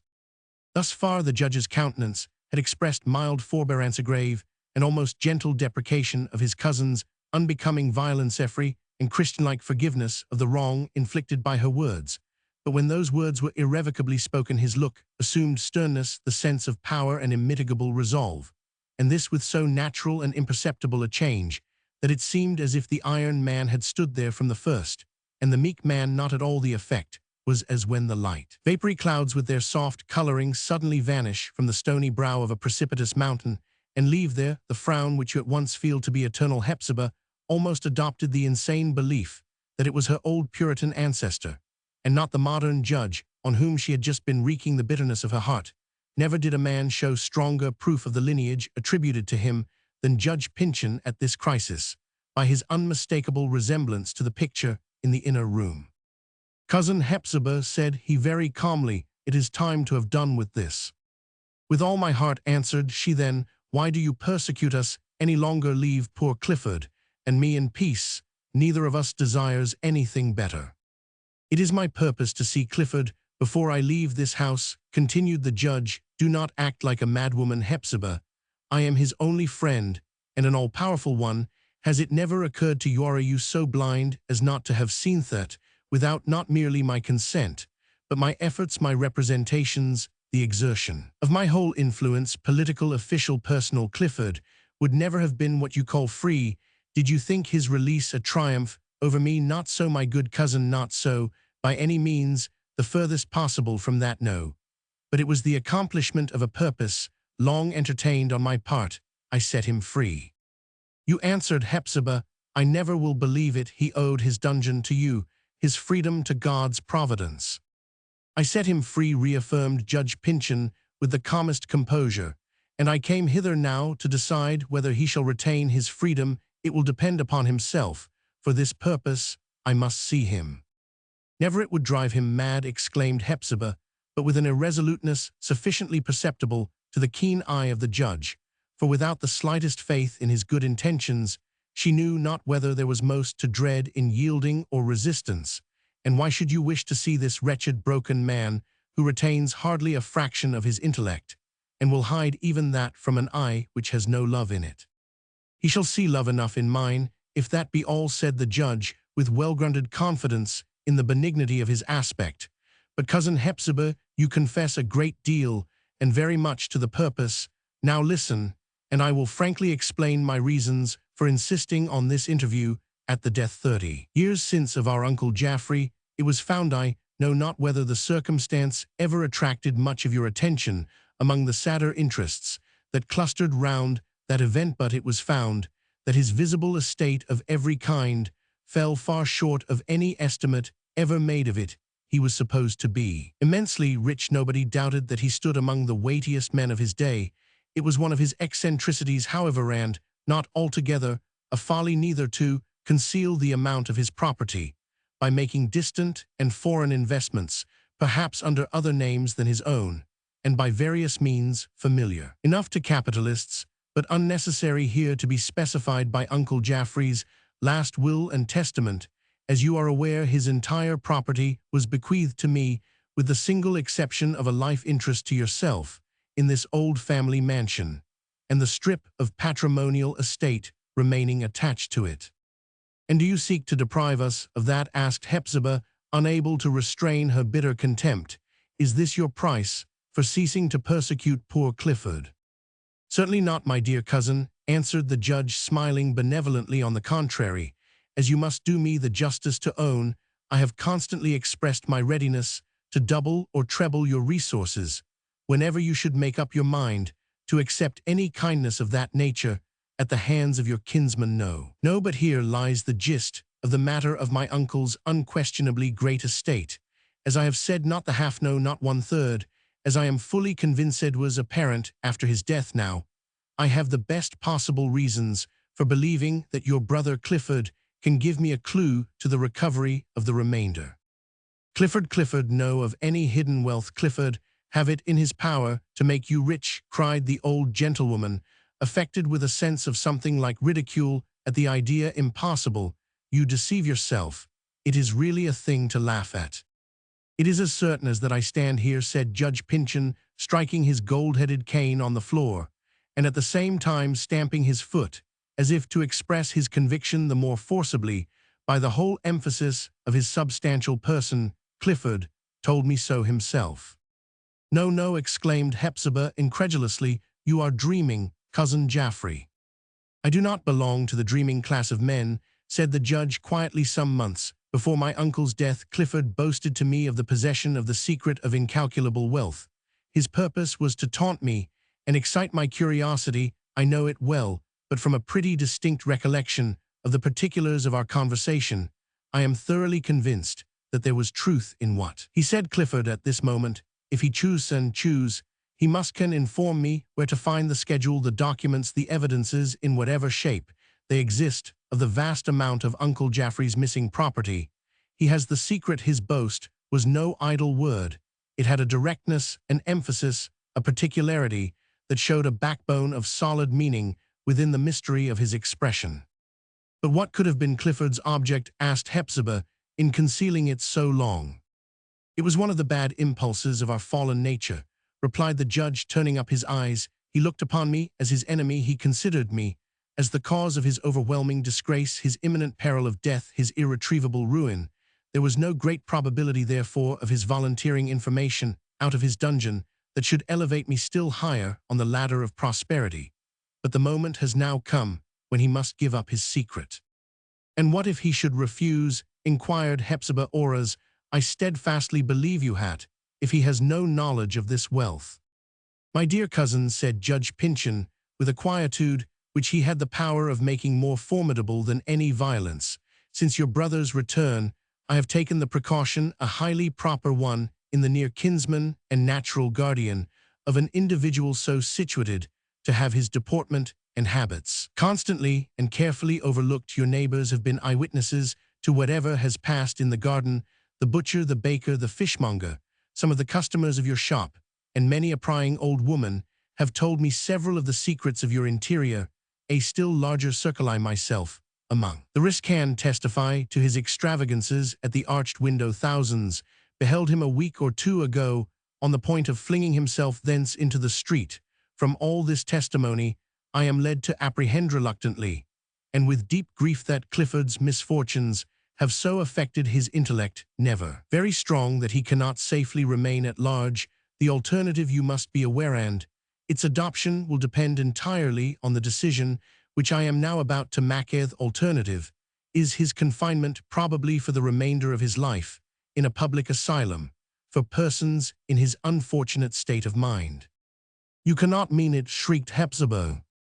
Should my cousin Clifford, continued Judge Pyncheon, wholly undisturbed from mere malice and hatred of one whose interests ought naturally to be dear to him, a mode of passion that as often as any other indicates mental decease, should he refuse me the information so important to myself, and which he assuredly possesses, I shall consider it the one needed jot of evidence to satisfy my mind of his insanity, and once sure of the course pointed out by conscience, you know me too well, cousin Hepzibah, to entertain a doubt that I shall pursue it. Oh, Jaffrey, cousin Jaffrey, cried Hepzibah, mournfully, not passionately, it is you that are diseased in mind, not Clifford. You have forgotten that a woman was your mother, that you have had sisters, brothers, children of your owner, that there ever was affection between man and man, or pity from one man to another in this miserable world. Else, how could you have dreamed of this? You are not young, cousin Jaffrino, nor middle-aged, but already an old man. The hair is white upon your head. How many years have you to live? Are you not rich enough for that little time? Shall you be hungry? Shall you lack clothes or a roof to shelter you between this point and the grave? No, but with the half of what you now possess, you could revel in costly food and wines, and build a house twice as splendid as you now inhabit, and make a far greater show to the world, and yet leave riches to your only son to make him bless the hour of your death, then why should you do this? Cruel, cruel thing, so mad a thing, that I know not whether to call it wicked. Alas, cousin Jaffrey, this hard and grasping spirit has run in our blood. These 200 years you are but doing over again in another shape what your ancestor before you did, and sending down to your posterity the curse inherited from him. Talk sense, Hepzibah, for heaven's sake, exclaimed the judge with the impatience natural to a reasonable man on hearing anything so utterly absurd as the above in a discussion about matters of business. I have told you my determination. I am not apt to change. Clifford must give up his secret or take the consequences, and let him decide quickly, for I have several affairs to attend to this morning, and an important dinner engagement with some political friends. Clifford has no secret, answered Hepzibah, and God will not let you do the thing you meditate. We shall see, said the unmoved judge. Meanwhile, choose whether you will summon Clifford and allow this business to be amicably settled by an interview between two kinsmen, or drive me to harsher measures, which I should be most happy to feel myself justified in avoiding. The responsibility is altogether on your part. You are stronger than I, said Hepzibah, after a brief consideration, and you have no pity in your strength. Clifford is not now insane, but the interview which you insist upon may go far to make him so. Nevertheless, knowing you as I do, I believe it to be my best course to allow you to judge for yourself. As to the improbability of his possessing any valuable secret, I will call Clifford. Be merciful in your dealings with him, far more merciful than your heart bids you before God is looking at you. Jaffrey Pyncheon. The judge followed his cousin from the shop, where the foregoing conversation had passed, into the parlor, and flung himself heavily into the great ancestral chair. Many a former Pyncheon had found repose in its capacious arms. Rosy children, after their sports; young men dreamy with love; grown men weary with cares; old men burdened with winters. They had mused and slumbered and departed to a yet profounder sleep. It had been a long tradition, though a doubtful one, that this was the very chair seated in which the earliest of the judge's New England forefathers, whose picture still hung upon the wall, had given a dead man's silent and stern reception to the throng of distinguished guests. From that hour of evil omen until the present, it may be, though we know not the secret of his heart, but it may be that no wearier and sadder man had ever sunk into the chair than this same Judge Pyncheon, whom we have just beheld so immitigably hard and resolute. Surely it must have been at no slight cost that he had thus fortified his soul with iron. Such calmness is a mightier effort than the violence of weaker men, and there was yet a heavy task for him to do. Was it a little matter, a trifle, to be prepared for in a single moment, and to be rested from in another moment, that he must now, after 30 years, encounter a kinsman risen from a living tomb, and wrench a secret from him, or else consign him to a living tomb again? Did you speak? Asked Hepzibah, looking in from the threshold of the parlor, for she imagined that the judge had uttered some sound which she was anxious to interpret as a relenting impulse. I thought you called me back. No, no, gruffly answered Judge Pyncheon with a harsh frown, while his brow grew almost a black purple in the shadow of the room. Why should I call you back? Time flies. Bid Clifford come to me. The judge had taken his watch from his vest pocket, and now held it in his hand, measuring the interval which was to ensue before the appearance of Clifford. Romans 16. Clifford's chamber. Never had the old house appeared so dismal to poor Hepzibah as when she departed on that wretched errand. There was a strange aspect in it as she trode along the foot-worn passages and opened one crazy door after another, and ascended the creaking staircase.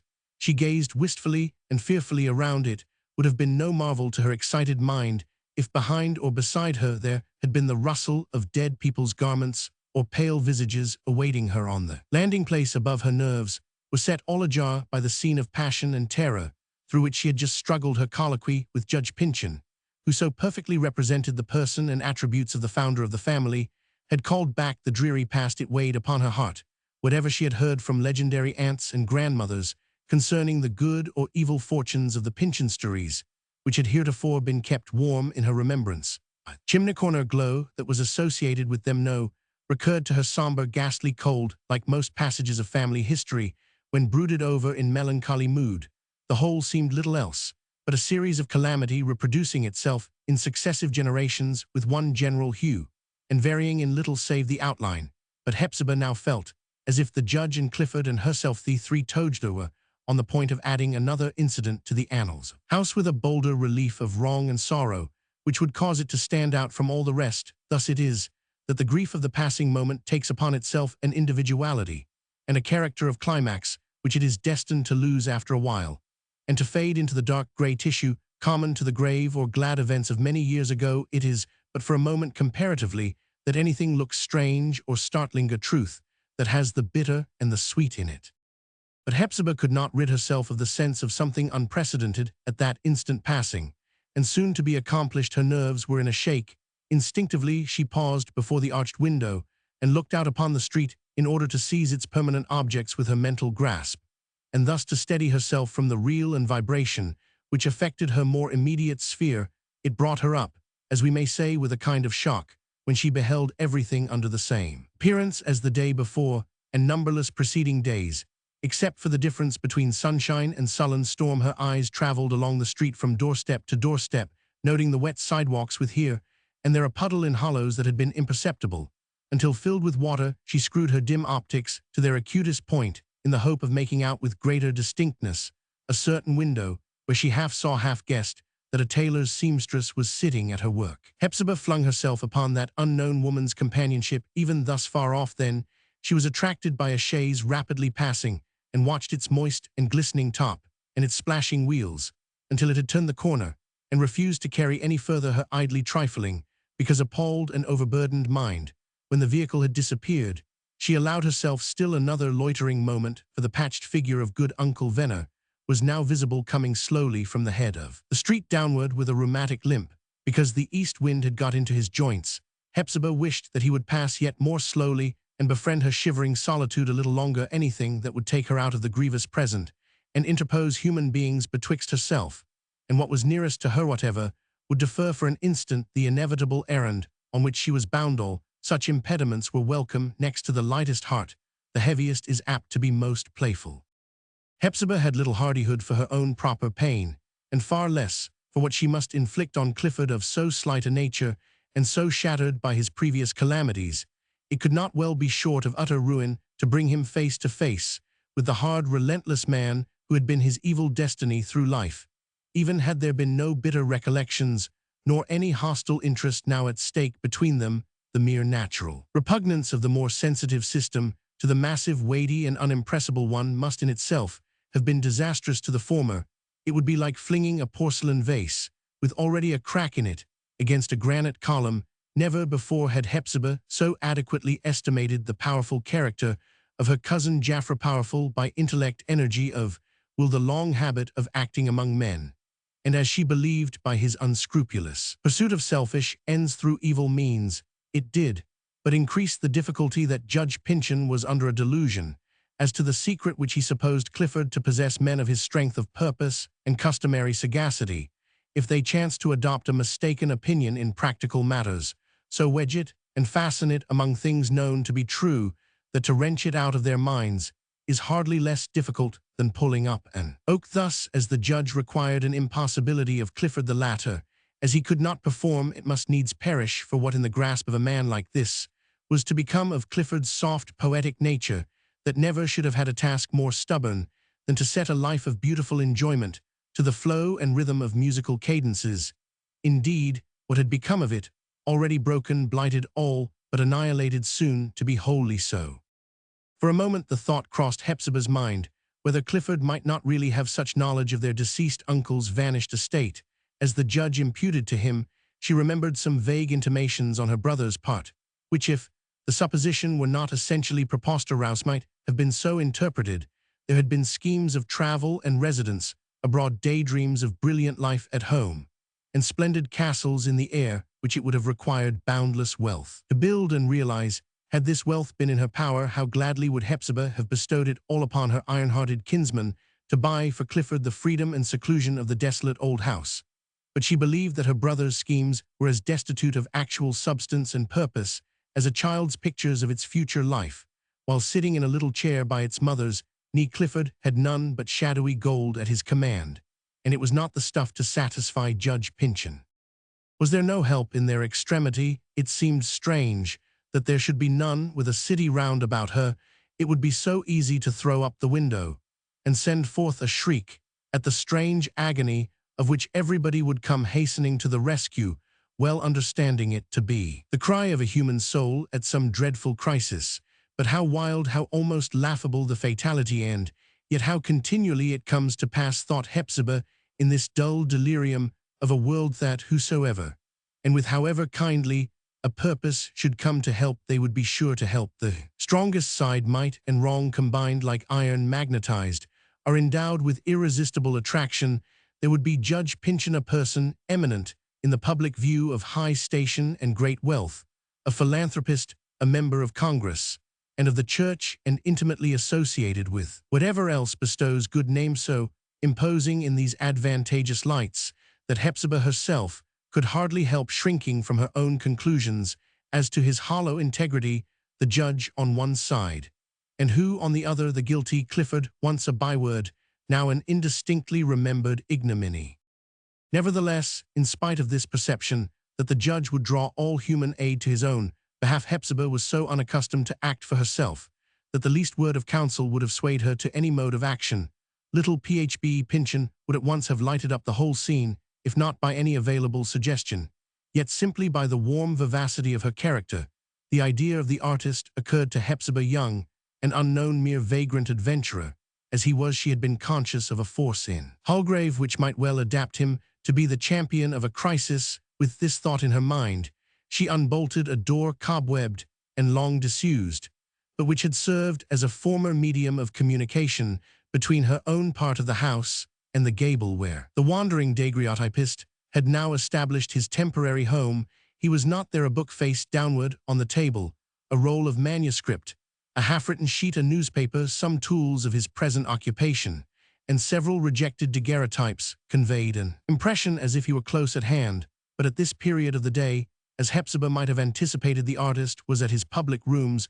With an impulse of idle curiosity that flickered among her heavy thoughts, she looked at one of the daguerreotypes and beheld Judge Pyncheon frowning at her fate stared her in the face. She turned back from her fruitless quest with a heart-sinking sense of disappointment. In all her years of seclusion, she had never felt as now what it was to be alone. It seemed as if the house stood in a desert, or by some spell was made invisible to those who dwelt around or passed beside it, so that any mode of misfortune, miserable accident, or crime might happen in it without the possibility of aid. In her grief and wounded pride, Hepzibah had spent her life in divesting herself of friends. She had willfully cast off the support which God has ordained his creatures to need from one another, and it was now her punishment that Clifford and herself would fall the easier victims to their kindred enemy.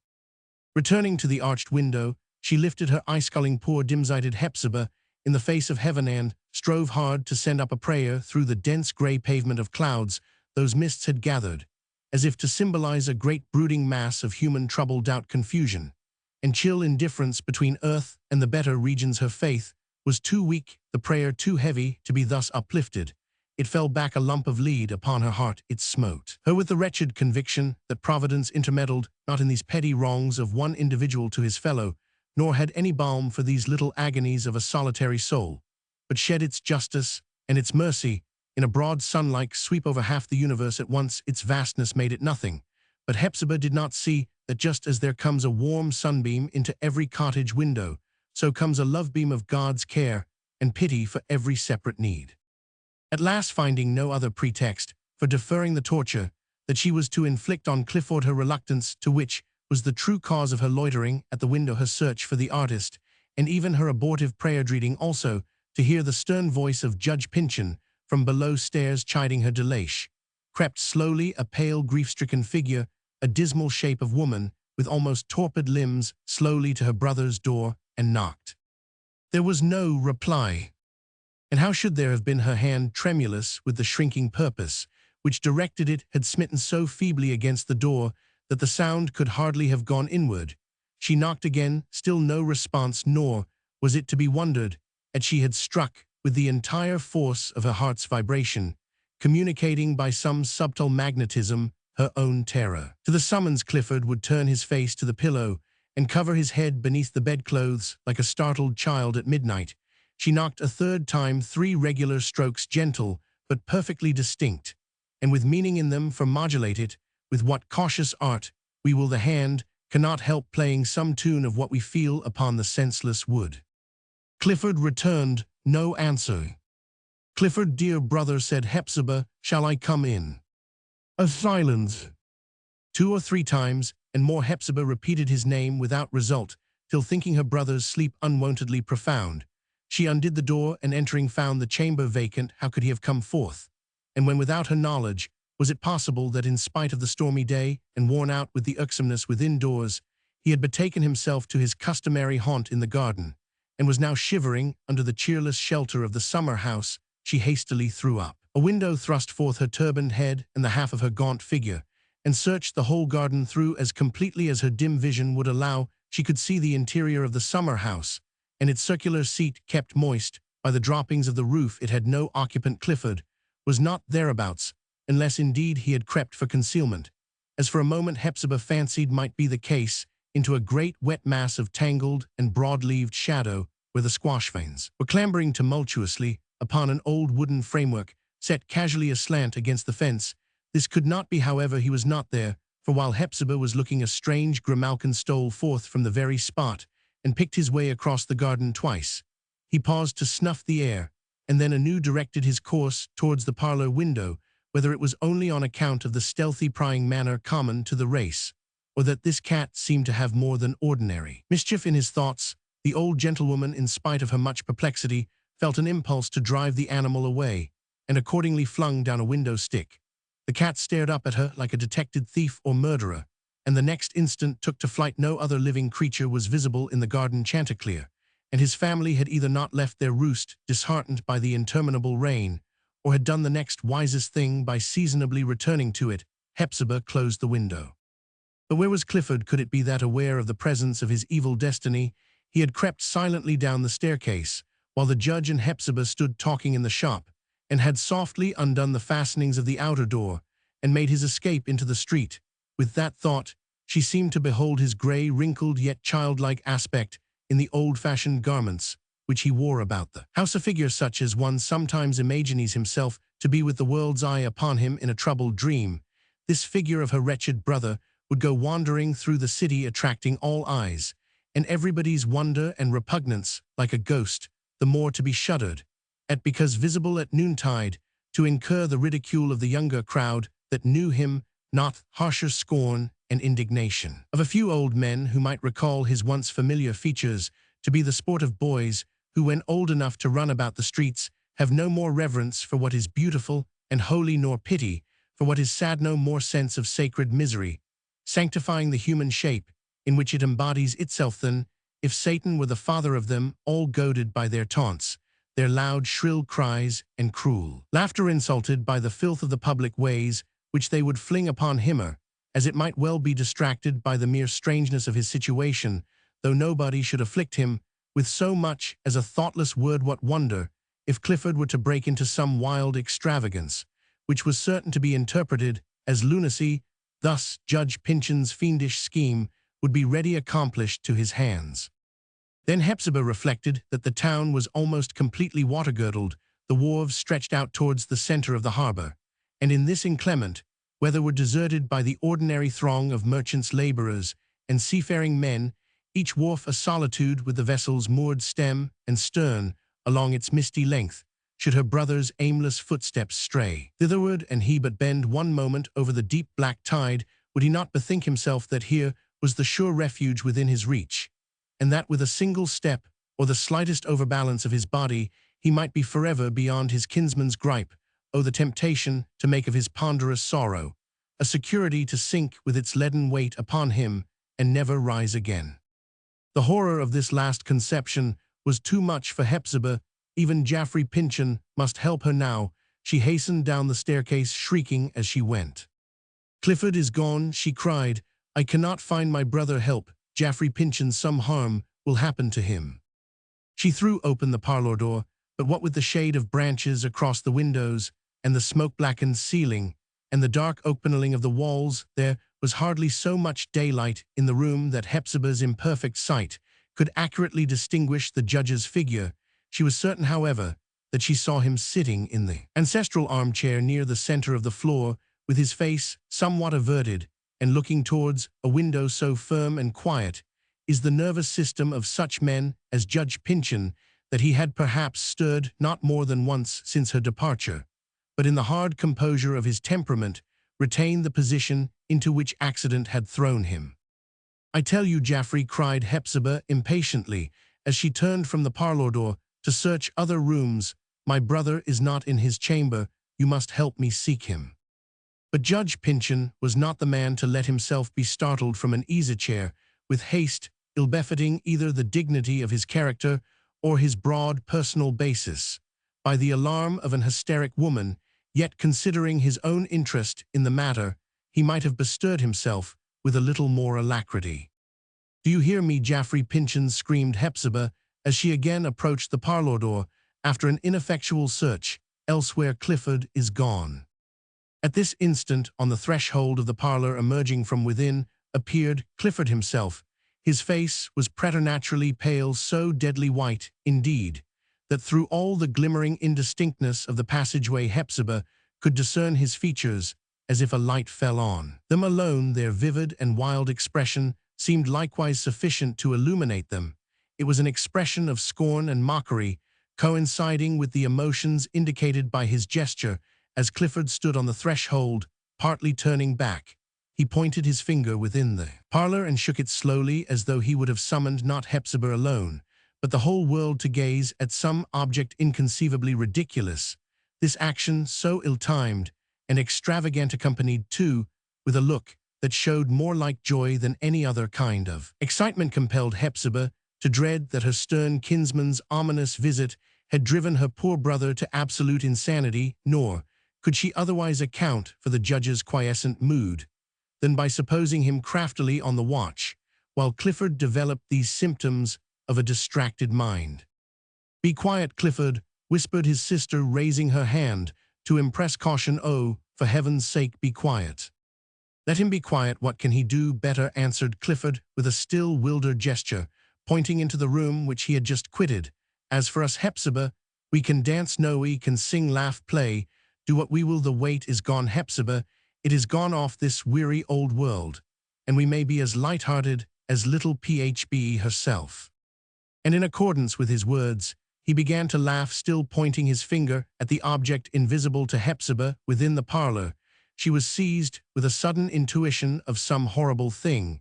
She thrust herself past Clifford and disappeared into the room, but almost immediately returned, with a cry choking in her throat, gazing at her brother with an affrighted glance of inquiry. She beheld him all in a tremor and a quake from head to foot, while amid these commoded elements of passion or alarm still flickered his gusty mirth. "My God, what is to become of us?" gasped Hepzibah. "Come," said Clifford, in a tone of brief decision, most unlike what was usual with him. "We stay here too long. Let us leave the old house to our cousin Jaffrey. He will take good care of it." Hepzibah now noticed that Clifford had on a cloak, a garment of long again, which he had constantly muffled himself during these days of easterly storm. He beckoned with his hand, and intimated, so far as she could comprehend him, his purpose, that they should go together from the house. There are chaotic, blind, or drunken moments in the lives of persons who lack real force of character, moments of test, in which courage would most assert itself, but where these individuals, if left to themselves, stagger aimlessly along or follow implicitly whatever guidance may befall them, even if it be a child's. No matter how preposterous or insane a purpose is a godsend to them. Hepzibah had reached this point unaccustomed to action or responsibility, full of horror at what she had seen, and afraid to inquire or almost to imagine how it had come to pass, affrighted at the fatality which seemed to pursue her brother, stupefied by the dim, thick, stifling atmosphere of dread which filled the house as with a death smell, and obliterated all definiteness of thought. Yielded without a question, and on the instant, to the will which Clifford expressed for herself. She was like a person in a dream, when the will always sleeps. Clifford, ordinarily so destitute of this faculty, had found it in the tension of the crisis. "Why do you delay so?" cried he sharply. "Put on your cloak and hood, or whatever it pleases you to wear. No matter what, you cannot look beautiful nor brilliant. My poor Hepzibah, take your purse with money in it and come along." Hepzibah obeyed these instructions as if nothing else were to be done or thought of. She began to wonder, it is true, why she did not wake up, and at what still more intolerable pitch of dizzy trouble her spirit would struggle out of the maze and make her conscious that nothing of all this had actually happened. Of course, it was not real. No such black easterly day as this had yet begun to be. Judge Pyncheon had not talked with her. Clifford had not laughed, pointed, beckoned her away with him. But she had merely been afflicted, as lonely sleepers often are, with a great deal of unreasonable misery in a morning dream. No, I shall certainly awake," thought Hepzibah, as she went to and fro making her little preparations. "I can bear it no longer. I must wake up now." But it came not, that awakening moment. It came not even when, just before they left the house, Clifford stole to the parlor door and made a parting obeisance to the sole occupant of the room. "What an absurd figure the old fellow cuts now," whispered he to Hepzibah, "just when he fancied he had me completely under his thumb. Come, make haste, or he will start up like giant despair in pursuit of Christian and hopeful, and catch us yet." As they passed into the street, Clifford directed Hepzibah's attention to something on one of the posts of the front door. It was merely the initials of his own name, which, with somewhat of his characteristic grace about the forms of the letters, he had cut there when a boy. The brother and sister departed and left Judge Pyncheon sitting in the old home of his forefathers, all by himself, so heavy and lumpish that we can liken him to nothing better than a defunct nightmare which had perished in the midst of its wickedness, and left its flabby corpse on the breast of the tormented one, to be gotten rid of as it might. Roman 17, the flight of two owls. Summer as it was, the east wind set poor Hepzibah's few remaining teeth chattering in her head as she and Clifford faced it on their way up Pyncheon Street, and towards the center of the town. Not merely was it the shiver which this pitiless blast brought to her frame, although her feet and hands, especially, had never seemed so death-cold as now, but there was a moral sensation mingling itself with the physical chill, and causing her to shake more in spirit than in body. The world's broad, bleak atmosphere was all so comfortless. Such, indeed, is the impression which it makes on every new adventurer, even if he plunge into it while the warmest tide of life is bubbling through his veins. What then must it have been to Hepzibah and Clifford, so time-stricken as they were, yet so like children in their inexperiences? They left the doorstep and passed from beneath the wide shelter of the Pyncheon elm. They were wandering all abroad on precisely such a pilgrimage as a child often meditates to the world's end, with perhaps a sixpence and a biscuit in his pocket. In Hepzibah's mind there was the wretched consciousness of being adrift. She had lost the faculty of self-guidance, but in view of the difficulties around her felt it hardly worth an effort to regain it, and was moreover incapable of making one. As they proceeded on their strange expedition, she now and then cast a look sidelong at Clifford, and could not but observe that he was possessed and swayed by a powerful excitement. It was this, indeed, that gave him the control which he had at once, and so irresistibly established over his movements.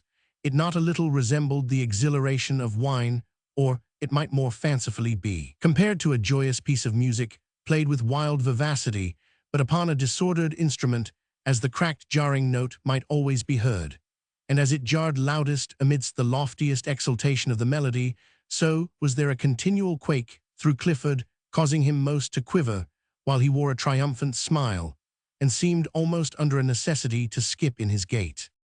They met few people abroad, even on passing from the retired neighborhood of the house of the Seven Gables into what was ordinarily the more thronged and busier portion of the town. Glistening sidewalks, with little pools of rain here and there along their unequal surface, umbrellas displayed ostentatiously in the shop windows, as if the life of trade had concentrated itself in that one article. Wet leaves of the horse-chestnut or elm trees, torn off untimely by the blast and scattered along the public way. Unsightly accumulation of mud in the middle of the street, which perversely grew the more unclean for its long and laborious washing. These were the more definable points of a very somber picture in the way of movement and human life.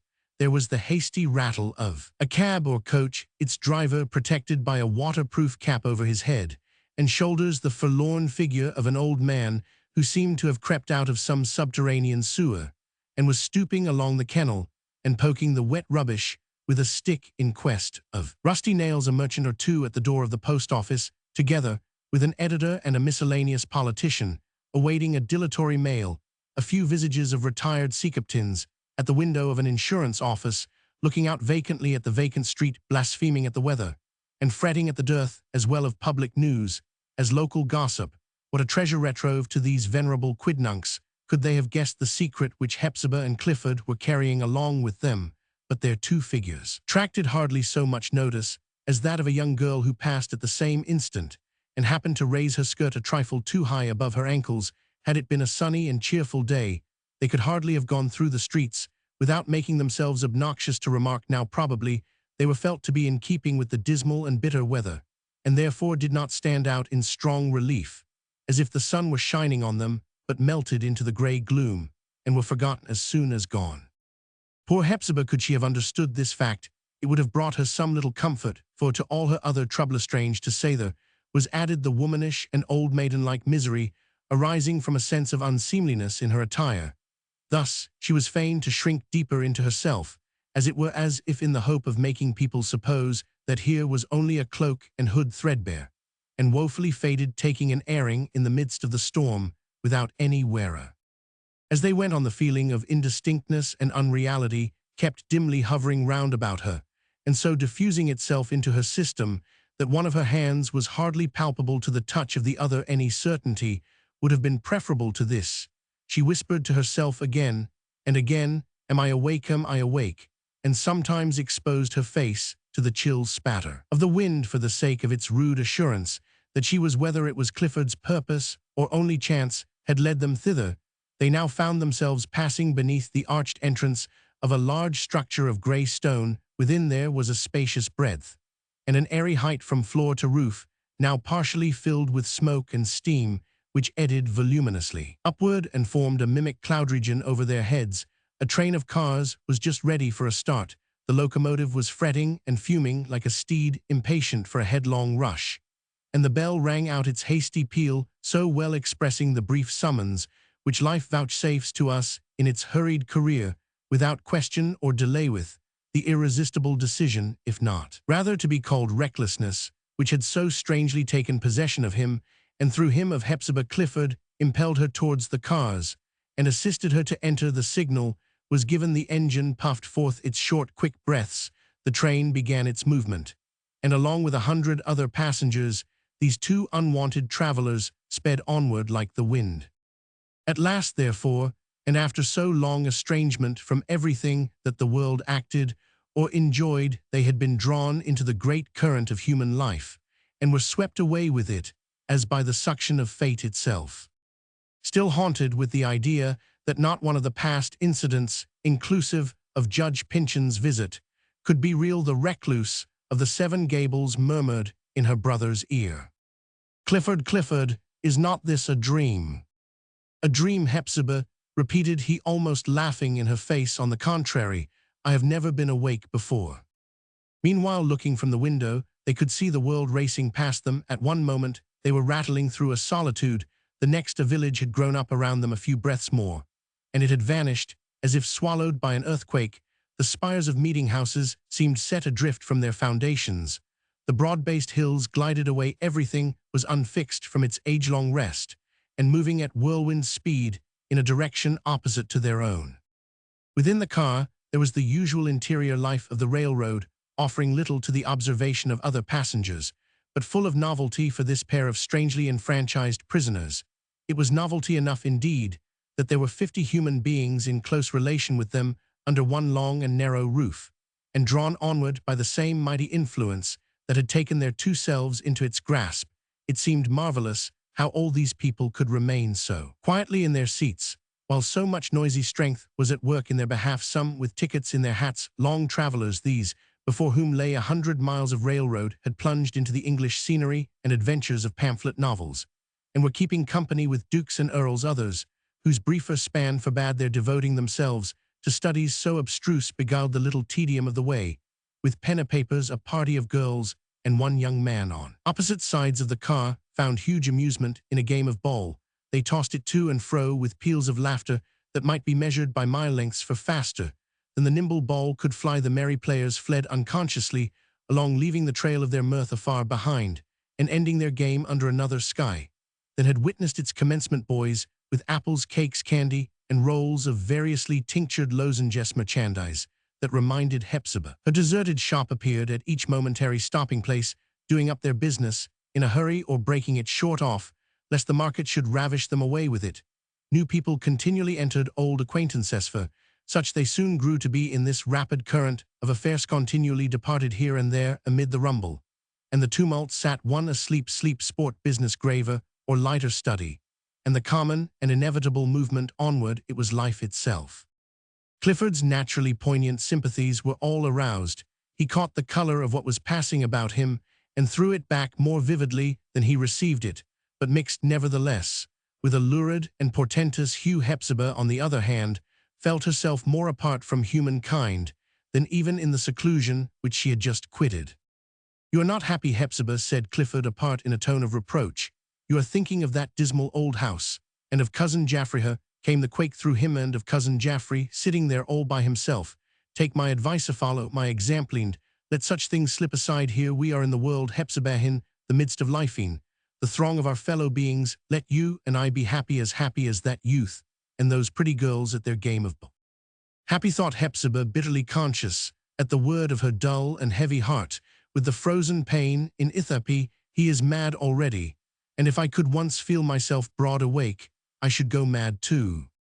If a fixed idea be madness, she was perhaps not remote from it. Fast and far as they had rattled and clattered along the iron track, they might just as well as regarded Hepzibah's mental images have been passing up and down Pyncheon Street, with miles and miles of varied scenery between. There was no scene for her save the 7 old gable peaks with their moss and the tuft of weeds in one of the angles, and the shop window, and a customer shaking the door and compelling the little bell to jingle fiercely, but without disturbing Judge Pyncheon. This one old house was everywhere. It transported its great lumbering bulk with more than railroad speed, and set itself phlegmatically down on whatever spot she glanced. At the quality of Hepzibah's mind was too unmalleable to take new impressions so readily as Clifford's. He had a winged nature. She was rather of the vegetable kind, and could hardly be kept long alive if drawn up by the roots. Thus it happened that the relation heretofore existing between her brother and herself was changed. At home she was his guardian. Here Clifford had become hers, and seemed to comprehend whatever belonged to their new position with a singular rapidity of intelligence. He had been startled into manhood and intellectual vigor, or at least into a condition that resembled them, though it might be both diseased and transitory. The conductor now applied for their tickets, and Clifford, who had made himself the purse-bearer, put a banknote into his hand, as he had observed others do. "For the lady and yourself?" asked the conductor. "And how far?" "As far as that will carry us," said Clifford. "It is no great matter. We are riding for pleasure merely." "You choose a strange day for it, sir," remarked a gimleted old gentleman on the other side of the car, looking at Clifford and his companion as if curious to make them out the best chance of pleasure in an easterly rain. "I take it is in a man's own house, with a nice little fire in the chimney." "I cannot precisely agree with you," said Clifford, courteously bowing to the old gentleman, and at once taking up the clue of conversation which the latter had proffered. "It had just occurred to me, on the contrary, that this admirable invention of the railroad, with the vast and inevitable improvements to be looked for both as to speed and conveniencies, destined to do away with those stale ideas of home and fireside, and substitute something better." "In the name of common sense," asked the old gentleman rather testily, "what can be better for a man than his own parlor and chimney corner?" "These things have not the merit which many good people attribute to them," replied Clifford. "They may be said in few and pithy words to have ill served a poor purpose. My impression is that our wonderfully increased and still increasing facilities of locomotion are destined to bring us around again to the nomadic state. You are aware, my dear sir, you must have observed it in your own experience, that all human progress is in a circle, or to use a more accurate and beautiful figure, in an ascending spiral curve, while we fancy ourselves going straight forward and attaining at every step an entirely new position of affairs. We do actually return to something long ago tried and abandoned, but which we now find etherealized, refined, and perfected to its ideal. The past is but a coarse and sensual prophecy of the present, and the future to apply this truth to the topic, now under discussion. In the early epochs of our race, men dwelt in temporary huts of bowers of branches as easily constructed as a bird's nest, and which they built, if it should be called building, when such sweet homes of a summer solstice rather grew than were made with hands which nature, we will say, assisted them to rear, where fruit abounded, where fish and game were plentiful, or most especially where the sense of beauty was to be gratified by a lovelier shade than elsewhere, and a more exquisite arrangement of lake, wood, and hill. This life possessed a charm which ever since man quitted it has vanished from existence, and it typified something better than itself. It had its drawbacks, such as hunger and thirst, inclement weather, hot sunshine and weary and foot-blistering marches over barren and ugly tracts that lay between the sites desirable for their fertility and beauty. But in our ascending spiral we escape all this. These railroads could but the whistle be made musical, and the rumble and the jar got rid of air. Positively the greatest blessing that the ages have wrought out for us. They give us wings, they annihilate the toil and dust of pilgrimage, they spiritualize travel transition, being so facile. What can be any man's inducement to tarry in one spot? Why, therefore, should he build a more cumbrous habitation than can readily be carried off with him? Why should he make himself a prisoner for life in brick and stone and old worm-eaten timber, when he may just as easily dwell, in one sense, no harem, a better sense, wherever the fit and beautiful shall offer him a home? Clifford's countenance glowed as he divulged this theory. A youthful character shone out from within, converting the wrinkles and pallid duskiness of age into an almost transparent mask. The merry girls let their ball drop upon the floor, and gazed at him. They said to themselves, perhaps, that before his hair was gray and the crow's feet tracked his temples, this now decaying man must have stamped the impress of his features on many a woman's heart. But alas, no woman's eye had seen his face while it was beautiful. I should scarcely call it an improved state of things, observed Clifford's new acquaintance, to live everywhere and nowhere. Would you not? Exclaimed Clifford with singular energy. It is as clear to me as sunshine, were there any in the sky, that the greatest possible stumbling blocks in the path of human happiness and improvement are these heaps of bricks and stones, consolidated with mortar or hewn timber, fastened together with spikenels, which men painfully contrive for their own torment, and call them house and home. The soul needs ere a wide sweep and frequent change of it. Morbid influences in a thousand-fold variety gather about hearths and pollute the life of households. There is no such unwholesome atmosphere as that of an old home rendered poisonous by one's defunct forefathers and relatives. I speak of what I know. There is a certain house within my familiar recollection on of those peakageable. There are 7 of them, projecting storied edifices, such as you occasionally see in our older towns. A rusty, crazy, creaky, dry-rotted, dingy, dark, and miserable old dungeon, with an arched window over the porch, and a little shop door on one side, and a great melancholy elm before it. Now, sir, whenever my thoughts recur to this Seven Gables mansion, the fact is so very curious that I must needs mention it immediately. I have a vision or image of an elderly man of remarkably stern countenance, sitting in an oaken elbow chair, dead stone dead, with an ugly flow of blood upon his shirt bosom, dead, but with open eyes. He taints the whole house, as I remember it. I could never flourish there, nor be happy, nor do, nor enjoy what God meant me to do and enjoy. His face darkened, and seemed to contract and shrivel itself up and wither into age. Never, sir, he repeated, I could never draw cheerful breath there. I should think not, said the old gentleman, eyeing Clifford earnestly, and rather apprehensively. I should conceive not, sir, with that notion in your head. Surely not, continued Clifford, and it were a relief to me if that house could be torn down or burnt up, and so the earth be rid of it, and grass be sown abundantly over its foundation. not that I should ever visit its site again, for sir, the farther I get away from it, the more does the joy, the lightsome freshness, the heart leap, the intellectual dance, the youth, in shorties, my youth more, does it come back to me no longer ago than this morning I was old. I remember looking in the glass, and wondering at my own grey hair, and the wrinkles many and deep right across my brow, and the furrows down my cheeks, and the prodigious trampling of crow's feet about my temples. It was too soon, I could not bear it, age had no right to come, I had not lived. But now do I look old, if so my aspect belies me strangely, for a great weight, being off my mind, I feel, in the very heyday of my youth with the world, and my best days before me. I trust you may find it so, said the old gentleman, who seemed rather embarrassed and desirous of avoiding the observation which Clifford's wild talk drew on them. Both you have my best wishes for it. For heaven's sake, dear Clifford, be quiet, whispered his sister, they think you mad. Be quiet yourself, Hepzibah, returned her brother, no matter what they think, I am not mad. For the first time in 30 years my thoughts gush up, and find words ready for them. I must talk, and I will. He turned again towards the old gentleman, and renewed the conversation.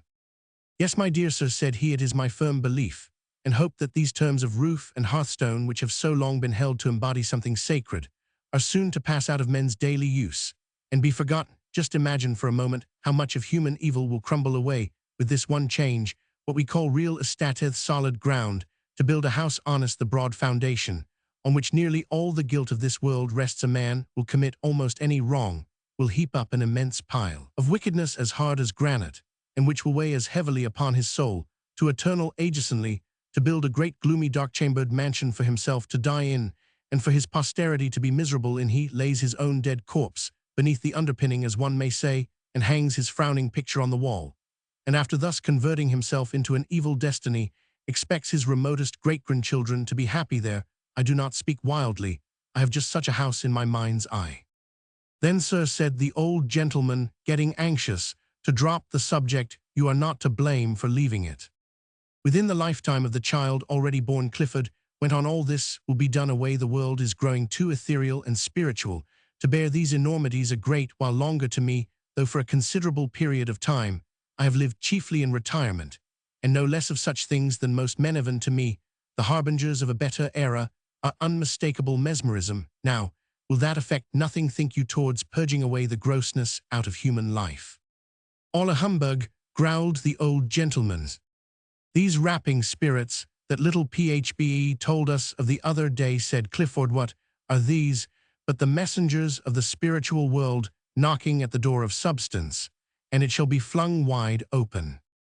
A humbug again, cried the old gentleman, growing more and more testy at these glimpses of Clifford's metaphysics. I should like to rap with a good stick on the empty pates of the dolts who circulate such nonsense.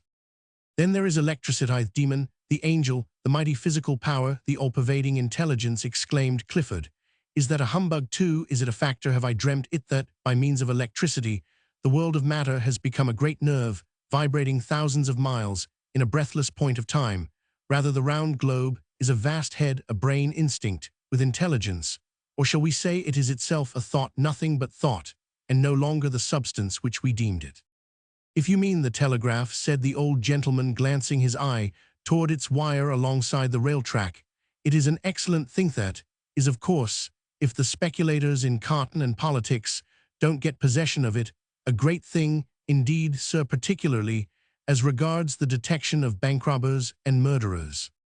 I don't quite like it in that point of view, replied Clifford. A bank robber, and what you call a murderer, likewise has his rights, which men of enlightened humanity and conscience should regard in so much the more liberal spirit, because the bulk of society is prone to controvert their existence. An almost spiritual medium like the electric telegraph should be consecrated to high, deep, joyful, and holy missions. Lovers, day by day or by hour, if so often moved to do it, might send their heartthrobs from Maine to Florida with some such words as these: I love you forever, my heart runs over with love, I love you more than I can, and again at the next message, I have lived an hour longer and love you twice as much. Or, when a good man has departed, his distant friend should be conscious of an electric thrill, as from the world of happy spirits, telling him your dear friend is in bliss. Or, to an absent husband should come tidings Thus an immortal being, of whom you are the father, has this moment come from God. And immediately its little voice would seem to have reached so far and to be echoing in his heart. But for these poor rogues the bankrupters who, after all, are about as honest as 9 people in 10, except that they disregard certain formalities and prefer to transact business at midnight rather than change your sand, for these murderers, as you phrase it, who are often excusable in the motives of their deed and deserve to be ranked among public benefactors. If we consider only its result for unfortunate individuals like these, I really cannot applaud the enlistment of an immaterial and miraculous power in the universal world hunt at their heels. You can't, hey, cried the old gentleman with a hard look. Positively no, answered Clifford. It puts them too miserably at disadvantage. For example, sir, in a dark, low, cross-beamed, paneled room of an old house, let us suppose a dead man sitting in an armchair with a blood-stain on his shirt besamend. Let us add to our hypothesis another man issuing from the house, which he feels to be overfilled with the dead man's presence seen. Let us lastly imagine him fleeing heaven knows whither at the speed of a hurricane by railroad. Now, sir, if the fugitive alight in some distant town, and find all the people babbling about that selfsame dead man, whom he has fled so far to avoid the sight and thought of, will you not allow that his natural rights have been infringed? He has been deprived of his city of refuge, and in my humble opinion has suffered infinite wrong. You are a strange man, sir, said the old gentleman, bringing his gimlet eye to a point on Clifford, as if determined to bore right into him. I can't see through you. No, ill be bound you can't, cried Clifford, laughing. And yet, my dear sir, I am as transparent as the water of Mole's well. But come, Hepzibah, we have flown far enough for once. Let us alight as the birds do, and perch ourselves on the nearest twig and consult whither we shall fly next. Just then, as it happened, the train reached a solitary way station. Taking advantage of the brief pause, Clifford left the car and drew Hepzibah along with him. A moment afterwards the train, with all the life of its interior, amid which Clifford had made himself so conspicuous an object, was gliding away in the distance, and rapidly lessening to a point which in another moment vanished. The world had fled away from these 2 wanderers. They gazed drearily about them. At a little distance stood a wooden church, black with age and in a dismal state of ruin and decay, with broken windows, a great rift through the main body of the edifice, and a rafter dangling from the top of the square tower. Farther off was a farmhouse in the old style, as venerably black as the church, with a roof sloping downward from the 3-story peak to within a man's height of the ground. It seemed uninhabited. There were the relics of a woodpile indeed near the door, but with grass sprouting up among the chips and scattered logs. The small raindrops came down aslant. The wind was not turbulent, but sullen and full of chilly moisture. Clifford shivered from head to foot. The wild effervescence of his mood, which had so readily supplied thoughts, fantasies, and a strange aptitude of words, and impelled him to talk from the mere necessity of giving vent to this bubbling up gush of ideas, had entirely subsided. A powerful excitement had given him energy and vivacity. Its operation over he forthwith began to sink. You must take the lead now, Hepzibah murmured he with a torpid and reluctant utterance. Do with me as you will. She knelt down upon the platform where they were standing and lifted her clasped hands to the sky. The dull grey weight of clouds made it invisible, but it was no hour for disbelief, no juncture this, to question that there was a sky above and an Almighty Father looking from it. Oh, go, ejaculated poor gaunt Hepzibah, then paused a moment to consider what her prayer should be. O God, Father rare, we not thy children, have mercy on us. Roman 18, Governor Pyncheon. Judge Pyncheon, while his 2 relatives have fled away with such ill-considered haste, still sits in the old parlor-keeping house, as the familiar phrase is in the absence of its ordinary occupants. To him, and to the venerable house of the 7 Gables, does our story now betake itself, like an owl bewildered in the daylight, and hastening back to his hollow tree. The judge has not shifted his position for a long while now.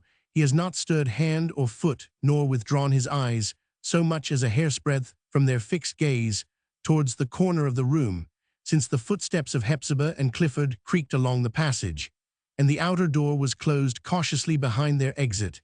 He holds his watch in his left hand, but clutched, in such a manner that you cannot see the dial plate how profound a fit of meditation, or supposing him asleep how infantile a quietude of conscience, and what wholesome order in the gastric region are betokened by slumber so entirely undisturbed, with starts, cramped twitches, muttered dream-talk, trumpet blasts through the nasal organ, or any slightest irregularity of breath. You must hold your own breath to satisfy yourself whether he breathes at all. It is quite inaudible. You hear the ticking of his watch, his breath. You do not hear a most refreshing slumber, doubtless. And yet the judge cannot be asleep. His eyes are open, a veteran politician, such as he would never fall asleep, with witty open eyes, lest some enemy or mischief-maker, taking him thus at unawares, should peep through these windows into his consciousness and make strange discoveries among the reminiscences, projects, hopes, apprehensions, weaknesses, and strong points, which he has heretofore shared with nobody. A cautious man is proverbially said to sleep with one eye open. That may be wisdom, but not with both, for this were heedlessness. No, Judge Pyncheon cannot be asleep.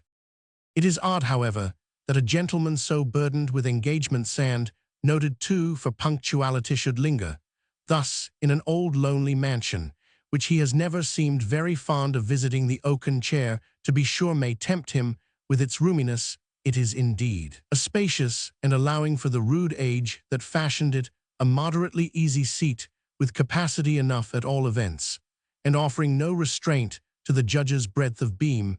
A bigger man might find ample accommodation in it. His ancestor, now pictured upon the wall with all his English beef about him, used hardly to present a front extending from elbow to elbow of this chair, or a base that would cover its whole cushion. But there are better chairs than this: mahogany, black walnut, rosewood, spring-seated, and damask cushioned, with varied slopes and innumerable artifices to make them easy and obviate the irksomeness of too tame and ease. A score of such might be at Judge Pyncheon's service. Yes, in a score of drawing-rooms he would be more than welcome. Mamma would advance to meet him with outstretched hand, the virgin daughter, elderly as he has now got to be, an old widower, as he smilingly describes himself, would shake up the cushion for the judge and do her pretty utmost to make him comfortable, for the judge is a prosperous man. He cherishes his schemes, moreover, like other people, and reasonably brighter than most others, or did so at least as he lay abed this morning, in an agreeable half-drowse, planning the business of the day, and speculating on the probabilities of the next 15 years, with his firm health, and the little inroad that age has made upon him. 15 years, or 20 eyes, or perhaps 25, no more than he may fairly call his own 25 years, for the enjoyment of his real estate in town and country, his railroad bank and insurance shares, his United States stock, his wealth, in short, however, invested now in possession, or soon to be acquired, together with the public honors that have fallen upon him, and the weightier ones that are yet to fall. It is good, it is excellent, it is enough. Still lingering in the old chair, if the judge has a little time to throw away, why does not he visit the insurance office, as is his frequent custom, and sit a while in one of their leather-cushioned armchairs, listening to the gossip of the day, and dropping some deeply designed chance-word which will be certain to become the gossip of tomorrow? And have not the bank directors a meeting at which it was the judge's purpose to be present, and his office to preside? Indeed they have, and the hour is noted on a card, which is, or ought to be, in Judge Pyncheon's right vest pocket. Let him go thither, and loll at ease upon his money-bags. He has lounged long enough in the old chair. This was to have been such a busy day. In the first place, the interview with Clifford, half an hour by the judge's reckoning, was to suffice, for that it would probably be less, but taking into consideration that Hepzibah was first to be dealt with, and that these women are apt to make many words, where a few would do much better, it might be safest to allow half an hour. Why, Judge, it is already 2 hours by your own undeviatingly accurate chronometer. Glance your eye down at it, and see, he will not give himself the trouble either to bend his head or elevate his hand, so as to bring the faithful timekeeper within his range of vision. Time, all at once, appears to have become a matter of no moment with the judge. And has he forgotten all the other items of his memoranda? Clifford's affair arranged, he was to meet a State Street broker who has undertaken to procure a heavy percentage and the best of paper for a few loose thousands, which the judge happens to have by him uninvested. The wrinkled note-shaver will have taken his railroad trip in vain half an hour later in the street.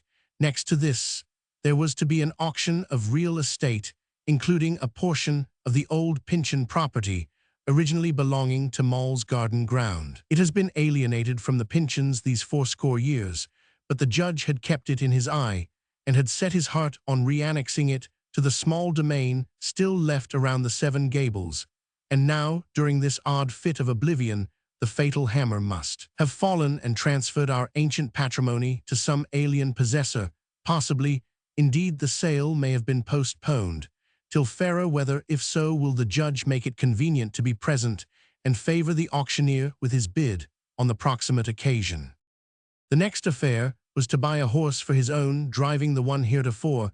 His favorite stumbled this very morning on the road to town, and must be at once discarded. Judge Pyncheon's neck is too precious to be risked on such a contingency as a stumbling steed should. All the above business be seasonably got through with, he might attend the meeting of a charitable society, the very name of which, however, in the multiplicity of his benevolence, is quite forgot, so that this engagement may pass unfulfilled and no great harm done. And if he have time amid the press of more urgent matters, he must take measures for the renewal of Mrs. Pyncheon's tombstone, which the sexton tells him has fallen on its marble face, and is cracked quite in twain. She was a praiseworthy woman enough, thinks the judge, in spite of her nervousness and the tears that she was so oozy with, and her foolish behavior about the coffee. And as she took her departure so seasonably, he will not grudge the second tombstone. It is better, at least, than if she had never needed any. The next item on his list was to give orders for some fruit trees of a rare variety to be deliverable at his countrysat in the ensuing autumn. Yes, buy them by all means, and may the peaches be luscious in your mouth, Judge Pyncheon. After this comes something more important. A committee of his political party has besought him for $100 or $200, in addition to his previous disbursements towards carrying on the fall campaign. The judge is a patriot. The fate of the country is staked on the November election, and besides, as will be shadowed forth in another paragraph, he has no trifling stake of his own. In the same great game he will do what the committee asks, nay, he will be liberal beyond their expectations. They shall have a check for $500, and more anon, if it be needed. What next? A decayed widow whose husband was Judge Pyncheon's early friend has laid her case of destitution before him in a very moving letter. She and her fair daughter have scarcely bread to eat. He partly intends to call on her today, perhaps, so perhaps note accordingly, as he may happen to have leisure and a small banknote. Another business which, however, he puts no great weight on it, is well to be heedful, but not over-anxious, as respects one's personal health. Another business, then, was to consult his family physician about what, for heaven's sake, why it is rather difficult to describe the symptoms. A mere dimness of sight and dizziness of brain, was either disagreeable choking, or stifling, or gurgling, or bubbling, in the region of the thorax, as the anatomist Sayer was. It a pretty severe throbbing and kicking of the heart, rather creditable to him than otherwise, as showing that the organ had not been left out of the judge's physical contrivance. No matter what it was, the doctor probably would smile at the statement of such trifles to his professional ear. The judge would smile in his turn, and meeting one another's eyes, they would enjoy a hearty laugh together. But a fig for medical advice, the judge will never need it. Pray, Judge Pyncheon, look at your watch. Now, what? Not a glance. It is within 10 minutes of the dinner hour. It surely cannot have slipped your memory that the dinner of today is to be the most important in its consequences of all the dinners you ever ate. Yes, precisely, the most important, although, in the course of your somewhat eminent career, you have been placed high towards the head of the table at splendid banquets, and have poured out your festive eloquence to ears, yet echoing with Webster's mighty organ tones. No public dinner this, however. It is merely a gathering of some dozen or so of friends from several districts of the state, men of distinguished character and influence, assembling almost casually at the house of a common friend, likewise distinguished, who will make them welcome to a little better than his ordinary fare. Nothing in the way of French cookery, but an excellent dinner, nevertheless. Real turtle, we understand, and salmon, tautog, canvasbacks, pig, English mutton, good roast beef, or dainties of that serious kind, fit for substantial country gentlemen, as these honorable persons mostly are the delicacies of the season, in short, and flavored by a brand of old Madeira, which has been the pride of many seasons. It is the Juno brand, a glorious wine fragrant, and full of gentle, might a bottled-up happiness, put by for use, a golden liquid worth more than liquid gold, so rare and admirable that veteran winebibbers count it among their epics to have tasted it. It drives away the heartache, and substitutes no headache could the judge, but quaff a glass it might enable him to shake off the unaccountable lethargy, which for the 10 intervening minutes and 5 to boot are already past, has made him such a laggard at this momentous dinner. It would all but revive a dead man. Would you like to sip it now, Judge Pyncheon? Alas, this dinner, have you really forgotten its true object? Then let us whisper it, that you may start at once out of the oaken chair, which really seems to be enchanted like the one in Camus, or that in which Moll Pitcher imprisoned your own grandfather. But ambition is a talisman more powerful than witchcraft. Start up then, and hurrying through the streets burst in upon the company, that they may begin before the fish is spoiled. They wait for you, and it is little for your interest that they should wait. These gentlemen, you be told, they've assembled, not without purpose, from every quarter of the state. They are practiced politicians, every man of them, and skilled to adjust those preliminary measures, which steal from the people, without its knowledge, the power of choosing its own rulers. The popular voice at the next gubernatorial election, though loud as thunder, will be really but an echo of what these gentlemen shall speak under their breath at your friend's festive board. They meet to decide upon their candidate.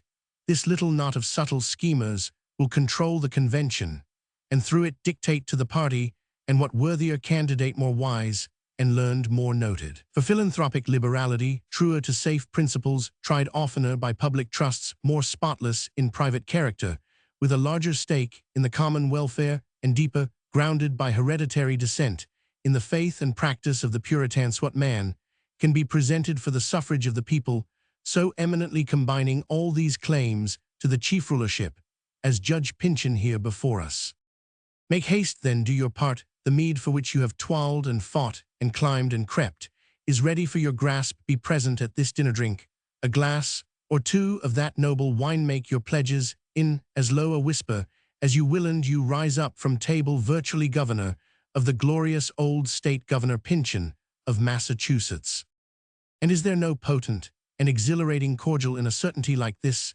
It has been the grand purpose of half your lifetime to obtain it. Now, when there needs little more than to signify your acceptance, why do you sit so lumpishly in your great-great-grandfather's oaken chair, as if preferring it to the gubernatorial one? We have all heard of King Log, but in these jostling times, one of that royal kindred will hardly win the race for an elective chief magistracy. Well, it is absolutely too late for dinner. Turtle, salmon, tautog, woodcock, boiled turkey, Southdown mutton, pig, roast beef have vanished or exist only in fragments, with lukewarm potatoes and gravies crusted over with cold fat. The judge, had he done nothing else, would have achieved wonders with his knife and fork. It was he, you know, of whom it used to be said, in reference to his ogre-like appetite, that his creator made him a great animal, but that the dinner hour made him a great beast. Persons of his large sensual endowments must claim indulgence at their feeding time. But for once the judge is entirely too late for dinner. Too late, we fear, even to join the party at their wine. The guests are warm and merry. They have given up the judge, and concluding that the free soilers have him, they will fix upon another candidate. Were our friend now to stalk in among them with that witty open stare, at once wild and stolid, his ungenial presence would be apt to change their cheer. Neither would it be seemly in Judge Pyncheon, generally so scrupulous in his attire, to show himself at a dinner table with that crimson stain upon his shirt-bosom. By the by, how came it there? It is an ugly sight at any rate, and the wisest way for the judge is to button his coat closely over his breast, taking his horse and chaise from the livery stable, to make all speed to his own house there, after a glass of brandy and water, and a mutton chop, a beefsteak, a broiled fowl, or some such hasty little dinner and supper all in one. He had better spend the evening by the fireside. He must toast his slippers a long while, in order to get rid of the chilliness which the air of this vile old house has sent curdling through his veins. Up therefore, Judge Pyncheon, up. You have lost a day, but tomorrow will be here anon. Will you rise betimes, and make the most of it? Tomorrow, tomorrow, tomorrow, we that are alive may rise betimes tomorrow. As for him that has died today, his morrow will be the resurrection morn. Meanwhile the twilight is glooming upward out of the corners of the room. The shadows of the tall furniture grow deeper, and at first become more definite, then spreading wider, they lose their distinctness of outline in the dark gray tide of oblivion, as it were, that creeps slowly over the various objects, and the one human figure sitting in the midst of them, the gloom has not entered from without. It has brooded here all day, and now, taking its own inevitable time, will possess itself of everything. The judge's face, indeed rigid and singularly white, refuses to melt into this universal solvent. Fainter and fainter grows the light. It is as if another double handful of darkness had been scattered through the air. Now it is no longer gray, but sable. There is still a faint appearance at the window. Neither a glow, nor a gleam, nor a glimmering phrase of light would express something far brighter than this doubtful perception or sense, rather that there is a window, there has it, yet vanished, noise not quite, and there is still the swarthy whiteness. We shall venture to marry these ill-agreeing words, the swarthy whiteness of Judge Pyncheon's face. The features are all gone, there is only the paleness of them left. And how looks it now? There is no window, there is no face, an infinite inscrutable blackness has annihilated sight, where is our universe, all crumbled away from us, and we adrift in chaos, may hearken to the gusts of homeless wind that go sighing and murmuring about in quest of what was once a world. Is there no other sound? One other, and a fearful one. It is the ticking of the judge's watch, which ever since Hepzibah left the room in search of Clifford, he has been holding in his hand. Be the cause what it may, this little quiet, never-ceasing throb of time's pulse, repeating its small strokes with such busy regularity in Judge Pyncheon's motionless hand, has an effect of terror which we do not find in any other accompaniment of the scene. But listen, that puff of the breeze was louder. It had a tone unlike the dreary and sullen one which has bemoaned itself, and afflicted all mankind with miserable sympathy. For 5 days past the wind has veered about. It now comes boisterously from the northwest, and taking hold of the aged framework of the Seven Gables, gives it a shake like a wrestler that would try strength with his antagonist. Another and another sturdy tussle with the blast. The old house creaks again and makes a vociferous but somewhat unintelligible bellowing in its sooty throat. The big flue, we mean of its wide chimney, partly in complaint at the rude wind, but rather as befits their century and a half of hostile intimacy, in tough defiance. A rumbling kind of a bluster roars behind the fireboard. A door has slammed above stairs, a window perhaps has been left open, or else is driven in by an unruly gust. It is not to be conceived beforehand what wonderful wind instruments are these old timber mansions, and how haunted with the strangest noises, which immediately begin to sing and sigh and sob and shriek, and to smite with sledgehammers, airy but ponderous, in some distant chamber, and to tread along the entries as with stately footsteps, and rustle up and down the staircase as with silks miraculously stiff. Whenever the gale catches the house with a window open and gets fairly into it, would that we were not an attendant spirit here. It is too awful, this clamor of the wind through the lonely house, the judge's quietude as he sits invisible, and that pertinacious ticking of his watch. As regards Judge Pyncheon's invisibility, however, that matter will soon be remedied. The northwest wind has swept the sky clear. The window is distinctly seen through its panes. Moreover, we dimly catch the sweep of the dark clustering foliage outside, fluttering with a constant irregularity of movement, and letting in a peep of starlight, now here, now there. Oftener than any other object these glimpses illuminate the judge's face, but here comes more effectual light. Observe that silvery dance upon the upper branches of the pear tree, and now a little lower, and now on the whole mass of boughs, while through their shifting intricacies the moonbeams fall aslant into the room. They play over the judge's figure, and show that he has not stirred throughout the hours of darkness. They follow the shadows in changeful sport across his unchanging features. They gleam upon his watch. His grasp conceals the dial plate, but we know that the faithful hands have met, for one of the city clocks tells midnight. A man of sturdy understanding like Judge Pyncheon cares no more for 12 o'clock at night than for the corresponding hour of noon. However, just the parallel drawn in some of the preceding pages between his Puritan ancestor and himself, it fails in this point. The Pyncheon of 2 centuries ago, in common with most of his contemporaries, professed his full belief in spiritual ministrations, although reckoning them chiefly of a malignant character. The Pyncheon of tonight, who sits in yonder armchair, believes in no such nonsense. Such, at least, was his creed some few hours since. His hair will not bristle, therefore, at the stories which in times when chimney corners had benches in them, where old people sat poking into the ashes of the past and raking out traditions like live kohlsust, to be told about this very room of his ancestral house. In fact, these tales are too absurd to bristle, even childhood's hair what sense meaning or moral, for example, such as even ghost stories should be. Susceptible of can be traced in the ridiculous legend that at midnight all the dead Pyncheons are bound to assemble in this parlor and pray for what why to see whether the portrait of their ancestor still keeps its place upon the wall in compliance with his testamentary directions. Is it worthwhile to come out of their graves for that? We are tempted to make a little sport with the idea ghost stories are hardly to be treated seriously any longer. The family party of the defunct Pyncheons, we presume, goes off in this wise. First comes the ancestor himself in his black cloak, steeply hat, and trunk breeches girt about the waist with a leathern belt, in which hangs his steel-hilted sword. He has a long staff in his hand, such as gentlemen in advanced life used to carry, as much for the dignity of the thing as for the support to be derived from it. He looks up at the portrait, a thing of no substance, gazing at its own painted image. All is safe, the picture is still there. The purpose of his brain has been kept sacred, thus long after the man himself has sprouted up in graveyard grass. See, he lifts his ineffectual hand and tries the frame, all safe. But is that a smile? Is it not rather a frown of deadly import that darkens over the shadow of his features? The stout colonel is dissatisfied, so decided is his look of discontent as to impart additional distinctness to his features, through which nevertheless the moonlight passes and flickers on the wall beyond. Something has strangely vexed the ancestor.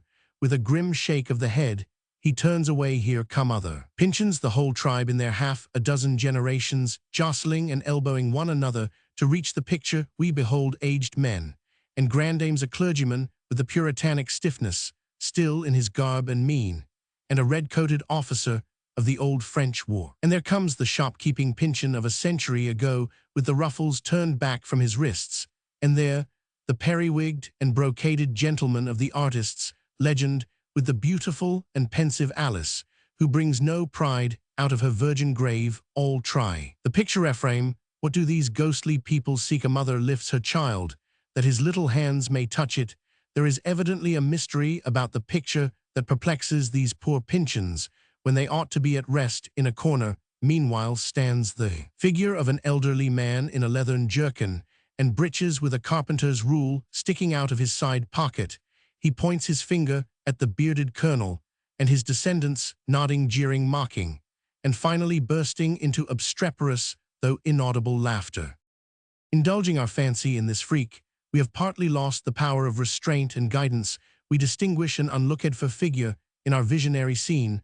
Among those ancestral people, there is a young man dressed in the very fashion of today. He wears a dark frock coat, almost destitute of skirts, gray pantaloons, gaiter boots of patent leather, and has a finely wrought gold chain across his breast and a little silver-headed whalebone stick in his hand. Were we to meet this figure at noonday, we should greet him as young Geoffrey Pyncheon, the judge's only surviving child, who has been spending the last 2 years in foreign travel. If still in life, how comes his shadow hither? If dead, what a misfortune! The old Pyncheon property, together with the great estate acquired by the young man's father, would devolve on whom? On poor foolish Clifford, gaunt Hepzibah, and rustic little Phbe. But another and a greater marvel greets us. Can we believe our eyes? A stout elderly gentleman has made his appearance. He has an aspect of eminent respectability, wears a black coat and pantaloons of roomy width, and might be pronounced scrupulously neat in his attire, but for a broad crimson stain across his snowy neckcloth and down his shirt-bosom. Is it the judge, or no? How can it be Judge Pyncheon? We discern his figure as plainly as the flickering moonbeams can show us anything. Still seated in the oaken chair, be the apparition whose it may, it advances to the picture, seems to seize the frame, tries to peep behind it, and turns away with a frown as black as the ancestral one. The fantastic scene just hinted at must by no means be considered as forming an actual portion of our story. We were betrayed into this brief extravagance by the quiver of the moonbeams. They dance hand in hand with shadows, and are reflected in the looking-glass, which, you are aware, is always a kind of window or doorway into the spiritual world. We needed relief, moreover, from our too long and exclusive contemplation of that figure in the chair.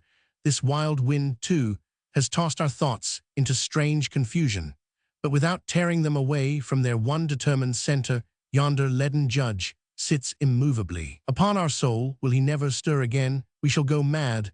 Unless he stirs, you may the better estimate his quietude by the fearlessness of a little mouse, which sits on its hind legs in a streak of moonlight close by Judge Pyncheon's foot, and seems to meditate a journey of exploration over this great black bulk. What has startled the nimble little mouse? It is the visage of Grimalkin outside of the window, where he appears to have posted himself for a deliberate watch. This Grimalkin has a very ugly look. Is it a cat watching for a mouse, or the devil for a human soul? Would we could scare him from the window. Thank heaven the night is well nigh past. The moonbeams have no longer so silvery a gleam, nor contrast so strongly with the blackness of the shadows, among which they fall. They are paler now. The shadows look grey, not black. The boisterous wind is hushed. What is the hour? The watch has at last ceased to tick for. The judge's forgetful fingers neglected to wind it up as usual at 10 o'clock, being half an hour or so before his ordinary bedtime, and it has run down for the first time in 5 years. But the great world clock of time still keeps its beat. The dreary night, for oh, how dreary seems its haunted waste behind Usgive's place. To a fresh, transparent, cloudless morn, blessed radiance, the day be meven. What little of it finds its way into this always dusky parlour seems part of the universal benediction, annulling evil and rendering all goodness possible and happiness attainable. Will Judge Pyncheon now rise up from his chair? Will he go forth and receive the early sunbeams on his brow? Will he begin this new day which God has smiled upon and blessed and given to mankind? Will he begin it with better purposes than the many that have been spent amiss? Or are all the deep-laid schemes of yesterday as stubborn in his heart and as busy in his brain as ever? In this latter case, there is much to do. Will the judge still insist with Hepzibah on the interview with Clifford? Will he buy a safe elderly gentleman's horse? Will he persuade the purchaser of the old Pyncheon property to relinquish the bargain in his favor? Will he see his family physician and obtain a medicine that shall preserve him to be an honor and blessing to his race until the utmost term of patriarchal longevity? Will Judge Pyncheon, above all, make due apologies to that company of honorable friends, and satisfy them that his absence from the festive board was unavoidable, and so fully retrieve himself in their good opinion that he shall yet be governor of Massachusetts, and all these great purposes accomplished, will he walk the streets again with that dog-day smile of elaborate benevolence sultry enough to tempt flies to come and buzz in it? Or will he, after the tomb-like seclusion of the past day and night, go forth a humbled and repentant man, sorrowful, gentle, seeking no profit, shrinking from worldly honor, hardly daring to love God, but bold to love his fellow man and to do him what good he may? Will he bear about with him no odious grin of feigned benignity, insolent in its pretense and loathsome in its falsehood, but the tender sadness of a contrite heart, broken at last beneath its own weight of sin? For it is our belief, whatever show of honor he may have piled upon it, that there was heavy sin at the base of this man's being. Rise up, Judge Pyncheon. The morning sunshine glimmers through the foliage, and beautiful and holy as it is shuns not to kindle up your face. Rise up, thou subtle, worldly, selfish, iron-hearted hypocrite, and make thy choice, whether still to be subtle, worldly, selfish, iron-hearted, and hypocritical, or to tear these sins out of thy nature, though they bring the lifeblood with them. The avenger is upon thee. Rise up before it be too late. What, thou art not stirred by this last appeal? No, not a jot. And there we see a flyon of your common houseflies, such as are always buzzing on the window-pane, which has smelt out Governor Pyncheon, and alights now on his forehead, now on his chin, and now, heaven help us, is creeping over the bridge of his nose towards the wood chief magistrate's witty open eyes. Canst thou not brush the fly away? Art thou too sluggish, thou man that hadst so many busy projects yesterday? Art thou too weak, that wast so powerful, not brush away a fly? Nay, then we give thee up. And hark, the shop bell rings after hours like these latter ones through which we have borne our heavy tale. It is good to be made sensible that there is a living world, and that even this old lonely mansion retains some manner of connection with it. We breathe more freely emerging from Judge Pyncheon's presence into the street before the Seven Gables. Roman 19 Alice's Posies. Uncle Venner trundling a wheelbarrow was the earliest person stirring in the neighborhood the day after the storm.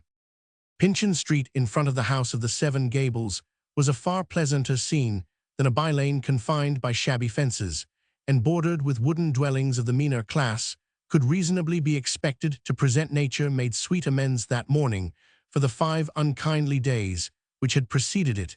It would have been enough to live for merely to look up at the wide benediction of the sky. As much of it as was visible between the houses genial once more with sunshine, every object was agreeable whether to be gazed at in the breadth or examined more minutely. Such, for example, were the well-washed pebbles and gravel of the sidewalk, even the sky-reflecting pools in the center of the street, and the grass now freshly verdant that crept along the base of the fences, on the other side of which, if one peeped over, was seen the multifarious growth of gardens. Vegetable productions of whatever kind seemed more than negatively happy in the juicy warmth and abundance of their life.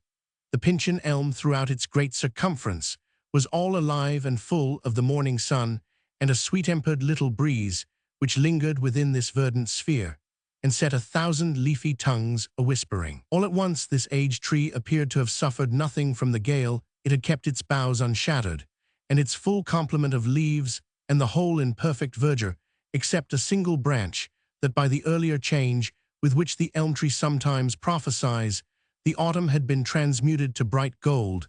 It was like the golden branch that gained Aeneas and the Sibyl admittance into Hades. This one mystic branch hung down before the main entrance of the Seven Gables, so nigh the ground that any passer-by might have stood on tiptoe and plucked it off. Presented at the door, it would have been a symbol of his right to enter and be made acquainted with all the secrets of the house. So little faith is due to external appearance that there was really an inviting aspect over the venerable edifice, conveying an idea that its history must be a decorous and happy one, and such as would be delightful for a fireside tale. Its windows gleamed cheerfully in the slanting sunlight, the lines and tufts of green moss here, and there seemed pledges of familiarity and sisterhood with nature, as if this human dwelling-place, being of such old date, had established its prescriptive title among primeval oaks, and whatever other objects by virtue of their long continuance have acquired a gracious right to be. A person of imaginative temperament, while passing by the house, would turn once and again, and peruse it well, its many peaks consenting together in the clustered chimney, the deep projection over its basement story, the arched window imparting a look, if not of grandeur, yet of antique gentility, to the broken portal, over which it opened. The luxuriance of gigantic burdocks near the threshold. He would note all these characteristics, and be conscious of something deeper than he saw. He would conceive the mansion to have been the residence of the stubborn old Puritan integrity, who, dying in some forgotten generation, had left a blessing in all its rooms and chambers, the efficacy of which was to be seen in the religion, honesty, moderate competence, or upright poverty, and solid happiness of his descendants to this day. One object above all others would take root in the imaginative observer's memory. It was the great tuft of flower-swedes. You would have called them only a weak agath tuft of crimson-spotted flowers in the angle between the 2 front gables.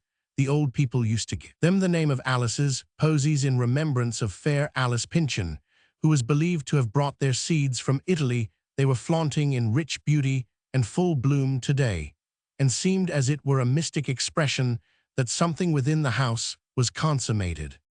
It was but little after sunrise when Uncle Venner made his appearance, as aforesaid, impelling a wheelbarrow along the street.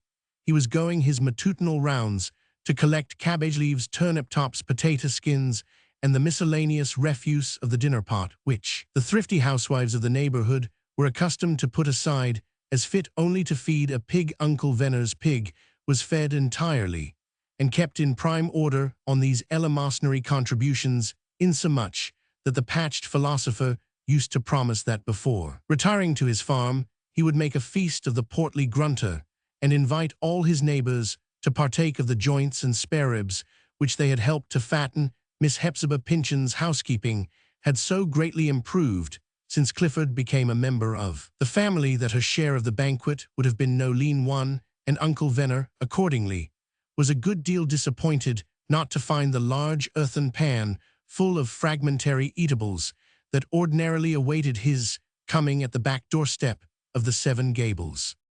"I never knew Miss Hepzibah so forgetful before," said the patriarch to himself. "She must have had a dinner yesterday, no question, of that she always has one nowadays. So, where's the pot liquor and potato skins, I ask? Shall I knock, and see if she's stirring? Yet no, not won't do. If little Phbe was about the house, I should not mind knocking. But Miss Hepzibah likely as not would scowl down at me out of the window, and look cross, even if she felt pleasantly so ill come back at noon." With these reflections, the old man was shutting the gate of the little backyard, creaking on its hinges. However, like every other gate and door about the premises, the sound reached the ears of the occupant of the northern gable, one of the windows of which had a side view towards the gate. "Good morning, Uncle Venner," said the daguerreotypist, leaning out of the window. "Do you hear nobody stirring?" "Not a soul," said the man of patches, "but that's no wonder. 'Tis barely half an hour past sunrise yet. But I am really glad to see you, Mr. Holgrave. There's a strange, lonesome look about this side of the house, so that my heart misgave me somehow or other, and I felt as if there was nobody alive in it. The front of the house looks a good deal cheerier, and Alice's posies are blooming there beautifully. And if I were a young man, Mr. Holgrave, my sweetheart should have one of those flowers in her bosom, though I risked my neck climbing for it. Well, and did the wind keep you awake last night?" "It did indeed," answered the artist, smiling. "If I were a believer in ghosts, and I don't quite know whether I am or not, I should have concluded that all the old Pyncheons were running riot in the lower rooms, especially in Miss Hepzibah's part of the house. But it is very quiet now." "Yes, Miss Hepzibah will be apt to oversleep herself after being disturbed all night with the racket," said Uncle Venner. "But it would be odd now, wouldn't it, if the judge had taken both his cousins into the country along with him? I saw him go into the shop yesterday." "At what hour?" inquired Holgrave. "Oh, along in the forenoon," said the old man. Well, I must go my rounds, and so must my wheelbarrow, but I'll be back here at dinner time, for my pig likes a dinner, as well as a breakfast. No mealtime, and no sort of victuals ever seems to come amiss to my pig. Good morning to you, and Mr. Holgrave. If I were a young man like you, I'd get one of Alice's posies, and keep it in water till Phbe comes back." "I have heard," said the daguerreotypist, as he drew in his head, "that the water of moles well suits those flowers best." Here the conversation ceased, and Uncle Venner went on his way for half an hour longer. Nothing disturbed the repose of the Seven Gables, nor was there any visitor, except a carrier boy who, as he passed the front doorstep, threw down one of his newspapers. For Hepzibah of late had regularly taken it in. After a while, there came a fat woman making prodigious speed, and stumbling as she ran up the steps of the shop door. Her face glowed with fire heat, and it being a pretty warm morning, she bubbled and hissed, as it were, as if all afry with chimney warmth and summer warmth, and the warmth of her own corpulent velocity. She tried the shop door. It was fast. She tried it again, with so angry a jar that the bell tinkled angrily back at her. "The deuce take old maid Pyncheon," muttered the irascible housewife. "Think of her pretending to set up a cent shop, and then lying abed till noon. These are what she calls gentlefolk's airs, I suppose, but it'll either start her ladyship or break the door down." She shook it accordingly, and the bell, having a spiteful little temper of its own, rang obstreperously, making its remonstrances heard, not, indeed, by the ears for which they were intended, but by a good lady on the opposite side of the street. She opened the window and addressed the impatient applicant. "You'll find nobody there, Mrs. Gubbins." "But I must, and will find somebody here," cried Mrs. Gubbins, inflicting another outrage on the bell. "I want a half-pound of pork to fry some first-rate flounders for Mr. Gubbins' breakfast, and lady or not, old maid Pyncheon shall get up and serve me with it." "But do hear reason," Mrs. Gubbins responded the lady opposite. "She and her brother, too, have both gone to their cousin's, Judge Pyncheon's, at his countrysat. There's not a soul in the house but that young daguerreotypist that sleeps in the north gable. I saw old Hepzibah and Clifford go away yesterday, and a queer couple of ducks. They were paddling through the mud puddles. They're gone, I'll assure you." "And how do you know they're gone to the judge's?" asked Mrs. Gubbins. "He's a rich man, and there's been a quarrel between him and Hepzibah this many a day, because he won't give her a living. That's the main reason of her setting up a cent shop." "I know that well enough," said the neighbor, But there agoneth that's one thing certain, and who but a blood relation that couldn't help himself, I ask you would take in that awful-tempered old maid, and that dreadful Clifford, that's it you may be sure." Mrs. Gubbins took her departure still brimming over with hot wrath against the absent Hepzibah. For another half-hour, or perhaps considerably more, there was almost as much quiet on the outside of the house as within. The elm, however, made a pleasant, cheerful, sunny sigh responsive to the breeze that was elsewhere imperceptible. A swarm of insects buzzed merrily under its drooping shadow and became specks of light whenever they darted into the sunshine. A locust sang once or twice in some inscrutable seclusion of the tree, and a solitary little bird with plumage of pale gold came and hovered about Alice's posies. At last our small acquaintance, Ned Higgins, trudged up the street on his way to school, and happening for the first time in a fortnight to be the possessor of a scent, he could by no means get past the shop door of the Seven Gables. But it would not open again and again, however, and half a dozen other agains, with the inexorable pertinacity of a child intent upon some object important to itself, did he renew his efforts for admittance. He had doubtless set his heart upon an elephant, or possibly with Hamlet he meant to eat a crocodile in response to his more violent attacks. The bell gave now and then a moderate tinkle, but could not be stirred into clamor by any exertion of the little fellow's childish and tiptoe strength. Holding by the door-handle, he peeped through a crevice of the curtain, and saw that the inner door communicating with the passage towards the parlor was closed. "Miss Pyncheon," screamed the child, rapping on the window-pane, "I want an elephant." There being no answer to several repetitions of the summons, Ned began to grow impatient, and his little pot of passion quickly boiling over, he picked up a stone with a naughty purpose to fling it through the window, at the same time blubbering and sputtering with wrath. A man of two, who happened to be passing by, caught the urchin's arm. "What's the trouble, old gentleman?" he asked. "I want old Hepzibah, or Phbe, or any of them," answered Ned, sobbing. "They won't open the door, and I can't get my elephant." "Go to school, you little scamp," said the man. "There's another cent shop round the corner. Tea's very strange, Dixie," added he to his companion. "What's become of all these Pyncheon? Smith, the livery-stable keeper, tells me Judge Pyncheon put his horse up yesterday to stand till after dinner, and has not taken him away yet. And one of the judge's hired men has been in this morning to make inquiry about him. He's a kind of person, they say, that seldom breaks his habits or stays out o' nights." "Oh, he'll turn up safe enough," said Dixie. "And as for old maid Pyncheon, take my word for it, she has run in debt and gone off from her creditors. I foretold you, remember, the first morning she set up shop, that her devilish scowl would frighten away customers. They couldn't stand it." "I never thought she'd make it go," remarked his friend. "This business of cent shops is overdone among the women folks. My wife tried it, and lost $5 on her outlay."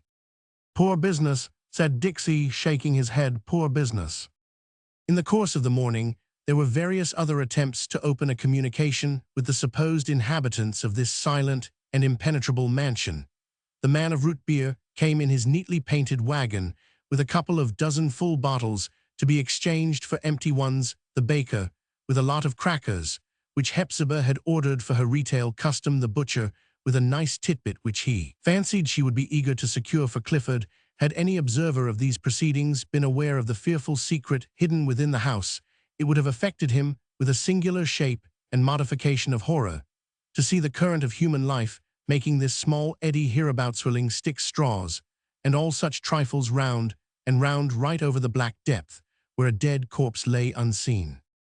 The butcher was so much in earnest with his sweetbread of lamb, or whatever the dainty might be, that he tried every accessible door of the Seven Gables, and at length came round again to the shop where he ordinarily found admittance. "It's a nice article, and I know the old lady would jump at it," said he to himself. "She can't be gone away in 15 years that I have driven my cart through Pyncheon Street. I've never known her to be away from home, though often enough to be sure a man might knock all day without bringing her to the door, but that was when she'd only herself to provide for." Peeping through the same crevice of the curtain, where only a little while before the urchin of elephantine appetite had peeped, the butcher beheld the inner door not closed as the child had seen it, but ajar and almost wide open. However it might have happened, it was the fact. Through the passageway there was a dark vista into the lighter, but still obscure interior of the parlor, it appeared to the butcher that he could pretty clearly discern what seemed to be the stalwart legs clad in black pantaloons of a man sitting in a large oaken chair, the back of which concealed all the remainder of his figure. This contemptuous tranquility on the part of an occupant of the house, in response to the butcher's indefatigable efforts to attract notice, so piqued the man of flesh that he determined to withdraw. So thought he, there sits old maid Pyncheon's bloody brother, while I've been giving myself all this trouble. Why, if a hog hadn't more manners, it'd stick him. I call it demeaning a man's business to trade with such people. And from this time forth, if they want a sausage or an ounce of liver, they shall run after the cart for it. He tossed the titbit angrily into his cart and drove off in a pet.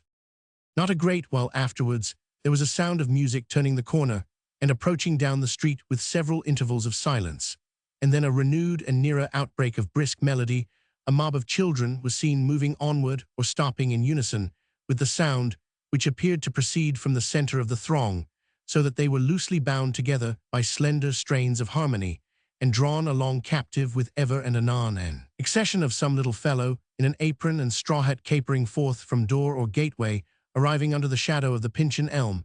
It proved to be the Italian boy who, with his monkey and show of puppets, had once before played his hurdy-gurdy beneath the arched window. The pleasant face of Pyncheon, doubtless, to the liberal recompense which she had flung him, still dwelt in his remembrance. His expressive features kindled up as he recognized the spot where this trifling incident of his erratic life had chanced. He entered the neglected yard, now wilder than ever with its growth of hogweed and burdock, stationed himself on the doorstep of the main entrance, and opening his showbox, began to play each individual of the automatic community. Forthwith set to work according to his or her proper vocation, the monkey taking off his Highland bonnet, bowed and scraped to the bystanders most obsequiously with ever an observant eye to pick up a stray scent, and the young foreigner himself, as he turned the crank of his machine, glanced upward to the arched window, expectant of a presence that would make his music the livelier and sweeter. The throng of children stood near, some on the sidewalk, some within the yard, 2 or 3 establishing themselves on the very doorstep, and one squatting on the threshold. Meanwhile, the locust kept singing in the great old Pyncheon elm. "I don't hear anybody in the house," said one of the children to another. "The monkey won't pick up anything here." "There is somebody at home," affirmed the urchin on the threshold. "I heard a step." Still the young Italian's eye turned sidelong upward, and it really seemed as if the touch of genuine, though slight, and almost playful emotion communicated a juicier sweetness to the dry mechanical process of his minstrelsy. These wanderers are readily responsive to any natural kindness, it no more than a smile or a word itself not understood, but only a warmth in it which befalls them on the roadside of life. They remember these things because they are the little enchantments which, for the instant, for the space that reflects a landscape in a soapable build up a home about them. Therefore the Italian boy would not be discouraged by the heavy silence with which the old house seemed resolute to clog the vivacity of his instrument. He persisted in his melodious appeals.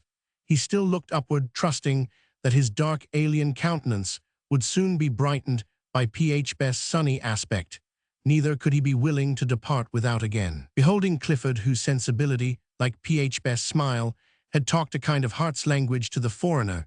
He repeated all his music over and over again, until his auditors were getting weary. So were the little wooden people in his showbox, and the monkey. Most of all, there was no response, save the singing of the locust. "No children live in this house," said a schoolboy at last. "Nobody lives here but an old maid and an old man. Y'all get nothing here. Why don't you go along?" "You fool you, why do you tell him?" whispered a shrewd little Yankee, caring nothing for the music, but a good deal for the cheap rate at which it was. "Had let him play as he likes. If there's nobody to pay him, that's his own lookout." Once more, however, the Italian ran over his round of melodies to the common observer, who could understand nothing of the case except the music, and the sunshine on the hither side of the Dorrit. Might have been amusing to watch the pertinacity of the street performer. Will he succeed at last? Will that stubborn door be suddenly flung open? Will a group of joyous children, the young ones of the house, come dancing, shouting, laughing into the open air, and cluster round the showbox, looking with eager merriment at the puppets? and tossing each a copper for long-tailed Mammon, the monkey, to pick up. But to us who know the inner heart of the Seven Gables, as well as its exterior face, there is a ghastly effect in this repetition of light popular tunes at its doorstep. It would be an ugly business, indeed, if Judge Pyncheon, who would not have cared a fig for Paganini's fiddle in his most harmonious mood, should make his appearance at the door with a bloody shirt-bosom and a grim frown on his swarthily white visage, and motion the foreign vagabond away. Was ever before such a grinding out of jigs and waltzes, where nobody was in the queue to dance? Yes, very often this contrast, or intermingling of tragedy with mirth, happens daily, hourly, momently. The gloomy and desolate old house, deserted of life, and with awful death sitting sternly in its solitude, was the emblem of many a human heart, which nevertheless is compelled to hear the thrill and echo of the world's gaiety around it. Before the conclusion of the Italian's performance, a couple of men happened to be passing on their way to dinner. "I say, you young French fellow," called out one of them, "come away from that doorstep and go somewhere else with your nonsense. The Pyncheon family live there, and they are in great trouble just about this time. They don't feel musical today. It is reported all over town that Judge Pyncheon, who owns the house, has been murdered, and the city marshal is going to look into the matter, so be off with you at once." As the Italian shouldered his hurdy-gurdy, he saw on the doorstep a card which had been covered all the morning by the newspaper that the carrier had flung upon it, but was now shuffled into sight. He picked it up, and perceiving something written in pencil, gave it to the man to read. In fact, it was an engraved card of Judge Pyncheon's, with certain penciled memoranda on the back referring to various businesses which it had been his purpose to transact during the preceding day. It formed a prospective epitome of the day's history, only that affairs had not turned out altogether in accordance with the program. The card must have been lost from the judge's vest pocket in his preliminary attempt to gain access by the main entrance of the house. Though well soaked with rain, it was still partially legible. "Look here, Dixie," cried the man, "this has something to do with Judge Pyncheon. See, here's his name printed on it, and here, I suppose, is some of his handwriting." "Let's go to the city marshal with it," said Dixie. "It may give him just the clue he wants. After all," whispered he in his companion's ear, "it would be no wonder if the judge has gone into that door and never come out again. A certain cousin of his may have been at his old tricks, and old maid Pyncheon having got herself in debt by the censure pan, the judge's pocketbook being well filled, and bad blood amongst them. Already put all these things together, and see what they make." "Hush, hush," whispered the other. "It seems like a sin to be the first to speak of such a thing, but I think with you that we had better go to the city marshal." "Yes, yes," said Dixie. "Well, I always said there was something devilish in that woman's scowl." The men wheeled about accordingly and retraced their steps up the street. The Italian also made the best of his way off, with a parting glance up at the arched window. As for the children, they took to their heels with one accord, and scampered as if some giant or ogre were in pursuit, until at a good distance from the house they stopped as suddenly and simultaneously as they had set out. Their susceptible nerves took an indefinite alarm from what they had overheard. Looking back at the grotesque peaks and shadowy angles of the old mansion, they fancied a gloom diffused about it which no brightness of the sunshine could dispel. An imaginary Hepzibah scowled and shook her finger at them from several windows. At the same moment, an imaginary Clifford, and it would have deeply wounded him to know it. He had always been a horror to these small people, stood behind the unreal Hepzibah, making awful gestures in a faded dressing gown. Children are even more apt, if possible, than grown people to catch the contagion of a panic terror. For the rest of the day, the more timid went whole streets about for the sake of avoiding the Seven Gables, while the bolder signalized their hardihood by challenging their comrades to race past the mansion at full speed. It could not have been more than half an hour after the disappearance of the Italian boy with his unseasonable melodies when a cab drove down the street. It stopped beneath the Pyncheon elm. The cabman took a trunk, a canvas bag, and a bandbox from the top of his vehicle, and deposited them on the doorstep of the old house. Straw bonnet, and then the pretty figure of a young girl came into view from the interior of the cab. It was Phoebe, though not altogether so blooming as when she first tripped into our story, for in the few intervening weeks her experiences had made her graver, more womanly, and deeper-read in token of a heart that had begun to suspect its dip still. There was the quiet glow of natural sunshine over her. Neither had she forfeited her proper gift of making things look real rather than fantastic within her sphere. Yet we feel it to be a questionable venture, even for Phoebe at this juncture, to cross the threshold of the Seven Gables. Is her healthful presence potent enough to chase away the crowd of pale, hideous, and sinful phantoms that have gained admittance there since her departure, or will she likewise fade, sicken, sadden, and grow into deformity, and be only another pallid phantom to glide noiselessly up and down the stairs, and affright children as she pauses at the window? At least we would gladly forewarn the unsuspecting girl that there is nothing in human shape or substance to receive her unless it be the figure of Judge Pyncheon. How wretched spectacle that he is, and frightful in our remembrance, since our night-long vigil with him still keeps his place in the oaken chair. Phoebe first tried the shop door. It did not yield to her hand, and the white curtain drawn across the window, which formed the upper section of the door, struck her quick perceptive faculty as something unusual. Without making another effort to enter here, she betook herself to the great portal under the arched window. Finding it fastened, she knocked. A reverberation came from the emptiness within. She knocked again, and a third time, and listening intently fancied that the floor creaked, as if Hepzibah were coming with her ordinary tiptoe movement to admit her. But so dead a silence ensued upon this imaginary sound that she began to question whether she might not have mistaken the house familiar as she thought herself with its exterior. Her notice was now attracted by a child's voice at some distance. It appeared to call her name. Looking in the direction whence it proceeded, Phoebe saw little Ned Higgins a good way down the street, stamping, shaking his head violently, making deprecatory gestures with both hands, and shouting to her at mouth-wide screech. "No, no, Phoebe," he screamed, "don't you go in. There's something wicked there. Don't go in." But as the little personage could not be induced to approach near enough to explain himself, Phoebe concluded that he had been frightened on some of his visits to the shop by her cousin Hepzibah, for the good lady's manifestations in truth ran about an equal chance of scaring children out of their wits, or compelling them to unseemly laughter. Still, she felt the more for this incident how unaccountably silent and impenetrable the house had become. As her next resort, Phoebe made her way into the garden, where on so warm and bright a day as the present, she had little doubt of finding Clifford, and perhaps Hepzibah, also idling away the noontide in the shadow of the arbor. Immediately on her entering the garden gate, the family of hens half ran, half flew to meet her, while a strange grimalkin, which was prowling under the parlor window, took to his heels, clambered hastily over the fence, and vanished. The arbor was vacant, and its floor table and circular bench were still damp and bestrewn with twigs, and the disarray of the past storm. The growth of the garden seemed to have got quite out of bounds. The weeds had taken advantage of Phoebe's absence, and the long-continued rain to run rampant over the flowers and kitchen vegetables. Moles well had overflowed its stone border, and made a pool of formidable breadth in that corner of the garden. The impression of the whole scene was that of a spot where no human foot had left its print for many preceding days, probably not since Phoebe's departure.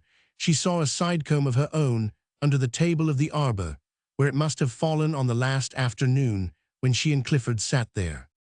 The girl knew that her two relatives were capable of far greater oddities than that of shutting themselves up in their old house, as they appeared now to have done. Nevertheless, with indistinct misgivings of something amiss, and apprehensions to which she could not give shape, she approached the door that formed the customary communication between the house and garden. It was secured within like the two which she had already tried. She knocked, however, and immediately, as if the application had been expected, the door was drawn open by a considerable exertion of some unseen person's strength, not wide, but far enough to afford her a sidelong entrance, as Hepzibah, in order not to expose herself to inspection from without, invariably opened a door in this manner. Phoebe necessarily concluded that it was her cousin who now admitted her. Without hesitation, therefore, she stepped across the threshold, and had no sooner entered than the door closed behind her. Roman 20, the Flower of Eden. Phoebe, coming so suddenly from the sunny daylight, was altogether bedimmed in such density of shadow as lurked in most of the passages of the old house. She was not at first aware by whom she had been admitted. Before her eyes had adapted themselves to the obscurity, a hand grasped her own with a firm but gentle and warm pressure, thus imparting a welcome which caused her heart to leap and thrill with an indefinable shiver of enjoyment. She felt herself drawn along not towards the parlor, but into a large and unoccupied apartment, which had formerly been the grand reception room of the Seven Gables. The sunshine came freely into all the uncurtained windows of this room and fell upon the dusty floor, so that Phbe now clearly saw what, indeed, had been no secret after the encounter of a warm hand with hers, that it was not Hepzibah nor Clifford, but Holgrave to whom she owed her reception. The subtle intuitive communication, or rather, the vague and formless impression of something to be told, had made her yield unresistingly to his impulse. Without taking away her hand, she looked eagerly in his face, not quick to forebode evil, but unavoidably conscious that the state of the family had changed since her departure, and therefore anxious for an explanation. The artist looked paler than ordinary. There was a thoughtful and severe contraction of his forehead, tracing a deep vertical line between the eyebrows. His smile, however, was full of genuine warmth, and had in it a joy by far the most vivid expression that Phbe had ever witnessed shining out of the New England reserve, with which Holgrave habitually masked whatever lay near his heart. It was the look wherewith a man brooding alone over some fearful object in a dreary forest or illimitable desert would recognize the familiar aspect of his dearest friend, bringing up all the peaceful ideas that belong to home and the gentle current of everyday affairs. And yet, as he felt the necessity of responding to her look of inquiry, the smile disappeared. "I ought not to rejoice that you have come, Phbe," said he. "We meet at a strange moment." "What has happened?" she exclaimed. "Why is the house so deserted? Where are Hepzibah and Clifford?" "Gone, I cannot imagine where they are," answered Holgrave. "We are alone in the house." "Hepzibah and Clifford gone!" cried Phbe. "It is not possible. And why have you brought me into this room instead of the parlor? Ah, something terrible has happened. I must run and see." "No, no, Phbe," said Holgrave, holding her back. "It is as I have told you, they are gone, and I know not whither. A terrible event has indeed happened, but not to them, nor, as I undoubtingly believe, through any agency of theirs. If I read your character rightly, Phbe," he continued, fixing his eyes on hers, "with stern anxiety intermixed with tenderness, gentle as you are, and seeming to have your sphere among common things, you yet possess remarkable strength. You have wonderful poise, and a faculty which, when tested, will prove itself capable of dealing with matters that fall far out of the ordinary rule." "Oh no, I am very weak," replied Phbe, trembling. "But tell me what has happened." "You are strong," persisted Holgrave. "You must be both strong and wise, for I am all astray, and need your counsel. It may be you can suggest the one right thing to do." Tell me," said Phbe, all in a tremble. "It oppresses, it terrifies, methies mystery. Anything else I can bear." The artist hesitated, notwithstanding what he had just said, and most sincerely in regard to the self-balancing power with which Phbe impressed him. It still seemed almost wicked to bring the awful secret of yesterday to her knowledge. It was like dragging a hideous shape of death into the cleanly and cheerful space before a household fire, where it would present all the uglier aspect amid the decorousness of everything about it. Yet it could not be concealed from her. She must needs know it. "Phbe," said he, "do you remember this?" He put into her hand a daguerreotype, the same that he had shown her at their first interview in the garden, and which so strikingly brought out the hard and relentless traits of the original. "What has this to do with Hepzibah and Clifford?" asked Phbe, with impatient surprise that Holgrave should so trifle with her at such a moment. "It is Judge Pyncheon. You have shown it to me before." "But here is the same face taken within this half-hour," said the artist, presenting her with another miniature. "I had just finished it when I heard you at the door." "This is death," shuddered Phbe, turning very pale. "Judge Pyncheon dead." "Such as they're represented," said Holgrave. "He sits in the next room. The judge is dead, and Clifford and Hepzibah have vanished. I know no more. All beyond is conjecture. On returning to my solitary chamber last evening, I noticed no light either in the parlor or Hepzibah's room or Clifford's, no stir nor footstep about the house this morning. There was the same death-like quiet from my window. I overheard the testimony of a neighbor that your relatives were seen leaving the house in the midst of yesterday's storm. A rumor reached me too of Judge Pyncheon being missed, a feeling which I cannot describe in indefinite sense of some catastrophe or consummation impelled me to make my way into this part of the house, where I discovered what you see as a point of evidence that may be useful to Clifford, and also as a memorial valuable to myself. For Phbe, there are hereditary reasons that connect me strangely with that man's fate. I used the means at my disposal to preserve this pictorial record of Judge Pyncheon's death. Even in her agitation, Phbe could not help remarking the calmness of Holgrave's demeanor.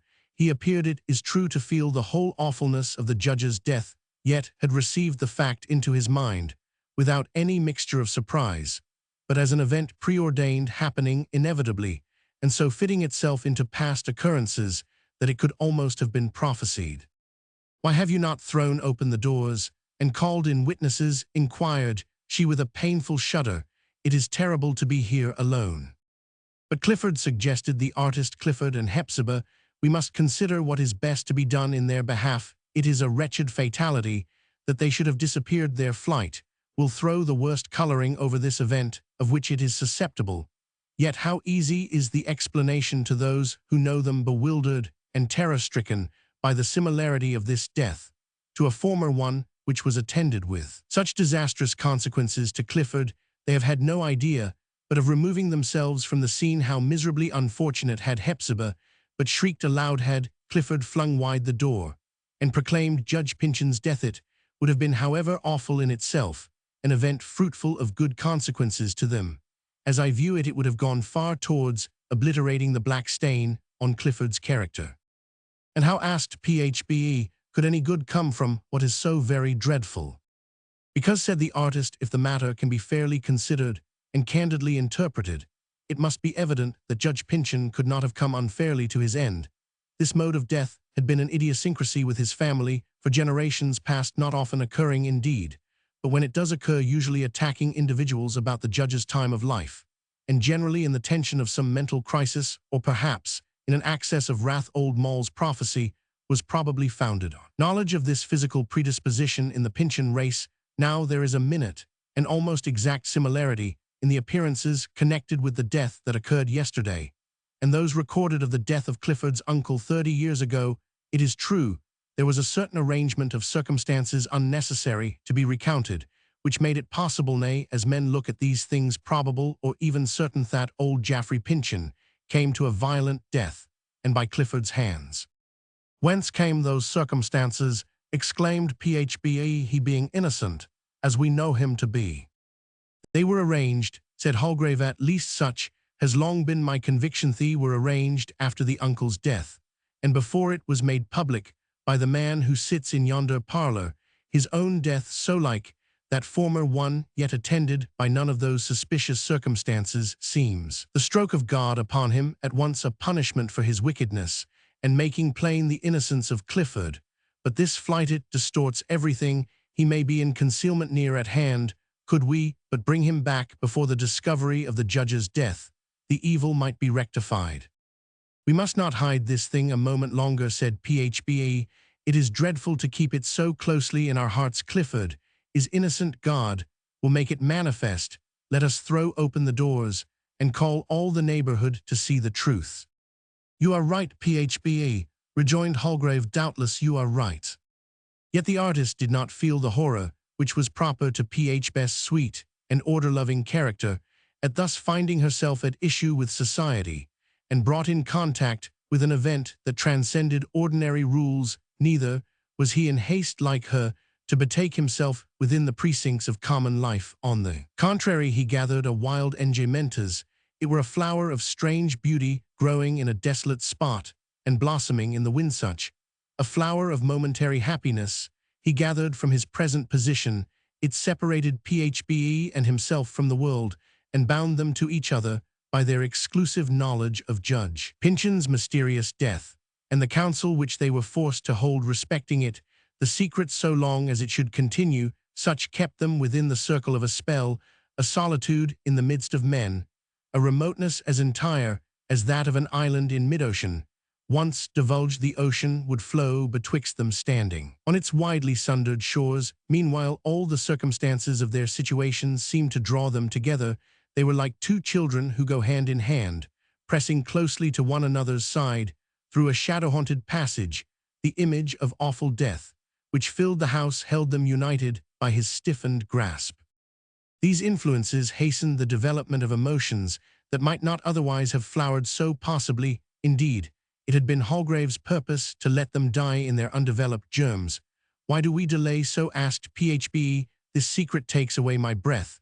Let us throw open the doors." "In all our lives, there can never come another moment like this," said Holgrave. "Phbe, is it all terror?" "Nothing but terror. Are you conscious of no joy as I am, that has made this the only point of life worth living for?" "It seems a sin," replied Phbe, trembling, "to think of joy at such a time." "Could you but know, Phbe, how it was with me the hour before you came," exclaimed the artist, "a dark, cold, miserable hour. The presence of yonder dead man threw a great black shadow over everything. He made the universe, so far as my perception could reach, a scene of guilt, and of retribution more dreadful than the guilt. The sense of it took away my youth. Never hope to feel young again. The world looked strange, wild, evil, hostile. My past life, so lonesome and dreary. My future, a shapeless gloom, which I must mold into gloomy shapes. But Phbe, you crossed the threshold, and hope, warmth, and joy came in with you. The black moment became at once a blissful one. It must not pass without the spoken word, 'I love you.'" "How can you love a simple girl like me?" asked Phbe, compelled by his earnestness to speak. "You have many, many thoughts with which I should try in vain to sympathize. And I, too, I have tendencies with which you would sympathize as little. That is less matter, but I have not scope enough to make you happy." "You are my only possibility of happiness," answered Holgrave. "I have no faith in it, except as you bestow it on me." "And then I am afraid," continued Phbe, shrinking towards Holgrave, even while she told him so frankly the doubts with which he affected her, "you will lead me out of my own quiet path. You will make me strive to follow you where it is pathless. I cannot do so. It is not my nature. I shall sink down and perish." "Ah, Phbe," exclaimed Holgrave with almost a sigh and a smile that was burdened with thought. "It will be far otherwise than as you forebode. The world owes all its onward impulses to men ill at ease. The happy man inevitably confines himself within ancient limits. I have a presentiment that hereafter it will be my lot to set out trees, to make fences, perhaps even in due time to build a house for another generation. In a word, to conform myself to laws, and the peaceful practice of society. Your poise will be more powerful than any oscillating tendency of mine." "I would not have it so," said Phbe earnestly. "Do you love me?" asked Holgrave. "If we love one another, the moment has room for nothing more. Let us pause upon it, and be satisfied. Do you love me, Phbe?" "You look into my heart," said she, letting her eyes drop. "You know I love you." And it was in this hour, so full of doubt and awe, that the one miracle was wrought, without which every human existence is a blank. The bliss which makes all things true, beautiful, and holy shone around this youth and maiden. They were conscious of nothing sad nor old. They transfigured the earth and made it Eden again, and themselves the two first dwellers in it. The dead man, so close beside them, was forgotten. At such a crisis, there is no death, for immortality is revealed anew and embraces everything in its hallowed atmosphere. But how soon the heavy earth dream settled down again. "Hark," whispered Phbe, "somebody is at the street door." "Now let us meet the world," said Holgrave. "No doubt the rumor of Judge Pyncheon's visit to this house, and the flight of Hepzibah and Clifford, is about to lead to the investigation of the premises. We have no way but to meet it. Let us open the door at once."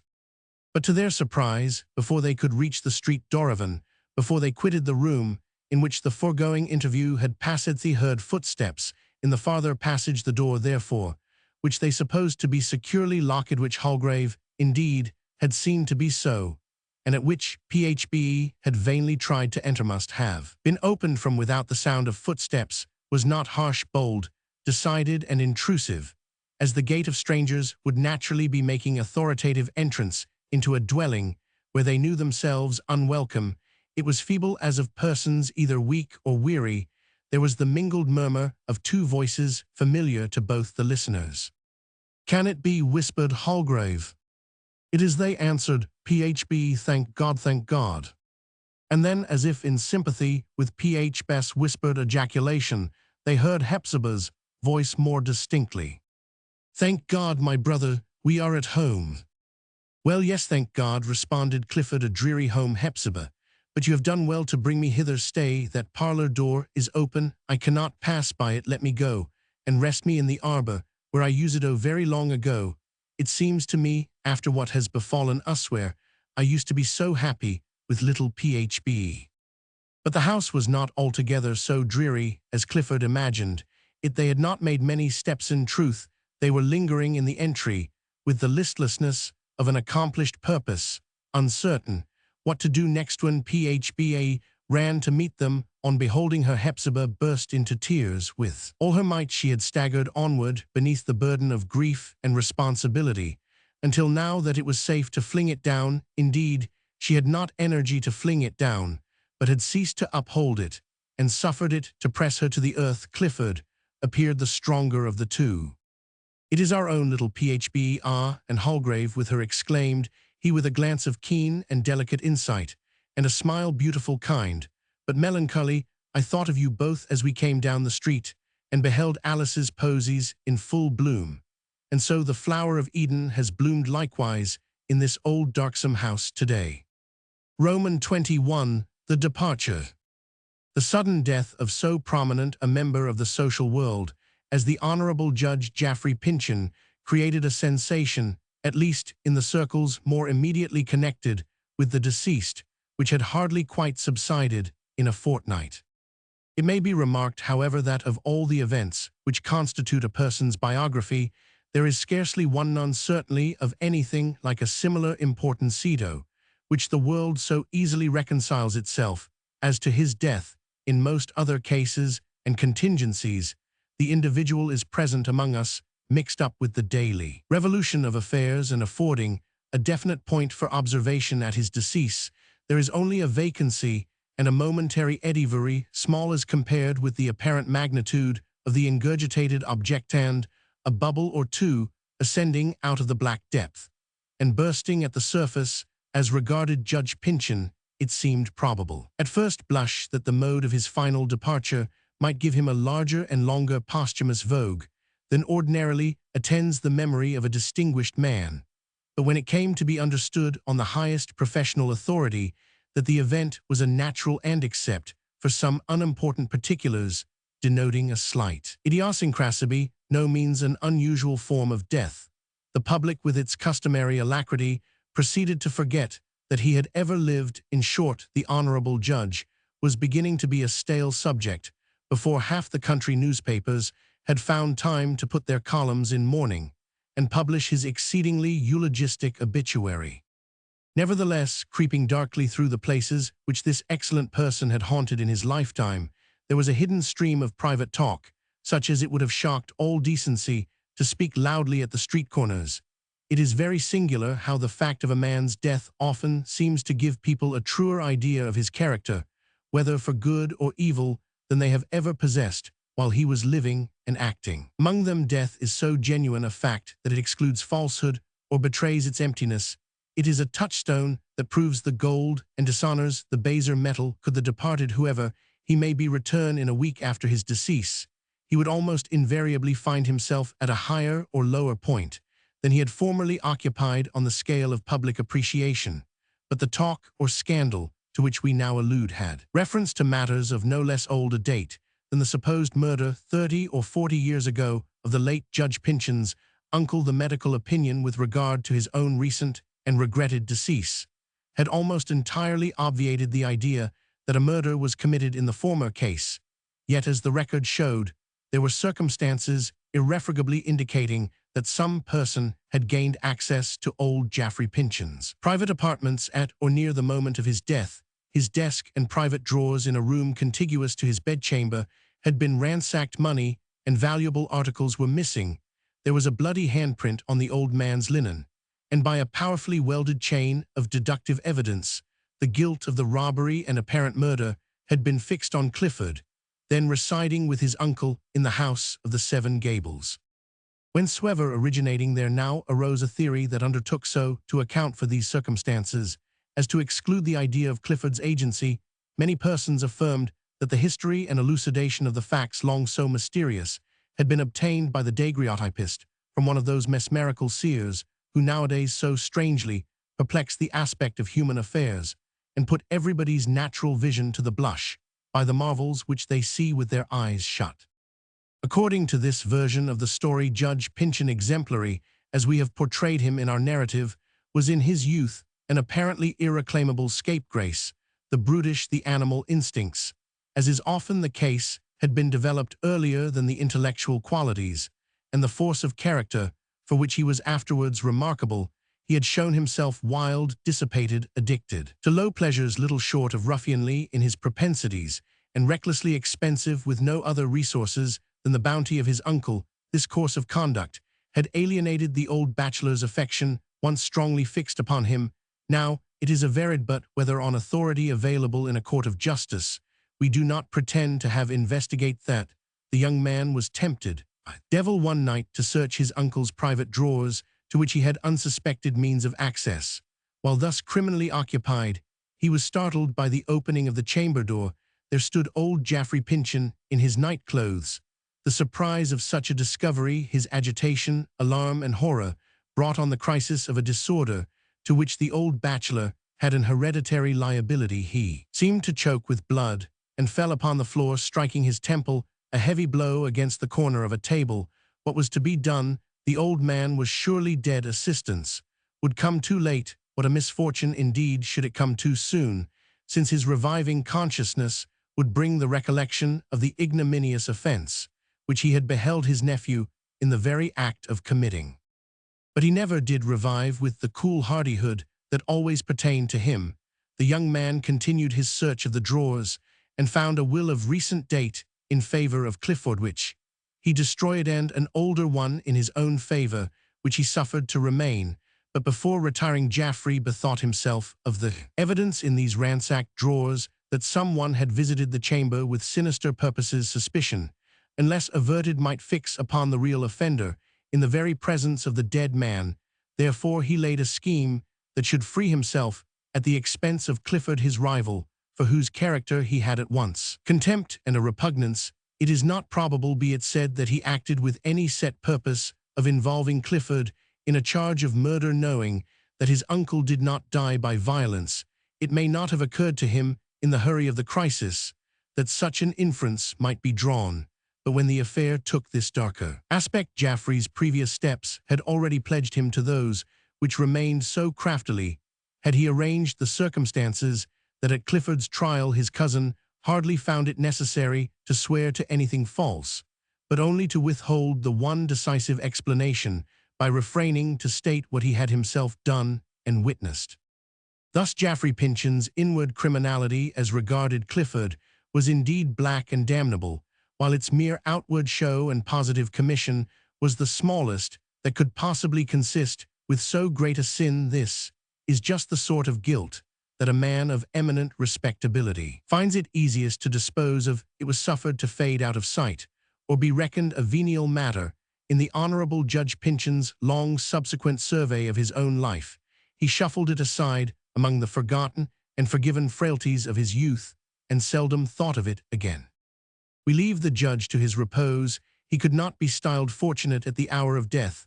Unknowingly, he was a childless man, while striving to add more wealth to his only child's inheritance. Hardly a week after his decease, one of the Cunard steamers brought intelligence of the death by cholera of Judge Pyncheon's son, just at the point of embarkation for his native land.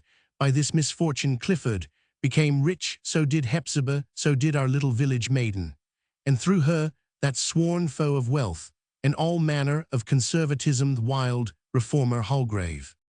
It was now far too late in Clifford's life for the good opinion of society to be worth the trouble and anguish of a formal vindication.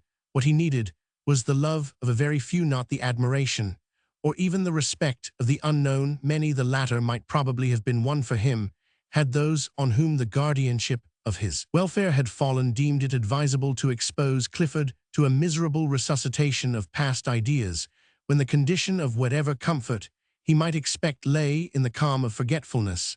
After such wrong as he had suffered, there is no reparation, the pitiable mockery of it, which the world might have been ready enough to offer, coming so long after the agony had done its utmost work, would have been fit only to provoke bitterer laughter than poor Clifford was ever capable of. It is a truth, and it would be a very sad one, but for the higher hopes which it suggests, that no great mistake, whether acted or endured in our mortal sphere, is ever really set right. Time, the continual vicissitude of circumstances, and the invariable inopportunity of death render it impossible, if after long lapse of years the right seems to be in our power, we find no niche to set it in. The better remedy is for the sufferer to pass on and leave what he once thought his irreparable ruin far behind him.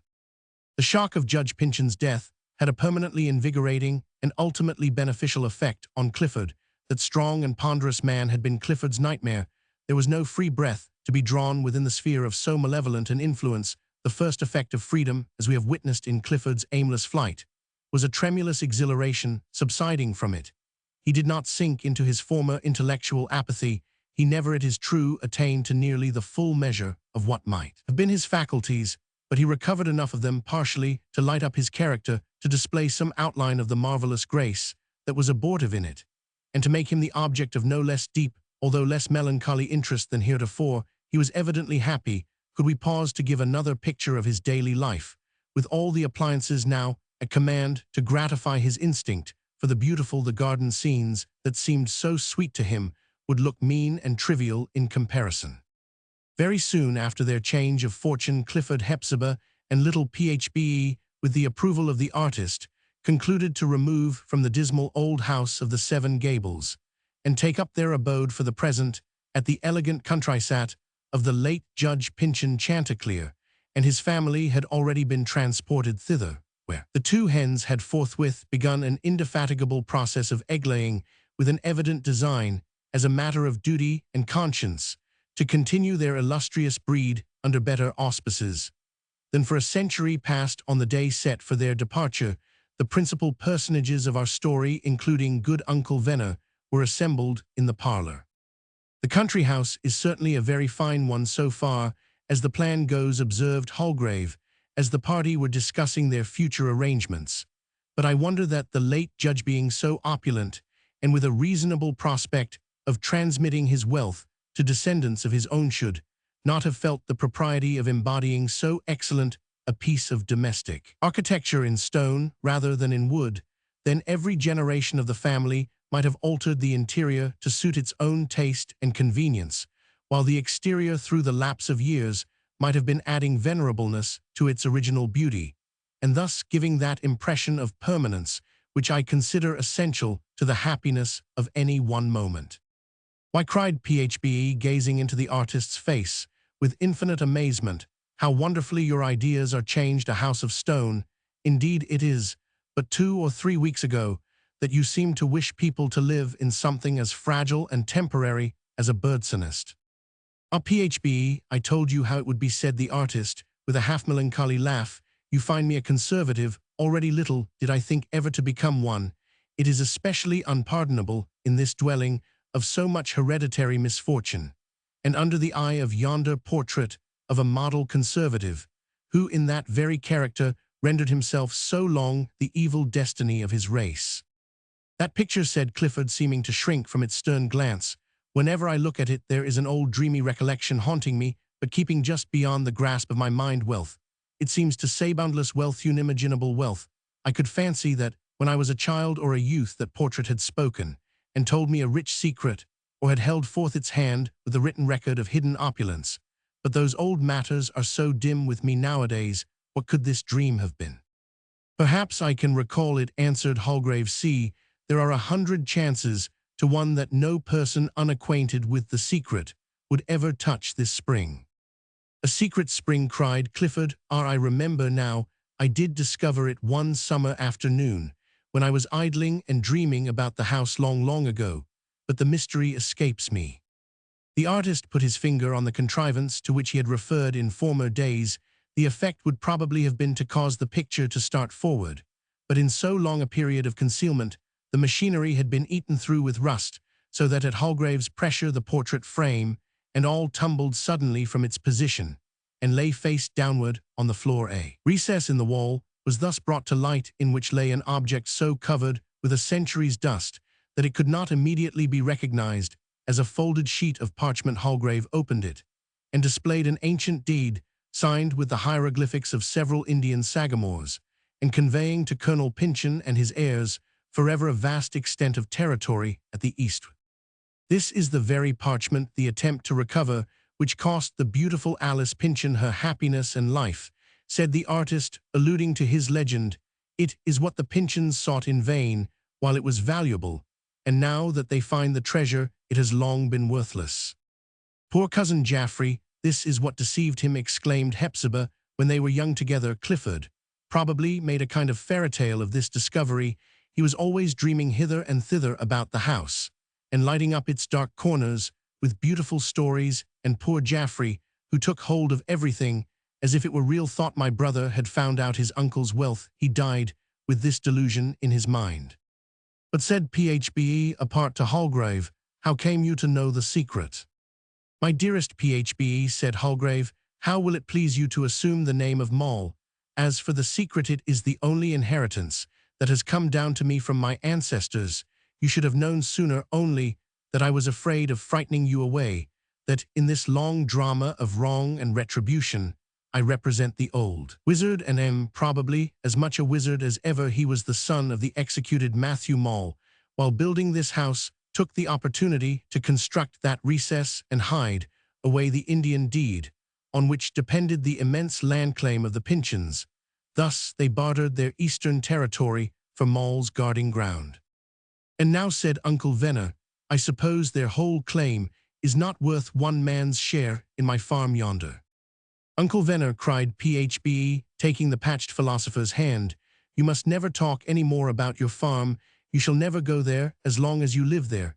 Is a cottage in our new garden, the prettiest little yellowish-brown cottage you ever saw, and the sweetest looking place, for it looks just as if it were made of gingerbread, and we are going to fit it up and furnish it on purpose for you, and you shall do nothing but what you choose, and shall be as happy as the day is long, and shall keep cousin Clifford in spirits with the wisdom and pleasantness which is always dropping from your lips." "Oh, my dear child," quoth good Uncle Venner, quite overcome, "if you were to speak to a young man as you do to an old one, his chance of keeping his heart another minute would not be worth one of the buttons on my waistcoat ansole alive. That great sigh which you made me heave has burst off the very last of them.